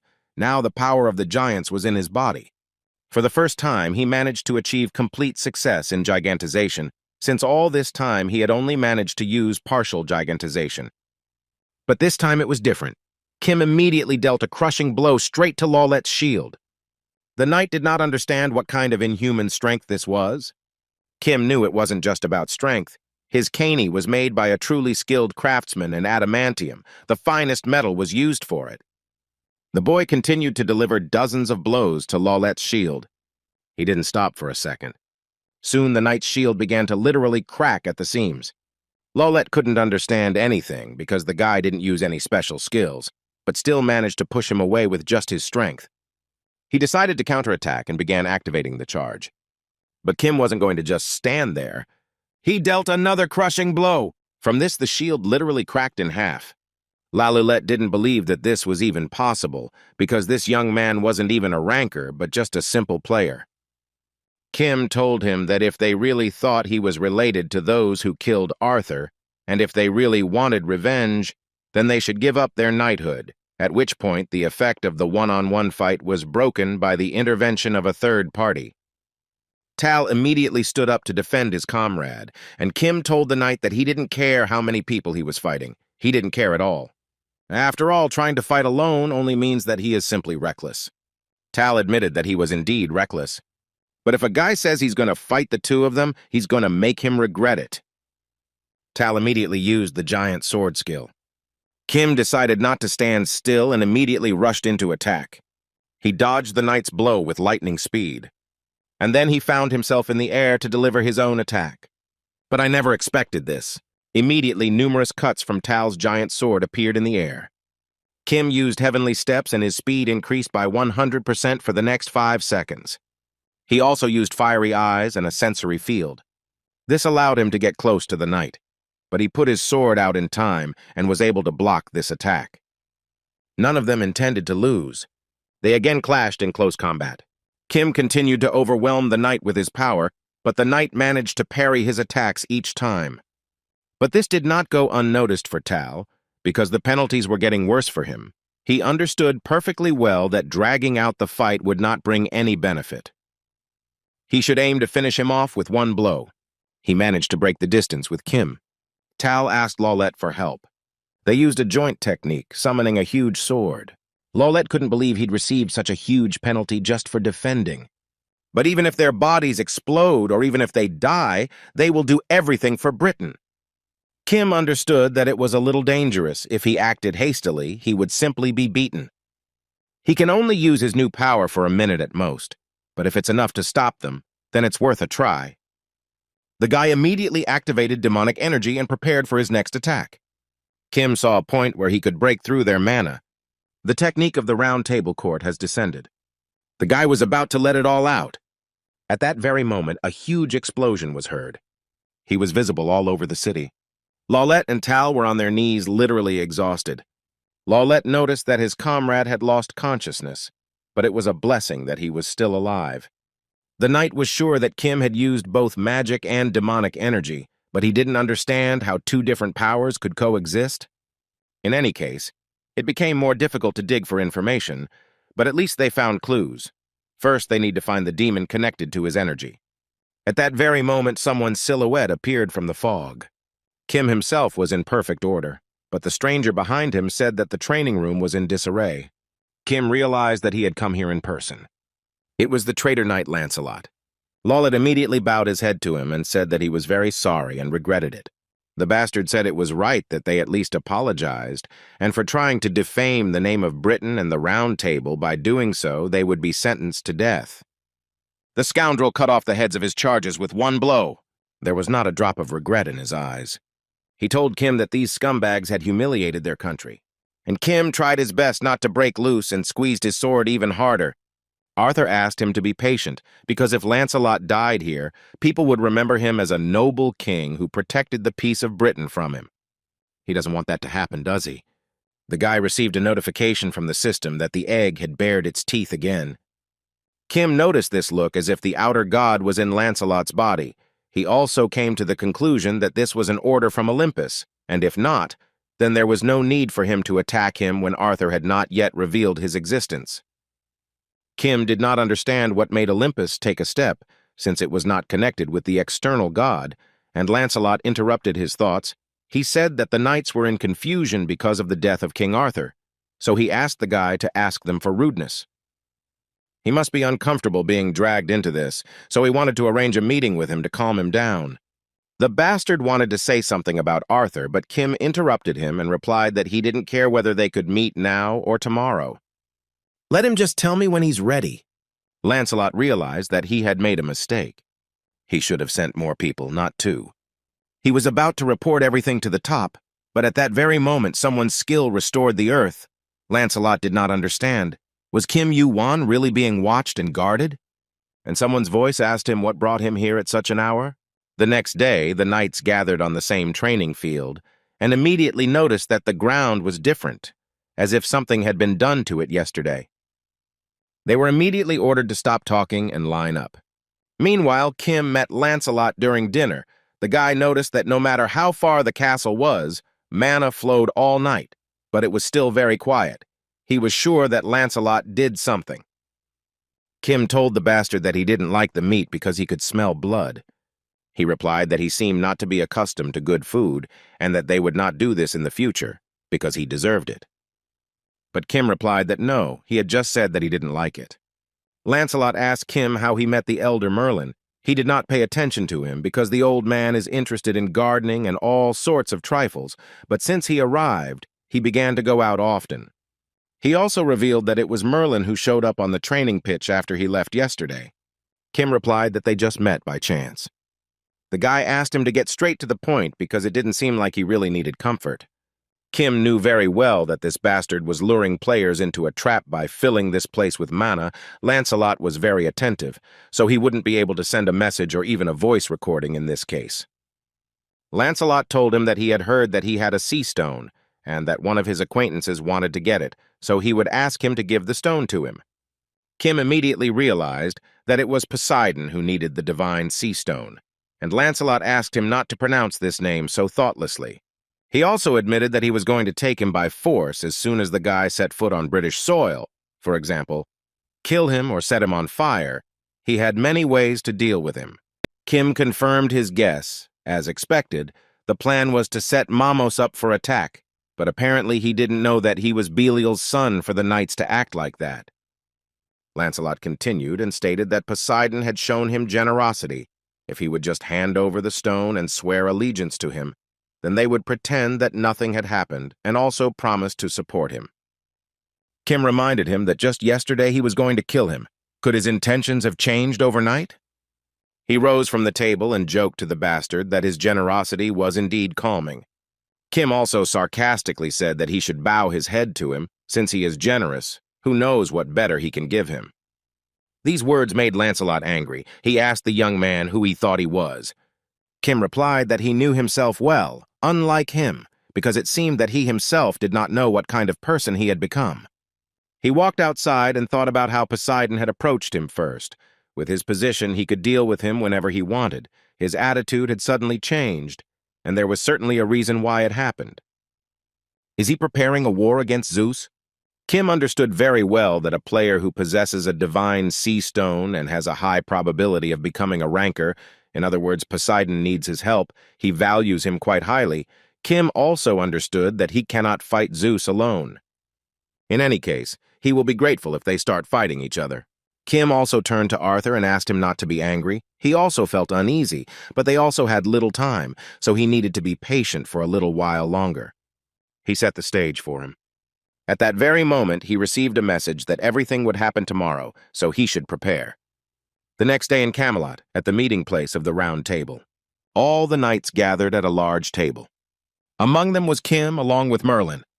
Gawain, Arthur's right hand and the first knight of the Round Table, noticed the young man he had heard so much about.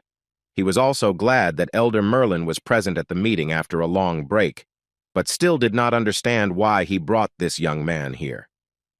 In any case, it seemed like this meeting would be different from the usual one. Meanwhile, the two seats at the Round Table would not be empty, but he still didn't understand where Tal and Lawlet were. Zedrak, one of the knights of the Round Table, interrupted his thoughts and said that the guy seemed pretty confident. Lancelot stated that originally it was not allowed to bring an unqualified person to the Round Table, but since the elder was here, they made an exception. He also had something to say to this person. He asked if anyone was against it, but everyone just remained silent. Lancelot told Kim that even if everyone agreed, it wouldn't change the fact that he was an outsider. The bastard asked the guy if he knew what it meant to sit where he was sitting now, and whose seat was it. Kim replied that he didn't know what it meant. He just assumed it was either Tal's place or Lawlet's place. His behavior did not please most of the knights, and Lancelot said that he should know well what happened to those two. Kim replied that of course he knew because it was Lancelot who killed them right before his eyes. This statement caused a violent reaction at the table, and the knights thought that this guy should be kicked out quickly. Lancelot ordered them to calm down. He stated that he was indeed the one who took their lives. The bastard turned to Kim again and said that he was sure that he should understand why he made such a decision. Kim asked not to be misunderstood. He believed that it was he who should pay for his sins here, and not him. Lancelot thought that this young man had climbed into the tiger's den himself, but he was still confident in himself. What was he planning? Kim stood up from the table and said that they had a guest. He thought that they would all be glad to see him. At that very moment, the door opened, and then someone's silhouette appeared. A knight entered the room. Everyone was literally speechless. Nobody could believe it. Even Lancelot didn't expect this, for it was Arthur, the king of all knights. Everyone immediately rose from their seats and began to greet the king. Arthur asked Gawain how his son was, wondering if he was using the sword he had given him well. Suddenly, he noticed Zedrak. He didn't expect to see him here because he remembered him as a child, and now he was sitting here. Lancelot didn't understand what the hell was going on. He was sure that Arthur was dead. Everything would be over if he took back the throne. He couldn't let this happen. He had to decide what to do. Suddenly, he remembered that Kim Yu-won came to Camelot with the demon, the son of Belial. He declared that this man was a double and not the real Arthur. The knights immediately remembered what they had seen with the young man Mamos. But there were still those who did not believe that the real Arthur was in front of them, because he had Excalibur with him, the same legendary sword. But Lancelot was going to prove otherwise. He took out his sword and thought to himself that this was a really stupid move on Kim's part, because no matter how real he looked, a fake like him only had an appearance. The bastard had already swung his sword to strike at Arthur. But at that very moment, Merlin appeared and stopped his attack. After all, it really turned out to be Arthur's fake. In fact, it was Mamos, who admitted that he was even a little scared. The knights realized that they had been deceived and were about to capture the criminals. Mamos told Lancelot that he had not been too forceful in his attack. It's as if he is 100% sure that Arthur's own return is impossible. Arthur himself appeared right there in the body of an orc. He approached Lancelot, wondering how he knew about his death. The bastard himself noticed that the nerves in his entire body responded to this familiar energy. It was definitely Arthur in front of him. Gawain wanted to intervene in this, but Merlin stopped him, saying that the two of them needed to talk, so it was better not to interfere. Lancelot himself asked Arthur what he meant. He only noticed that the demon was a fake, but did not know it. Arthur found it funny to hear about the forgery from him. He remembered that Lancelot said that he received the royal seal from him, didn't he? It is this that symbolizes that he chose him as the next king. But he has one of the two seals in the world, so where did he get it from? Doesn't this seal belong to his son? Doesn't it belong to Modred Pendragon? Lancelot didn't know what to answer him. The knights immediately looked at him with anger and disgust. The bastard realized he was in deep trouble. He immediately started running away from Arthur. Lancelot broke the glass in the building and jumped out into the street. Some knights did not understand whom they should trust, but still decided to pursue Lancelot. Arthur stopped them and asked them to wait. If the knights of the Round Table all moved at once, the people would be agitated. Aren't the people the priority of the Round Table? Even if they don't follow him, Lancelot won't be able to take a step outside Camelot.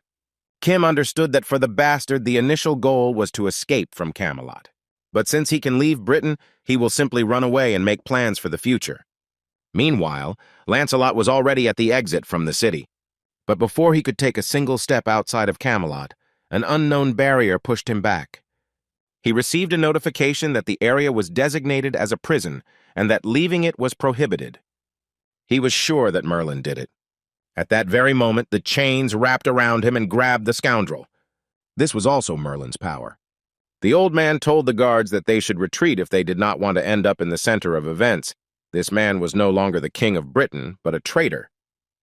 Earlier, Kim told him that even if Mamos changed his appearance to look like Arthur, the Round Table might notice that the mana flow in his body was fake, so he asked Merlin to wrap Arthur's energy around him, knowing for sure that he would be able to fool the Round Table. Merlin turned to Lancelot, wondering why he did this. The bastard replied that he had no grand reason, all because he wanted to finally become king. The bastard began to change literally before our eyes, and then the ground began to crumble beneath their feet. Merlin remembered that Kim told him that there was a monster inside Lancelot, but it didn't feel like magic or demonic energy. He assumed that it might be related to the energy when he betrayed Arthur, and at the same time, a notification came from the system that the king of the Round Table had determined his land. If they attacked him in the specified place, they would receive a penalty. Merlin wasn't going to let him leave Camelot anyway. He immediately rained down a hail of stones on Lancelot. But not a single attack achieved its goal. The scoundrel, on the contrary, changed the direction of the attack towards the city. Merlin used the strongest barrier to protect the city. He didn't believe that Lancelot wanted to become king and yet attacked his own people. How could he not be ashamed? At that very moment, the old man received a notification that a crack had appeared in the prison. The bastard told him that no matter how great a mage he was, it was hard to face a rancor while maintaining his skills, but Merlin still managed to repair the crack. Merlin realized that it was his plan all along to disperse his magical power, and in the meantime, many cracks appeared, but they all immediately repaired themselves. At that very moment, Arthur appeared along with Kim, who protected Merlin from the scoundrel's attack. Meanwhile, Kim continued to receive notifications that the egg was hungry. The guy understood that it was not that easy. He would get into a lot of trouble if he let it go. Arthur shouted that he had been waiting for this day. Today he would kill Lancelot with his own hands. Kim and Arthur attacked the bastard, landing multiple blows. But he managed to fight off everyone, despite their numerical advantage. Lancelot told Arthur that he was far from the man he knew before, Does he really think he can stop him while in an undead body? Kim used the giant's power and then activated the Hell Summon. A multitude of eyes immediately appeared. The boy activated the sacred flame, and the voice inside Lancelot told him to run. Because the boy was the same as them, he needed to run quickly. Lancelot wasn't going to run away because of a simple player, but the voice still told him to run. But the bastard refused. The voice told him that it was too late. His body, soul, and everything else would be consumed. At the same moment, the same fangs that had appeared earlier after Kim defeated Orochi began to appear. The egg began to show its form and absorb Lancelot's betrayal and greed. The bastard didn't understand what that bastard Kim even did.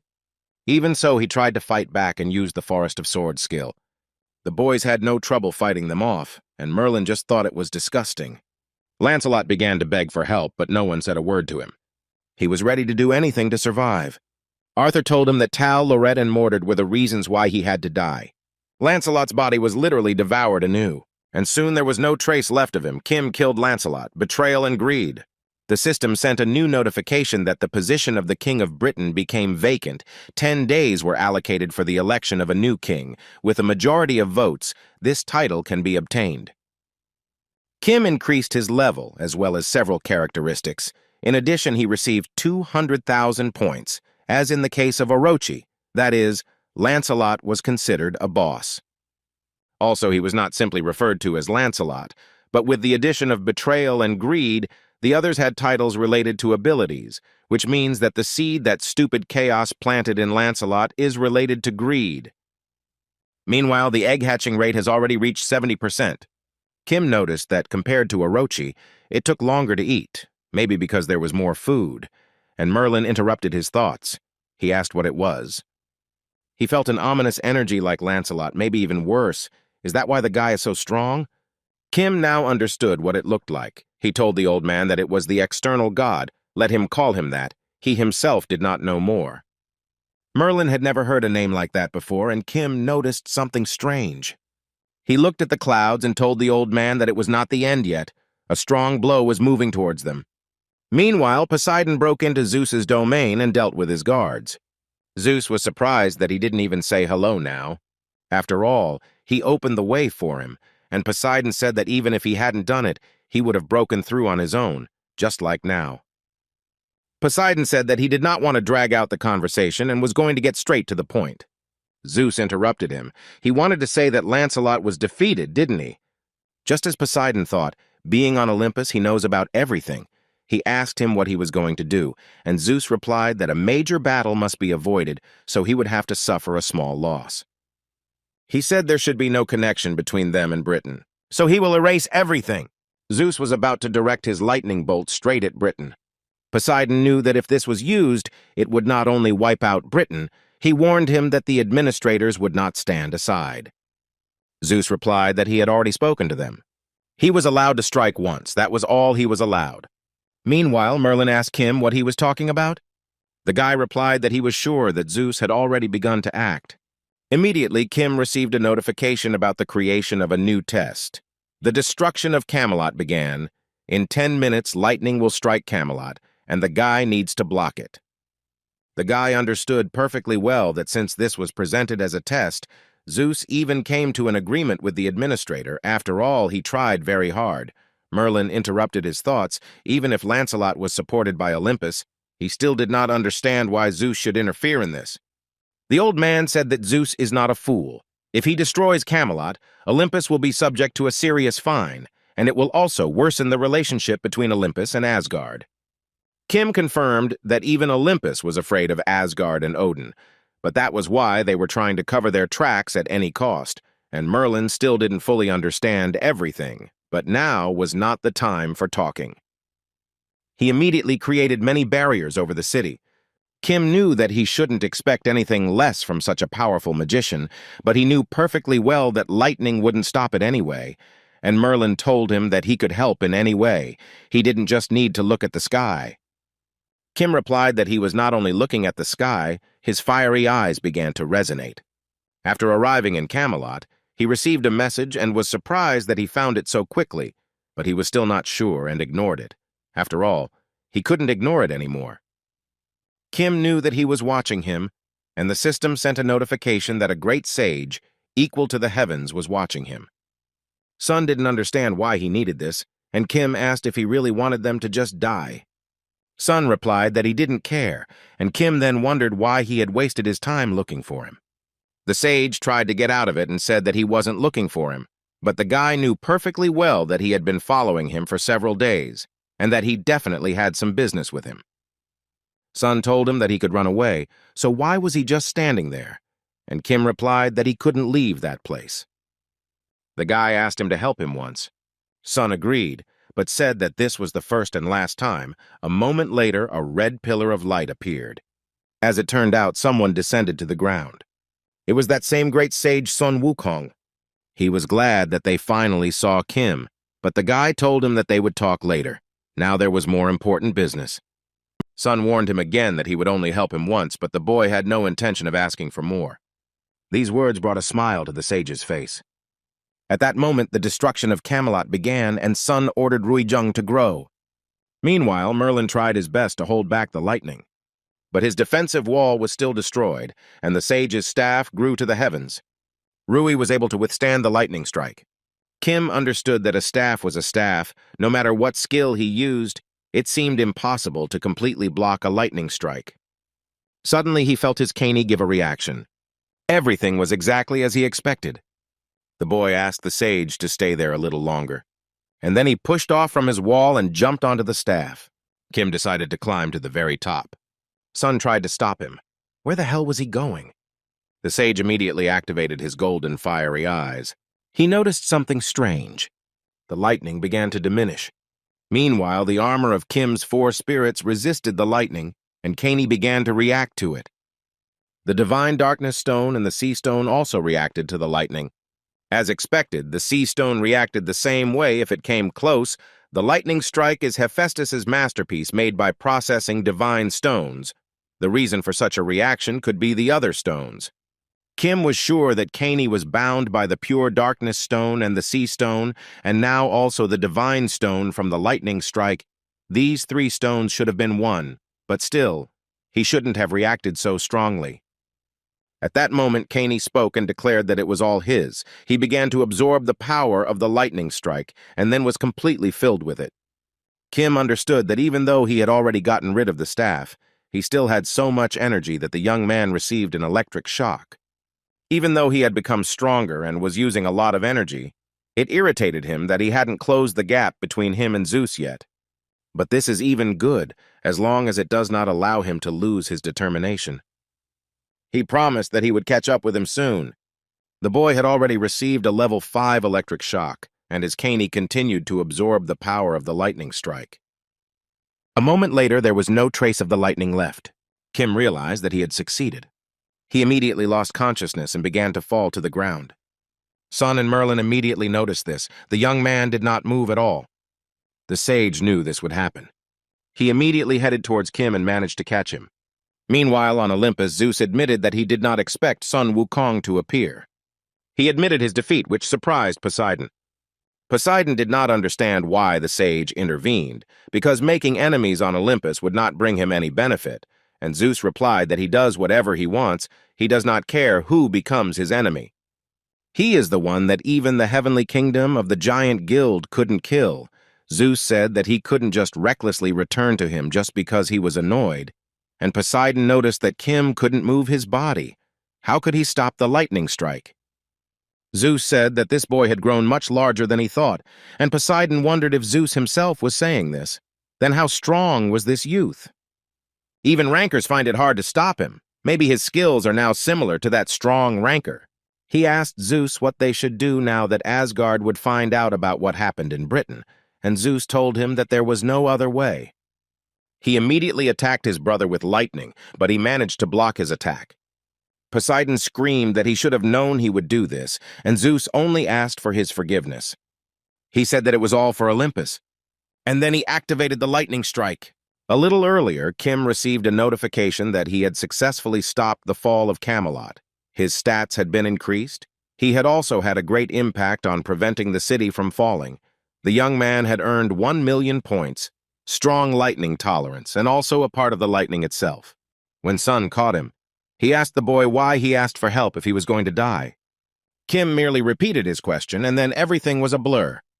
The young man woke up. It was just a dream. He was lying in his room. The boy noticed a moonlight sword next to him, the power of which increased by 200% in the darkness. Merlin, who was sitting at the other end of the room, told him that 5 days had passed. He also told him that Kim had fallen after being struck by lightning, and then the lightning had disappeared. Kim also remembered that he had gained a new skill. He activated the lightning part skill, and then lightning appeared all over the room. Merlin asked him if he was really going to destroy the castle after they had so much trouble defending it. The guy apologized. It was just hard for him to control his new skill. At that very moment, there was a scream, and then someone entered the room. Merlin forgot to tell him that he had a guest. He waited for him to wake up. It was Hephaestus, who was furious that this brat, even after such an injury, was making a fuss again. Kim didn't understand why he was even here. For several minutes, Hephaestus did nothing but shout and scold the guy. But soon he calmed down, and Kim told him the whole story. He also told him about his guess that these 3 stones have the property of becoming one whole. Kim asked Hephaestus where Sun Wukong was now, and he replied that he was sure that he was sleeping in an unknown place. The guy asked him what brought him here, if it was about Sun Wukong. Then he didn't think he could do anything. But the old man replied that he came here to look at the sights. But Kim didn't believe it. It seemed more like he was worried about him. Hephaestus got angry again. He didn't want to admit it and repeated again that he came here to see the sights. Then silence fell in the room. Merlin realized that the guy had a sea stone, and Kim confirmed it. Then he asked if he had the sky stone, but Kim did not answer. Hephaestus interrupted their conversation. The young man once mentioned that he would like to improve his subjects, so he found a decent way to do this. He had almost all the necessary materials. Hephaestus knew that there was a place in Camelot where he could do everything, but he still asked Merlin if he could use it. And Merlin told him that no one would complain if the best blacksmith in the tower worked there. He could come there whenever he wanted. Hephaestus said that he had 2 kilograms of adamantium, and Kim understood that this way he could get 2 powers. Besides, they were quite compatible. He offered the old man to pay 1,250,000 for everything.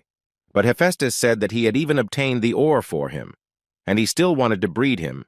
His final price was 1.5 million. Then Kim proposed to settle for 1,400,000.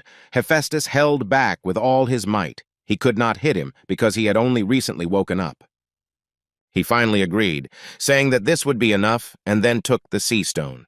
Hephaestus said that everything would take about 4 days, but warned Kim not to dare to be late again.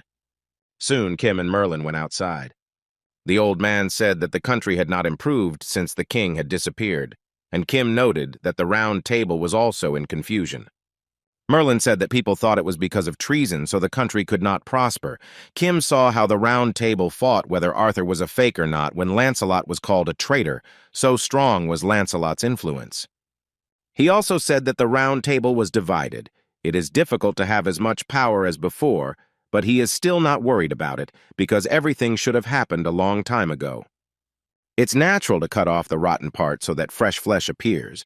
He also said that he owed a lot to the guy. Thanks to him, he had a chance to do the right thing. Kim replied that it was all because he believed in him, and Merlin noted that he spoke just like old Hephaestus. He also said that anyway, since he was still recovering, he would like to take him to one place. He also asked the guy to summon Arthur. Soon they came to some building, and Merlin said that after Lancelot died, he found that this place remained intact. Perhaps this freak could not leave it. He kept this place a secret. Only kings could come here. Arthur almost cried. Before him was the body of his son, Mordred Mendragon. Merlin said that he wanted to bring peace to his son as soon as it was possible, but not to bury the prince. He also said that something could have happened in Britain, where riots had already begun. Kim thought about something. And then he offered Arthur to move into the body of his son. Arthur said that he couldn't because his son died because of him. Did the guy really want him to feel guilty? Then Kim asked him if it would make him feel better if his son's body became evil. Arthur didn't understand why he was asking such an obvious question, only he was supposed to become an evil spirit, but Kim told him that he had misunderstood his question. He asked him if he thought what he was about to do would help Britain recover. Arthur replied that it was not that, Without him, the ruined Britain could not get back on its feet. Then Kim asked him why he did not think that he could build a new future for Britain with his son. His son wanted to inherit the throne, didn't he? So Kim was confident that he would trust whatever path Arthur chose. Merlin just watched all this. Arthur said that his son truly loved Britain, even if he himself stopped him. Then Mordred would understand if it was for the good of Britain.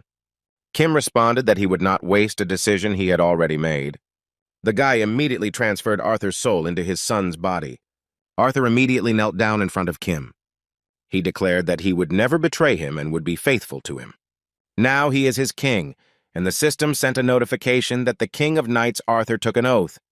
His skill in communicating with the undead king increased, and he also gained Arthur's trust. Meanwhile, Sun Wukong recalled the recent events. He had the feeling that Kim already knew him. No matter how strong he would feel as if he was familiar with him, rather than feeling weak. It was as if they were close, as if they had known each other for a long time. At the same time, Kim met with Arthur. The guy said that, nevertheless, for someone who was almost a supreme ranker, he looks good, and the man replied that he still needs time to adapt. He also said that the guy didn't need to speak to him so politely, because he was his king now. Kim immediately summoned Arthur back into his hand. Someone's voice said that he had just seen something great. He could not even imagine that the King of Knights would serve another king. It was Sun Wukong who was watching the boy in the clouds. He told Kim that he would have died if not for his help. At that very moment, he jumped to the ground and said that it was quite strange. He just didn't understand something. Why did the guy decide that he would help him at all? But he still admitted that if he thought about it from the other side, he could still understand it. He said he was confident that Kim knew a lot about him. Kim thought that the sage came to him because of his fiery eyes, but that was not the case. Although this skill was only obtained by Sun Wukong, it was originally a skill that only the monkeys of Mount Huaguo, Wugong's family, had, since a player who is not even part of this family has fiery eyes. He expected that Sun would decide to help him, and he would not be able to ask about the eyes. Kim asked him if there were any players who didn't know him, and Sun started listing the names the players called him, but that wasn't the point. He said that the boy was not an idiot, so couldn't he understand what was being said, and Kim replied that he didn't know about the others, but he didn't think he would hear that from him. The sage was furious that the young man dared to treat him like an idiot again. He was sure that Kim knew him for sure. He claimed that he saw what his eyes could not see. The boy's fiery eyes began to counteract Sun's golden, fiery eyes, but the counteraction failed, and Kim asked him what he saw with his amazing eyes. The sage replied that he saw his main body standing next to him, and the guy himself knew his main body well. Kim didn't know how to answer him, even if he lied. His eyes would know it was a lie, as expected. Pretending in front of him was a bad idea. Suddenly, Kim came up with something to say. He stated that they knew each other in his world. Sun asked what kind of relationship they had. Kim said they were friends, so close they were almost enemies. Sun plunged into the boy's memories. He saw himself approaching him in the past and ordering him to leave his place. But Kim didn't want to because the sun shines better here. Then the sage attacked him. He did warn him to leave. Kim survived the attack then. He wasn't going to give up this place just like that.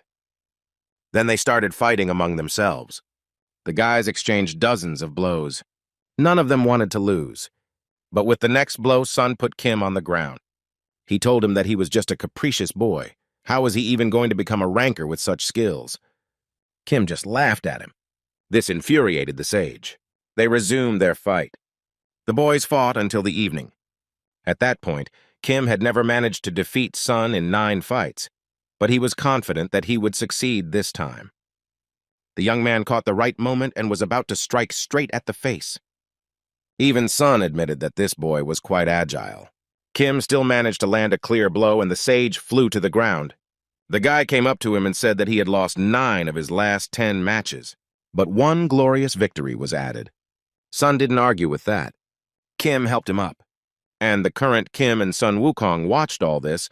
The guy admitted that at first it irritated him, perhaps because he lived a life in which he did not have anyone by his side. Sun Yu wondered why he went with him and opened his heart. Kim replied that he simply had no choice but to go with him, because he cannot defeat someone who cannot die. Kim also said that it was during that period that he broke down the walls and heard news of other gods. It was then that he rushed into the tower. Sun saw all this and asked Kim if this was why he fought with him. Kim replied that it wasn't just him, he fought everyone there and they all lost. Then they lost miserably. Sun also saw the boys' memories when they were deciding which of them would return to the past. Odin decided that Kim should return because he grew up the fastest and killed the most gods. Now Sun Wukong understood everything. Kim is actually from the future. Kim also revealed that he needed to clean up what happened in Britain because that brat Lancelot was the cause of a lot of trouble in the future. But he admitted that progress is so small that he is not even sure if it is there at all. It is just a step towards closing the toxic hole.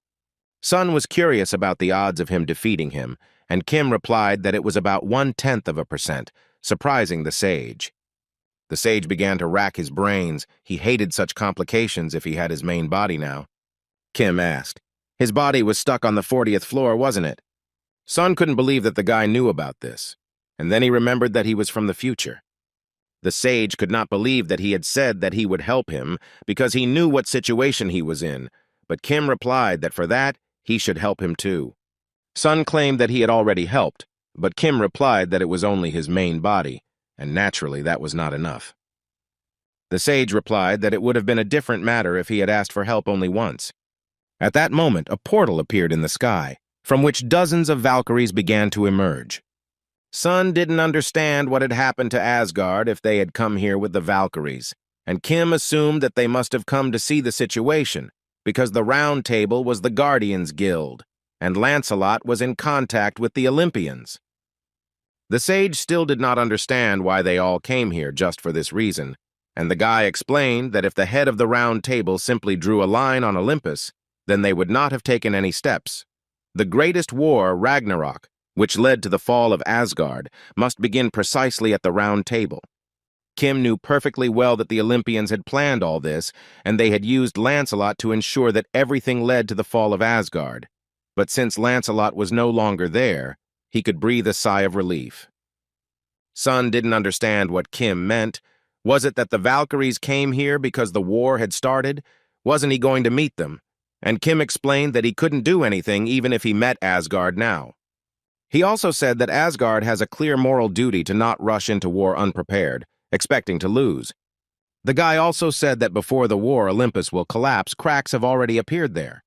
Sun literally got goosebumps. He didn't understand what was going on in Kim's head right now. With golden, fiery eyes, many knew how Kim entered the tower until he met several strong rankers. He brought all the information they had and continued to follow the plan, no matter how much he said he came from the future. Was he really controlling every move, pushing through countless changes? Kim knew that he was still far from power. In fact, it was no different from the masterpiece created by countless high rankers who poured their hearts into it. The boy broke away from his thoughts and told Sun Wukong that they would reach the 40th floor in no time anyway, so he didn't need to worry. Kim called the administrator for a personal meeting, paying 1,000 points, and the sage immediately understood everything. He wanted to go up there right away. The administrator continued to ponder whether he should agree to the meeting. But soon he finally agreed. After some time, Kim stood on a huge wall. This was the border of Britain, literally the end of the world. A little earlier, Kim told Sun Wukong that a long time ago, when he was in the future, the leader of the Round Table, Lancelot, ordered an attack on the demon tribe. Then the evil giants and demons attacked the Round Table. So the Olympians who collaborated with Lancelot could not simply watch the Round Table being battered. The peace-loving Asgardians also could not wait for their rivals to start a war. This is how the war began, as a result of which the tower's power increased significantly, so he decided to stop Ragnarok. He asked Sun if he understood everything, but he didn't understand anything at all. He just had a headache. A little earlier, the administrator told Kim that the difficulty would be high, but the reward would also be great. He would have to offer the points he had earned to appear before the court himself. Kim answered him that he was crazy about the court and fulfilling the wishes of Zeus, and he replied that if he left, as Zeus said, he would start throwing lightning. He also explained that the administrator's priority tasks always come first, then the tower's order and the course of the trial. These are the reasons why they exist, and these are their roles. Kim said that if this is so, then let him show him these roles. The guy immediately received a notification that an individual tower test had been created, and to accept it, he had to pay 30,000 points. At the moment, the system sent Kim a notification that he must walk through the forest for a year and create a path. He will be able to get help from the pioneers, and if the cleanup goes quickly, he will be given an additional reward. The 25th floor test would begin as soon as he stepped off the tower walls, and Kim wondered if they really wanted him to suffer if the test was going to last a whole year. His thoughts were interrupted by a voice from the cloud, which asked if he needed his help. It was Sun who immediately said that he would not help, even though it looked fun since there would be high-level monsters there. Kim replied that he would be fine, so he could be free, plus he could be fined if he helped, and then he would be disqualified, and then his contribution would be wasted. Sun concluded that he would have to wait a whole year for it, but Kim immediately said that he would not have to. He will finish everything in a month. Finally, the guy said that he would call him when everything was over. Soon the guy was in the unknown forest of the 25th floor. Several guys were surprised that Kim Yu-Wan was here. He was just in the capital recently, so how did he get here if it took 3 days to get there? They also say that he just came from a test with the administrator, but is that even possible? The Discoverer, the vice captain of the third block, a top-class player, Warlock, approached the young man and said that if a skilled player like him helped them, it would be a noble deed. But didn't he think that he thought it was too easy?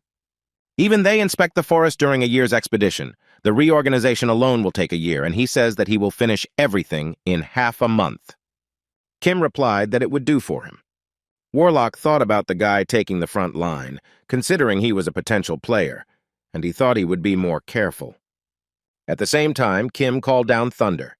Nobody understood what the hell was going on. Kim thought about how he felt a little tired, but he still had a lot of energy. Was it because he had increased his stats?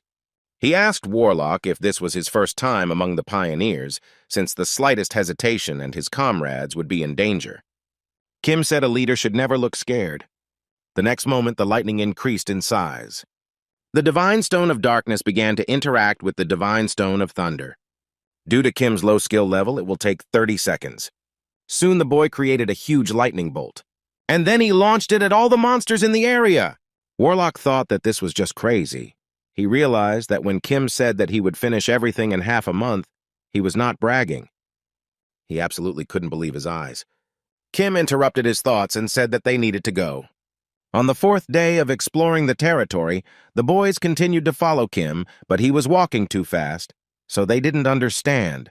Wouldn't they lose sight of him at this rate? The Warlock told them that today's march would end as soon as the sun went down. It might be tough, but they had to hold out a little longer. Warlock himself thought that there was no worse monster than this guy. He heard that one day a high-level ranker with similar skills would appear. Of course, his strength now is not as great as if he were a high ranker, but his skills are not far from such a ranker. But just like the player on the 25th floor, he doesn't think much. At this speed, even 15 days won't be enough for them, regardless of his skills. The Warlock didn't understand how he planned to explore these lands in 15 days. Suddenly, a huge snake attacked him. The man realized that he had lost his attentiveness and could no longer do anything in this situation. But at the last moment, some man managed to save him. The squad immediately ran to their commander. The Warlock thanked the stranger and asked him who he was. The man said that he was the Heavenly Fist of the Heavenly Demon Divine Cult's overlord, Peng. Pan said that he came here on the orders of the young cult leader, and also asked where he was now. Warlock knew very well that the Heavenly Fist Lord was one of the 4 heavenly leaders of the Heavenly Demon Divine Cult. But why was he here? The man asked Pan why he was looking for his young leader here, and he replied that he had heard that he would be here. Warlock said that there were only them here. Why did he come to the territory that he was not allowed to enter without permission from the Pioneer Squad? Suddenly he realized something. And from the forest appeared the silhouette of Kim, who told Pan that he thought that he would start to pick on people, so he went back for him. The guy asked him if he hadn't come alone, had he? And Pan replied that they had come as he had ordered. Warlock couldn't believe that Kim Yu-Wan was the very same young leader of the divine cult of the Heavenly Demon. Suddenly, some sounds were heard from the forest. Warlock realized that they could actually do it in 15 days. Immediately, many members of the Heavenly Demon cult appeared, pledging allegiance to the great young cult leader. Kim understood that he had to complete this test only on his own. From the very beginning, it was impossible to get help from anyone other than the team of pioneers. But since he had the title of the Heavenly Demon cult leader, which gave him full control and absolute authority over the members, it meant that he only used the opportunities he had. Kim ordered, as the young leader of the cult, to help the pioneering party from now on and explore this forest as quickly as possible. They were all ready to carry out the task without question. Soon they all set out to explore the forest. Along the way, they killed all the creatures that came their way. Kim also did not stand aside and easily dealt with the monsters. Towards evening, they set up camp to rest a little.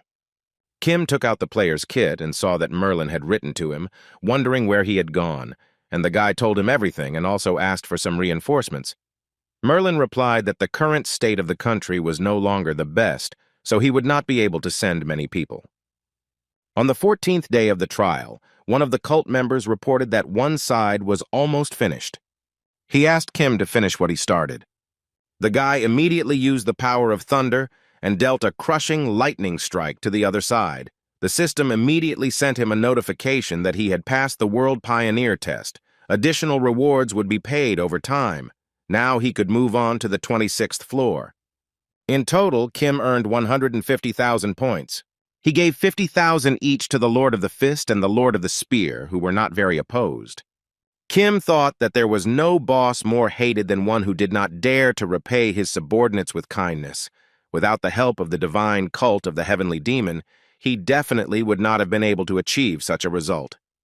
Now he had to return to Camelot because he was being rushed so much. He was already wondering what Hephaestus would beat him with this time. He was interrupted from his thoughts by Pan, who said that if these points could be considered a reward for his work, then he would like to ask for a different reward.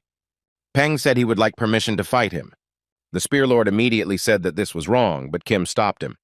He said they could begin. The guy asked the people around him to organize space so that they wouldn't hurt anyone during the battle. Since the match started by mutual agreement, the effect of the penalty was temporarily eliminated. Kim knew that Peng, the last person to reach the Lord level out of the other four, was one of the top rankers of the Heavenly Demon Divine Cult, and he used martial arts that symbolized the fist. Kim stated that he would not use the Heavenly Demon's skills. In any case, it would be difficult to use 100% of his skills due to their overlap. He himself was interested to see how much he had grown. Their fists immediately clashed in battle. Pan was surprised that the boy would not use the sacred flame, and Kim replied that he practiced something else. The Lord of the Fist told him that he would soon regret his decision. He immediately launched a punch, but Kim was able to block it. Peng immediately used the divine thunderclap skill and hit the guy with it. He thought that the young man would dodge the attacks, but he was able to block them all. It's not surprising that Kim has grown, but he never imagined it would be that much. Kim used the strength of a giant, and his endurance level was redirected to the strength level in a higher ratio. He stated that he could now give it his all. He immediately rushed towards Pan and was about to deliver a crushing blow, but the man put out his hand in time. The guy continued to deliver dozens of blows with unprecedented force. Pan felt like his bones were literally starting to break. He didn't understand how Kim could be so strong. He knew it would be a shock to lose to a player who had climbed 10 floors without missing a single day of training, not counting today. That's why he wanted to fight him properly, without any obstacles, just to find out how much stronger he had become. Finally, his wish came true. The guy's next punch landed right on his face. Pan simply couldn't let things end like this. He assumed his attack stance and prepared to strike the guy. Peng used the 100 lightning fist technique and began to deliver countless punches at incredible speed. Suddenly, he began to hear someone's voice. It was a heavenly demon who asked him if he could see him. He didn't understand what the hell it was.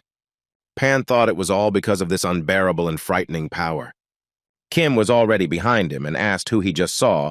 The Lord of the Fist replied that he saw his lord, the heavenly demon. The boy immediately realized that Pan was most afraid of him. Peng immediately fell to his knees and admitted his defeat. He also thanked the guy for so willingly agreeing to his request. Soon Kim returned to Camelot, where he was met by Merlin. He said that it had been a long time since he suddenly went to the border, and now that he had returned so suddenly, he must have a lot of things to do in the next couple of days. The old man also asked if the great sage had brought him there. Kim confirmed this, even though he thought he would die on the way back, and Merlin told him that he was now indebted to the cult of the Sky Demon, or in other words, to Murim. Merlin couldn't believe that the celestial demon cult had joined forces with Murim, as they were now on equal terms with the Giants' Guild. Kim asked him what was going on with the Round Table, and he told him that after all the fuss in Asgard, some people said they wanted to leave the guild. Even he doesn't know who's going to go next now, and it's all because of Lancelot, Kim corrected him. Because it's all because of the Olympians. It looks like they've gotten caught in a huge wave. But he assured that everything would soon calm down, because he would make it happen. Merlin immediately used his magic, and water appeared. He asked the guy to take it. He also said that he called what was left a triangle, and it was very important to save it at any cost. He didn't know what exactly he needed to save, but he would understand once he heard the basic data. Kim remembered Hephaestus's words that if he had a sea stone, he would use it on armor, but not on weapons. A new cape immediately appeared in front of the guy, and Kim mentally promised Hephaestus that he had made a choice that he would not regret this time. Merlin said he thought he might want something more comfortable instead of armor, so he made this. Kim thanked him. He noticed that the cloak was quite light and covered most of his body. If Caney condensed adamantium, would that count as volume expansion? The triangle itself was a suit created with the help of sea stone and adamantium. It feeds on the energy of the sea and also had a passive skill. The power of the sea will always protect it from harmful forces.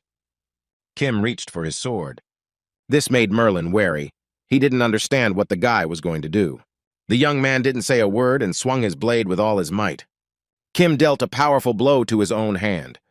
Merlin didn't understand what the hell he was doing.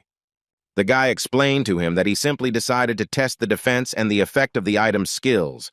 But the old man was still angry. He did not understand how the young man was able to hit his own hand with a blade.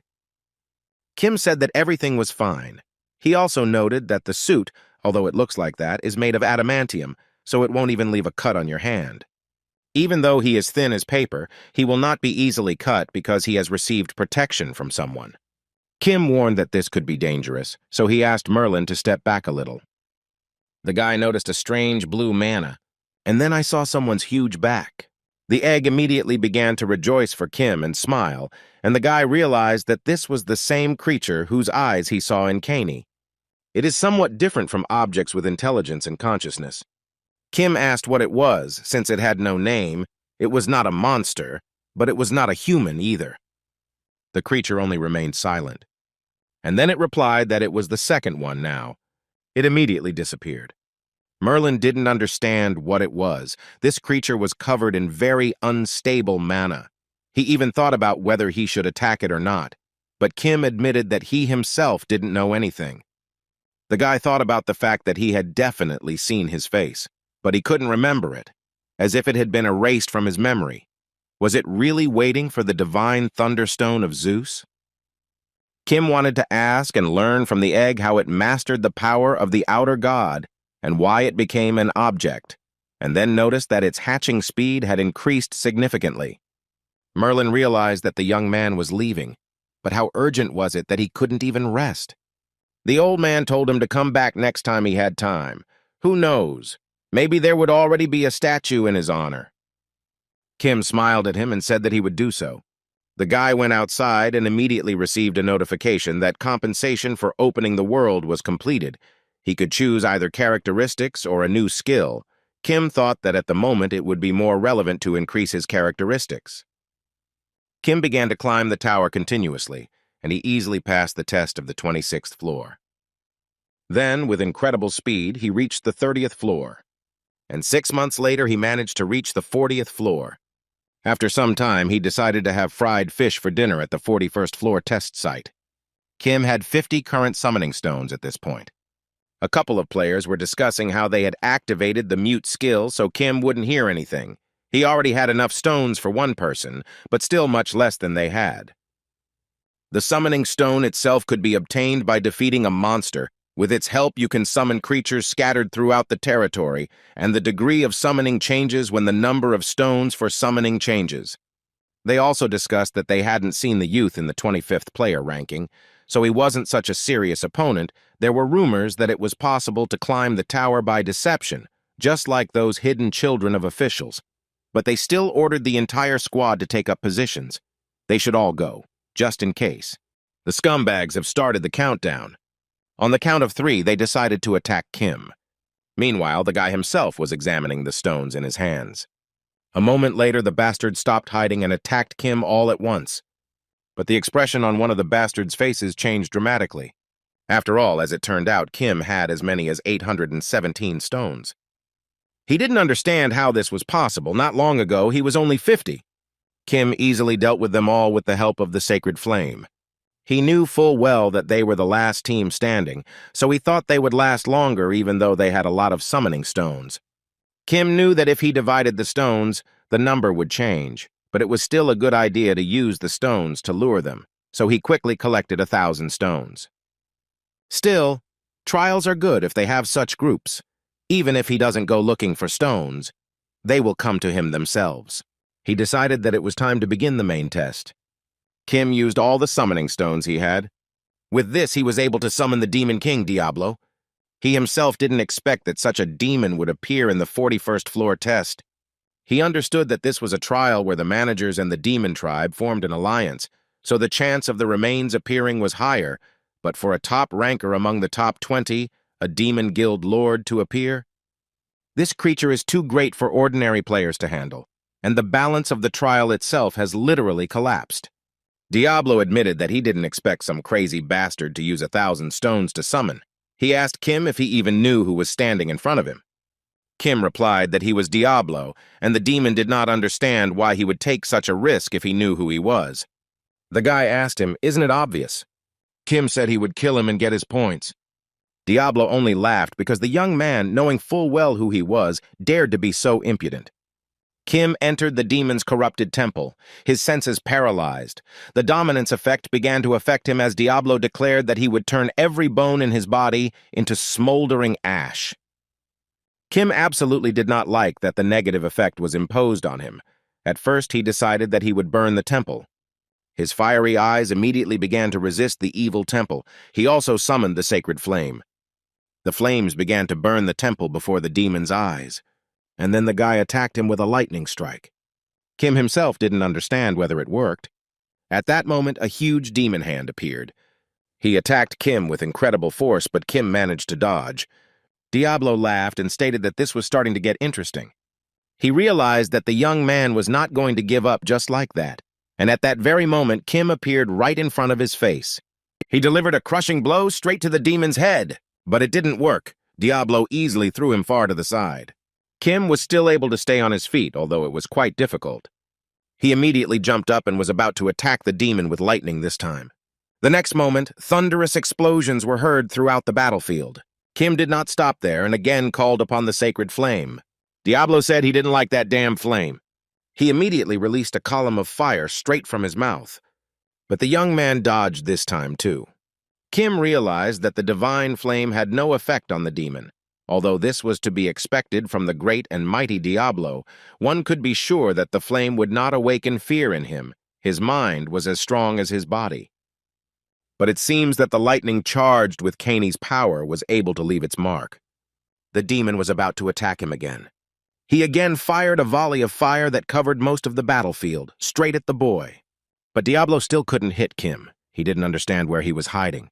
And the young man, in turn, now learned what works for him and what doesn't. He understood that this would be a lightning strike. Kim used Skystep. His speed doubled for 5 seconds, and he could also hover in the air for that time. Diablo noticed that he had decided to attack him from the air and immediately launched another column of flames straight at him. He didn't understand how this was even possible because the guy remained alive even after this. Kim immediately used the power of giants, and Diablo realized that the guy was not just trying to survive, he was going to attack him. The demon couldn't believe it. The next moment, his hand literally flew off his body. Kim was already on the bottom to finish him off, but Diablo wasn't going to give up so easily and began preparing his attack again. The next moment, there was an incredibly huge explosion, but Kim didn't even have a scratch on him. He was going to finish this fight with his next blow. Diablo admitted that it was really surprising. He was quite sure that the guy was a player, Since he was going through a test, he didn't like it anymore. He offered Kim to join the Demon King's guild. He would give him the position of king once he became a ranker. But the guy didn't understand what he was talking about. After all, he was a human. How would he join a guild that only accepted demons? Diablo replied that he was a human but also a demon. The proof was the demonic energy in his body. He deserved to become the Demon King. Kim confirmed his guess. As expected, the demonic energy inside him was still noticed. He laughed to himself. Such a proposal had never been heard before in the history of the guild. After all, Diablo liked him very much.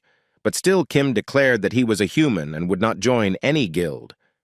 Diablo realized that the guy didn't want to join the guild at all. Then it dawned on him. The young man in front of him was Kim Yu-won. The next moment, a huge explosion sounded. Kim destroyed Diablo and received 1 million summoning points. The system sent him a notification that the test would automatically end once the maximum number of points was reached. He successfully passed the test of the 41st floor. The guy also received 100,000 points. His demonic bloodline increased, and his demonic energy rose by 20. As a reward, he received the Horn of Diablo. With this item, he can win the favor of any demon of his choice. Soon, Kim arrived on the 42nd floor. He hated this place. The air here literally stank and irritated. Someone's voice confirmed this.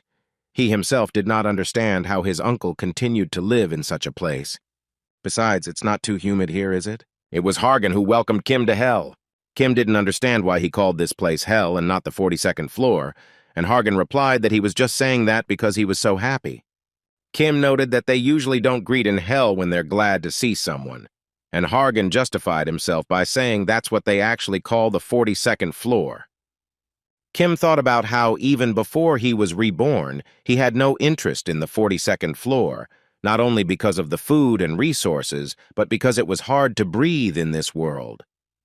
Hargan told him that he heard that he did something on the 33rd floor. After all, he was amazing. He didn't think that anyone had met with Olympians as much as he did.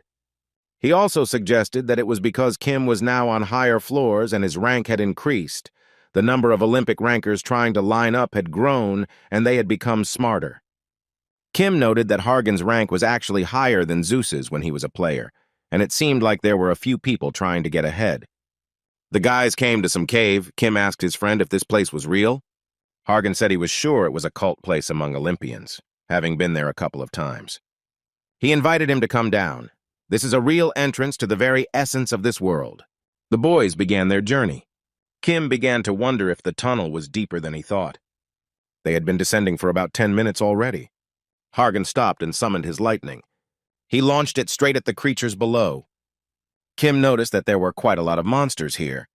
He also felt someone looking at him from somewhere. He was sure that the owner of this world had prepared it. Kim didn't know if they could be dealt with, but he could try anyway. He used the power of a giant, and a huge 3-headed dog rushed straight at him. Kim knocked the creature unconscious with just one blow. He also called to the other dogs to hurry up and come to him, because they were wasting their time. The monsters immediately rushed at the guy in a crowd. But Kim had no trouble defeating them all. One blow was enough for him to defeat the insignificant mongrels. Suddenly, the dogs stopped, and Kim received a notification that Cerberus doubted his identity. They trembled with fear because of the power of the giants. Kim asked him if he had reminded him of the past. The boy knew that Hercules had once fought hundreds of Cerberus for 7 days, and the bodies of these beasts retained memories of that incident, which was why they reacted so strongly to the power of the giants. Kim said that was enough. He turned to someone and asked, "What does he think?" At that very moment, some unknown portal appeared in the air, and a man came out of it. That's what Kim was waiting for. Finally, he appeared, the second number on all of Olympus, the most reliable and the only sane high rank among the 3 gods. The god who is most needed to save Kronos, and the one whom Zeus imprisoned on Olympus, and Hargan greeted the ruler of darkness and the scientist of Olympus. It was that same legendary Hades. After some time, they all gathered at one table. Hades offered his guests tea, but Kim was not very keen on drinking it as it was black. Hades told him that it was good for his health.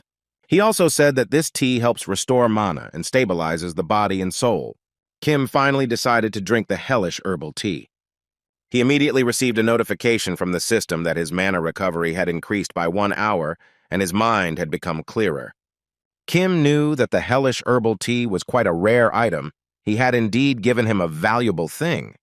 Hades admitted that he still couldn't believe that the guy managed to stop Zeus's lightning. He also told Hargan that from now on he should work with him.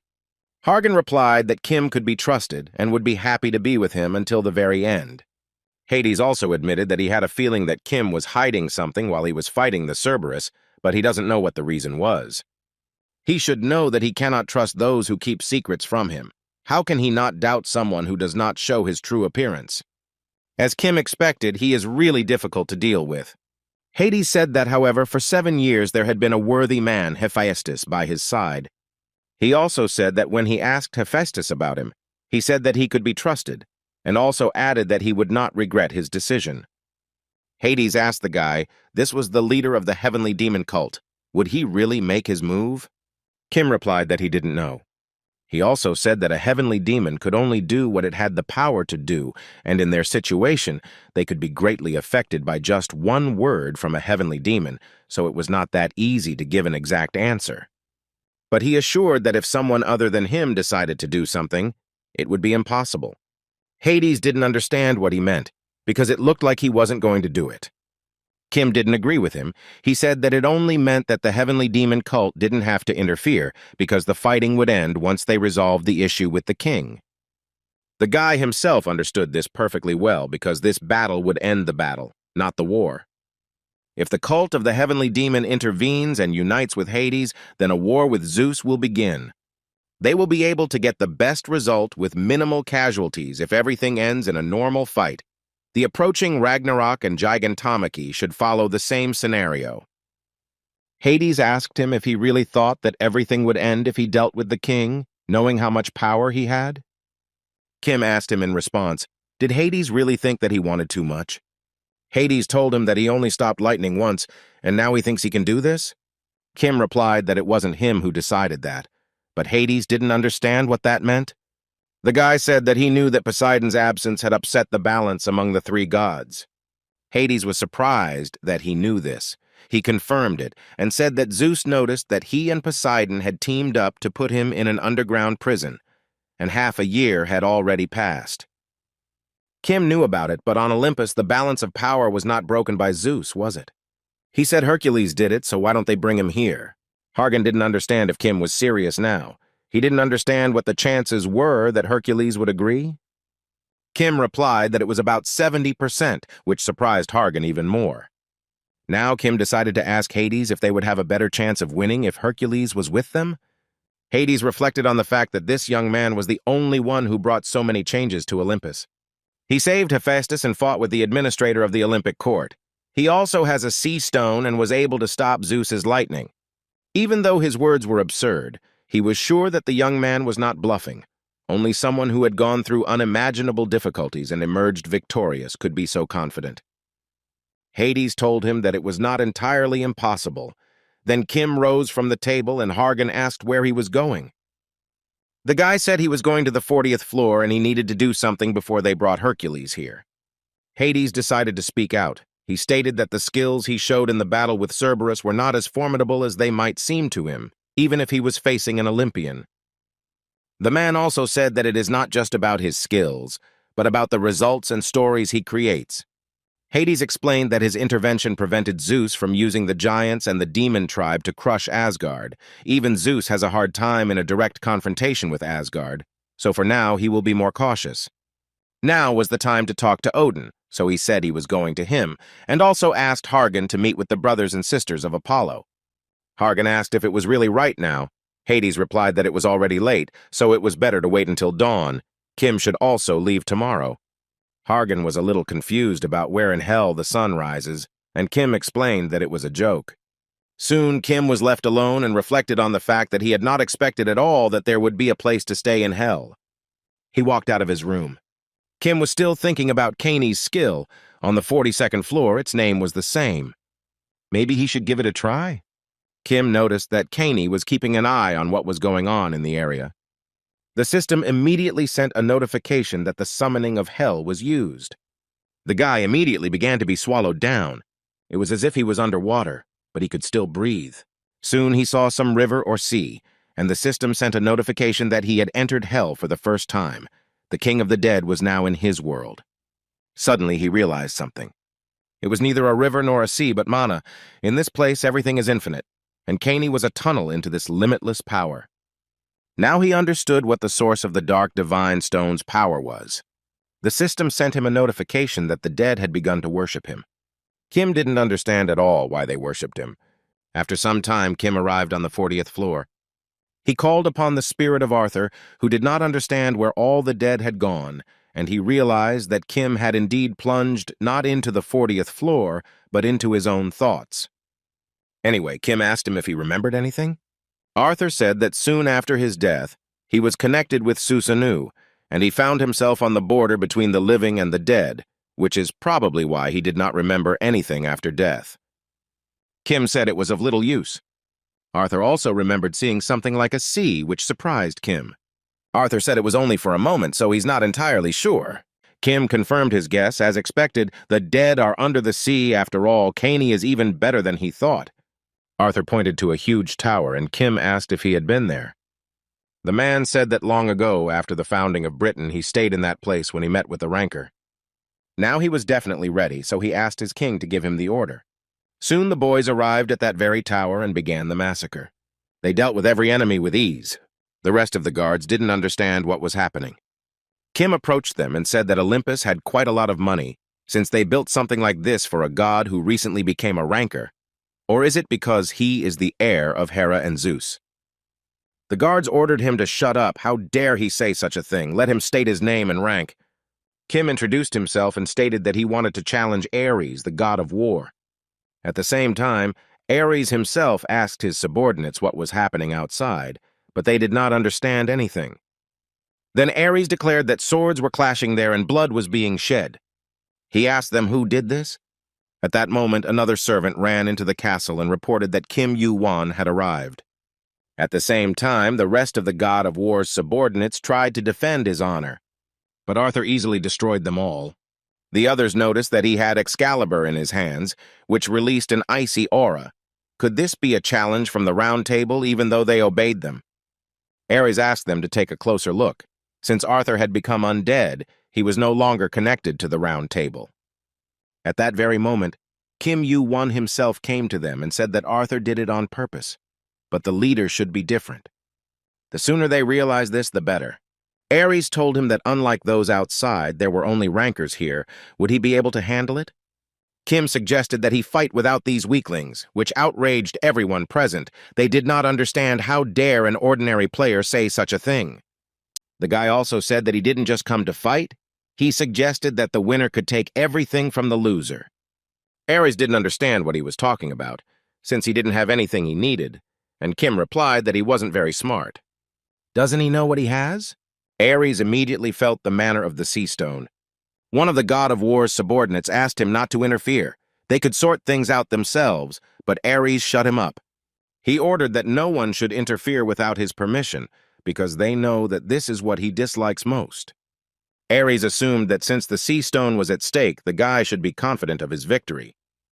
Kim confirmed it, in which case Ares agreed. In war, you always need to collect resources. He said that he would kill him and take the sea stone. Kim also ordered Arthur to make sure that no one disturbed them.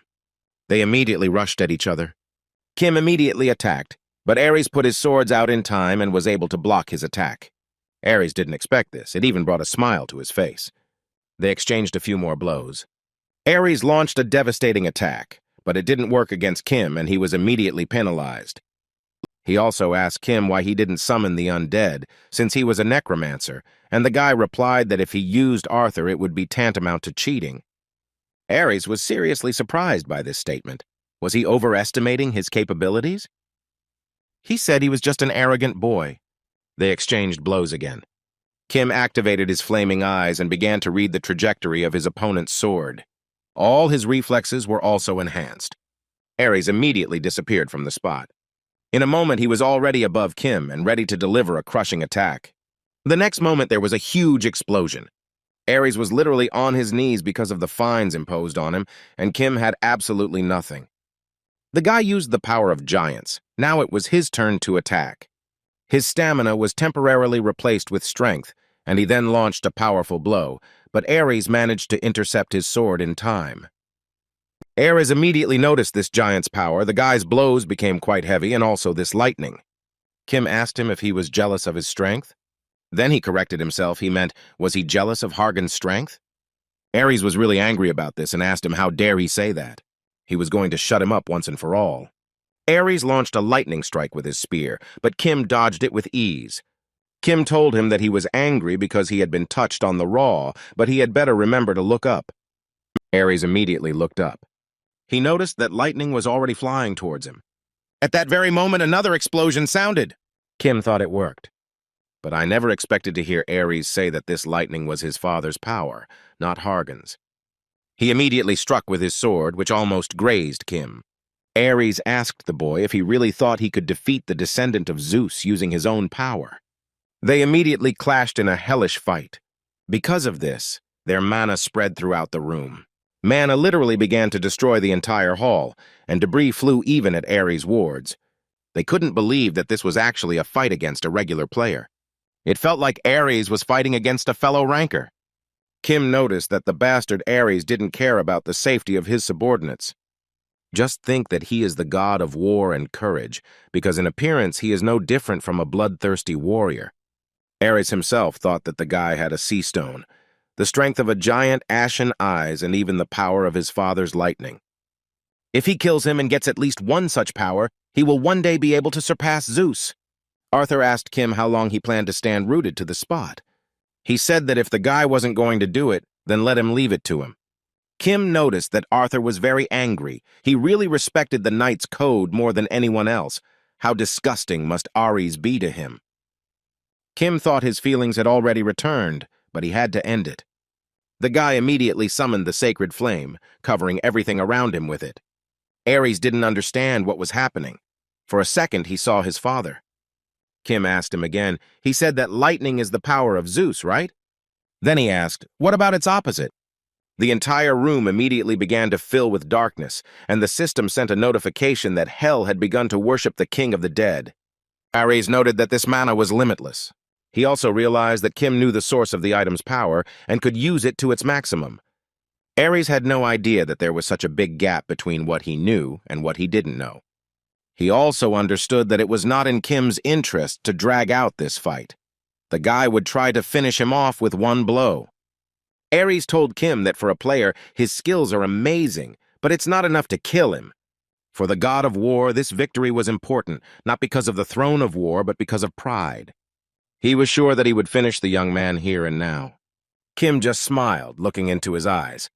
They began exchanging dozens of blows again. Suddenly, Ares couldn't even move. Kim told him that he was really bad at fighting. It would never have occurred to him that he would rush at him like that. Ares didn't understand what his mother meant. It finally dawned on him that Kim was losing on purpose. He did this to get closer, and the guy's Caney and the lightning fragment began to react to each other. The next moment, an incredibly powerful bolt of lightning struck right into the hall where they were. The rest just watched everything.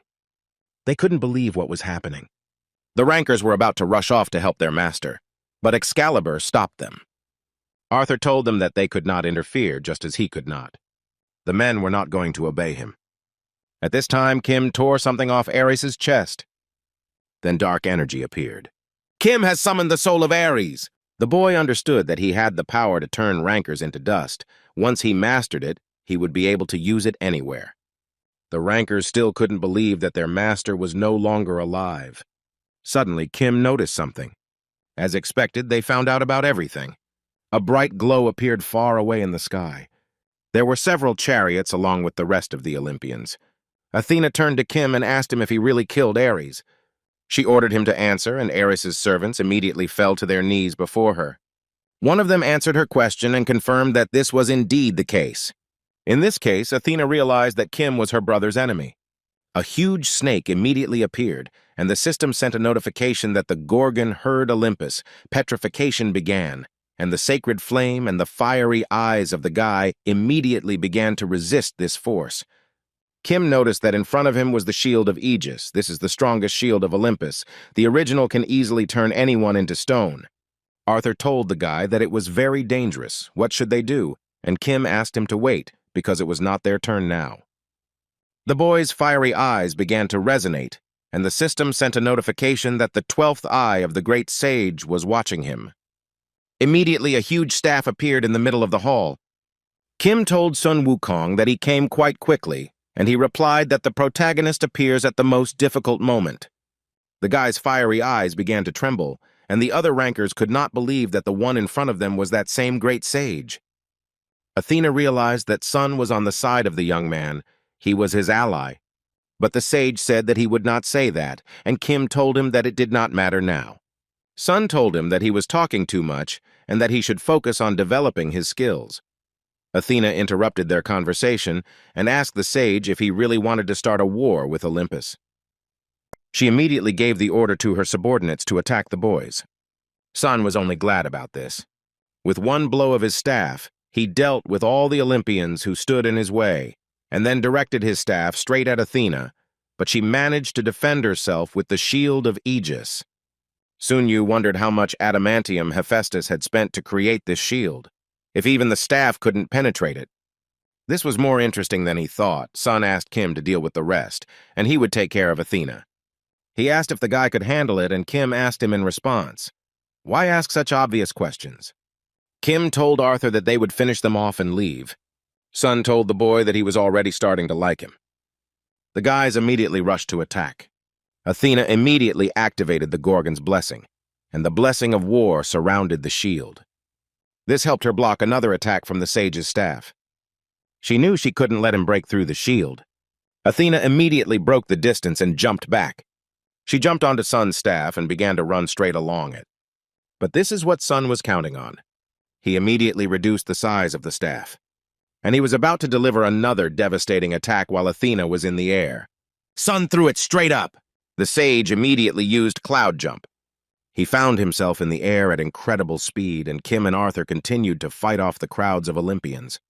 Kim thought about the fact that he only heard that Ares was Athena's friend, not her brother, but the rumors were still lying, since she was so angry. It seems like he pushed himself to the limit earlier, so he can't fight for long. Arthur stood up to his defense and single-handedly continued to behead the bastard from Olympus. He told Kim that their main goal was to escape, so shouldn't they just fight instead of killing them? Kim replied that it was possible if it was urgent, but right now the most important thing for them was to get away. And he thought about the fact that someday these markers would be strong enough to fight the outer gods. But for now, it was better to leave them alone. Arthur was incredibly surprised to hear that they should run away from his lips, but still did not argue with the orders of his king. The Olympians weren't planning on letting them go just like that, and Kim asked them if they'd heard about the rules of the duel. But they didn't even want to listen, because he was Ares' enemy. Then the guy summoned the sacred flame with the help of demonic energy. He said that since they didn't know, it wasn't scary. He is already tired, so it would be better if they did not stand in his way. He wants to leave quickly and rest. Immediately, a huge flash of sacred flame appeared, which even went beyond the hall. Kim knew full well that the sacred flame was indeed too powerful. It would consume everyone except strong rankers. Sun Wukong's job was just to defend himself. He was sorry that they couldn't catch Athena here, but he had already seen the result. That was enough. His suffering because of Olympus will end today. This is only the beginning of his revenge on the vile Olympus. At the same time, Sun was slightly distracted from the battle with Athena. He noticed that Kim had already escaped and there was no need to fight anymore. The sage saw below the Hall of Ares completely burned by the sacred flame, which even caused him a little admiration.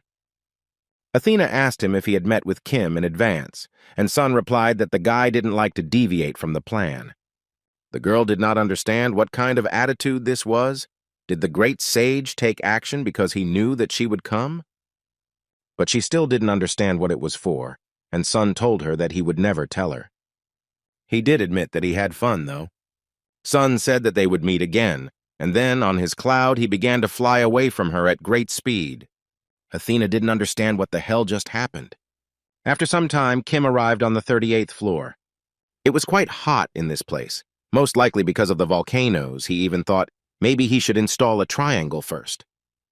Who would have thought that a nuclear bomb would be hidden in such a peaceful place? The guy noticed huge footprints on the ground and realized that he was definitely here. Kim went deep into the forest. He kept finding tracks but still didn't understand how far he was. Soon he found what he was looking for. Some man was striking a tree hundreds of times. He continued to hit the tree until he broke it completely. The stranger asked Kim if he was lost. The guy didn't answer this in any way and asked him what he was doing in such a place. The man replied that he cuts down trees. Now he is a woodcutter. Then Kim realized that he lives not far from here. The stranger confirmed this. Kim said he was a little tired, so he asked if he could stay with him for a few days. The guy thought about the fact that he hadn't seen him for a long time, but there was still the same aura around him. Hercules was in front of him. Kim knew very well that he could be easily convinced of something he should already know, even if you don't tell him about it. The guy was sure that he knew for sure that he needed Hercules to destroy Olympus. He had to lure him away. Kim knew that he was a good person and didn't know how to refuse, so he would definitely agree. Meanwhile, Hercules remained silent. He did not respond to the guy's request, and Kim again began to press on pity and said that he was so tired, as if he could pass out at any moment. Hercules answered him that he must finish chopping down the tree. If he would wait, then they would go together. Kim thanked him and said that he would not forget it. Kim knew perfectly well that he had crossed the line a little. It was good that he didn't look like Sun Wukong. The guy had no idea how such a person got the title of giant killer. After some time, they came to the hut of Hercules. Kim noticed that he looked the same as before. Hercules threw the logs on the ground and told the boy that the door was open and he could come in. Kim didn't understand why he needed so much wood. He wouldn't burn it in such heat, and Hercules replied that some people needed it, only players didn't freeze. The guy came to the conclusion that he was sending them somewhere, but Hercules said that this was not entirely true. He also told the guy that when he finished, he would prepare some food and that he should just wait a little, but Kim replied that everything was fine. Kim said that he let him stay so he would take care of the food. Towards evening, the guy cooked soup over a fire. Hercules admitted that it's pretty good. Does he cook often?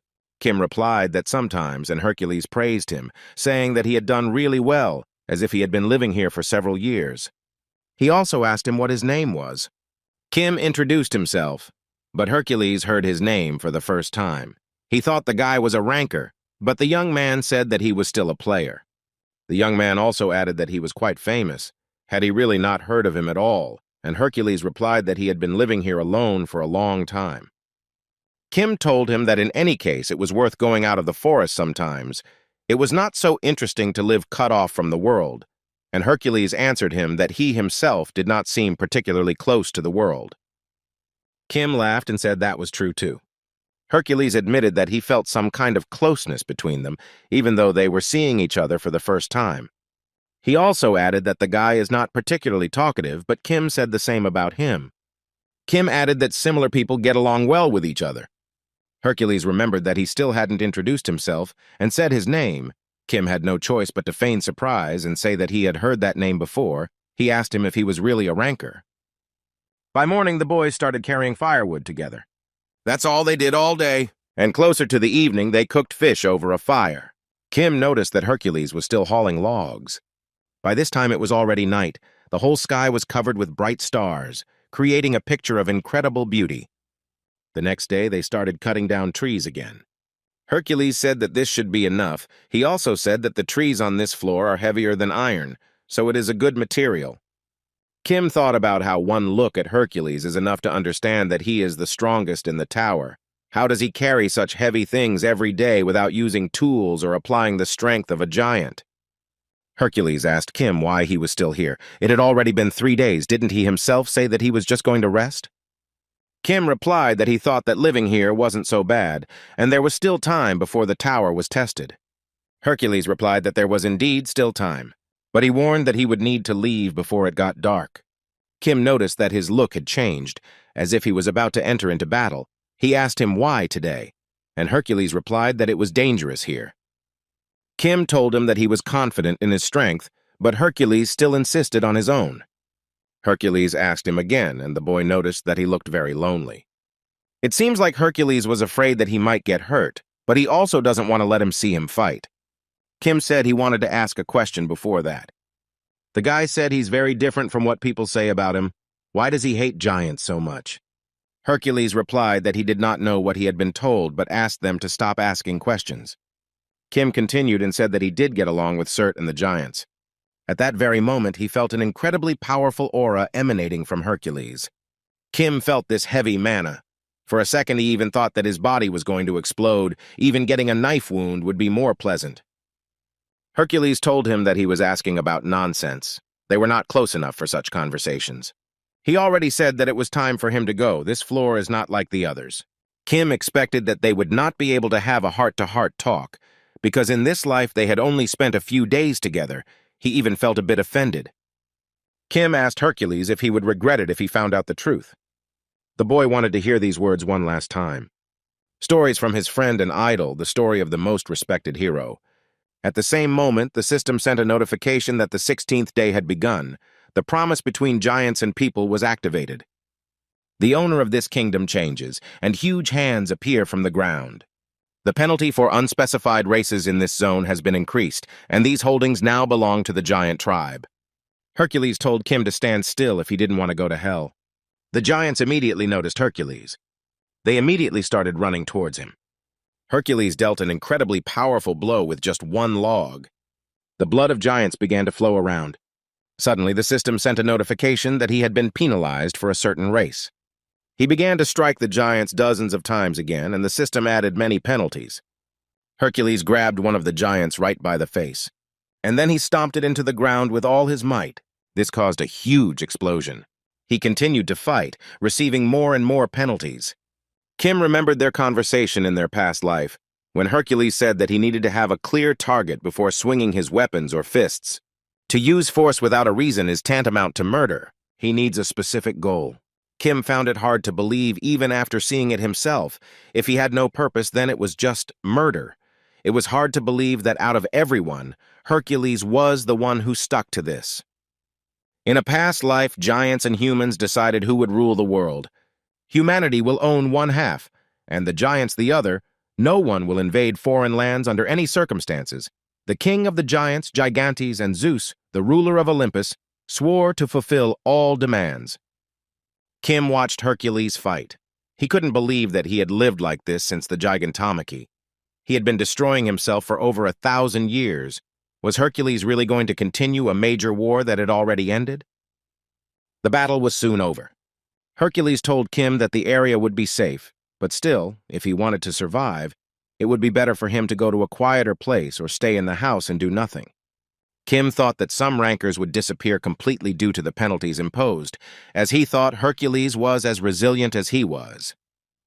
The boy came closer to Hercules, and he asked him if he was following him because he knew where he was going. Kim replied that he didn't know what he was trying to achieve, but he knew exactly what he was going to do.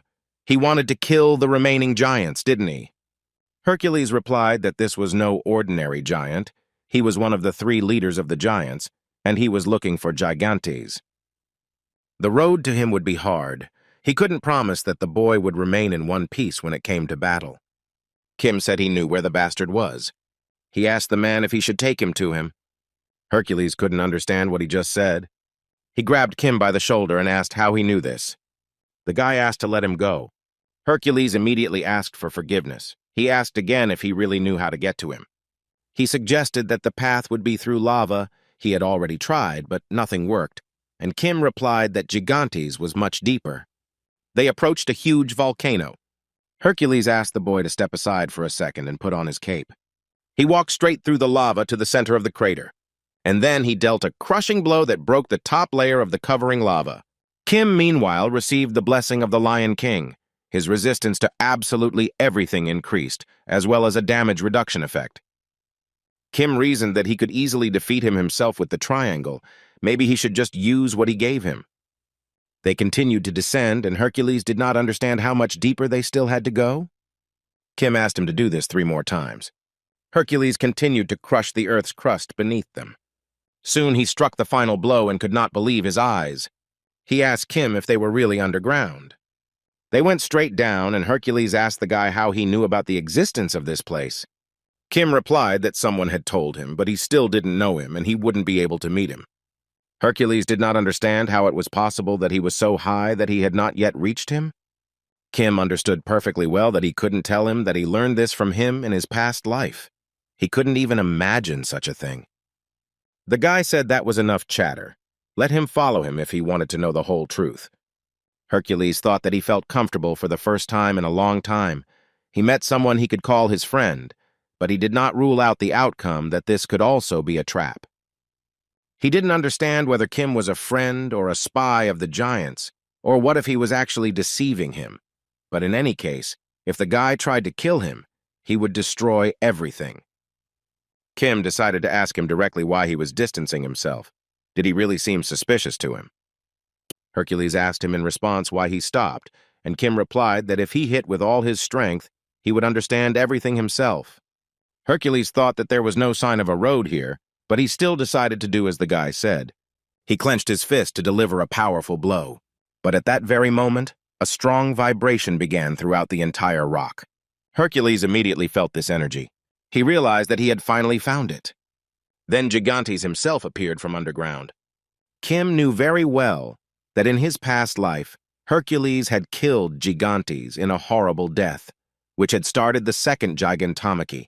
Many had been sacrificed, including those who could stop the outer gods. He was determined to prevent this. The boy asked Hercules if he was happy. Did he really want revenge that much? Hercules thought the boy knew absolutely nothing. He shouted and asked who the hell he was. They were interrupted by Gigantes, who said that he was curious about who had come there, but he never expected to see that it was the giant killer himself who had come to see him. He understood perfectly well why he had come down to this place. Gigantes declared that he was the main enemy. All the lands were soaked with the blood of the giants he killed. He will definitely tear out his neck and throw it to Zeus. He will make all people pay for breaking their word. Kim interrupted them by calling down the sacred flame between them. He said that they only believe in their own strength and fight blindly, even though they are of different races. The guy asked them if they even knew why they were fighting. Gigantes didn't understand who he was. He said that this man was a giant killer. He had killed the most of his kind, so he had to finish him off. Wasn't that enough? Then Kim decided to ask Hercules if he really wanted to take revenge on the giant who killed his mother. He took out the medallion and handed it to Hercules, who did not understand where he got it from. Kim said he stole it from Ares, but Hercules didn't understand why the bastard had it. The guy told him to see for himself. Hercules immediately received a notification that the user had been confirmed. The memories from the pendant were available. Hercules heard the words of his mother Alcmene, who asked him for forgiveness for giving birth to him, because he was born in a world where everyone wanted to use his power, but she wanted him not to listen to them and take care of himself. She asked him not to be the one who uses power thoughtlessly. Hercules saw his childhood memories when he, as a child, caught a snake. Alcmene then asked him to let her go immediately. Even when he grew up, he still harmed those who were weaker than him. The woman constantly had to apologize and ask Hercules to also ask for forgiveness. She told him that he couldn't use his fists like that. When the boy passed the exam, he received a rank even higher than his father's. He immediately sent a message to his mother. Alcmene was incredibly happy for her son. He uses the player's set quite well. They were incredibly happy when they met. After some time, Zeus met with Alcmene. The bastard learned that he had become a ranker. The girl immediately understood what he wanted, but said that Hercules was still too young to enter the war. Zeus replied that there was still time before the war began. Until then, he could raise his rank. It would not take him long, but Alcmene did not understand. Was he really going to make a soldier out of her child? Zeus said that first of all, he is his son, but the woman did not think so. She said that it does not matter how much of his blood is in him. Then the bastard asked her to have a little mercy. He said that she didn't want this child, you can tell from her. But she still loves him, pampers and cherishes him. Alcmene said he was mad. Did he really see Hercules as nothing more than a weapon? Zeus admitted that he really is a weapon that cannot be compared with others. These words made the woman angry. She did not understand how he could say such a thing about his own son. The bastard said that he can have as many sons and daughters as he wants. There are many women who want to have children from him. If he could only destroy this tower, he would make 2 or 3 more like Hercules. Soon, Zeus's servants killed all of Alcmene's guards. The woman was taken hostage, and Ares entered the room, stating that the death of the guild leader and ranker was a trifle. Alcmene kept thinking about how Zeus would take her son away from her, and in the end his methods, as usual, were cowardly and shameful. She noted that judging by his persistence, the war would soon begin. Alcmene also told the bastard that he was an unfortunate child. What number was he? How many swords had Zeus used and thrown away? Ares stated that he didn't care about it. The most important thing in this world was to fulfill his will. He declared that today the woman would die at the hands of giants. Hercules would be a good servant. The scoundrel's spears immediately pierced the poor woman. Hercules could no longer look at these memories. His hands were literally shaking. But they continued, and Hercules saw his mother warn Helena that she might soon die. She said that Zeus would kill her and that the baby would be blinded by anger. Then Helena suggested that she take Hercules far away and pretend that she knew nothing. Alcmene gave up on this idea, even if it was destined to become a sword, and even if the whole world thought so, she still would not turn a blind eye to it. The woman did not understand how she could abandon her son to protect herself. Helena asked her if she was doing this out of a sense of responsibility. The girl said that this was not true. She just loves this baby so much. She never stopped loving him for a second. She enjoyed all the moments they spent together. She enjoyed watching him grow up differently from the others. Even in death, she still thought about her son. Alcmene was grateful to Hercules for the fact that he was born to her. At that moment, the system sent a notification that Alcmene's memories had ended, and the blood drop pendant itself was made from her blood, her deep desires, and someone's strong aspirations. Gigantes also saw everything perfectly. He understood what Hercules' past was. Kim noticed that he was deep in thought and hesitating greatly, and Gigantes turned to him and asked if he had really taken the risk of coming here to resolve the misunderstanding between Hercules and the giants. Kim confirmed this. As expected, he understood the principle of the pendant, so the giants could not help but know. Gigantes said that he heard this from Urfa. He came to the conclusion that the person in front of him was Kim Yu-Wan. The guy was surprised, because he thought he was sleeping, and Gigantes replied that he can't sleep all the time. Sometimes he wakes up and listens to what news is in the world. In that case, Kim asked him why he hadn't stopped Hercules all this time. Gigantes showed a huge wound on his body from Zeus's lightning. He explained that he needed a lot of time to get somewhere. All this time he was preparing for the next war. Kim was surprised to learn that the giants were preparing for it too. The guy knew very well that the second Gigantomachy was even bigger than the first. Many large guilds took part in it, but some of the strongest participants, the giants, were completely destroyed. He thought that it was Zeus's fault that this happened. Gigantes interrupted his thoughts and said that given how hard he had hit Poseidon, he was now definitely an enemy of Olympus. But whose side was he on? Kim remained silent, and the giant told him that if the guy was in the same position as he was, then he could change many things with his choice. Gigantes admitted that he has enough power to destroy or shake an entire floor, and he has a lot of influence over his choice. He never knew that hatred could be dealt with like this. He's just a small fish in the sea, but he's writing a new story, and Kim asked him, "He's cool, isn't he?" Gigantes laughed. After all, the guy had not learned modesty. If he at least had it, he would have offered him a high position in their ranks, and Kim asked him not to offer him any temptations. He was already quite popular. The giant said that now it was the turn of this scoundrel to make his decision. Hercules himself continued to sit in place with his mother's medallion. He didn't say a word. Suddenly he stood up and started hitting himself in the face with all his might. Hercules dealt himself blow after blow, but he was stopped by Kim, who said that was enough. Hercules asked him where that bastard Ares was now, and the guy replied that he had already killed him. Hercules said that now his revenge would fail. He asked Gigantes for forgiveness for being blind and for killing his family. If the giant asks, he will give him his life, but not now. Gigantes asked him if he was really going to go after Zeus. Hercules confirmed it. He would kill his father and return to pay for his sins. Gigantes told him that he could not say that he had forgiven him because he had killed many of his kinsmen. But he, like his mother, were victims who ended up in the hands of Zeus. At least he will not punish him with his own hands. If he wants to atone for his guilt even a little, then let him completely destroy Olympus. At that moment, Gigantes went back into the rock and the crack in it closed. Hercules put the medallion on his neck. Now he understood everything. For the honor of his mother, he will destroy Olympus to the ground. Hercules thanked Kim. He owed him a lot. If it weren't for him, then this battle would have continued, and the guy replied that if he really thought so, then let him help him somehow later. He asked him if he was going to fight against Olympus, and Hercules confirmed it. In that case, Kim said he would give him a great gift to cheer him up. At that very moment, some kind of shadow appeared between them. Someone started to appear from it, but Hercules didn't understand what the guy was doing and who it was. Kim used his skill and summoned Ares' soul. Ares couldn't believe it. The bastard immediately jumped to the side. He didn't understand what the hell was going on. Kim said that it is sad that the soul is weaker than the body, but depending on the person, sometimes it happens that the soul becomes even stronger and more durable than the body. Usually this is called willpower. The guy stuck his sword right into Ares. He was a strong ranker in life. Normal people would quickly break from pain, but he is different.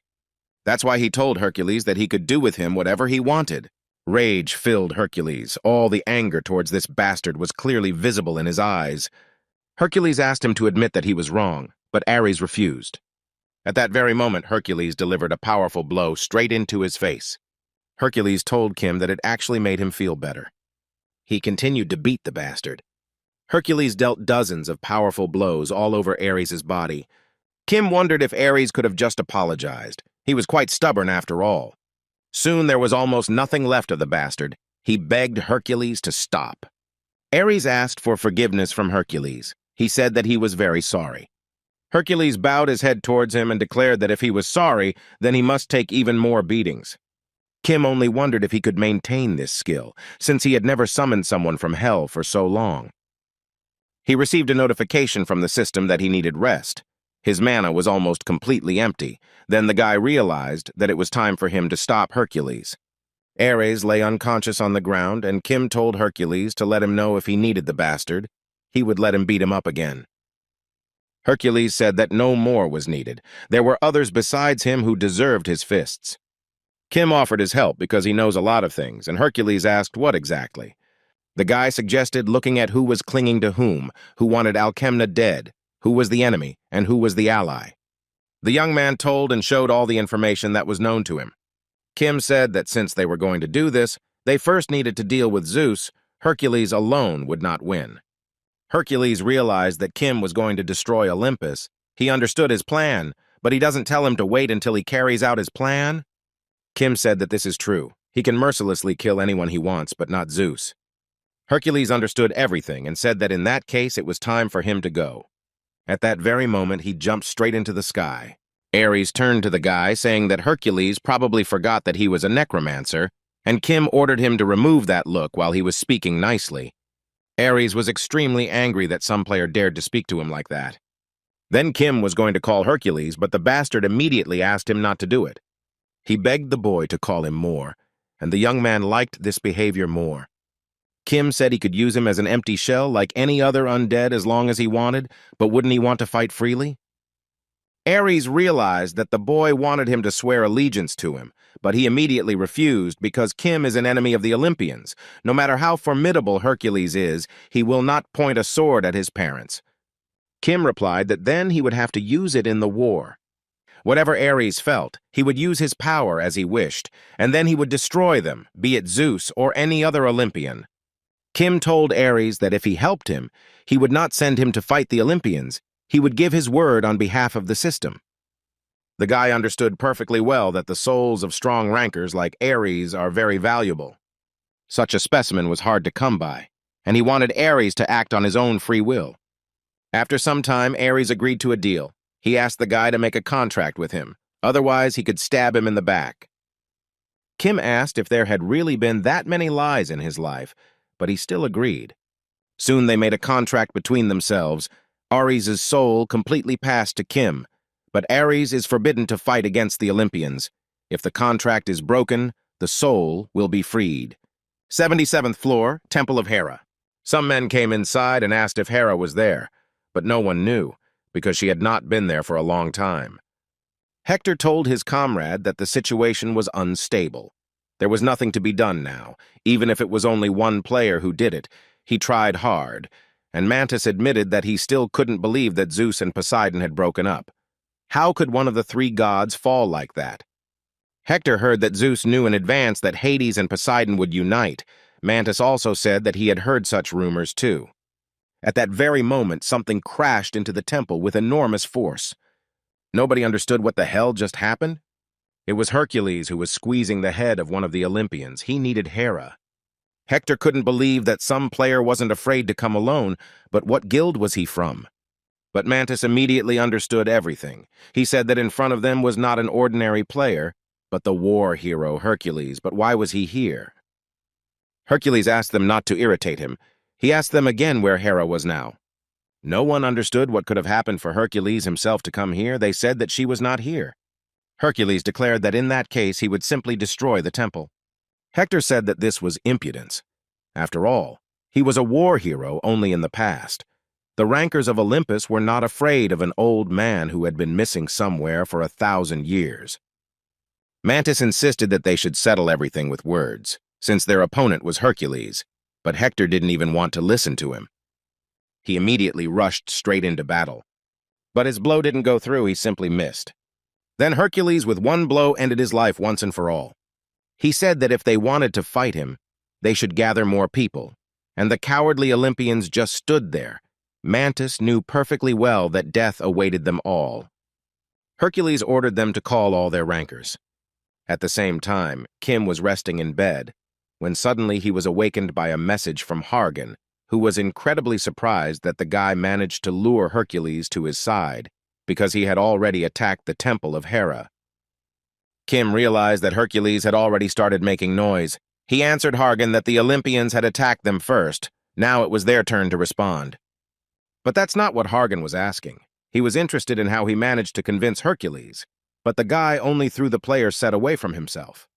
At that very moment, he received another new message, but this time from Hades, who informed him that all preparations were complete. Kim immediately got out of bed. This is what he was waiting for here. He understood that he did everything right. And Hargan continued to bombard him with questions about how he managed to pull off such a thing. He even wanted to meet him in person to find out about it. Kim continued to ignore him. He was thinking that now all that was left was to move the pillar that would shake Zeus. Hargan sent him a message again, but this time it was really important. He asked the guy to come to the 42nd floor. He had something that could help him. Soon Kim arrived on the 42nd floor. He met with Hargan, who couldn't believe his ears. What did Kim just say? The young man repeated that he should join the battle against his father, Zeus. Hargan didn't understand why this was happening, so Kim asked him if he wasn't determined to do this. Had he lost his confidence? Hargan said that it was not so. That was not the point. He explained that Zeus is the king of Olympus and the ruler of the heavens. He is the master of the lightning strike, and now he is the 9th in strength. Kim himself should understand how high this rank is in the tower, even though he is faster than any player. But even he is not able to compete in strength with his father. He didn't understand what the point was in joining the fight if he couldn't help in any way, and Kim replied that he had enough strength. Hargan told him that he knew perfectly well that he was not one to talk nonsense, so he asked why he thought so. Kim said there are 2 reasons for this. The first one shocks him, and the second one is related to the first one. Which one does he want to hear first? Hargan replied that he had never said anything that wasn't shocking, so he shouldn't beat around the bush and just lay it all out right away. Kim told him that Zeus only loved one child. He loves only him. Hargan was literally dumbfounded. He could not say a word. He didn't want to believe it. Now he realized that in such a case ranks were not important. He realized that Zeus could only be defeated by the child he cherished most. But when he thinks about it, it sounds even more implausible. He asked Kim why he should be his father's favorite. Hargan said that he was grateful to Zeus for giving him life, but he lived longer only because of his mother. If his father truly loved him, then he should have stayed with his mother. Hargan said that Kim himself knows very well what his father did. The same applies to Hercules. For him, Olympus is a place where goals and results are more important than reason and justice, which is why Zeus acted without limiting himself in any way. So what happens now? Does he really love him? Kim replied that he had nothing to say if he didn't believe him. But Hargan himself understood perfectly well that he was not lying to him, because everything the guy told him turned out to be true, as if he had come from the future.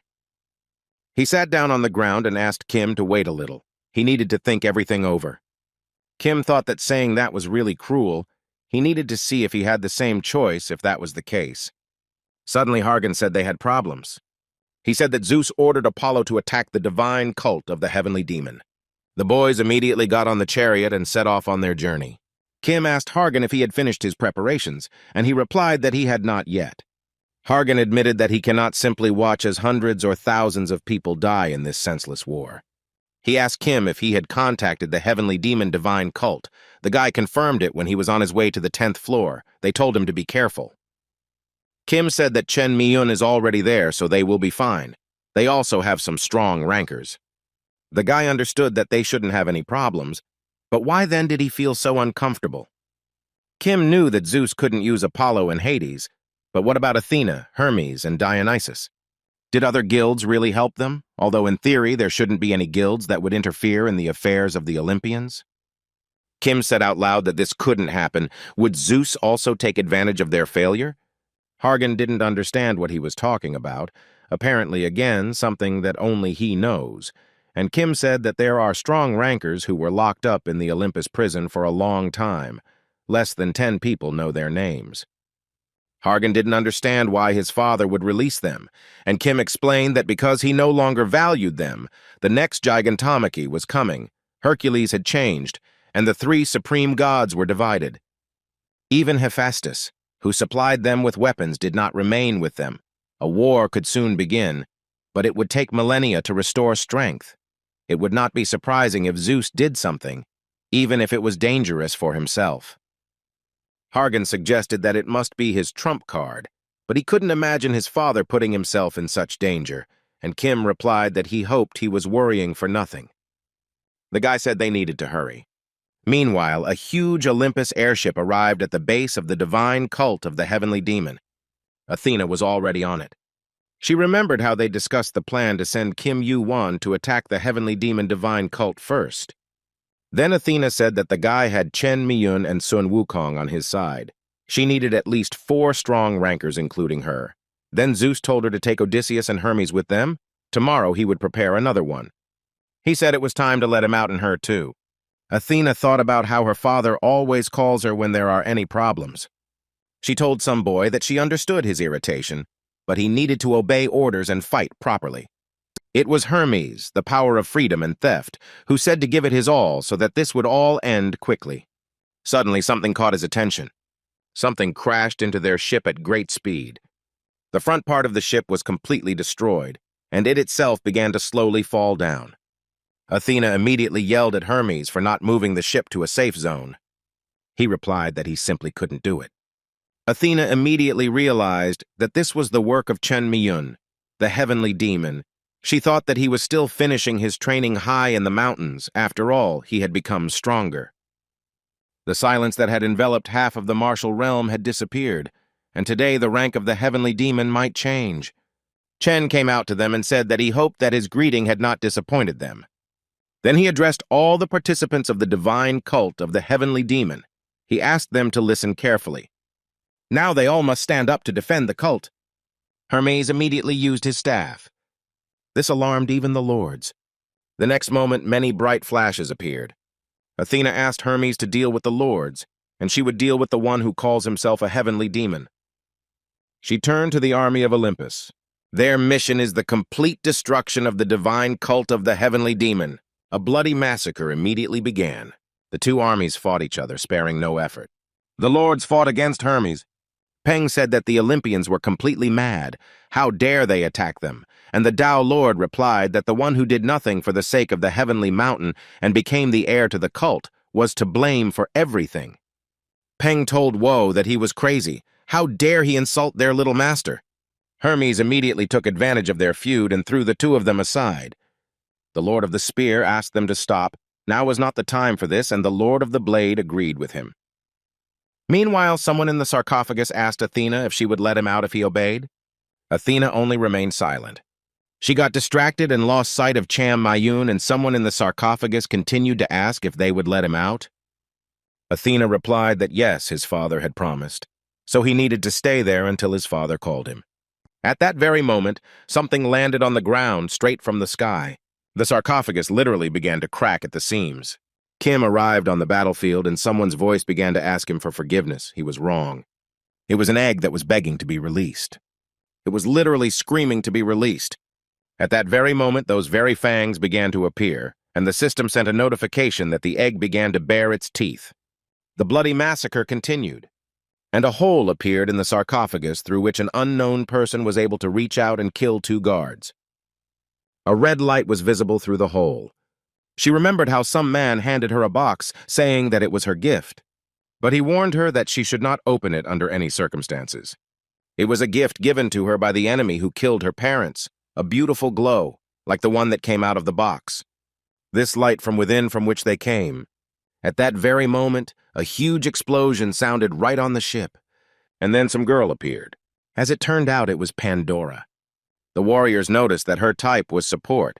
They immediately started yelling at her to stay behind since she was a support. But the Olympians could not remember her on Olympus. They did not understand where she came from because they certainly would not have forgotten such beauty. Pandora suggested that they must be very scared, but they did not understand what was being discussed. She said that in a few minutes they would die a horrible death. The divine cult of the heavenly demon would never leave the Olympians alone, and the men saw that these bastards would tear them apart. Their corpses will not be able to be buried on Olympus. They will dissolve and disappear. Their death will be cruel. They will not be able to return alive. They literally started stabbing themselves with their own swords. They didn't want to die in agony and all alone. Soon they were all dead. Only Pandora remained. Athena immediately noticed that something was wrong here. Chen Miyun asked her who she brought with her, but the girl didn't intend to answer. She realized that Pandora couldn't hold back and walked forward. If she appeared on the battlefield, they would be able to deal with the cult at once, but they would also lose their allies. At best, only she, the heavenly demon, and Hermes would survive. Athena didn't know what to do. Pandora chose the best moment to appear. Suddenly, she noticed a fiery chariot in the sky. Athena immediately realized that it was Kim Yuan who had arrived. The guy himself continued to receive notifications that the egg was rushing him. Kim realized that it was reacting this way to Pandora. He immediately went downstairs and called out to her. Kim shouted at her to stay there because nothing good awaited her there. Following him, Hargan appeared, who immediately covered his ears. He did not understand what the hell was happening, and what kind of feeling was this. Kim ordered him to go to the mountain and help the divine cult of the heavenly demon. He must not go near this girl under any circumstances. Hargan himself realized that it was quite dangerous here. He asked the guy to be careful too. He immediately flew up, leaving Kim and Pandora alone. Kim immediately began to have thoughts that he would not win, and all his allies would die senselessly. He should surrender, because he himself knew perfectly well that the chance of victory was less than 1%. The guy felt so shitty for the first time. Pandora amplified any negative emotions, and since the egg made itself known, it meant that it was one of the seeds that reckless chaos planted. He told the egg that the party had already begun, so he could enjoy the feast. The egg only opened its mouth but did nothing else. Kim didn't understand if he really wanted him to feed him, and Pandora asked him why he was stopping her. The guy replied that it was all because their existence caused them pain. He immediately attacked her with his lightning.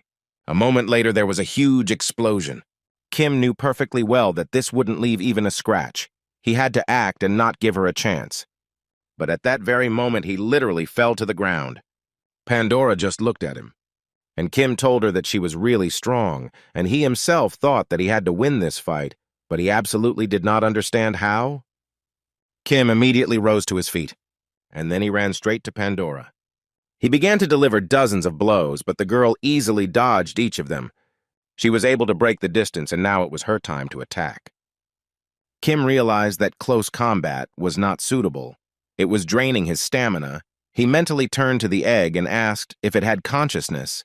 Then shouldn't it come out and help him? The egg remained silent, and Ki immediately activated his fiery eyes and sensory field. He knew that Pandora had a higher rank than Athena when she was active. This time was no different. A head-on collision would not work against her. The guy didn't understand what the hell he should do. Pandora asked him why he was trying to kill her. What wrong had she done? But then she said she didn't want to know. Immediately, the ground beneath Kim began to crumble. The guy was sure that there was another way. He kept thinking about how to do it. He also knew that Pandora's strength was dependent on her negative emotions. In a fight like this, her strength would only grow. If he got rid of her advantage, then his chances of winning would be higher. Kim remembered that there is another thing that absorbs negative emotions. At the same time, Chen continued to attack Athena. The girl stood behind her shield, not even allowing anyone to touch her. The heavenly demon rushed at her again to attack. Each of them did not give in to the other. They continued to exchange dozens of blows. Even Athena admitted that he was indeed fast. It was amazing that this old man could release so much mana at such a speed. After all, he really deserves the title of heavenly demon. Chen dealt another crushing blow, but Athena managed to put up her shield. The force of the impact was so great that a huge crack literally appeared in the ground underneath it. But still, the girl was fine. She was sure that Kim Yu-won would soon fall. He would not be able to cope with Pandora. Their problem now is the Sky Demon. She needs to gain enough stamina to restore the Pandora, but in order to keep up with such a strong opponent, she can't hold back. Chen decided to play a joke on her. He asked if she saw Kim's actions in this shield. Athena said that he and that boy would both die here. Today would be the end of the heavenly demon divine cult. Even after death, he would regret getting involved with Kim Yu-won. Chen replied that it seemed like the heavenly demon divine cult had been holding back for a long time. Even such a shitty guild could turn a blind eye to some things. He said that Kim Yu-won is stronger than most of the rankers, so he was able to get the position of vice chief, but that's not all. His special talent is his strength and determination. He can find a way to break through further when he meets obstacles. He still never gives up. She will never understand the one who will destroy them all. At that moment, Kim used the sacred flame and directed it straight at Pandora. Even she felt hot. Kim understood that the flame was weak, but capable of consuming. The growth of the sacred flame depends on the fear of others. All the emotions that Pandora currently has will strengthen the fire. And as long as her emotions remain the same, the flame will only grow stronger. Pandora threw the guy straight into the rock with one blow. Even for Kim, it was quite painful. He looked at the egg again, and Pandora ordered him to put out the fire. Kim smiled. He realized that the egg was finally ripe and ready to hatch. He immediately ordered him to absorb them all. Immediately, many fangs and eyes appeared. The hatching rate has almost reached its limit. Kim realized that it was almost hatched. It seems like the egg is feeding on Pandora's power, this time different from Yamato, Orochi, and Lancelot. Kim didn't understand. If the egg hatched now, would the external god appear? At that very moment, the egg began to crack, and Kim found himself in some unknown space. Some eyes appeared inside the egg. The egg itself flew right up to him. The guy didn't see anything, but he had a feeling that something had appeared. The system sent a notification that he had come into contact with an unknown person. A small man immediately appeared in front of him, and Kim did not understand. Could this really be an external god? The child recognized Kim as his father, and the system asked the boy to give him a name. The baby immediately flew straight into Kim's chest. The boy noticed that this little one was reaching straight for his heart. Soon he found himself back on the battlefield. Pandora lay on the ground, completely exhausted. Hermes immediately flew up to them and asked Kim what it was and what he had summoned. Hermes admitted that he got goosebumps from those eyes and fangs. Kim didn't feel a drop of mana from him, all because he has no will of his own. He asked him if he was not going to fight, and Hermes replied that he had had enough. He's not a fan of fighting, unlike his sister, and Kim asked if he wasn't here on orders. Hermes didn't understand what reason there could be to fight if Pandora was lying there. He also noticed the guy's sandals. He had lost them a long time ago, but he wouldn't ask for them back. Let the guy just say what the hell just happened. Kim replied that he himself did not know, but Hermes did not believe him. Although it was not entirely a lie, he himself did not fully know what this thing was. At that very moment, something crashed in front of the guy with enormous force. It was Pan who told Hermes that he was a cunning bastard. He really dared to fake an escape to make an attempt on the life of their deputy. The other lords appeared immediately, and Hermes raised his hands and declared that he surrendered. He said he didn't want to fight anymore. He wouldn't be able to do anything anyway if that scary thing appeared again. At that very moment, something else flew into the ground. Kim just thought about how people kept falling from the sky. This time it was a wounded Athena who asked Kim what he had done that made the hero of Olympus, Hercules, turn his back on Zeus. Kim replied that if this was anyone's doing, it was only hers. He only told him about the deeds of Zeus, but the girl screamed that he should not dare slander his father. The responsibility for all this chaos on Olympus lies on his shoulders. The guy noticed that she was talking as if the battle was one-sided. Didn't she know what happened between Zeus and Hercules? He used fiery eyes that revealed the truth, and the guy realized that she really didn't know. Kim also heard that Hermes would not care even if all of Olympus fell. But he wondered if Athena would go against Zeus if she knew the truth. He knew that Athena had enough skill to become a true commander of Gigantomachia. Her power and experience in warfare could play into their hands. It was worth keeping her in mind. Kim addressed all the followers of the divine cult of the heavenly demon and ordered them to take Athena and Hermes. Athena couldn't accept this, and Hermes only told her that they had lost. The rest also began to gather the Olympians who had managed to survive in one place. At that moment, Pandora came to her senses. She looked only at Kim. Meanwhile, Apollo regretted that Hargan had become friends with this Kim Yu-won, and Artemis was thinking about how they had been called at the right time. As it turned out, they came to Zeus. He told them that it would take him another 3,000 years. Give birth to many children, raise them, make them rankers. That's how much time it will take to restore the powers of Olympus. Artemis understood perfectly well what it was all about. She initially guessed that Zeus had summoned them to keep them with him. Apollo and Artemis knew perfectly well that they had to escape. If they reach the sun chariot, even their father won't be able to catch up with them. They decided to act now, and at that very moment a chariot appeared in the air. But instantly Zeus's lightning struck straight at her. He said it was a shame that they hadn't seen their father for so long and were already leaving. Zeus said that they refused to participate in the Gigantomachy and were whispering to someone behind his back, didn't he? He warned that he was asking for the last time, whose side are they on? As night approached, Kim and the others set up camp. Hargan came to Kim's tent and was incredibly angry that Pandora was there. He didn't understand what she was doing there, and the guy told him that she wouldn't leave even if he asked her, and she also doesn't talk at all. Hargan continued and asked to throw her out. Then Kim suggested him to try it himself, but he asked him how he could throw out a top ranker. Hargan said that he was leaving. He, unlike the guy, had a weak stomach, and he still felt bad.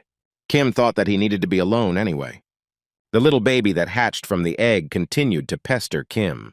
The boy asked Arthur to guard the barracks and make sure no one entered inside. Pandora also stood up from her seat, and Kim said that he did not tell her to leave, but the girl heard everything perfectly well. She herself wanted it that way. Kim didn't understand how it had come to this. He needs to give this baby a name. He noticed that the child looked like a character from a game he once played a lot. Kim named him Danpun. Now the contract was concluded. A partial division of Danpun's abilities was made. Some of the points were converted. Kim's mana rose by 3 levels, and Pandora told him that it was still a strange name. She also said that this thing was scary, but Kim didn't understand what she meant. Is it really a matter of instinctive rejection due to prolonged external influence? Kim looked into the baby's eyes. The next moment, he again found himself in an incomprehensible space. The boy guessed that Danpun did it. The baby continued to call Kim his dad. At that very moment, many fangs appeared around them. It looks like little Danpun decided to show his daddy his teeth. Kim noticed that the fangs did not hurt him. They passed right through him, and then he received the Predator skill, which contained the power of a giant. It allows you to summon a monster that hunts unknown creatures. Its characteristics grow according to the size of the target. Kim realized that when they talked about separation, they were talking about Danpun's abilities.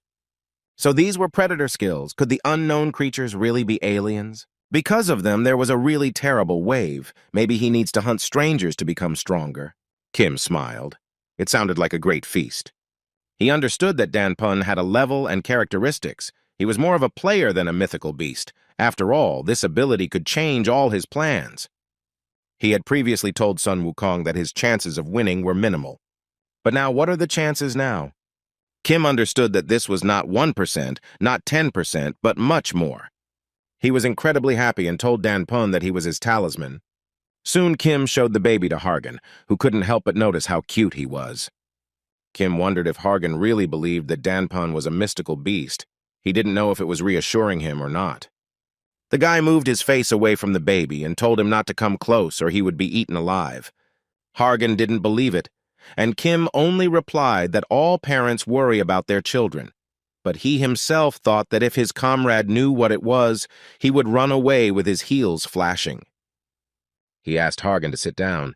Kim asked him to tell him about his mother, but Hargan didn't understand why he needed it. The guy explained that Zeus would soon intervene, and that he needed to know all his trump cards. Hargan still didn't understand how this was connected with his mother, but suddenly he realized that he really considered him a trump card. Kim said that he has the other half of Zeus with him. His power is unknown now, but there is definitely a second half. And how they use it will be their key to victory, so he asked him again to tell him what his mother was like.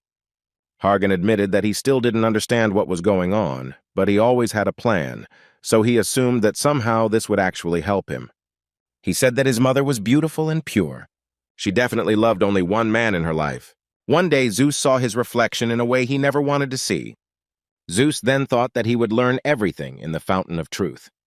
But he didn't understand why the faces of those he knew were distorted in the reflection of this water. Is it normal to yearn for love when so many people are involved with it? But only two faces in the reflection remained unchanged. The face of Hera, who always felt disgust towards him, and the face of the only one who smiled at him.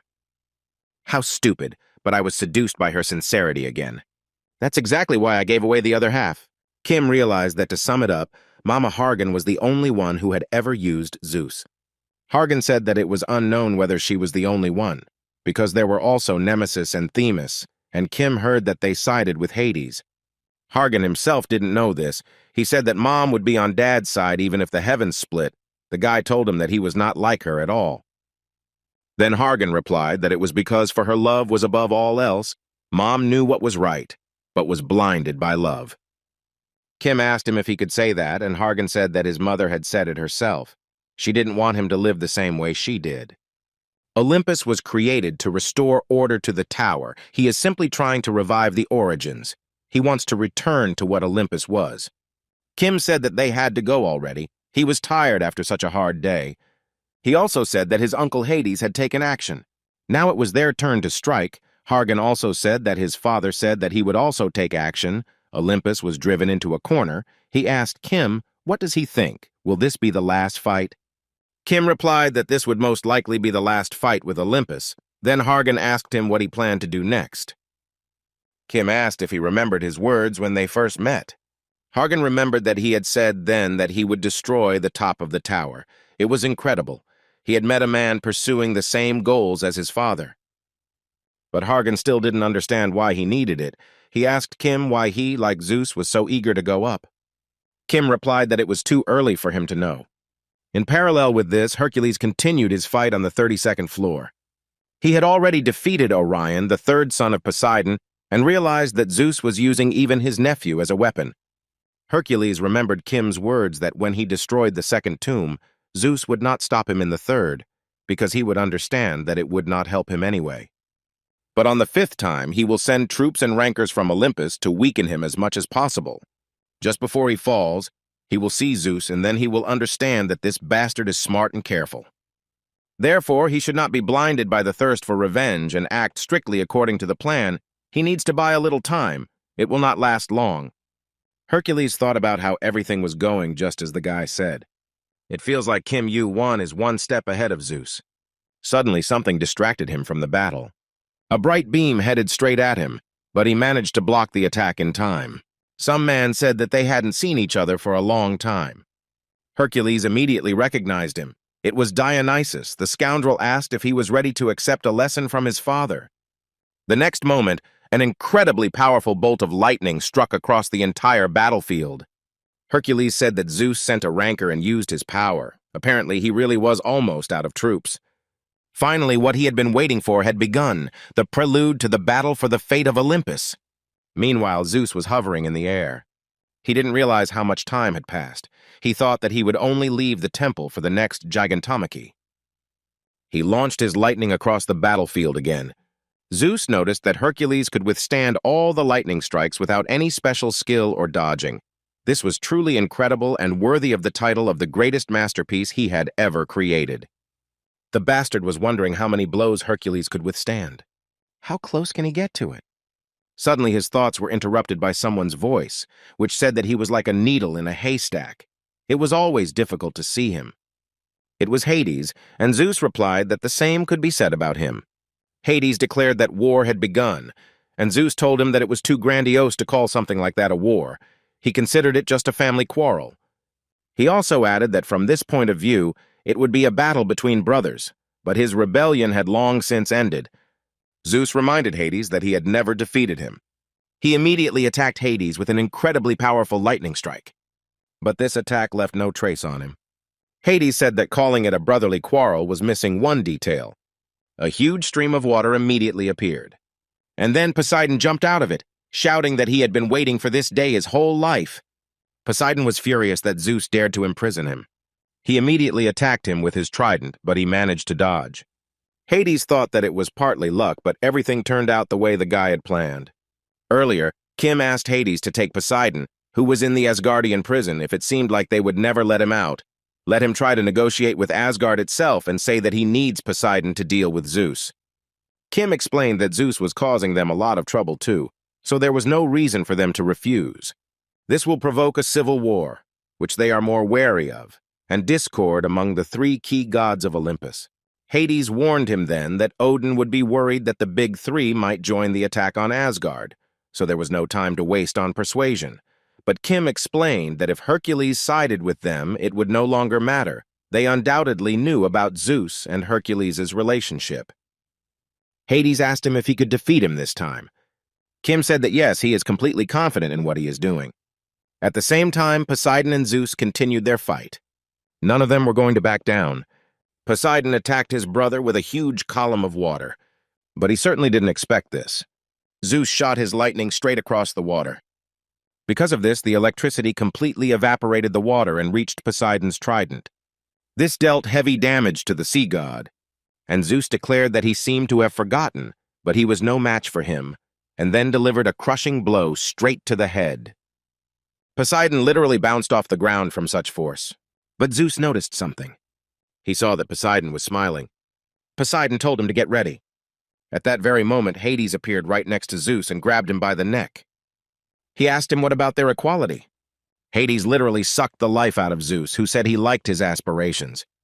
But he said that he still couldn't get it. He immediately summoned another super powerful lightning strike. Zeus noticed that Hades was barely blocking the blows, which already indicates an attack. Is the difference really that big? The bastard told him that he must have been lazy in training because he hadn't even started yet. Zeus immediately launched another bolt of lightning, which was more powerful than all the previous ones, straight at Hades. Hades and Poseidon fell to the ground. The god of the sea was furious that Zeus was playing with them. Soon, Zeus came down to them and said that he was disappointed. He did not think that during this time they had not become stronger. Poseidon claimed that he himself had done nothing all this time, but Zeus replied that it just seemed that way to him. They were the ones who did nothing. He asked them if they had ever thought about climbing higher than the top of the tower. Zeus declared that he would climb up there no matter what. This was the only way to become the true king of the tower. Hades told him that he was already the ruler of Olympus. Wasn't that enough for him?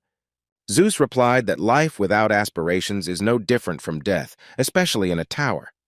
They are all happy with their places, but he despises it. Poseidon shouted that there was no floor above. He was just talking nonsense, and Hades asked him if that was why he wanted to stage a second gigantomachy, to start calming his ambitions with it. Zeus replied that he didn't care what they thought. He was sure there was another floor at the top. By this time, Kim himself had arrived. The guy was thinking about finally meeting him. Zeus immediately noticed him. He asked the guy what he knew. Kim replied that he knew a lot of things, and Zeus admitted that this was a rather pompous answer. Zeus asked again what he knew about all this. Poseidon and Hades tried to attack him, but he easily surrounded himself with a huge lightning bolt. They realized that they wouldn't even get close to him this way. Kim also admitted that Zeus was a real monster and he felt too much pressure. The boy told Zeus that he must be very curious since he had prepared such a scene for him. Kim said that what he knew was too different from what he knew. All this is because he learned everything from someone and he had to figure it out himself. Zeus now realized why a simple player, not even a ranker, was able to turn everything upside down, including Olympus. He realized that Kim not only had talent, the guy had climbed even higher than he had. Zeus flew up and apologized to Kim for ignoring him. From that moment on, he was his enemy. He immediately attacked the guy with his lightning, but a strange force protected Kim. The bastard never expected such a turn of events. It was Pandora who told him that because of his box, all the suffering of this world fell on her. What did he do to her? Zeus asked Kim if this was really his pawn. The guy replied that unfortunately, no, she was here because of his karma. Poseidon and Hades also didn't understand why Pandora was on Kim Yu-won's side. Hades realized that the game had changed and that Zeus was no longer paying attention to them. Like chess, the game ends when the king is defeated, which means he's targeting Kim. Zeus again rushed to attack, but this time Pandora stood in his way. She managed to fight off his next blow. Poseidon decided to take advantage of the moment and found himself right next to Zeus while he was focused on the girl. They began exchanging dozens of blows again.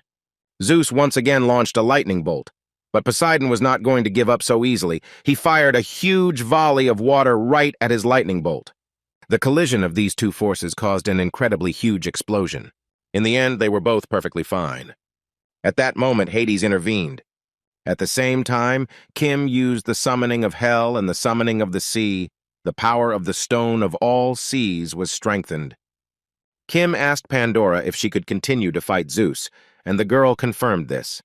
The guy understood that he was here to increase their chances of winning. For this, it was necessary to create conditions in which the powers of Poseidon and Hades would be strengthened. Hades was extremely surprised that the young man used the stone of all the seas, but in any case, it affected his powers. Kim understood that Hades did not know about the existence of the stone. Now he was apparently surprised. He asked him if he would accept him if he told him. Hades suggested that if he said he was interested, the guy would send him to Asgard like Poseidon and label him a sinner. Kim said no way, but Hades didn't realize that then they would be able to defeat Zeus. The guy replied that no, but in that case they would increase the probability of winning from 0 to 10%. Meanwhile, Zeus continued to launch lightning bolts across the battlefield. Kim immediately activated his flaming eyes and sensory field, and he also released demonic energy. All three of them rushed straight at Zeus and attacked him with their powers. Part of the lightning bolt began to react to Kani, but even this was not enough. Kim remembered the words of Hargan, who told him that the most terrible thing was the indestructible armor of Zeus. The lightning bolt is not just a weapon, it is a spear, a shield, and a weapon at the same time, and all its power is in it. It is impossible to injure him without penetrating his armor. Zeus immediately took advantage of the moment when Kim was distracted from the fight. But at that very moment, someone's hand grabbed the guy. It was Hercules who pushed Kim away and was able to block Zeus's attack. Hercules told the bastard that he was sorting out his gifts, and that's why he was late. But finally he met him. At that very moment, Hargan appeared. He remembered their conversation with Kim, who told him that he only had to do one thing, bring him a piece of Zeus's lightning bolt. Hargan didn't understand if this was possible, but the guy confirmed that it was within his power, since he had already said that he had inherited half of Zeus. Meanwhile, the fight between Zeus and Hercules continued. Kim witnessed the complete gigantification, and the system sent a notification that the power of giants requires a battle. Hercules immediately jumped up from his place and rushed into the attack at great speed. Kim noticed that even skills were trying to win. Hercules was really incredibly strong. He came here after fighting with Zeus's rankers. Now it all depends on who gets tired first or when Zeus runs out of mana, but the latter is less likely. Even without lightning bolts, he still has a nearly inexhaustible supply of mana. But the chance of victory was already 30%, and it was finally his turn to act. At that moment, Hargan decided what he would do. The system immediately began to send Zeus that part of the lightning discharge was reacting to the new part. He had chosen his master. The bastard immediately guessed that this was the work of Hargan. But Hades, Poseidon, and Hercules had no intention of stopping. Poseidon asked Zeus if he had really lost something. They immediately rushed into attack at the same time. Zeus had no choice but to defend himself. Meanwhile, Hargan was absorbing his lightning, even though it was difficult for him. Kim realized that everything was going according to plan. Hargan was doing a great job with the discharge. But he himself understood perfectly well that he would not be able to withstand the ranker's power for long. If they missed this opportunity, another one would be too difficult to obtain. At the same time, the guys continued to suppress Zeus. Pandora also joined the battle. She went into hand-to-hand combat and began to push back Zeus. But he was able to grab her by the leg and then throw her to the ground with all his might. Zeus thought that he shouldn't have given half of himself to such a bastard. He shouldn't have had any feelings. He shouldn't have had any regrets. Poseidon immediately took advantage of the moment and struck with his trident, but this time it didn't work either. Each of them released their power into each other, causing a huge explosion. Zeus lifted part of the chariot and blocked another blow with his trident. But this was not enough because the trident easily pierced such a thickness and sank straight into his chest. Hercules and Hades immediately ran up to launch their own attacks. Zeus shouted the name of Hargan with all his might. At that very moment, the lightning discharge intensified several times. He didn't understand how his son dared to go against him. Zeus remembered the past when he, Harganus, and his mother were together. This made him even more angry. But at that very moment, Kim appeared and tore out his right eye. At that very moment, there was a powerful explosion, but the guy was able to dodge it. Zeus was beside himself with rage. Poseidon didn't understand why the young man took out his eye. Doesn't he think that now is not the best time for jokes? Hercules had told Kim earlier that Zeus never hid his powers. On the contrary, he often bragged about them to everyone, and his golden eye is not so simple. Divine celestial crystal, lightning bolt. Who would have thought that Zeus would place it in his eye? Kim explained to the others that he had taken the lightning bolt. Now the chance of winning had increased dramatically to 70%. The guy understood perfectly well that this was almost the end for Zeus. Hercules immediately attacked his father. He said that he had changed a lot in just a few minutes. He looked too weak. But even in this state, Zeus continued to repel his attacks.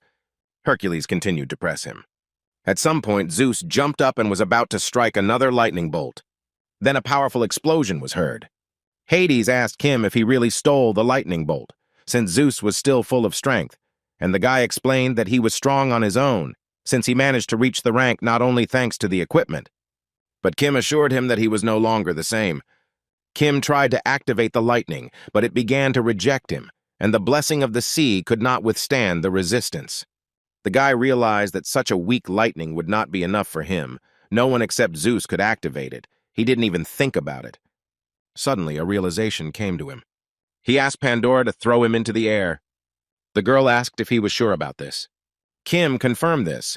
He needed to get to the very clouds. He understood perfectly well that it would be faster if Pandora threw him up than if he jumped with heavenly steps. Pandora grabbed his hand. She thought that his stamina was off the charts, judging by how quickly he dealt with her. She said she would give him a lift. Kim asked her not to do it too hard. But the girl didn't even listen to him and threw him with all her might straight into the sky.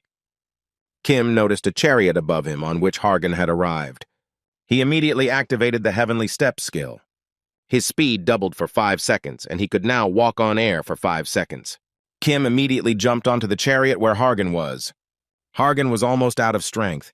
He asked if everything was over, and Kim answered that it was almost over. He praised his comrade for his good work. Now he needed to rest. The system immediately sent the guy a notification that the lightning was reacting to another part of the lightning, which was the reaction that Kim wanted to achieve. He began the process of unification. The next moment, everything around him was covered in lightning. His Mana Lord skill began to resist lightning. Mana damage decreased, lightning parts also began to resist lightning power, and his electricity resistance increased. As he thought controlling real lightning was on a whole other level, it was a miracle that he could even hold power of that caliber. But Kim was not going to give up. He would definitely endure this. He thought that he would only be able to destroy Olympus when he reached the required rank, but now it was right in front of him. Kim managed to create the first lightning, and the lightning itself began to accept him little by little. The young man realized that with such endurance he could only use lightning once. He launched lightning straight down, shouting to Zeus to feel the power he once had. A moment later, an explosion of unprecedented proportions was heard.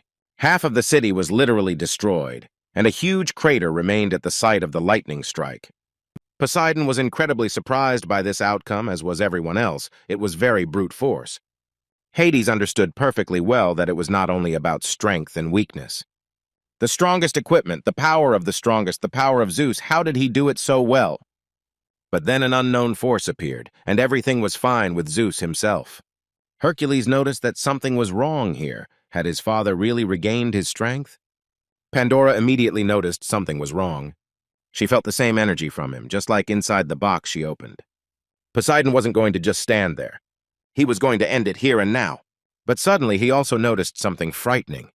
Is it really Zeus in front of him? At that moment, Kim appeared and told him to step aside because Zeus was his enemy. Poseidon didn't understand what he could do against him at all. Kim immediately activated his fiery eyes. He immediately understood everything and summoned Danpun. The guy ordered him to absorb it all. The kid was only too happy to do it. Immediately, a multitude of huge fangs appeared. Zeus couldn't believe his eyes. He was about to attack the young man with an unknown force. But Kim immediately grabbed him and prevented him from doing this. Zeus asked the boy if he also had powers from above. Kim replied that it was from outside, not from above. At that moment, Danpun began to absorb all this unknown power, and the system continued to send a notification that he was growing. Enormous fangs literally took over all the space around them. Kim knew that Zeus had made a mistake. He himself has no idea how it should be, but now he is definitely more powerful than him. A moment later, there was a bright flash, followed by a monstrous explosion. The system sent a notification that Danpun's divinity had increased to 15. His growth had increased by 12.5%, and Kim's mana had also risen by 5 levels. Kim overcame the despair that reached the sky and received 300,000 points as a reward. Hades simply watched all of this. Poseidon also did not utter a word. At that very moment, Hargan himself descended to the ground. It was hard for him to watch all this. Hercules, like everyone else, did not utter a word, and Kim understood that this was the end of his battle. They are the ones who must put an end to this. Zeus himself was still conscious, although he was incredibly weak. He thought that the sky was so far from the earth. Zeus asked Hercules if he hated him, but he immediately said that he didn't regret anything, nothing that he had done during all this time. He even said that Hercules should be grateful to him. He leaves him alive as a purebred, with the blood and strength of a king. It was hard for Hercules to say a word. He gripped his club tighter. He screamed that he had absolutely no rights to him, and then delivered a crushing blow straight at his father. Zeus's armor literally began to crack at the seams. He barely remained on his feet, and Hercules was about to strike again. The guild that had spent thousands of years climbing over heads to become the greatest in the tower had fallen apart. But compared to how quickly the restoration had taken place, it was nothing. Asgard, who had shown the greatest interest in this battle, arrived. Led by the Valkyries and Thor, Poseidon begged Kim to give him the divine sea crystal. But the guy wasn't going to do that. He just told him to try to take it himself. What was left of Zeus's mana was trapped within him, and he was placed in the deepest prison cell of Asgard. Kim approached Hercules and asked him if he regretted not killing Zeus. Hercules admitted that he regrets a little. He just wants to leave everything as it is. Zeus has already lost power, dreams, and future. He doesn't want to think about revenge anymore. He's too tired of it all. Kim didn't argue with him. He felt this deep sadness that was impossible to describe, and perhaps a little happiness. Those who remained in the palace consoled themselves with the disorder they had created. The palace was radiant with light. Every brick was filled with memories. Now Olympus will bloom again, with a firm intention to start all over again. Meanwhile, old man Hephaestus remembered their conversation with Kim, who told him that it was absolutely normal to break down from failures. He needed to enjoy himself and not limit himself in anything. This is the only way to get the best out of it. Hephaestus even smiled. For the first time in a long time, he felt so good in his soul. The anticipation that strengthened hearts in unshakable determination, their consolations became the driving force for the transition to a new stage. And so it was for Kim himself. He held in his hands a ticket to the Valhalla sanctuary. A little earlier, Thor gave it to him. He said that it was from his father Odin. Thor also said that Odin asked him to convey that he would be glad to see him if he survived. They would wait for him as an honored guest. Kim clenched his fist tighter. He decided that it was better to put this aside for now. The meeting with Odin could wait. Now it's time to save him. 44th floor, land of 3 precious children. Some warriors were discussing the fact that this bastard doesn't even have a rank. He won't do anything to them. But one of them noticed that he was using a strange technique, but his comrades still decided to attack him altogether. At that very moment, the wall literally shattered into pieces. Nobody knew what the hell it was, and then they realized this monster was here. They were asked to stop running. He just wants to ask, not fight. It was Kim who said that he had heard that there were 3 sacred treasures here. Does anyone know about them? Kim continued to beat those bugs. They still weren't going to give up. Some still believed in their victory, that they didn't even intend to kill the guy, but to take his glasses first. The scumbags wanted to corner Kim, but soon they were all beaten, and some man did not understand why the guy decided that the 3 sacred treasures were here, because if that were the case, he himself would have taken them long ago. Kim asked again, did he really not know? The scoundrel shouted that he had already answered this question. How many more times can he ask about it? He himself decided to ask Kim where he got so much strength without a rank, but the guy only smiled and knocked him out with the next blow. After some time, Kim came to his home. He could not believe that he got a whole house for only 12 points. Living here is certainly cheaper than anywhere else. He knew that the rights to manage the land had been given to 3 precious children. This world, abandoned and forgotten, had fallen into the abyss of chaos, even worse than hell on the 42nd floor, and all for the sake of freedom. But still nothing had changed. He was only offended that he had never been to the 42nd floor after he had passed it before his reincarnation. There is no public order here, and idiots on every corner try to steal glasses and items from others. This is the perfect bait. Kim was sure that everyone already knew that he was looking for the 3 sacred treasures. The 3 precious children possess only one treasure, Yasakani no Magatama in the hands of Amaterasu. But one more of them is in his hands. Kim was sure they would be furious if they found out he had Suzanu's treasure. Danpun also appeared at the same time, but Papren immediately stopped him. Kim told him that yelling wouldn't work. The guy had no idea he was going to eat here. It was even a little scary. The boy told the kid that in the place where he used to live there was a so-called marshmallow test. The point is that he has to leave and leave 2 treats next to him. If he doesn't eat them before he returns, he gets 2 more treats. Kim asked Danpun to wait just a little bit. He'll try something better soon. After some time, Kim arrived at some temple. An unknown man fought with him. But his spear got stuck in the floor, and Kim immediately took advantage of this and imbued his hand with the giant's power. He immediately delivered a crushing blow, breaking through the wall in front of him with his opponent's body. Some couple couldn't believe that the ranker was defeated in just 1 hit. Kim told them to finish drinking and leave. Is that clear? They didn't wait a second and immediately rushed away. Kim said it was such a mess here. Maybe they could talk somewhere else. And someone's voice answered him that there was no need for this. The guy finally caught what he needed. The big catch finally took the bait. Before him was Amaterasu, the 52nd ranked, the master of Yasakani no Magatama, and the middle one among the 3 precious children. Amaterasu admitted that he couldn't believe what he told him why he was here. He directly asked where the treasure of Yada no Kagami was, and Kim replied that he had no idea. He was also looking for it. Kim asked if that was all he wanted to ask. Amaterasu said there was something else. How did he know the 3 sacred treasures were here? Kim said that he found out about it after the test reward on the 43rd floor. The examiners told him about it, so he was sure of it, and Amaterasu admitted that the guy didn't seem like someone who would be willing to answer all his questions. Kim replied that he was sure that he knew more about the treasure, and the man asked him if he knew who was in front of him. The young man replied that he knew that before him was Amaterasu, the owner of one of the treasures and a precious child of the highest rank. He also added that he heard that he doesn't show his face. It seems like he does. The thing is that it's not yours at all. Amaterasu admitted that he had heard that the young man had defeated Ares, and apparently it was true. He asked the boy if he really thought the heavenly demon divine cult would have his back.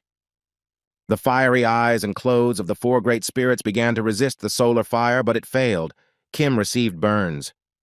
Danpun was about to intervene, but Kim stopped him because they would lose this fight. The young man understood that as long as he had information about the 3 treasures, he would not be harmed. He asked Amaterasu why he was holding him back. Did he really want to take the treasure away when he found it? By this time, his burns had reached the second level, and Amaterasu declared that the treasure belonged to 3 precious children. Let the boy tell everything he knew, then he would stupefy him alive. Kim replied that it was too risky to give everything away by refusing to cooperate with him. But Amaterasu stated that Kim was wrong. If he had it, he would simply take it, even destroying the heavenly demon cult, so it was better not to use tricks. Kim opened the inventory and asked, "Is it true?" He got that very ticket to Valhalla. Does Amaterasu really think that the divine cult of the heavenly demon is the only force supporting him? Amaterasu immediately recognized this symbol. He knew very well that not everyone was given this ability. So Kim personally received it. It's still problematic. Everything will become much more complicated if Asgard interferes. Amaterasu knew perfectly well that he couldn't pressure him for so long. He admitted that he still didn't have Yada no Kagami. Let the guy say what he wants. Kim asked him if he could give him something that would bring him closer to the 3 treasures. Amaterasu stated that he would kill hundreds of people that Kim wanted, meaning that he would be his blade until he found the treasure. Kim knew very well that he had the highest rank. Using him as a weapon would be a great opportunity. After all, he wanted to get the treasure at any cost. He asked him if he could save people instead of killing. The guy extended his hand and offered to agree on 10 lives saved because he hated killing. Amaterasu agreed to these conditions and they shook hands.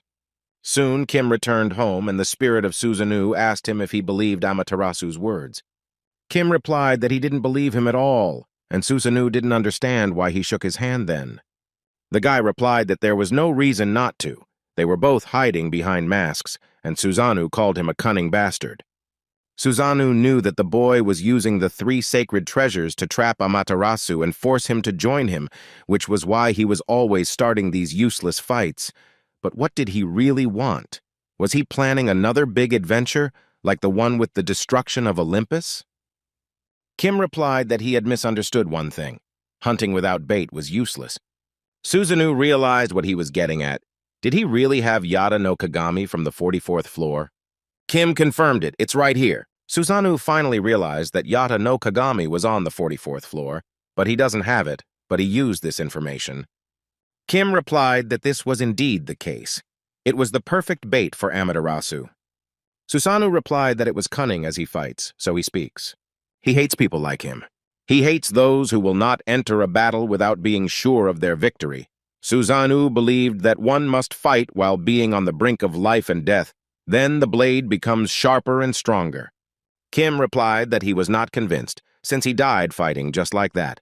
But Susanoo stated that that was not why he died, and he was very ashamed of it. Kim asked what he meant. Susanoo revealed that Amaterasu used his techniques to force him to fight against Yamata no Orochi. He said that they would fight together, but in the end he ran away. It was a trap to steal Kusanagi no Tsurugi from him. At the same time, Amaterasu didn't understand why he couldn't surpass Susanoo even after receiving Yasakani no Magatama. This couldn't be.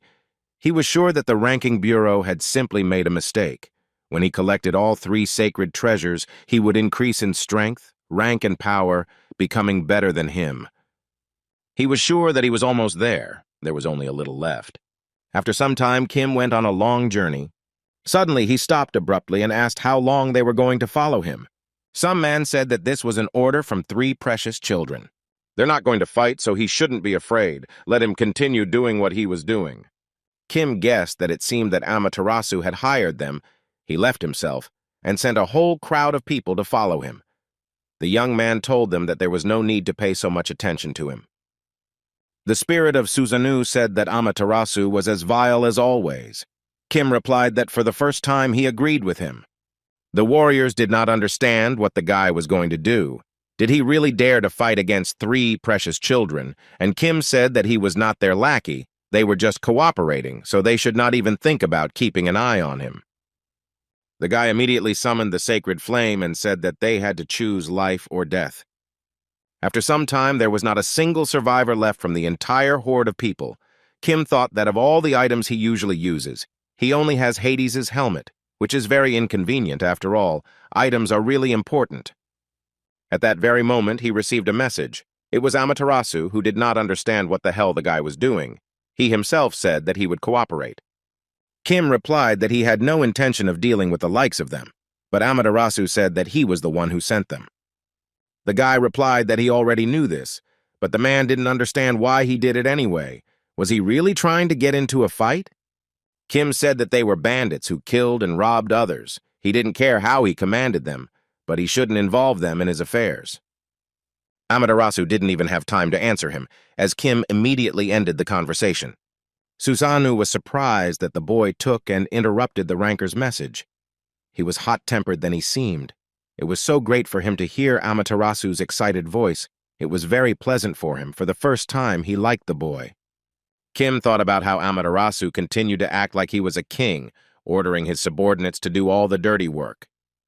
If he collects all 3 treasures, his power will be comparable to Olympus. He can't let him do this. He needs to deal with this. Even Odin regrets not doing this.